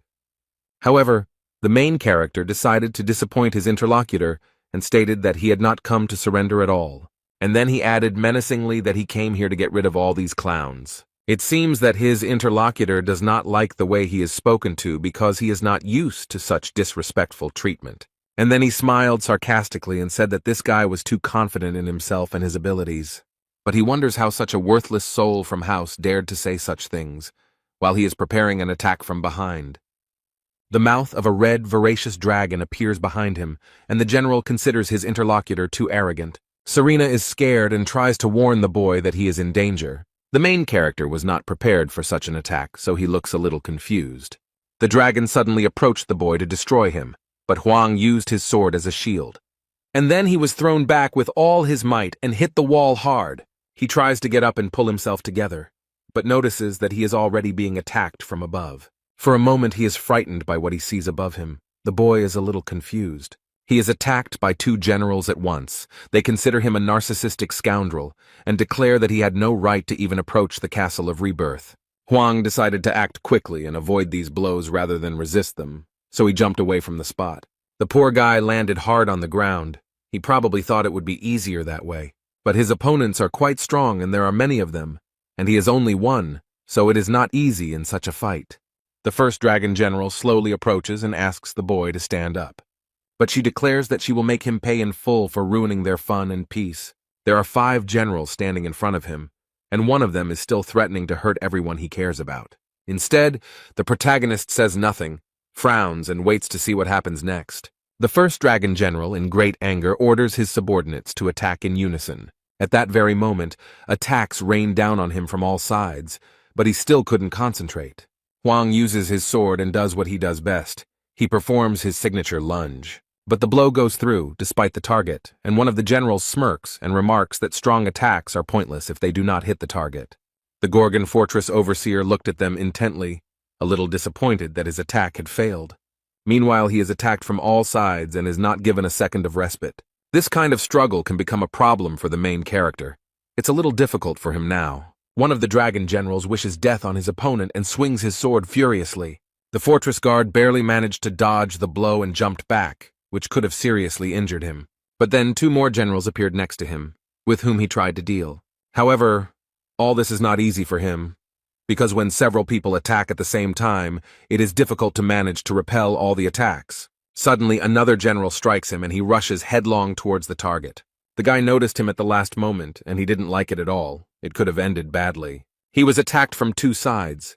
He could not help but dodge and defend himself, as a result of which he was wounded. He is sure that no matter how strong he is, he still will not win this fight. Another claims that even General Mayan alone will not be able to repel all their attacks. The guy has a serious hand injury that could make his fight even more difficult, and he agrees they are right. And then he complains that it's hard for him to fight them off alone. The commandant of the fortress honestly admits that this whole situation irritates him greatly. The guy uses a sword and is about to deliver one of his most powerful blows. The dragon generals are frightened by the sight of this energy. They even feel a little dizzy. It is a powerful force. The protagonist states that he will simply blow everything up here if he cannot defeat them without him. Jae Hwan lunges forward with a powerful force, and the power and energy illuminates everything around him. The Rebirth Castle has a hard time withstanding such loads. These battles are taking a toll on it. The General of the Ring of Fire and the General of the 7 Dangers continue to fight the Divine Doctor. From this loud noise, Jung-ho realized that Wang was now fighting his rivals. Inside the castle, there was serious damage after the main character's blow. The walls of this fortress barely withstood the onslaught of all the people inside. The fortress commandant had spent a lot of energy, so he was a little tired and exhaled heavily. But when he finally raised his head to look at the success of his work, he was deeply impressed. Jae Hwan is told that he must be having a bad day today because things are not going as he planned. The young man cannot believe that after everything he has done, someone managed to survive. Or rather, not just anyone, but all 5 of his attackers, all of the dragon generals, standing before him without a single scratch. In the center stands the first general, holding his arm straight, apparently having managed to use his strength as a protective shield. Serena watched all this from under the dome of the castle, and everything that happened here really impressed her. She couldn't believe that this man had managed to block such a powerful blow. It seemed impossible. No one thought that the defenders of the Rebirth Castle were so strong. It seems like Jae Hwan is having some kind of trouble. The first general is outraged that this guy came to them and is trying to somehow win with these cheap tricks. This even offends him because it seems that the fortress overseer underestimated the generals. All this made the man very angry, and he is ready to show this parasite from chaos how far he is from them. He looks very stern and focused, the general trying to pull himself together and use his technique against Huang. Meanwhile, the others stand to the side and smile slyly. They find this whole action very funny. A huge vortex of energy has formed near the main character, which can even knock him off his feet. The poor guy is trying to figure out what's going on there and what he should prepare for, but it's difficult. Meanwhile, the general enjoys the process of creating all this and considers the fortress overseer pathetic. And then he adds that Huang should consider it an honor that such good technique is used on him. The protagonist raises his head and freezes for a second, shocked by this power. A huge dragon head looks at him, ready to swallow him whole without even chewing. The general laughs sarcastically and asks Jae Hwan to give it his all, although the young man doesn't know what to do now. But if he wants to survive, he cannot stand still. He must fight until his last breath. The guy jumped high and ended up above this monster. He wants to take advantage of the moment. The protagonist grits his teeth and gathers all his strength. He plans to deal a powerful blow to the dragon. A large, bright beam of blue energy collided with the face of the huge monster. However, this strong blow did not cause any harm to the dragon, which greatly disappointed Huang. The general grins and assures him that this loser won't be able to leave even a scratch on him. Huang jumps back and the dragon is now even more angry and determined to win. He directed his energy at the protagonist, who was barely able to stand on his feet. The guy no longer looks so confident in his abilities. Now his faith has been shaken. The dragon opened its mouth wide and formed a huge and very dangerous ball. The fortress commandant understands perfectly well what might happen, so he already has his sword at the ready. And the dragon has already managed to form this dangerous ball and directs it at his opponent. Huang tries his best to block the punch, but it's not easy when you have such a strong opponent. The dragon does not give up and thinks that in a moment he will be able to defeat the guardian of the fortress Gorgon and show him who is the boss here. The main character's powers are actually no match for the first dragon generals. Jae Hwan considered himself strong enough and thought that he could easily handle this task. But it seems that this is too strong an opponent to be easily defeated. The impact was so strong that the entire building shook and the floor shattered into small pieces. The Renaissance castle is crumbling before our eyes. The glass in the windows is cracking, and the walls are almost collapsing. After the impact, a fog formed, and it was difficult to see where Jae Hwan was. He was nowhere to be seen. Even though the creature was reaching out with its sharp claws, it must have somehow sensed where the boy was. He considers the commandant of the fortress to be a pathetic creature, too self-confident. And if he had sat quietly, then perhaps he would have lived a little longer. But now he will perish because of his pride. Although the protagonist is not going to give up, he will definitely fight until his last breath. No matter how the fight went, the guy still jumps on the dragon's head. He still wants to show what he can do, so he declares that it is now his turn to strike. However, the general does not take this seriously. He asks how he is going to continue fighting. He believes that this young man has not learned his lesson and has not realized that his blows will never be able to pierce the dragon's scales. This doesn't stop the guy. He is ready to try again and see if these scales are really that strong. But then he launches a powerful attack. This time the young man tries to do it a little differently. He directs his blow specifically to one point. This can help break through this defense. The dragon realized his cunning plan and realized that it might not be safe for him. Therefore he tries with all his might to throw off this parasite and not allow this to happen. The dragon general is seriously angry and is not going to let him go unpunished. And then he tries to press the poor thing into the ground. It is clear that the general is irritated. Apparently, the general saw that the commandant of the fortress could pose a threat to him. But the main character is not at the scene of the attack. He has quietly dodged it, so the general does not understand where his enemy is. The guy suddenly jumps out from around the corner, and now Jae Hwan has much more confidence in winning. He proudly noted that the first dragon general talked too much without doing anything. The dragon looks a little confused and even scared, but this guy can still do something.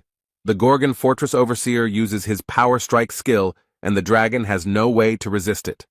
The impact was so strong that it destroyed the roof and lifted a huge beam into the sky.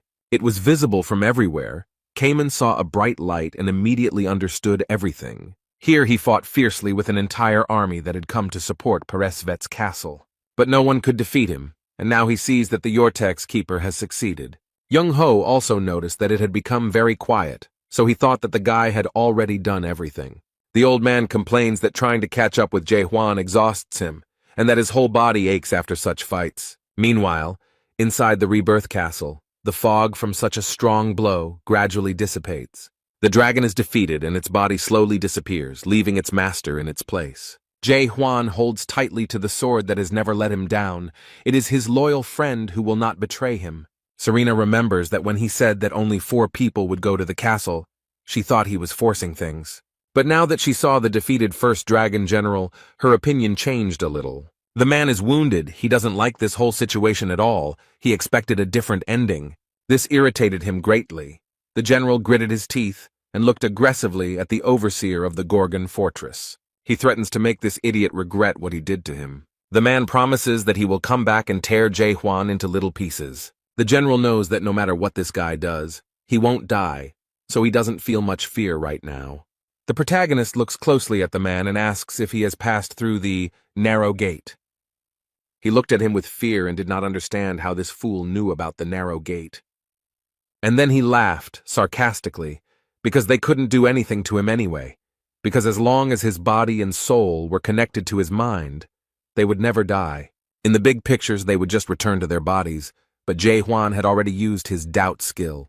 With it, he can clearly see the thinnest thread connecting his soul and body and cut it with ease. The general certainly didn't expect this turn of events. He can't believe what just happened. His life is over. He won't be able to come back many times. Hwang broke this connection. Now the main character looks extremely confident, because he was able to defeat such a strong person. But I wonder what the general feels when he finally comes face to face with the true face of death. The general is shocked that his life was cut short and cannot believe what happened. The first dragon general was incredibly strong, so he never thought that someone would do such a thing to him. He was convinced that he could pass through the narrow gate and reap the magical fruits. But now he is convinced that he does not want to die. The man begins to bargain, asking what Hwang wants, perhaps skills or status, and promises that he can ask the great monarch for it. He continues to beg and promises to speak with the monarch of pitch darkness, convincing him that he can get what he wants. The poor guy doesn't want to die so much that he convinces himself that he can do whatever he wants, as long as he doesn't get destroyed. I promise that I will never lay a finger on anyone who lives in chaos again, but the main character doesn't seem to be interested in all these promises. It only took one swing of his sword to destroy this man's soul, and Hwang has no mercy for him. These are the last seconds of his life. The first dragon general cannot believe that this happened.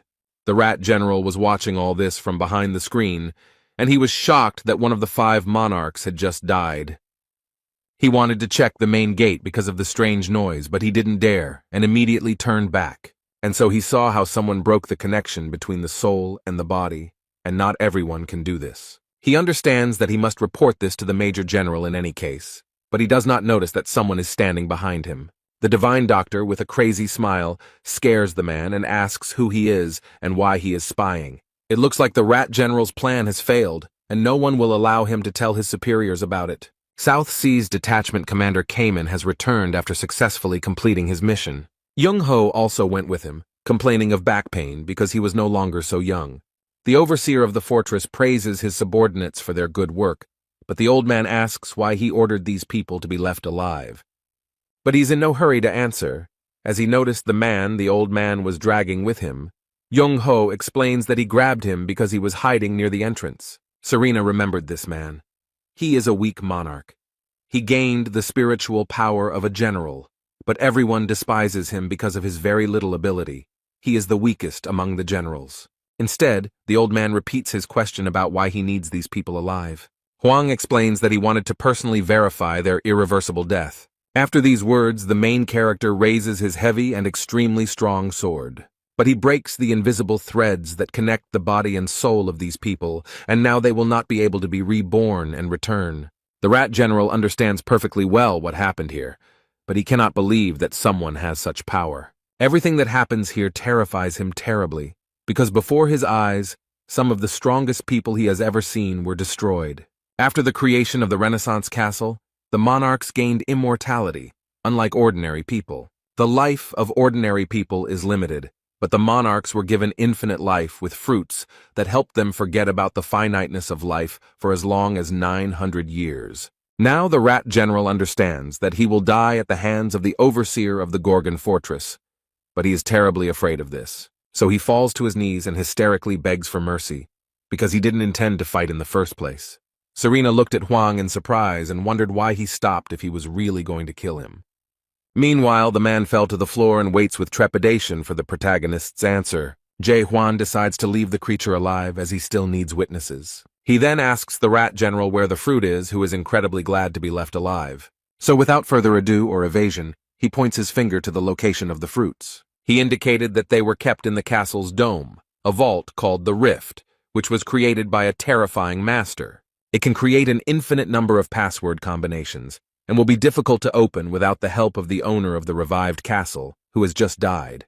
But there is a chance to do it if there is a horror movie with great skills.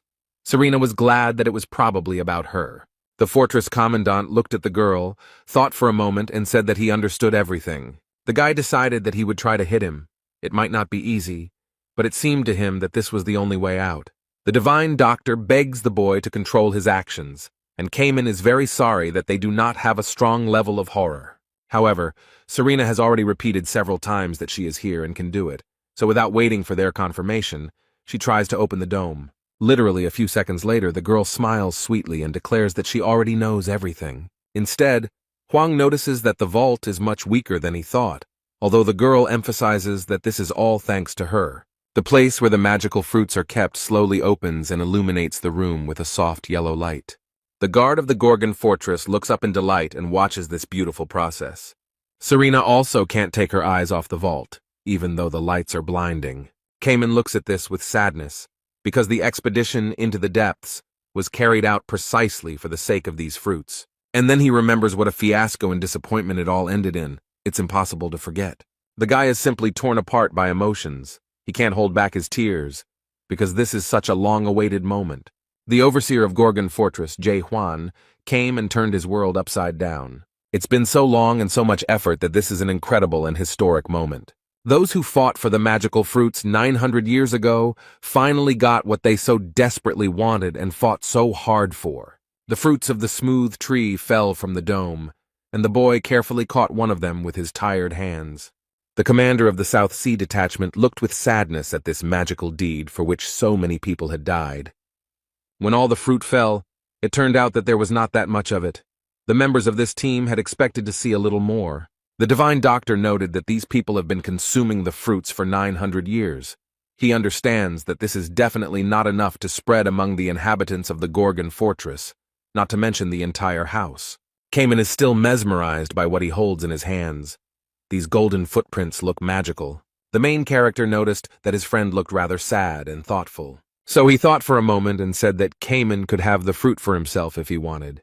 The guy is extremely impressed by such words and the fact that such a valuable attribute was obtained so easily. The protagonist looked at Cayman with tenderness and noted that the young man more than deserved it. Young-ho looked at the boy with warmth in his eyes and completely agreed with this statement. Serena is once again amazed at how kind and fair the heart of the caretaker of the Gorgon fortress is. The leader of the South Sea team still stands motionless and cannot believe what is happening. Much time passed, and a difficult choice came in which we had to face great difficulties. And to obtain these fruits, it was necessary to sacrifice a large number of souls and suffer dishonor.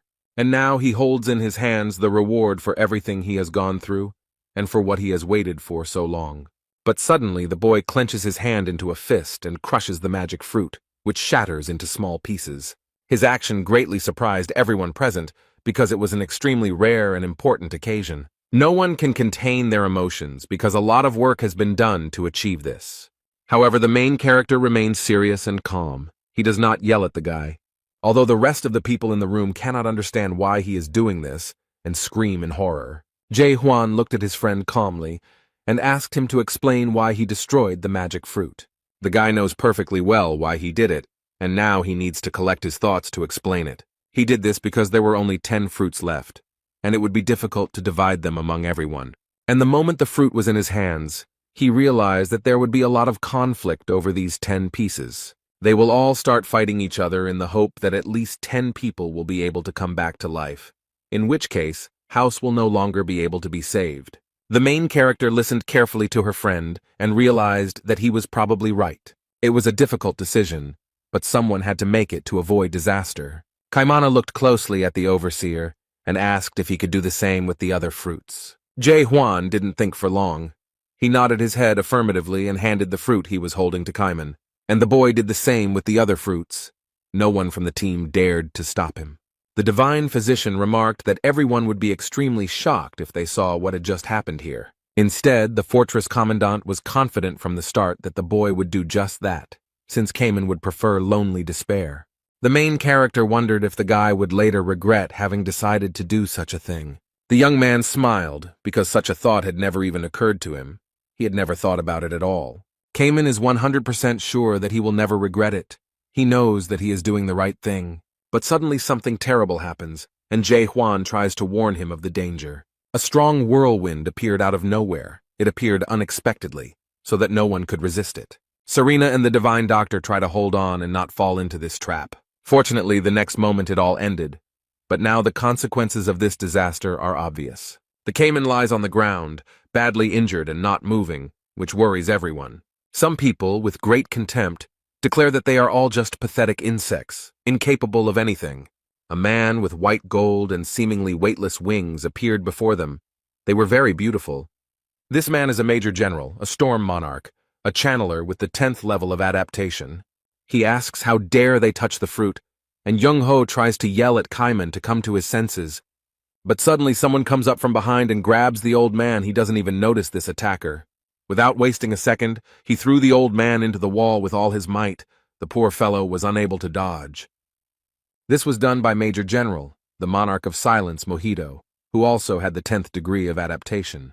The divine physician fell heavily, hit himself hard, and screamed in terrible pain. The main character looked at his friends with fear. He was very worried about them and their safety. Another man appears from the shadows and threatens to say that this guy has crossed all boundaries. There are 3 extremely strong people gathered here who have the 10th level of adaptation. It looks dangerous. One of his enemies is convinced that Jae-hwan's life cannot continue after what he did. Instead, the boy doesn't answer. He looks sternly at the men and thinks about what might happen next.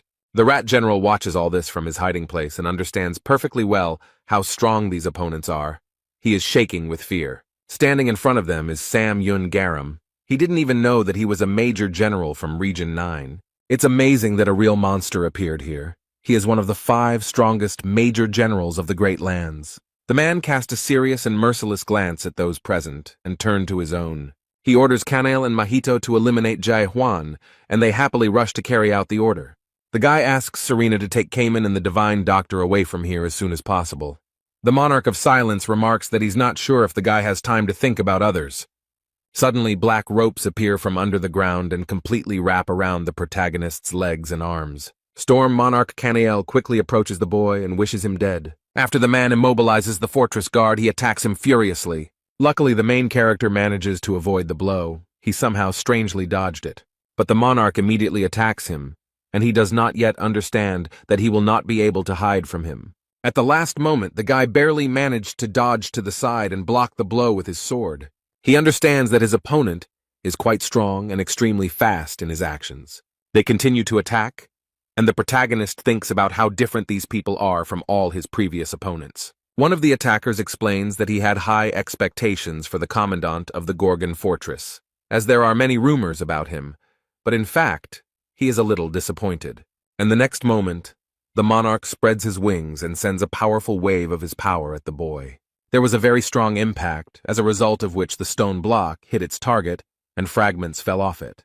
The protagonist was slightly injured by the blow, and now he too is chained in black ropes, from which he still has not freed himself. Hwang's powers don't seem to impress these 3 opponents. They speculate that perhaps he used all his power on previous opponents, or that he is just an insect that thinks it is something. Yun Garam himself considered the fortress overseer to be stronger, which disappointed him a little. They agreed that it was time to put an end to this fight and destroy this weakling. The Storm Monarch and the Silence Monarch have broken free and are rapidly approaching the protagonist. Jae-hwan looks very tired, as if he was chained to the wall with these ropes. But he does not give up under any circumstances. The fortress guard raises his head and looks sternly at these idiots. He remembers the old man remarking that the guy had divided Montecora's 1,000-year history into before and after. Young-ho considers his lunge not only powerful but also versatile, but he advises against using it too often. Awakened ones can use spiritual energy without limit, but in exchange they absorb a large amount of mental power. So, although using such powerful equipment is quite safe, problems can arise. These people are now at the same level that Hwang was at when he first came to Chaos. They need to be gotten rid of as soon as possible while they underestimate him. So he's going to end it all right now when these 2 monarchs attack him. The main character gathers his strength and is ready to deliver a crushing blow capable of destroying everyone. His sword changed color from blue to an ominous red, energy swirling around it. Jae Hwan used the technique of doubt. It helps him see everything as it really is. This guy looks very scary now, and his sword has opened its mouth to swallow his opponents. His eyes glow red and a mad and terrifying scream comes out of his mouth. The protagonist performs a 5-hit combo, which he calls a universal strike, which is very powerful. No one expected to see it, so they didn't have time to defend themselves and block it, although it's unlikely they would have succeeded. There was a large and powerful explosion, in which the two monarchs had no chance of surviving. Yoon Haram himself simply watches everything that is happening from the sidelines. He is also amazed. Serena, who is guarding the unconscious Young-ho and Kaiman, is shocked and scared. Haram is surprised that Jae Hwan was able to develop such strength through physical exercise alone. It seems incredible to him, and the guy is very tired after this attack. Unfortunately, it took a lot of his strength, and who knows if he will be able to defeat another person. Instead, Sam Yoon Haram can't believe his luck that after so many years, he finally met such a strong man. He remembered that long ago the monarchs of the 12 regions were persecuted by terror. He did not give up, even after receiving refusals from almost all monarchs. The last time he visited the 9th region, he wanted to see the monarch of pitch darkness. He had a plan to climb the illusion tree, so he asked to give him some strength. Mularka believed that the value of existence and the sublimity of life were abnormal, and it was important to remember the suffering you experienced when you were weak. He wanted to change this world. He believed that this could be done by destroying the first horror, which is at the top of the Tree of Illusions. However, Sam Yoon Haram did not share Malarkey's opinion and noted that he was very wrong, and after that he understood why the monarch of pitch darkness refused to meet with him. Garam believes that the Great Lands are a place only for the strongest, and if his guest wants to change something, he is ready to show that he is capable of it. He fought the horror Mulark for 3 days and 3 nights. It was a long and grueling struggle. This man wanted to experience the power of horror. On the 3rd day he understood everything clearly. He learned the truth of its power. Then Sam Yoon Garam thought that this horror was now so strong even without the use of magic. And no matter how much his power has increased with the help of magic, the monarch is now ready to talk to Mulark about the Tree of Illusions. After this, horror engulfed all of chaos, united them, and moved with them into the depths to change the world. But after the monarch stole the fruits, Mularka disappeared and was never heard from again. And as a result, nothing changed, so he is confident that nothing will change this time either. Jae Hwan lunges at Garam and slams into the wall behind his opponent, who stands motionless. The man stated in a cold voice that he acknowledged the fact that the attacks of the fortress commandant were strong. But he believes that this is not enough to defeat him, and dreams of changing the future of chaos. Their powers collided, and it became clear that these were two very strong people. Garam held off Hwang's attack. He notices that this boy has aces in his hands, but he doesn't know how to use them at all. Instead, the protagonist can't believe that his opponent blocked his punch so easily.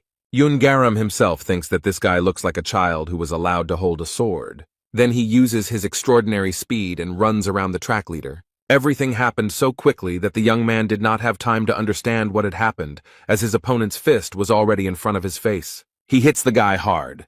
The poor guy is thrown far to the side from this blow. He cannot avoid it. This caused the main character great pain, and he could not hold back a loud scream. And then there was a powerful explosion, after which few people were able to survive. Garam stands proudly, while Hwang hides in the thick fog of gunpowder that rises from the impact. The man asks Hwang to get up on his feet and continue fighting because it's not over yet. The main character gets back on his feet. He still has the strength and desire to fight. He is not so easy to break. It is clear from his eyes that this is not the end, that there is a long and grueling struggle ahead. The enemy invites the fortress caretaker to come over and show how strong he is, since he dared to start a conversation about the Tree of Illusions. Jae Hwan realizes that this man is much stronger than all of his previous superheroes combined. But the most interesting thing is that he does not use any skills. Even if he tries to study it with the technique of doubt, he will only be able to see the accumulated experience. But this man is really very strong. The main character cannot understand what his strength is. He's bored. Maybe it's just the experience of creating such incredible physical potential. Meanwhile, Garam mocks his blow and hopes that this weak blow is not the only thing he can do. The fortress guard does not stop for a minute. He continues the attack and increases speed. In a matter of seconds, he disappeared from the enemy's sight, which greatly surprised the Major General. The protagonist suddenly found himself behind the man and momentarily gained an advantage in the fight. And then, right from behind, he performs the universal strike he just used to destroy the previous two opponents. But not only did it not destroy his opponent, it did not even harm him. He noticed that the guy was performing cheap tricks. And then he quickly turns to the boy and clenches his hand into a fist. This man is very strong because he defends himself from attack with his bare hands. The resistance is colossal. This is definitely the most difficult fight for Jae Hwan. He can't believe this man is doing the universal thrust with just his fists, without any weapons. Then Sam Yun Garam jumps up from his seat and uses his extraordinary speed. But in less than a second he finds himself in front of the fortress guards. Such speed would confuse anyone. The guy didn't have time to do anything, or even get his bearings, before he received a strong blow and fell to the ground. The Major General does not stop. He quickly approaches the boy and is about to explain the situation to him. The protagonist can barely breathe, and then a man comes up to him and explains that the spiritual power attack does not work on him. Garam claims that the spiritual power used by the fortress overseer is not supported by the system, but he knows that the awakened ones still continue to try to disrupt the structure of this system. The man comes even closer and grabs Jae Hwan by the head. The boy has no strength to resist. He lifted the boy above the ground and declared that this was a unique world created by someone. The young man wonders, is it true that his opponent's strength is much more natural than spiritual strength? Perhaps this world itself is the root of power. This is the true truth of this system. Jae Hwan looked at his opponent closely and tried to use his move. Despite being in Garam's hands, the fortress's caretaker uses the moon eye technique. But it didn't work. The man said the guy was still using someone else's non-fundamental technique. However, he explained that a unique world without original creation is no different from banal witchcraft. The Major General hit Hwang so hard that he could hardly breathe afterwards. And then, without giving him a moment's peace, he dealt him another extremely powerful blow. Many would not have survived such a test, but the commandant of the fortress is still trying to hold on. He's still trying to get up, and his opponent sadly remarks that he's disappointed in this guy. Yun Haram himself will not stop. He intends to put an end to all this, so he is preparing to attack again. He explains that the awakening he knows about is something completely different. The main character is in great danger, because this huge fireball is flying straight at him. The guy is a little scared. This fight is much harder than all the ones he had before. Jae Hwan didn't have time to get up, but he managed to use his weapon as a defense and tried to block the blow. But it's not that simple. This powerful force seriously damaged his hand holding the sword hilt. The guy feels unbearable pain. His fingers are literally crumbling, but he cannot allow himself to let go of the weapon. The next moment, the main character still managed to repel the attack, but it was very difficult for him. The hand of the fortress overseer Gorgon was seriously wounded, and the youth realized that the impulse of the moon's eye had no power. The man extended his hand to the boy and declared that he had met his enemy, but this did not inspire him at all. He calls on Hwang to quickly clear the way to the very beginning of this world and show it to him. The protagonist frowns and tries to understand what this man is talking about. Is he really talking about the origin? About what was behind the 8th gate in hell? Outside the gate, Mulark left a reward called Message from the Depths. In these messages, he spoke about all the stages of awakening and how it should happen. According to the rules of awakening, the keyword can change, but the process itself always remains the same. It consists of 6 stages. The first 3 stages, doubt, awareness, and renunciation, exist to destroy the existing world. The stages that exist after the fall of the old world in order to build a new one, the second half is the 3 stages of birth. Hwang believed that the next stage of awakening should be incarnation, but he could not fully understand the essence of birth. Yun Haram himself considers the boy pathetic because he cannot use his world wisely and cannot wait for the birth to begin. He is not one to wait or teach softly, so he plans to forcefully open this stable in Hwan and points his hand at the wall. There Serena hides with the old man and Cayman and tries to escape somehow. The guy understands what is happening and he doesn't want this to happen. These are his true friends who don't deserve this. The fortress commandant quickly gets up and wants to save them. If they die under such circumstances, he will not be able to forgive himself. The only thing he thinks about now is his great desire that nothing happens to his loved ones. This devious man knows that he is pressing on a sore spot, and he does it on purpose. He even enjoys playing with the lives of innocent people. But this life is all they have, and no one wants to lose it. Serena is very scared. They have a completely different experience compared to the main character because he can be reborn at any moment. Instead, this world is exclusive to them, so Huang stood up for them. The girl can't believe that this fool deliberately resisted such a strong blow. And the next moment there was a deafening explosion from an extremely strong blow, after which no one could survive. The entire Renaissance castle is engulfed in flames and shrouded in thick, foul-smelling smoke. Serena, the divine doctor, and Cayman were able to survive, although the explosion destroyed part of the wall. When the girl realized that it was all over, she dared to raise her head and see what had happened to the boy. And what she saw shocked her so much that she couldn't even find the words. The fortress commandant somehow managed to resist such a force and protect his friends. This guy's strength and ability are incredible, simply amazing, although it doesn't come easy to him. But thanks to his persistence and the fact that he never gives up, the guy is now beginning to understand something. This is their only world, adults under the wing of their parents, school years, new acquaintances and friends. Beyond the tears and laughter, the feelings of sadness and devastation, these are all countless memories. The guy never thought about it, so now he tries to remember the time he spent here and make sense of it all. In the past, he never doubted the world around him and lived peacefully because he did not even ask himself questions about the structure of the universe. The world system was created through this confidence, so to begin the Genesis stage, he must believe in his world. Faith is a long-forgotten but powerful part of conviction. Peace can only come into being through a feeling of all-consuming faith. But Huang is convinced that he can't do it alone. He needs support. The new world needs not only the present, but also the many versions from vague memories. While the boy tries to put all these thoughts into something meaningful, Sam Yun Garam is ready to strike again. His versions from the past question this world. They believe that the world the boy created is fake, and are sure that he simply wants to escape from reality. They have a lot of doubts, and they think they shouldn't help him. So Jae Hwan realized that he wouldn't be able to convince all the versions of himself from the past, and he didn't have time to do it. All his past versions have become silent.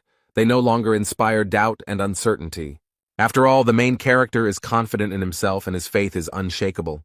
He is not so easy to break. So he says that if they are not all going to help him, then they should disappear, because he will not convince anyone. The castle is almost completely destroyed. There have been too many battles here. It lasted for a very long time. But that's not all. Jae Hwan continues his fierce fight with the Major General.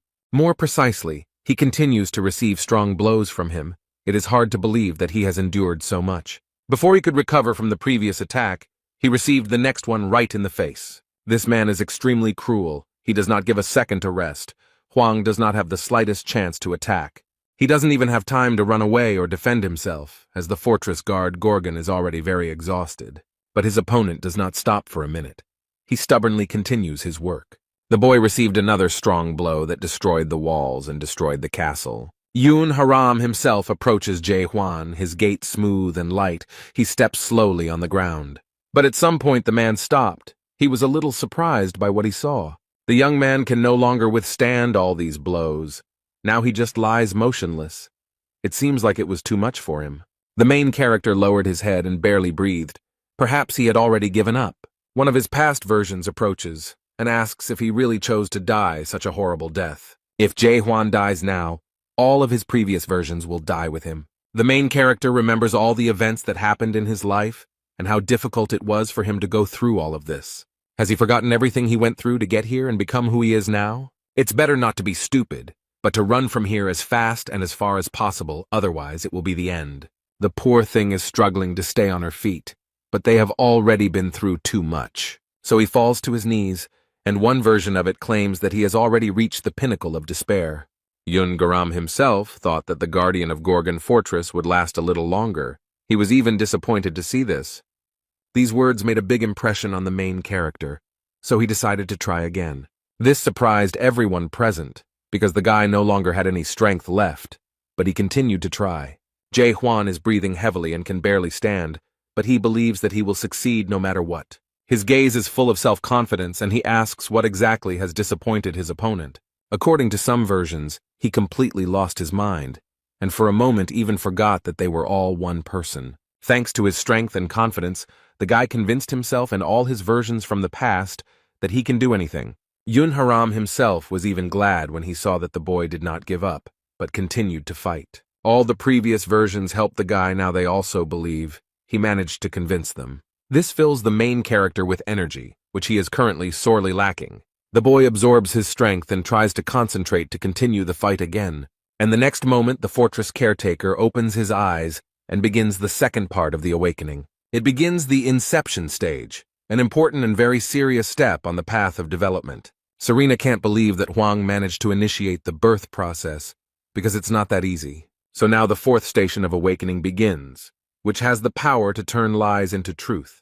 Under the dome of the castle, a multitude of purple particles formed, swirling next to each other. This is a very powerful force because it turns any belief into reality.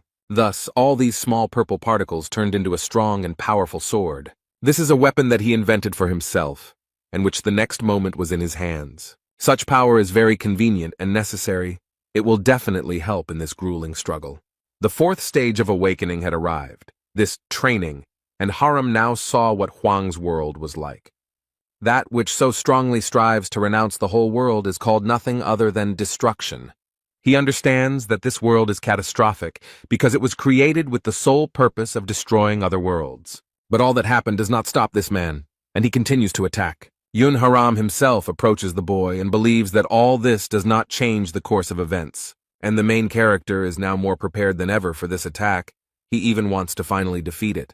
The young man quickly blocked the enemy's blow, and his new sword helped him in this. Jay Huan does a great job of dealing with one of the strongest fighters in the Great Lands. Garam attacks, but the fortress overseer's weapon easily holds back all his power.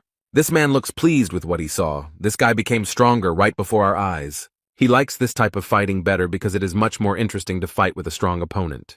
Now their blows follow one after another almost without a break, and the man finds it all simply amazing. He remembers the last time he was this excited was when he was fighting horror 1,000 years ago. So he thanks the guy for helping him experience those unforgettable feelings again. Then he walks up to the fortress guard and delivers a powerful punch to his head.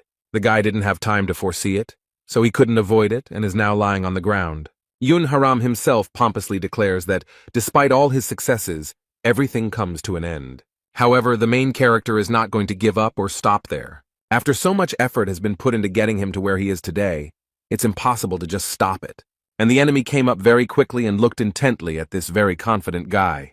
Another blow occurs. It seems that it will never end. Their fight continues for an unusually long time. And then everything turned into a huge explosion. Fire and smoke rose up. It was difficult to see anything. The main character has defended himself from the blow and is now preparing to attack. Huang has long wondered why he lived such a long life, trying to survive and perfect his lunge. Yun Haram himself had already managed to approach the boy and swing his fist.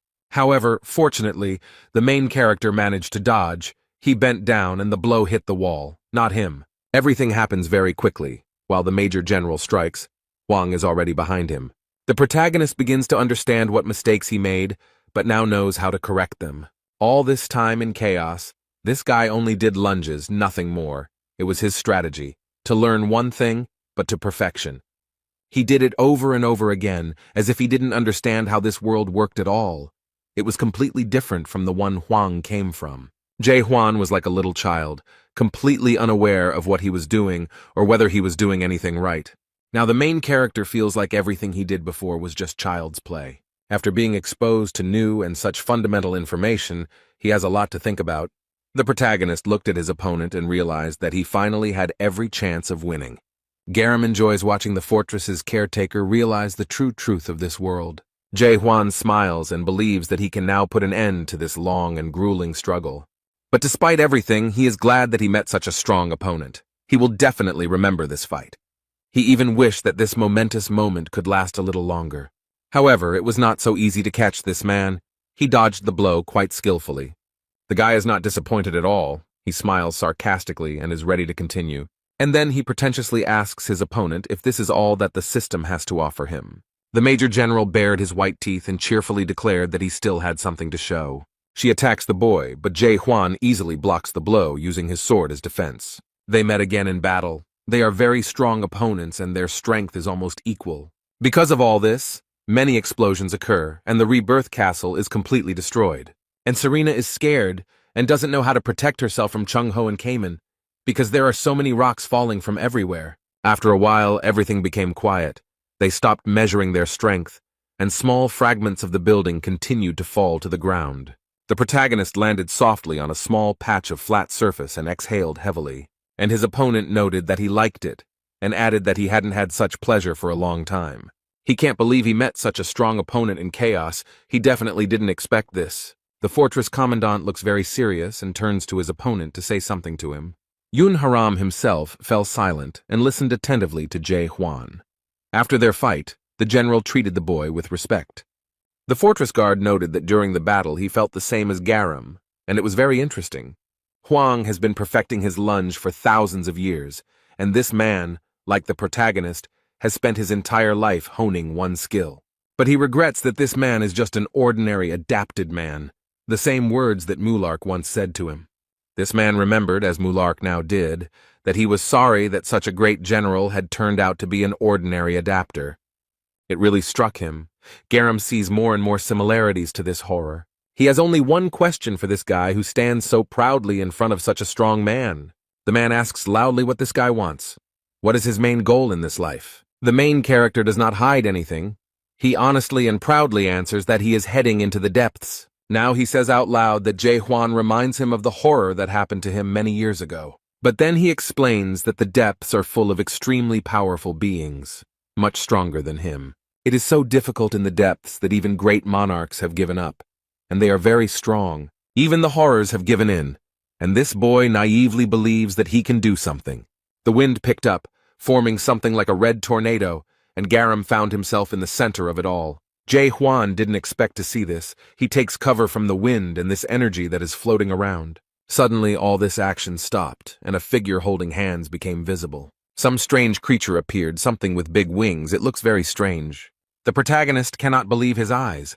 An extremely powerful creature is looming in front of him. Yun Haram himself is all beaming. He smiles slyly, because he understands that now he is about to have a lot of fun. He challenges the commandant of the fortress to demonstrate to him a skill worthy of such ambitions. A dark guardian appeared in front of the protagonist, looking like an angel. It seems that Garam has significantly developed his abilities. Serena can't believe what she's seeing. All these events are extremely shocking to her. How can you watch calmly when a demigod guardian appears before you? It is obvious that Garam has long since surpassed the rank of general. Looking at Samyun Garam now, we can confidently say that he has reached the rank of lieutenant. This creature is armed with a long, sharp spear and challenges the fortress's caretaker to prove that it is worthy of going into the depths. The Dark Guardian has a very important and responsible task. He protects the system of this world. However, it is unclear how a person who has accepted this system can summon such a creature. The protagonist realized a very deep truth about his existence when he met the Dark Guardian, and the fortress's caretaker is convinced that he lived only to destroy this world. And at that moment his two swords merge into one superpower. This guy will do everything in this fight to convince everyone, and especially himself, that he is worthy of it. The battle with this supernaturally powerful creature begins, and Jae Hwan is ready. His opponent is looking forward to this fight. It should be impressive. The main character uses all his imagination to get into a fight with the security guard. Their forces clashed, and now it will be possible to see who is stronger, the Dark Guard or the simple guy. A huge, powerful wave rises, sweeping away everything in its path. Serena and her friends are barely holding on. The fortress commandant strains all his strength. His body can barely withstand such pressure. Garam is delighted by this, but believes that the boy will not be able to defeat a guardian who has been alive for thousands of years. Jae Hwan doesn't fall for these cheap manipulations and doesn't listen to this lying man. And the generals have already noticed that the boy still has a chance to stop this creature. The protagonist somehow managed to hold off his opponent for so long. The guy finds all this extremely difficult, but he doesn't stop because it could cost him too much. Oddly enough, he managed to break the powerful force of the Dark Guardian. Jae Hwan discovered a huge power within himself. The guard cannot understand how this happened, because he knows very well how strong he is. This situation made him very angry, so this creature grew large and sharp teeth. But he didn't have time to do anything, as the main character easily smashed his head. Yun Haram himself is shocked by all of this. He definitely did not expect such a turn of events. And then Jae Hwan approaches him, and this scares the man a little, because he turns out to be a much stronger opponent than he thought. The guy raises his hand up, thus controlling the huge sword that is behind his back. The fortress commandant proudly announced that it was time to say goodbye to Major General Sam Yun Haram. And the next moment he pointed his hand at him, thereby aiming his weapon at this man. The huge sword was rapidly approaching him, and Haram no longer had a chance to win. In fact, he doesn't even try, but simply watches in admiration as the sword flies towards him. And at the end, a moment before his death, he admits that it was a wonderful battle and that he was pleased with everything about it. The result was a powerful explosion and release of energy that almost completely destroyed the building. When everything stopped and the smoke cleared, a human body became visible among the debris. Yun Haram himself is breathing heavily and cannot believe what just happened. It is difficult for him to understand that he has lost this fight and cannot even move after such a blow. Now he is in Jae Hwan's world and watches in amazement at what he sees above. He sees the eye that controls creation, as well as the top of the tree of illusion, which is the end of the depths. This is exactly where the first horror is located, and in the meantime the guy is approaching Garam. He looks at the fort guard and explains that this guy needs to get in there. However, the main character categorically denied the man's statement, and pointed out that he was speaking incorrectly. And then he sternly declares that he must not only get there, but also destroy everything. But the general explained that deep down his world would cease to function, and that fact was harder to accept than even the loss of hope. Having seen this world, no soul would want to live any longer. It is amazing that such an unusual world comes straight from heaven. Haram believes that it will be difficult for him to find people who will believe in his world. But if such people still exist, they will be able to find something that they lost in the past, but will burn in despair until the end of their days. And now Sam Yun Garam asks the boy to break the connection between soul and body until he returns to the Great Lands. The boy looked sadly at the man and asked if he wanted to say any parting words to him. The man explains that if he reaches the depths, he must find Hainak and tell him everything, and Mied must be careful. If he finds out that Huang has regained consciousness, there will be trouble. The protagonist takes advantage of the opportunity and asks why this man did not destroy him. After all, the Major General had many chances to kill the guy before he unlocked the final stage of awakening, but for some reason, he didn't take them. The man thought for a moment and remembered his old conversation with the frightened Mulark. Then he wanted to borrow some strength from the Major General to climb the Tree of Illusions, because in this world life is not valued at all. But he is absolutely sure that this world can be changed for the better. And this can be done if the first horror at the top of the illusion tree is destroyed, but Garam is convinced that it is impossible to change this, although these words have sunk deep into his soul. So he smiled at the protagonist and noted that in this way he had repaid his debt to Mulark, and then he said that it was a difficult fight, but very interesting, and asked the guy to finish it.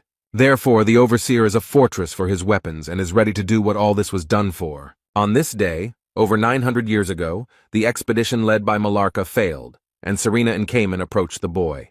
And today, chaos is finally freed from the castle of rebirth that has kept everyone in fear all this time. Meanwhile, in the Gorgon fortress, everything is very quiet and peaceful. People continue to live. The inhabitants of the fortress sit calmly at the bar and, as always, drink beer, from which it is impossible to get drunk. A man sits in a hospital and sadly watches the city's nightlife through the window. Someone comes in and is surprised to see that the man is still alive and looking around.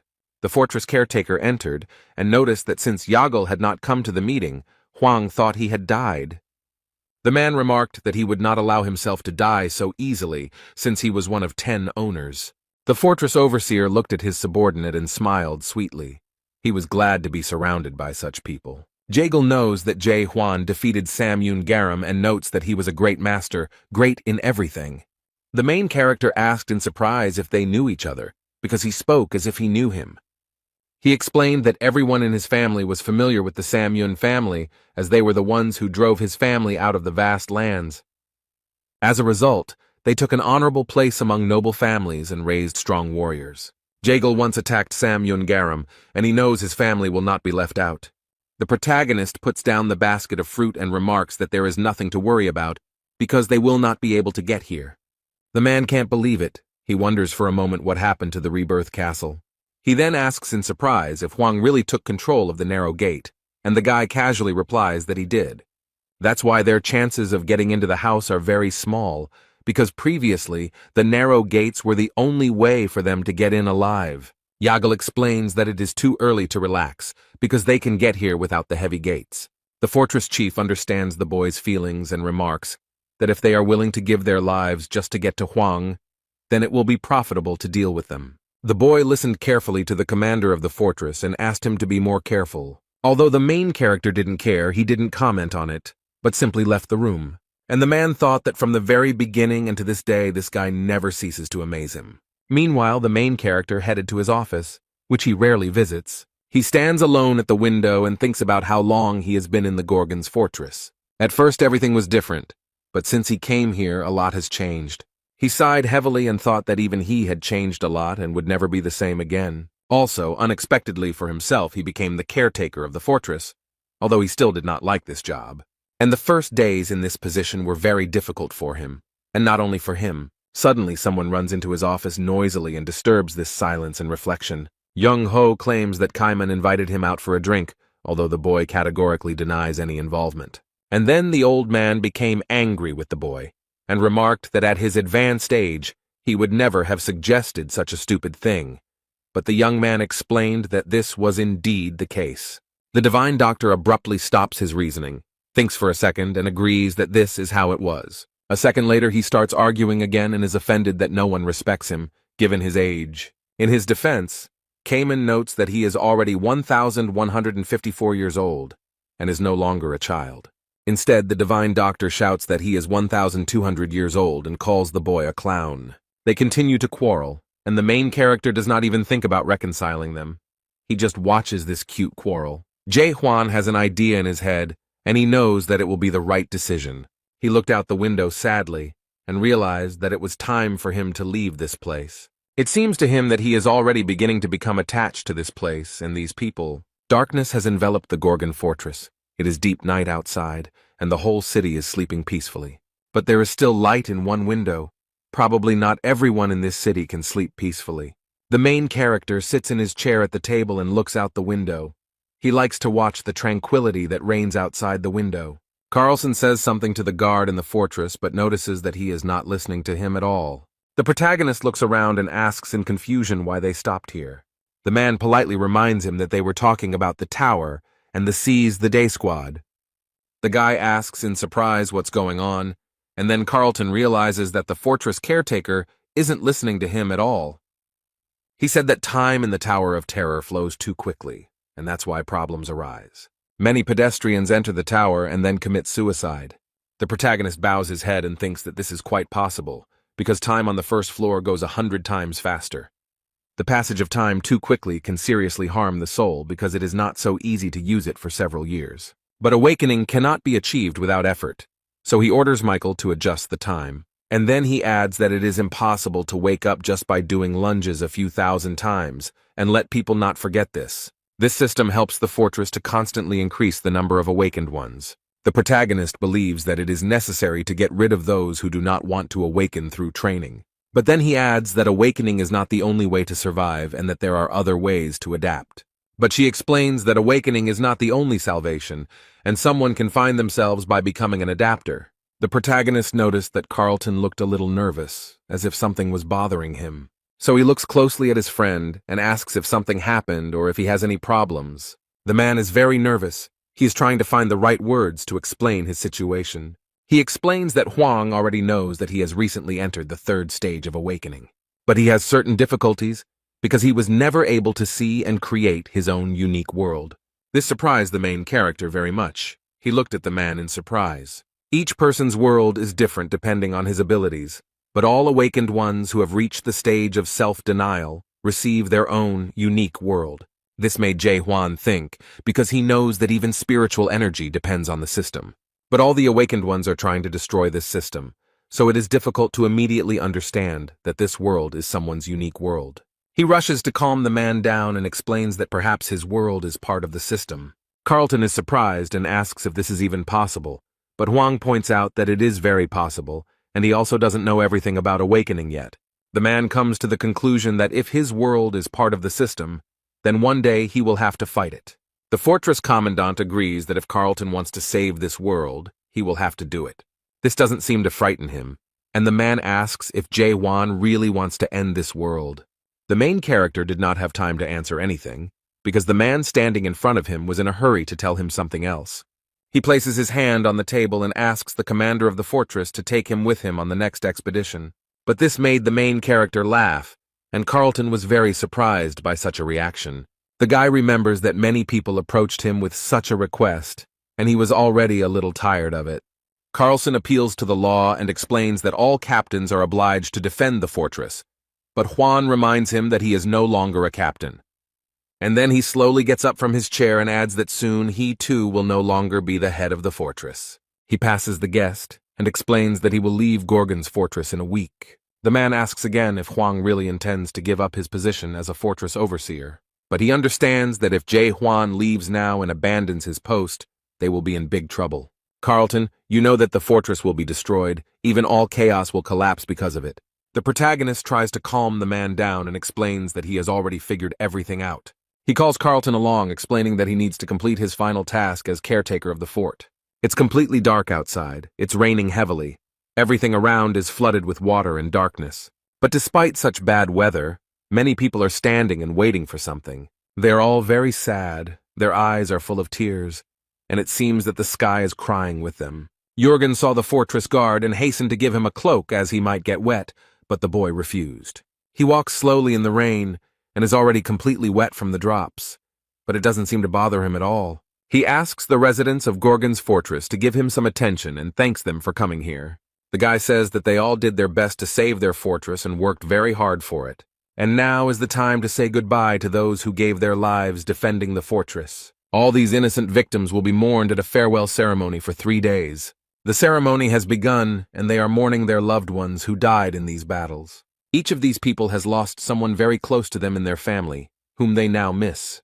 Their salty tears mixed with the drops of water falling from the sky, but now no one cares about the rain.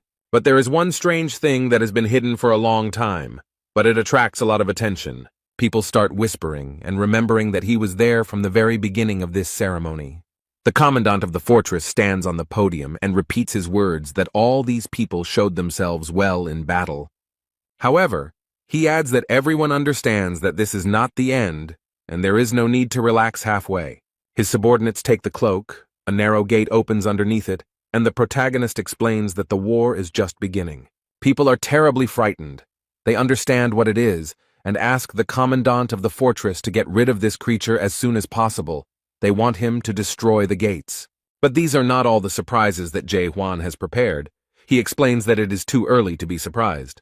The people in the stands begin to worry and let someone get closer to the fortress guard. They saw the monarch emerge from the great lands with his hands cuffed, led by Serena. They can't believe their eyes. Is this really the monarch? People are afraid of him. The main character approaches this man boldly and without any fear. It's still raining from the sky, and the rat general looks very scared since Hwang doesn't look friendly. His veins tense, the man shakes with fear and timidly asks if he is going to kill him. He begins to get nervous and asks the commandant of the fortress to do it quickly, but warns him that he will get what he deserves for this. He continues to threaten and explains that the monarch of total darkness will never forgive him for this. Jae-hwan got tired of this meaningless chatter, so he decided to punish this man. It only took one swing of his sword to leave this idiot without both arms. When he looked at his hands, he started screaming hysterically because it was so scary to see. The protagonist assures him that he will not kill him here, because he wants to return this man to the great lands. But he asks that this monarch convey to his master that if he wants war, then let him come. Jae-hwan proudly and very confidently declares that he will wait for him at the top of the Tree of Illusions. The day has come, the weather has become much better, the main character is walking around the fortress, but he can't enjoy the quiet walk because Serena comes screaming after him. She wonders how a man who is going to resign as commandant of the fortress tomorrow dared to do such a thing. She finds it hard to believe that this man is going to fight the Lord of Pitch Darkness. The girl does not understand why the man sent the monarch Reich through the narrow gate. If he was going to destroy this thing, he had to do it quietly and without witnesses. Serena realizes with horror that they are all in for a terrible and irreversible revenge. The guy tries to calm the girl down and asks her not to make noise, because if anyone comes, it will be some lieutenant. Since there is war in the great lands, none of the great monarchs will be able to escape it. The girl explains that she knew the guy was crazy, but she didn't even know how crazy. She realizes that someone much more powerful than the first lieutenant will come to avenge the death of the monarch of silence. She is sure that at least 2, maybe 3 will come, and if representatives of 5 large clans come, then everything will reach incredible proportions. This is exactly what the main character wants, because only his death can change reality. The girl fell silent.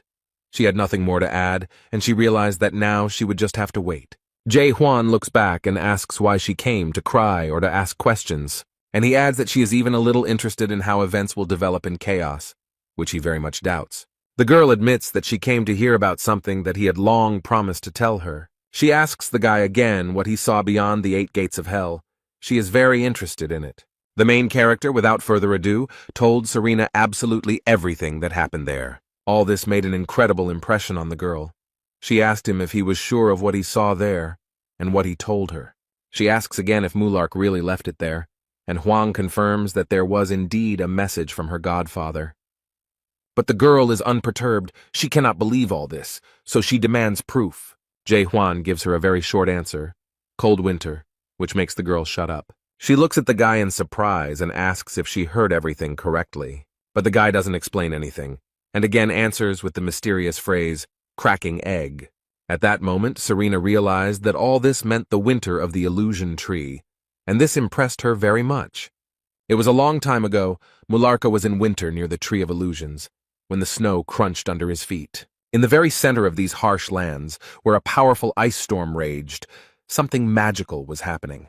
This amazing story was told to the main character by Mularka himself on the threshold of the 8th gates of hell. As he approached the glow, a bright egg, like a flower bud, was waiting for him there. At first he was very alarmed because it was the first time he saw life emerging from an egg. This man assures that he will never forget such an amazing and touching moment. The birth of life appearing in a dream, a cute little creature hatching from a fragile shell. It was at that moment, when Mulark saw the child's face breaking through the thin shell, that he realized his godmother was right.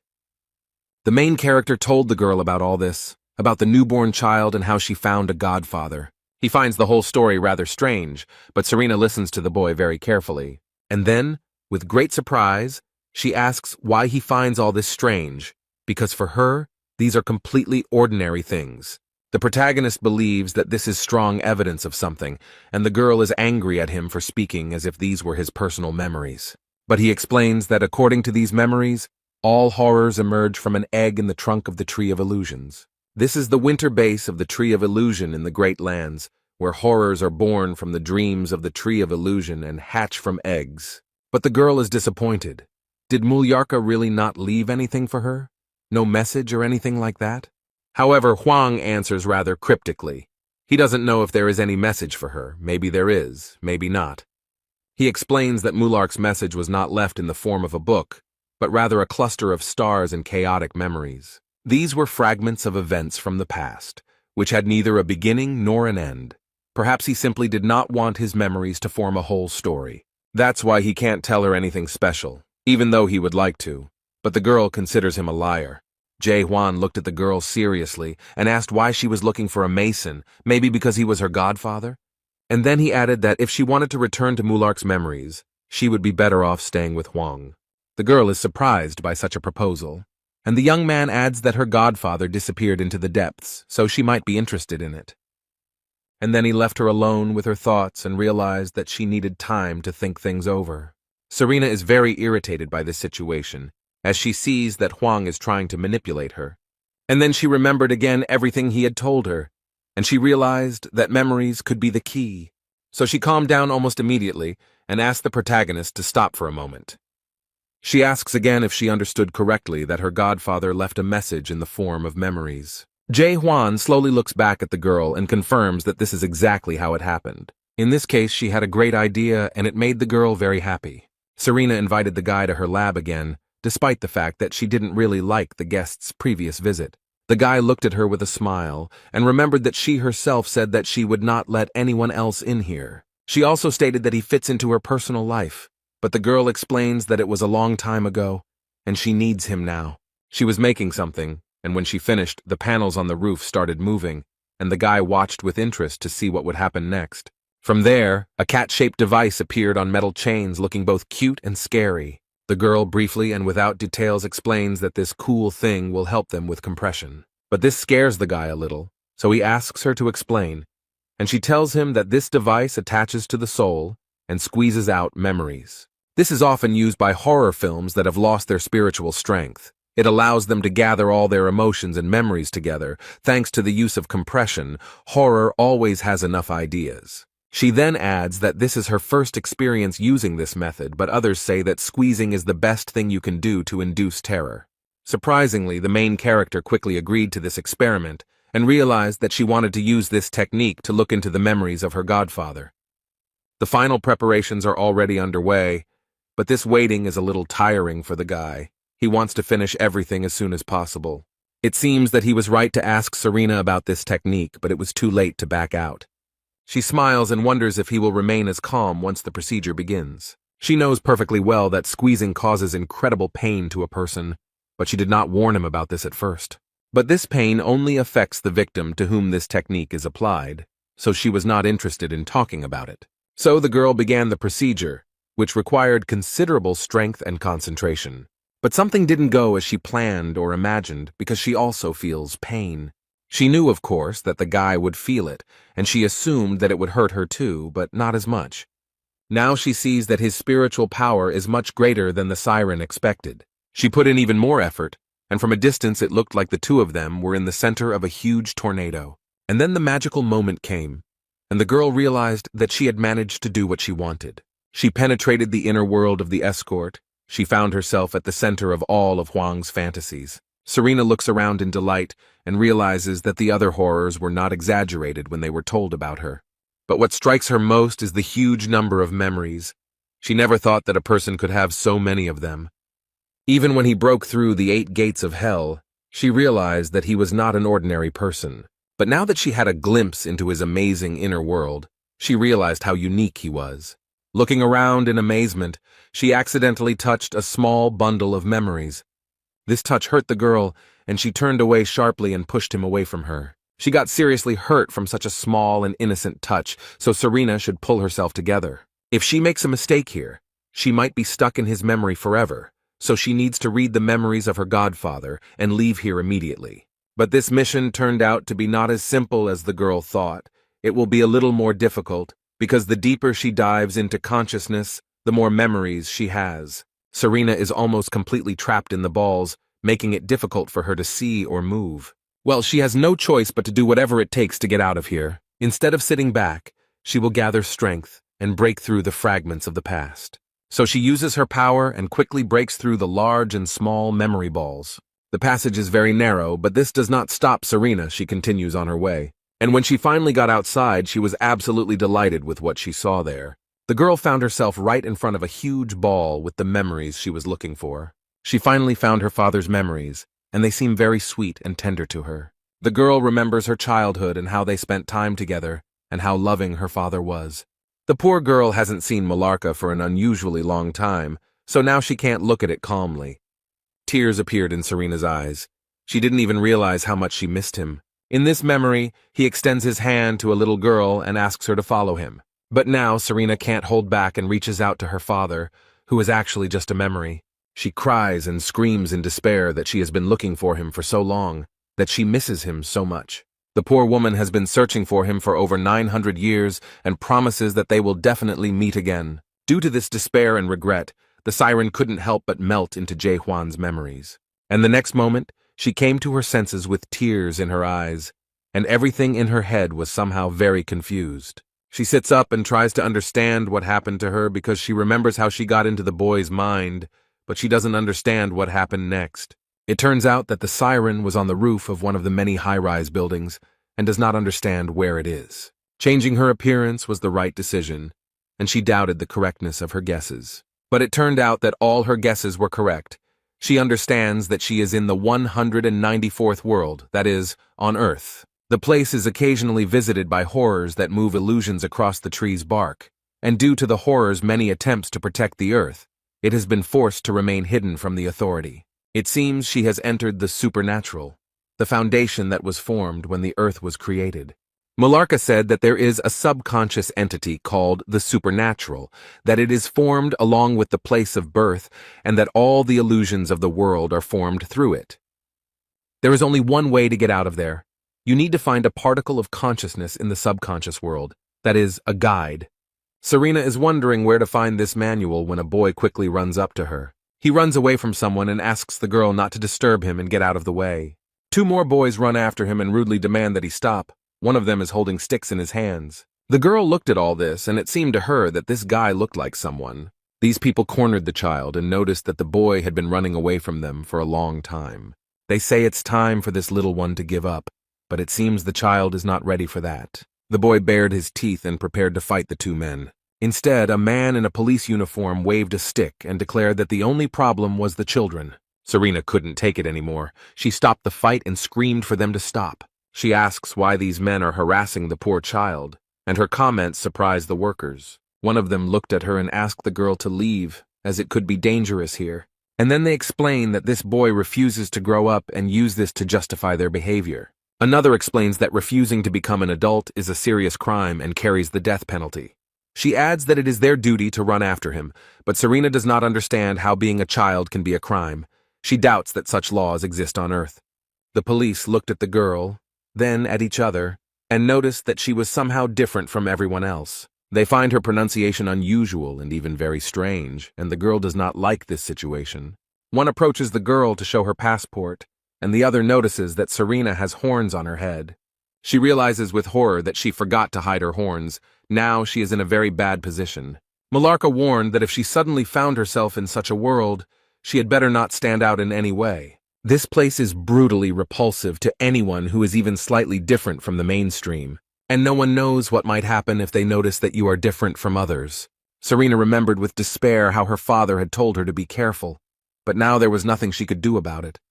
She understands that she is in serious danger, so she will have to use magic. People can't believe they are seeing a fire in front of them, controlled by an unknown girl. She suddenly points her hand at the attackers to take advantage of the situation, but it seems like something went wrong. The poor thing realizes with horror that her magic does not work in this world, and now she has no idea what to do. Suddenly, the city siren began to wail at the top of its lungs, announcing an impending emergency. These people in police uniforms begin to turn into terrifying monsters. Their clothes become too small for them because these creatures begin to grow. They increase in size, and the city siren continues to howl and warn about the detection of a suspicious object. The girl is so shocked by what is happening that she cannot even move. And in relation to these monsters, the system decided to begin immediate destruction. Serena is very scared and begs them to stop and not do this. All this scares her very much. But the monsters do not stop for a minute. They quickly approach the girl. And then one of these creatures grabs the poor thing and holds her face tightly with its hand. However, the guy does not hesitate to rush to help the girl. He is not going to leave her in trouble. He quickly runs up to the monster that attacked the girl and hits him hard on the head. This little boy is very skilled in fighting. It looks like this is not his first time. Another one approaches him from behind, but this child notices him and looks at him not at all childishly, but on the contrary, very sternly. He jumps away from the first monster and destroys the second one in one move. It seems like everything is going very easily for him. Since this creature was holding Serena, she fell, and before she could even blink, this guy had dealt with them. She recognized this boy as Jay Huan, a piece of consciousness in the subconscious world. The conductor of the supernatural is a reflection of the mental age of the ego. Now the girl realized that the mental development of this strong and courageous boy was at the level of a child. Meanwhile, when the boy stood up, looked around and asked who she was and what she was doing there, the girl realized that he was the guide. She somehow managed to explain to him who she was and how she got there. So now this guy is taking her somewhere. He points to a narrow passage and asks if she can fit through it. The girl realized that she would not have any problems, so the guy invited her to go with him. She finds this boy very cute, and his eyes and face express incredible determination. Now she understands that if the conductor expresses the mental age of the ego, then deep down Huang is an innocent child. She thinks about teasing him when she gets back, but she finds it hard to get out of this narrow passage. The child, helping her out, explains that she must have been carried away by a stream of memories, that there are fragments of memories that get lost and are transferred here. He explains that she is the first such creature to appear here, But the girl thinks that this world belongs to adults, and he is the only child here. So he asks why he stays here, since the police are constantly dealing with them. She wonders why this world is trying to get rid of a child who refuses to grow up.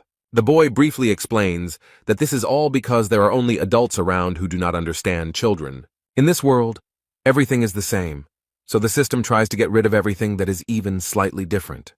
But the guy has a question for her, and the girl is ready to listen to him. He asks what he really looks like, and then adds that he doesn't care at all. But he asked anyway. This question made the girl think hard, and she was even confused for a moment. Serena recalls the events they experienced together and cannot think of how to describe Huang to her. Now she realizes that if she thinks about it, she knows absolutely nothing about him. But this child is waiting for an answer, and she needs to think of something to say to please him. So she says that Huang is like this child, but the boy does not understand how this can be, because he should be an adult. But the girl explains that he is actually a child, and deep down she knows that just the memory of Huang makes her angry. He seemed to like the idea that he looked like a child too, and it looked very cute. The boy promises Serena that he will help her get out of here. The girl is a little surprised. And then he looks at the girl's pink hair and finds something rather interesting there. He takes out a bright red crystal and says that this thing will help them save themselves. Serena doesn't understand what it is. The boy explains that the thing in her hair is a fragment of a memory. That is, she came here already with this piece of memories, and this piece, it turns out, got tangled in her hair. She doesn't understand how this is supposed to happen, so she asks if he wants to send her along with the fragment and wonders if he knows how to do it. This boy looks very confident in his actions and convinces that he knows how to do it. And then he added that he was doing it right now, and this crystal began to move and emit even more light. The child explains that she wants to regain some of the memories she lost along the way. Now Serena understood why they were called guides. They brought back memories. The boy noticed that, judging by the fact that this particle glowed red, it was a valuable memory. He explains that all memory particles are divided into white, green, blue, and red, and if a particle is not returned to its place, problems may arise in the present. The girl looked closely at the particle and realized that it was a memory of the threat to the monarchs of the 12 regions. She was glad that the guy could send her back right now, but he explains that it is impossible because memories can only be returned when the portal opens. But the problem is that he doesn't know when this might happen, and this answer disappointed Serena. They walked all day and it was getting dark, so the boy suggested that they take a rest in the underpass and continue their journey tomorrow. He lives in this passage alone. Their journey was tiring, so they immediately fell asleep. As soon as the portal opens, the internet signal gets worse, so the guy uses a special device to catch the signal. So they just wait for the signal, and the guy lives his normal life in this world without children. They get up early enough to go to the store and buy food. There is a great selection of onigiri and burgers, and Serena seems to really like them. They are having a great time. They were just waiting for the portal to open. She often wanted to ask if he was okay despite his life, but she kept silent. Maybe it was closed here because of the horrors, because there is a high probability that this world became like this because of the Tower of Horrors. It is hard to even imagine the hardships and terrible events that the surviving Jae Hwan had to endure. But despite all these difficulties, he did not lose heart and did not give up, which probably took a lot of effort. And it is these experiences and all the events that make up this world, so she cannot say anything to it or change it in any way. The girl noticed that there had been no signal for a week, but the child explained that as soon as the signal appeared, he would answer personally. Siren wonders what will happen if the police chase him again, but the boy reassures him that it happens quite rarely if you are careful. She looks at him with sympathy and asks if he is simply trying to put the memories back where they belong.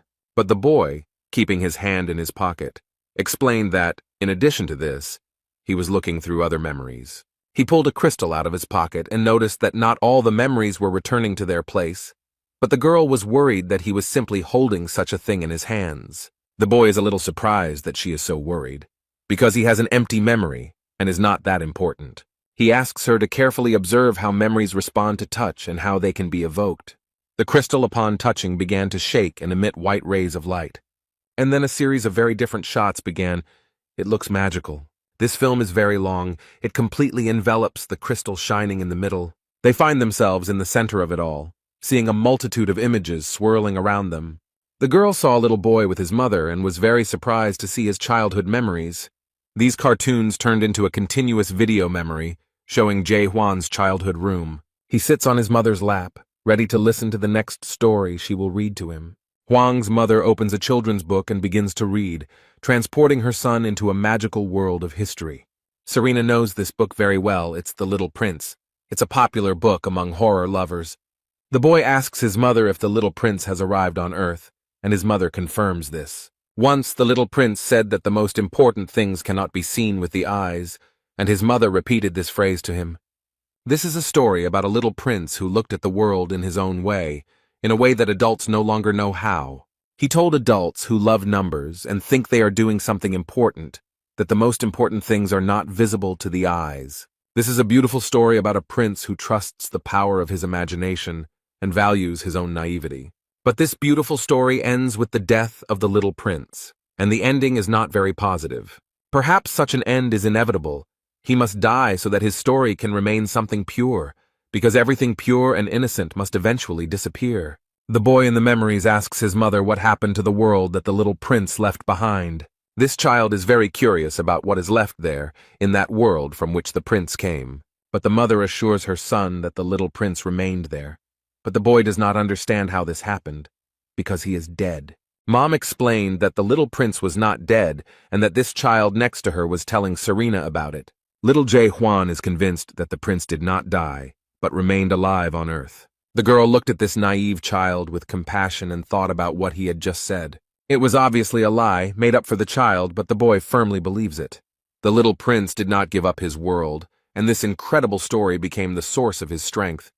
The girl realized that the main character's world was born after a collision with a cruel system. Despite the fact that it is not realistic enough and does not have a well-thought-out world system and an interesting plot. But his world is unshakable. This is the moment of the birth of the world after destruction. Serena is extremely impressed by what she saw and considers this memory to be very important. But it is very strange that this fragment is white, and as she knows, this is the color of unimportant memories. Perhaps it was precisely these kinds of memories that he had to give up in order to survive in this world. Suddenly, the boy saw a bright flashing dot on the screen of his device. They are both amazed that it has finally happened after so many years of waiting. And the next moment, the baby jumped off the railing and ran somewhere.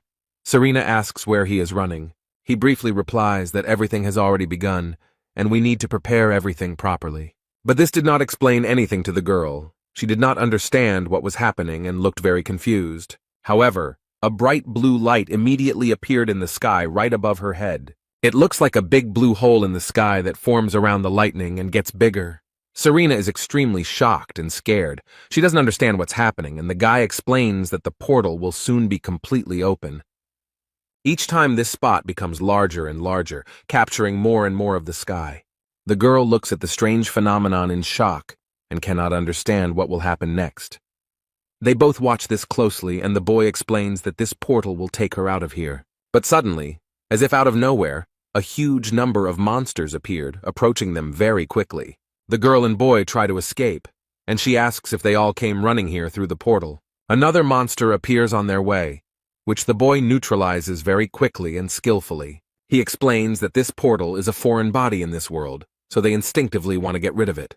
They stand near the elevator, and the guy explains that the portal appears for a short time and will soon disappear. But he adds that he needs to get to the roof before it disappears. But at that moment, the elevator doors open and more monsters emerge from there. The child was completely unprepared for this, so they were easily able to grab him by the neck. Serena doesn't know what to do. She's too scared to get her bearings and get help in time. Meanwhile, these scary monsters are already dragging little Hwang into the middle of the elevator. But he somehow manages to escape and attack these creatures with his staff. He fearlessly smashes his captor's head in. The boy copes perfectly well on his own. And then he knocks out two more who were on the sidelines. He doesn't need any outside help. The girl is extremely shocked by how skillfully and fearlessly this child did all this. The boy has completed everything and asks Serena not to stand still, but to go inside as quickly as possible. She is still in shock from all these events. But what surprises the girl most is that he is not scared at all. But on the other hand, he is Jae-hwan's ego, and it is clear that he is not afraid of anything. It seems to be inherent in him. The elevator opened and they saw a terrible picture. There were countless numbers of these monsters in the building. This little boy fearlessly protects and destroys these monsters without stopping. These are just numbers, they don't exist. They are just rules made up by adults in this world. They race up the stairs to reach the roof and get as close to the portal as possible. But there are an incredible number of these creatures on the stairs, and they are all chasing Serena and little Juan. They finally reach the door leading to the roof, but the monsters are already very close. One of these creatures almost grabbed the boy, another second and he would have been in their hands. Luckily, he manages to get through the door and Serena closes it, leaving them alone on the roof. The boy holds the door and explains that he will hold them all back and allow her to jump into the portal. Serena is worried about what will happen to him, but little Juan promises that he will take care of it, and she needs to go to the portal because Sarah will close. She doesn't want to leave without him at all, and suggests that they get out of here together. But the boy doesn't understand what she's talking about. Her words sound very strange. Serena explains that if she leaves now, he will be left here all alone. He has no one in this world. She asks him again and again to come with her. The boy thinks for a moment. He barely holds the door and declares that he can't do it. He can't leave there. And then he explains because this is his world, even if it is not the friendliest and most pleasant place. The boy lowered his head and said sadly that he would have to stay here, not looking at anything. He nudges Serena and reminds her that she needs to get out of here quickly before the portal closes. And she adds that she can no longer hold these monsters at the door, so she needs to hurry. At first the girl hesitates because she doesn't want to leave her child in such trouble. But then she realizes that he is right and she needs to hurry. In this situation she cannot act differently. At the last moment, little Huang called out to Serena and she stopped for a moment. Before she disappears forever, he has one last question that interests him very much. He hesitates a little, but still wonders if he has any friends at all. The girl smiled and said that he had friends and there were very, very many of them. This answer comforted him greatly, and the boy replied that he was very glad to hear it. He did not even care that the monsters had already broken through the door. So he has to give up this sweet moment and return to his stick. He will continue to destroy monsters again and ask Serena to hurry while the portal is open. Finally, the girl thought that when she returned, she would definitely tell him about this child. When he feels completely alone and unable to move on, she will let him know that the version of the little prince she told him is real. After all, the little prince she saw was still fighting for his world. Here Serena is once again plunged into a stream of memories.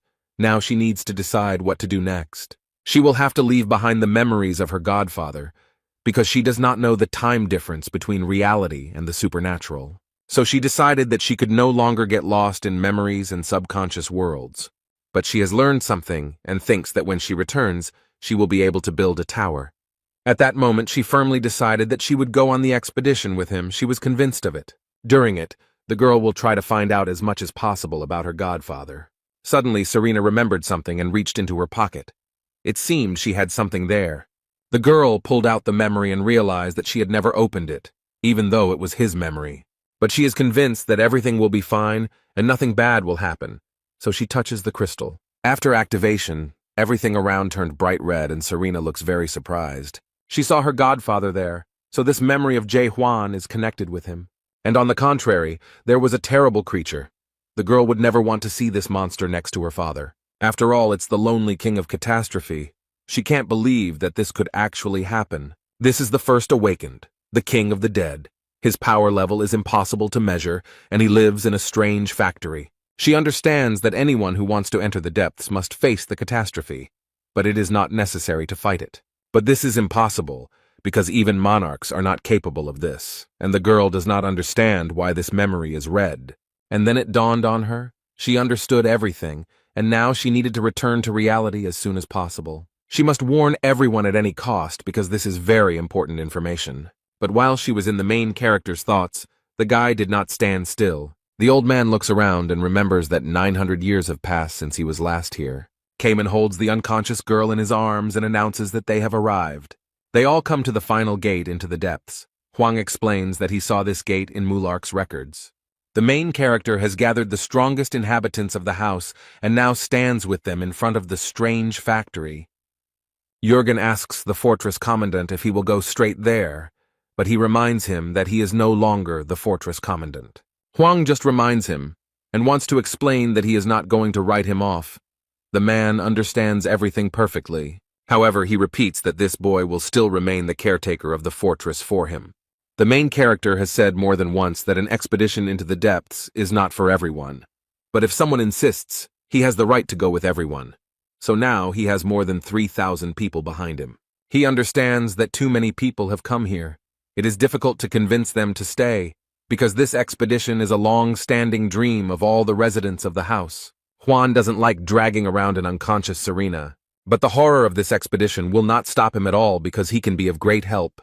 The doors of this factory suddenly open, and no one understands what is happening. When they opened a little, it became clear that there was someone there, and evil horned monsters were running out of there. The main character understands that no one will let him through so easily, so he will have to fight here first. These creatures are extremely vicious and have strong, sharp teeth that can easily kill. Their eyes are blazing with rage, and these horned monsters are ready to feast on fresh meat. They disperse and quickly approach a large group of people. Cayman grips his weapon tightly and warns everyone to prepare for battle, though he himself doesn't look the least bit concerned. Meanwhile, in Region 9, interesting events are taking place in the ancient castle of Total Darkness. Monarch Rake, also known as the Rat Monarch, bowed his head before his leader and trembled in fear. Although his soul was damaged when chaos cut off his arms, he still managed to peacefully return to his body in the Great Lands. But he can't even imagine what they will do to him when they find out that he returned alone, and the chief finds out that Garam is no longer there, but he knew that this would happen someday.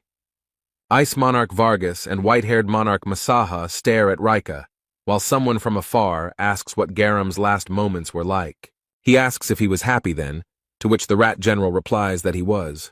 He is surprised that 5 dragon brothers with the rank of Major General died, as well as the 17th Major General Caniel, the 21st Major General Magito, and the 1st Major General. Even his blood relative, the secret fragrance monarch Sam Yun Garam, died, while the simple Brigadier General survived. The monarch approaches him and asks Monarch Reich to look up and look at him. The man looks very scared. Right in front of him stands an extremely strong man with a burning gaze. Rika was scared to death. Huang was very strong, but compared to this monarch, he was much weaker. The difference in strength was too great. This man is the true monarch and lord, for he is the shadow strategist Sam Yun Hong. He says he found himself at the top a few days ago because he just wanted to get out of these mortal lands. The monarch had high expectations, as this world is fraught with horrors and truly lives up to its name. Yun Hong himself explains that he took some souvenir from there and invites the man to look at this thing. The general remarks that it would be an honor for him. He thinks that maybe no one will judge him, because he couldn't do anything. Who knew that some pathetic product would be so powerful?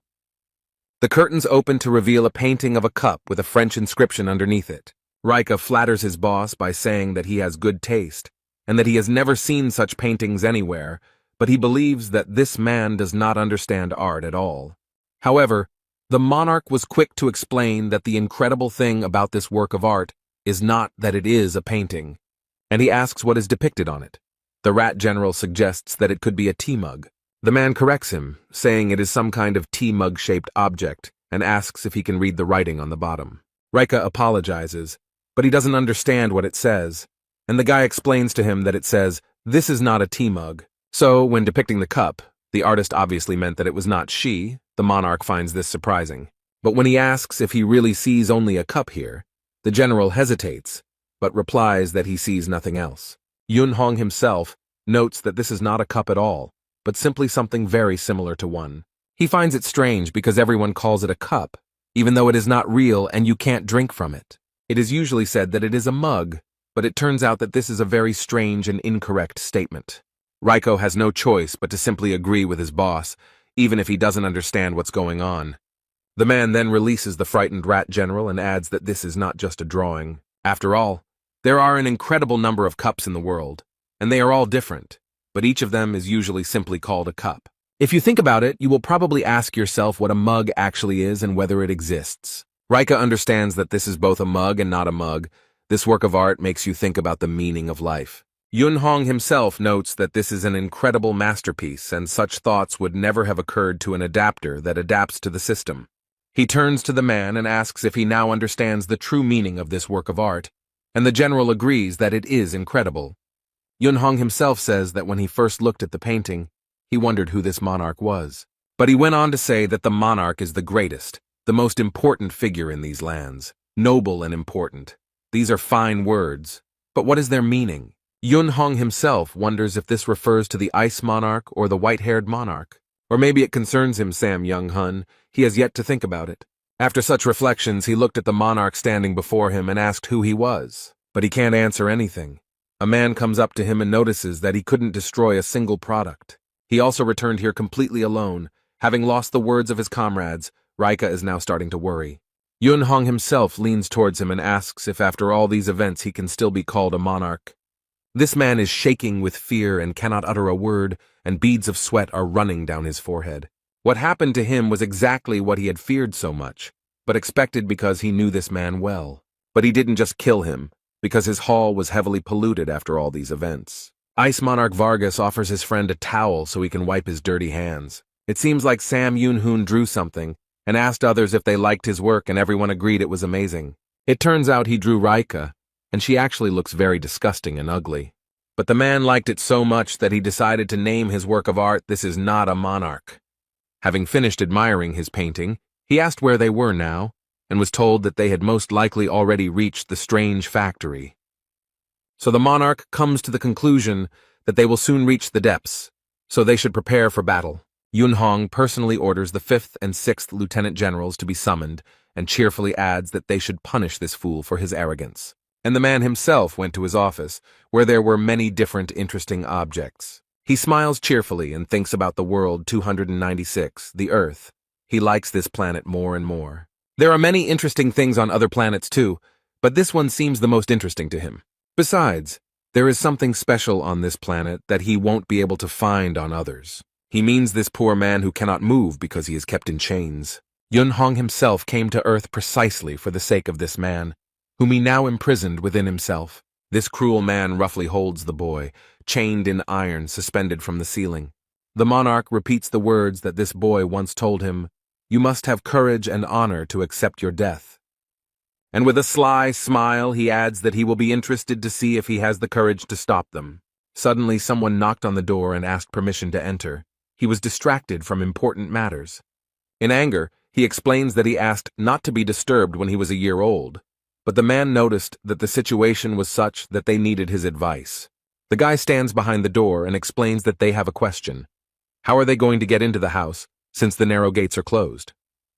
The monarch, with a smile on his face, declares that he himself said that he must accept his death with honor, so he will have to get rid of him with his own hands. He adds that they will have to listen to these words, but Ice Monarch Vargas looks confused. Suddenly, the room the boy was standing in was filled with blue flames. It seems that Sam Yoon-hun does not like to share his plans and coordinate them with others. He put this guy in a position where he would go there first, but he doesn't seem to like the idea. Meanwhile, at the gates of the strange factory, a fierce battle with monsters continues. They try to clear a passage to the factory and can't believe there are so many horned monsters here. But unfortunately, not everyone manages to fight them. Some of the inhabitants of the Gorgon fortress die in battle. It's very scary and horrible, but no one stops because these people knew what they were doing and understood all the risks. Jae Hwan also fights alongside all these people. This is just one of the stages leading to the main goal. He uses his sword and strength against these monsters to get rid of them as quickly as possible. Kamen remarks that he has seen this many times before, but each time it surprises him, and the divine physician adds that it is amazing. Chung-ho noticed that Kamen had been quite upset lately, and assumed that he was worried about whether he would be able to take part in the expedition. But the old man hurries to calm him down because he doesn't know what to do with the rest. But Huang will definitely take this guy. The protagonist thrusts his sword with all his might into the huge horned beast and destroys it, and then feeds his weapon with the horn of this monster to repair and improve it. He probably received less damage in the last fight because he used it to its full potential. This guy could have created a new sword if this one wasn't a spiritual weapon that could self-repair. He recalls Michael telling him that the evolution of spiritual weapons consists of 3 stages. Every time the sword is improved, the boy becomes stronger and his skills increase. But now he doesn't seem to have changed at all. People notice something very strange and scary hiding at the factory gates. It scares them very much. Another monster emerges from the middle of the building, but its eyes reveal that it is much larger than the others. Jürgen also looks scared. He doesn't understand what this strange sound is. It's quite far away, but he still hears it. It is an extremely large and evil creature with strong and very sharp teeth. It turns out that it is an octopus. and it is approaching very quickly, and people are scared and run in different directions. They know little about monsters stronger than the five-horned one, and then a real octopus runs towards them.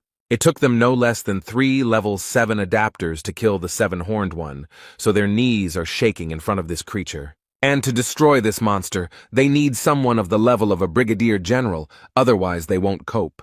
This creature is not interested in small goals at all. It is purposefully pursuing Jae-hwan. This 8-horned monster is extremely angry and seems to want to take revenge for something. The monster is very angry that many of his comrades died at the hands of these people.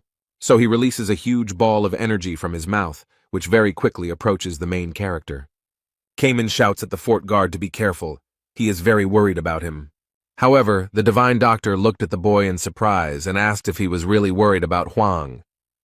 After all, they both know perfectly well what this man is capable of, so there is no reason to worry. The protagonist uses weapons and directs his energy at the enemy, gaining an advantage.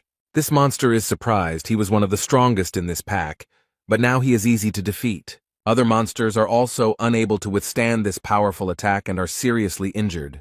They are thrown in different directions, and the creatures can no longer run and attack people. Cayman covers his face with his hand and realizes that this man seems to have become even stronger than he was.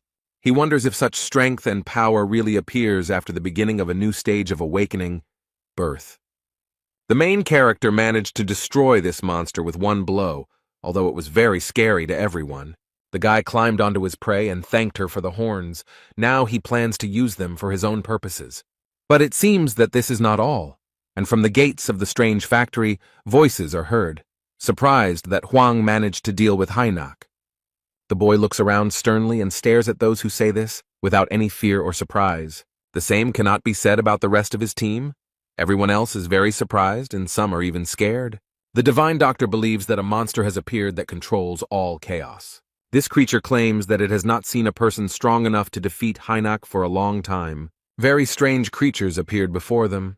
It turns out that it was a 10-horned beast and the owners of a strange factory. This creature proudly stated that there are only 3 decapod crustaceans in the world, which speaks of its enormous power. The main character confidently noted that this amount would be quite sufficient.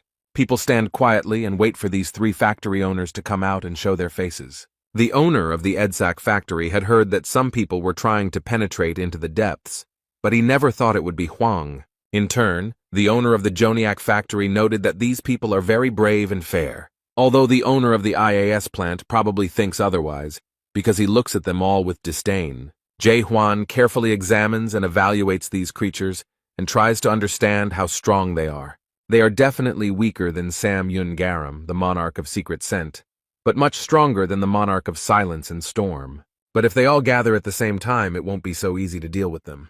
The divine doctor approaches the protagonist and asks him to wait a little. He looks at these creatures and explains that there is no need to fight them, although he does not like them either, but the factory owners are not their enemies. The owner of the factory, IS, remembered the old man, not understanding why he had returned, since he had suffered greatly the last time. However, another asks him not to be rude because these people are guests of the great owner of the factory. They turn to the protagonist and invite him to enter with them, and they add that the great owner of the factory is waiting for him. These creatures now even look friendly. Jae-hwan and some of his friends walk through the strange corridors of the factory and look around. It turns out that all the horned monsters appeared right here, and even the 8-horned one that Hwang defeated is already recovering. They only wanted to invite him, but thanks to his persistence, Young-ho and Carlton also entered inside. The owner of the factory, Joniak, speaks very strangely. He is a worker, so he only says individual words without putting them into sentences, so the guy did not immediately understand what he wanted to say. He wanted the guest to say his name, and the protagonist said his name was Jae-hwan. This robot explains that Gainak is an incredible product and cannot be destroyed, as it is created every 10 years due to the complexity of its production. He then remembers being attacked by dead demonic warriors, and the beast couldn't take it anymore and was defeated. Hwang was shocked that they had to fight a dead demonic warrior, and Joniak explained that they had entered a strange factory. Carlton could not even imagine that on the way into the depths they would meet the famous apostles of God. The robot is very surprised that they know about him, and the man tells him that he knows that this is the great god of machines. They are the apostles of Deus. Factory owner Ias remarked that these fools from house were clearly smart. But they came here to meet the boss because they had been following Edsack through the corridors for some time now. Here they are, in the office of a large manufacturer, with a huge iron door in front of them. This creature lightly touches these huge and heavy doors and they open. The factory guests were very surprised by what they saw inside. They didn't expect this. There are many screens and paintings on the walls depicting the house, the Gorgon fortress, and much more. The three apostles calmly enter inside and lead the people there. Everything here looks very strange and unusual.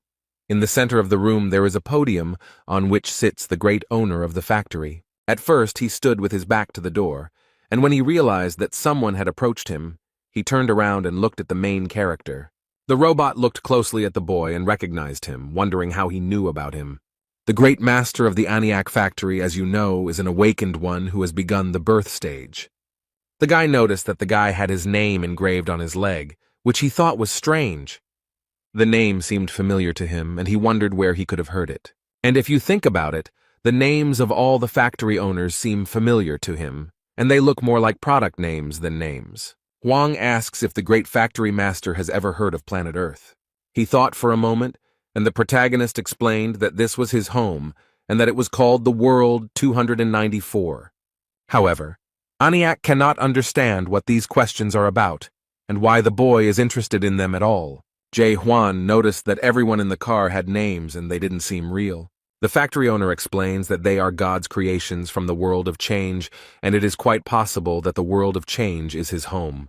The guy is curious about what kind of God this is and who he really is, but he asks about the depths and what he knows about them.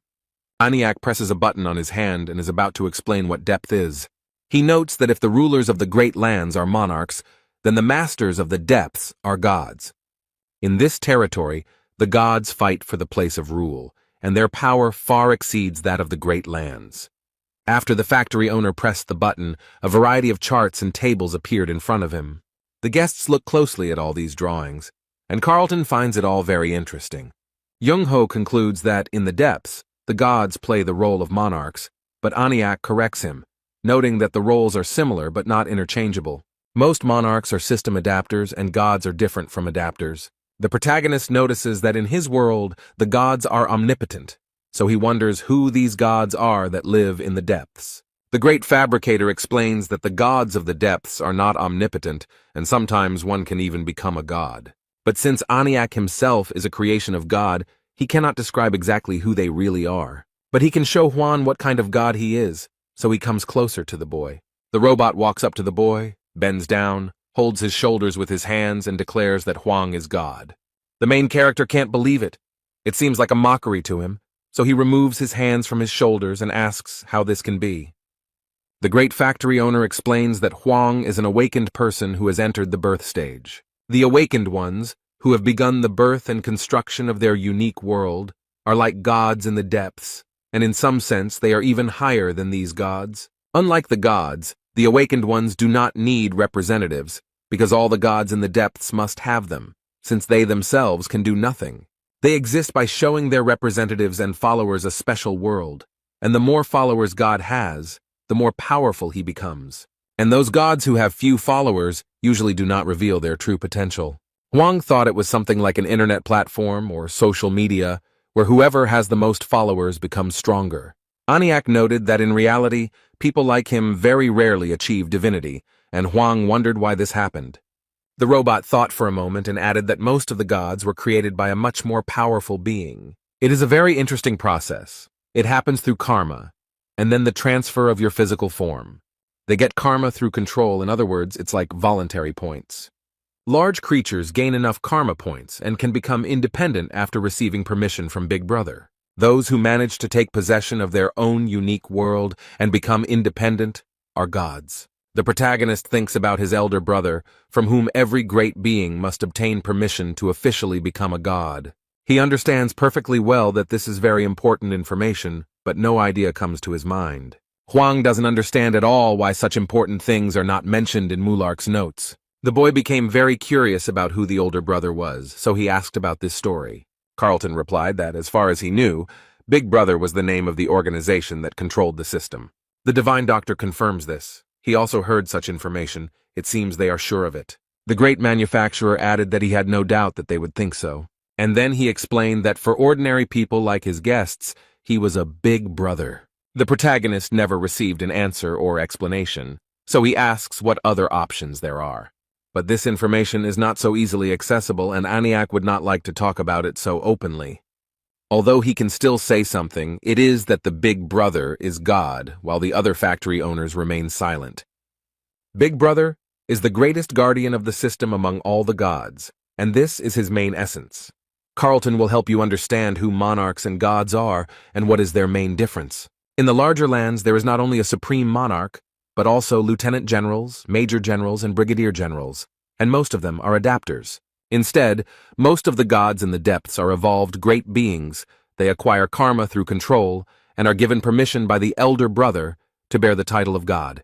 Great beings, that is cultivators, angels or demons or products, that is awakened ones who have begun the birth process, are entitled to become as powerful as gods. Unlike other gods, they can act without a representative, and gods can become more powerful if they have followers. Factory owner Joniak praised Carlton for doing everything right and explaining it clearly. Joniak noted that the older brother is an anxious owner, so you need to hide well, otherwise everyone will see your nuts and bolts. But Edsak hit him on the head and asked this robot to stop talking nonsense. Now this little robot runs to the big factory owner to complain. But from Joniak's words, the protagonist understood that the elder brother killed their god and asks if this is true. Aniak is very touchingly worried about this little one and explains that they really lost their god because of their older brother. That's why they were banished here from the depths. And Huang believes that the records of the depths contain a wealth of information that is difficult to study. The factory owner explains that they lost their god, but thanks to the beneficial powers they possess, they were able to protect the contract with the elder brother. But he thinks there is a sad side to this. If they had at least one Titan warrior with them, things might have turned out differently, so they asked Mulark to find his warrior. The protagonist doesn't know the details, but he already understands something. They lost their god but ended up here because they were useful to others. Aniak decided to talk to Huang for only one reason, and the boy listens to him attentively. The owner of a large plant asks this guy to stop trying to penetrate into the depths. The divine doctor frowned and thought that these works would not solve this problem. Aias noticed that these people were too arrogant, but Aniak did not want him to interfere in their conversation. But he noticed that this man was right, and they did not have to decide. He tried to explain that the one who had the right to decide forbade them to go there. The protagonist assumes that King Catastrophe forbids him to descend into the depths. Aniak confirmed that this is the case because he is very angry at them, and the guy asks if it is because he killed his Megadead. The factory owner explains that Magritte, who was killed by Huang, was one of the king's most valuable creations. Firstly, the King of the Dead is the only being capable of opening the gates to the depths. Secondly, the King of the Dead is very angry and acts like a child because the boy killed his servant. And thirdly, since the king is offended by him, he will not open the gates to the abyss for them. Despite what Huang just said and understood, he asks this robot to open the gate for him, but the robot asks if this young man really doesn't understand the seriousness of the situation.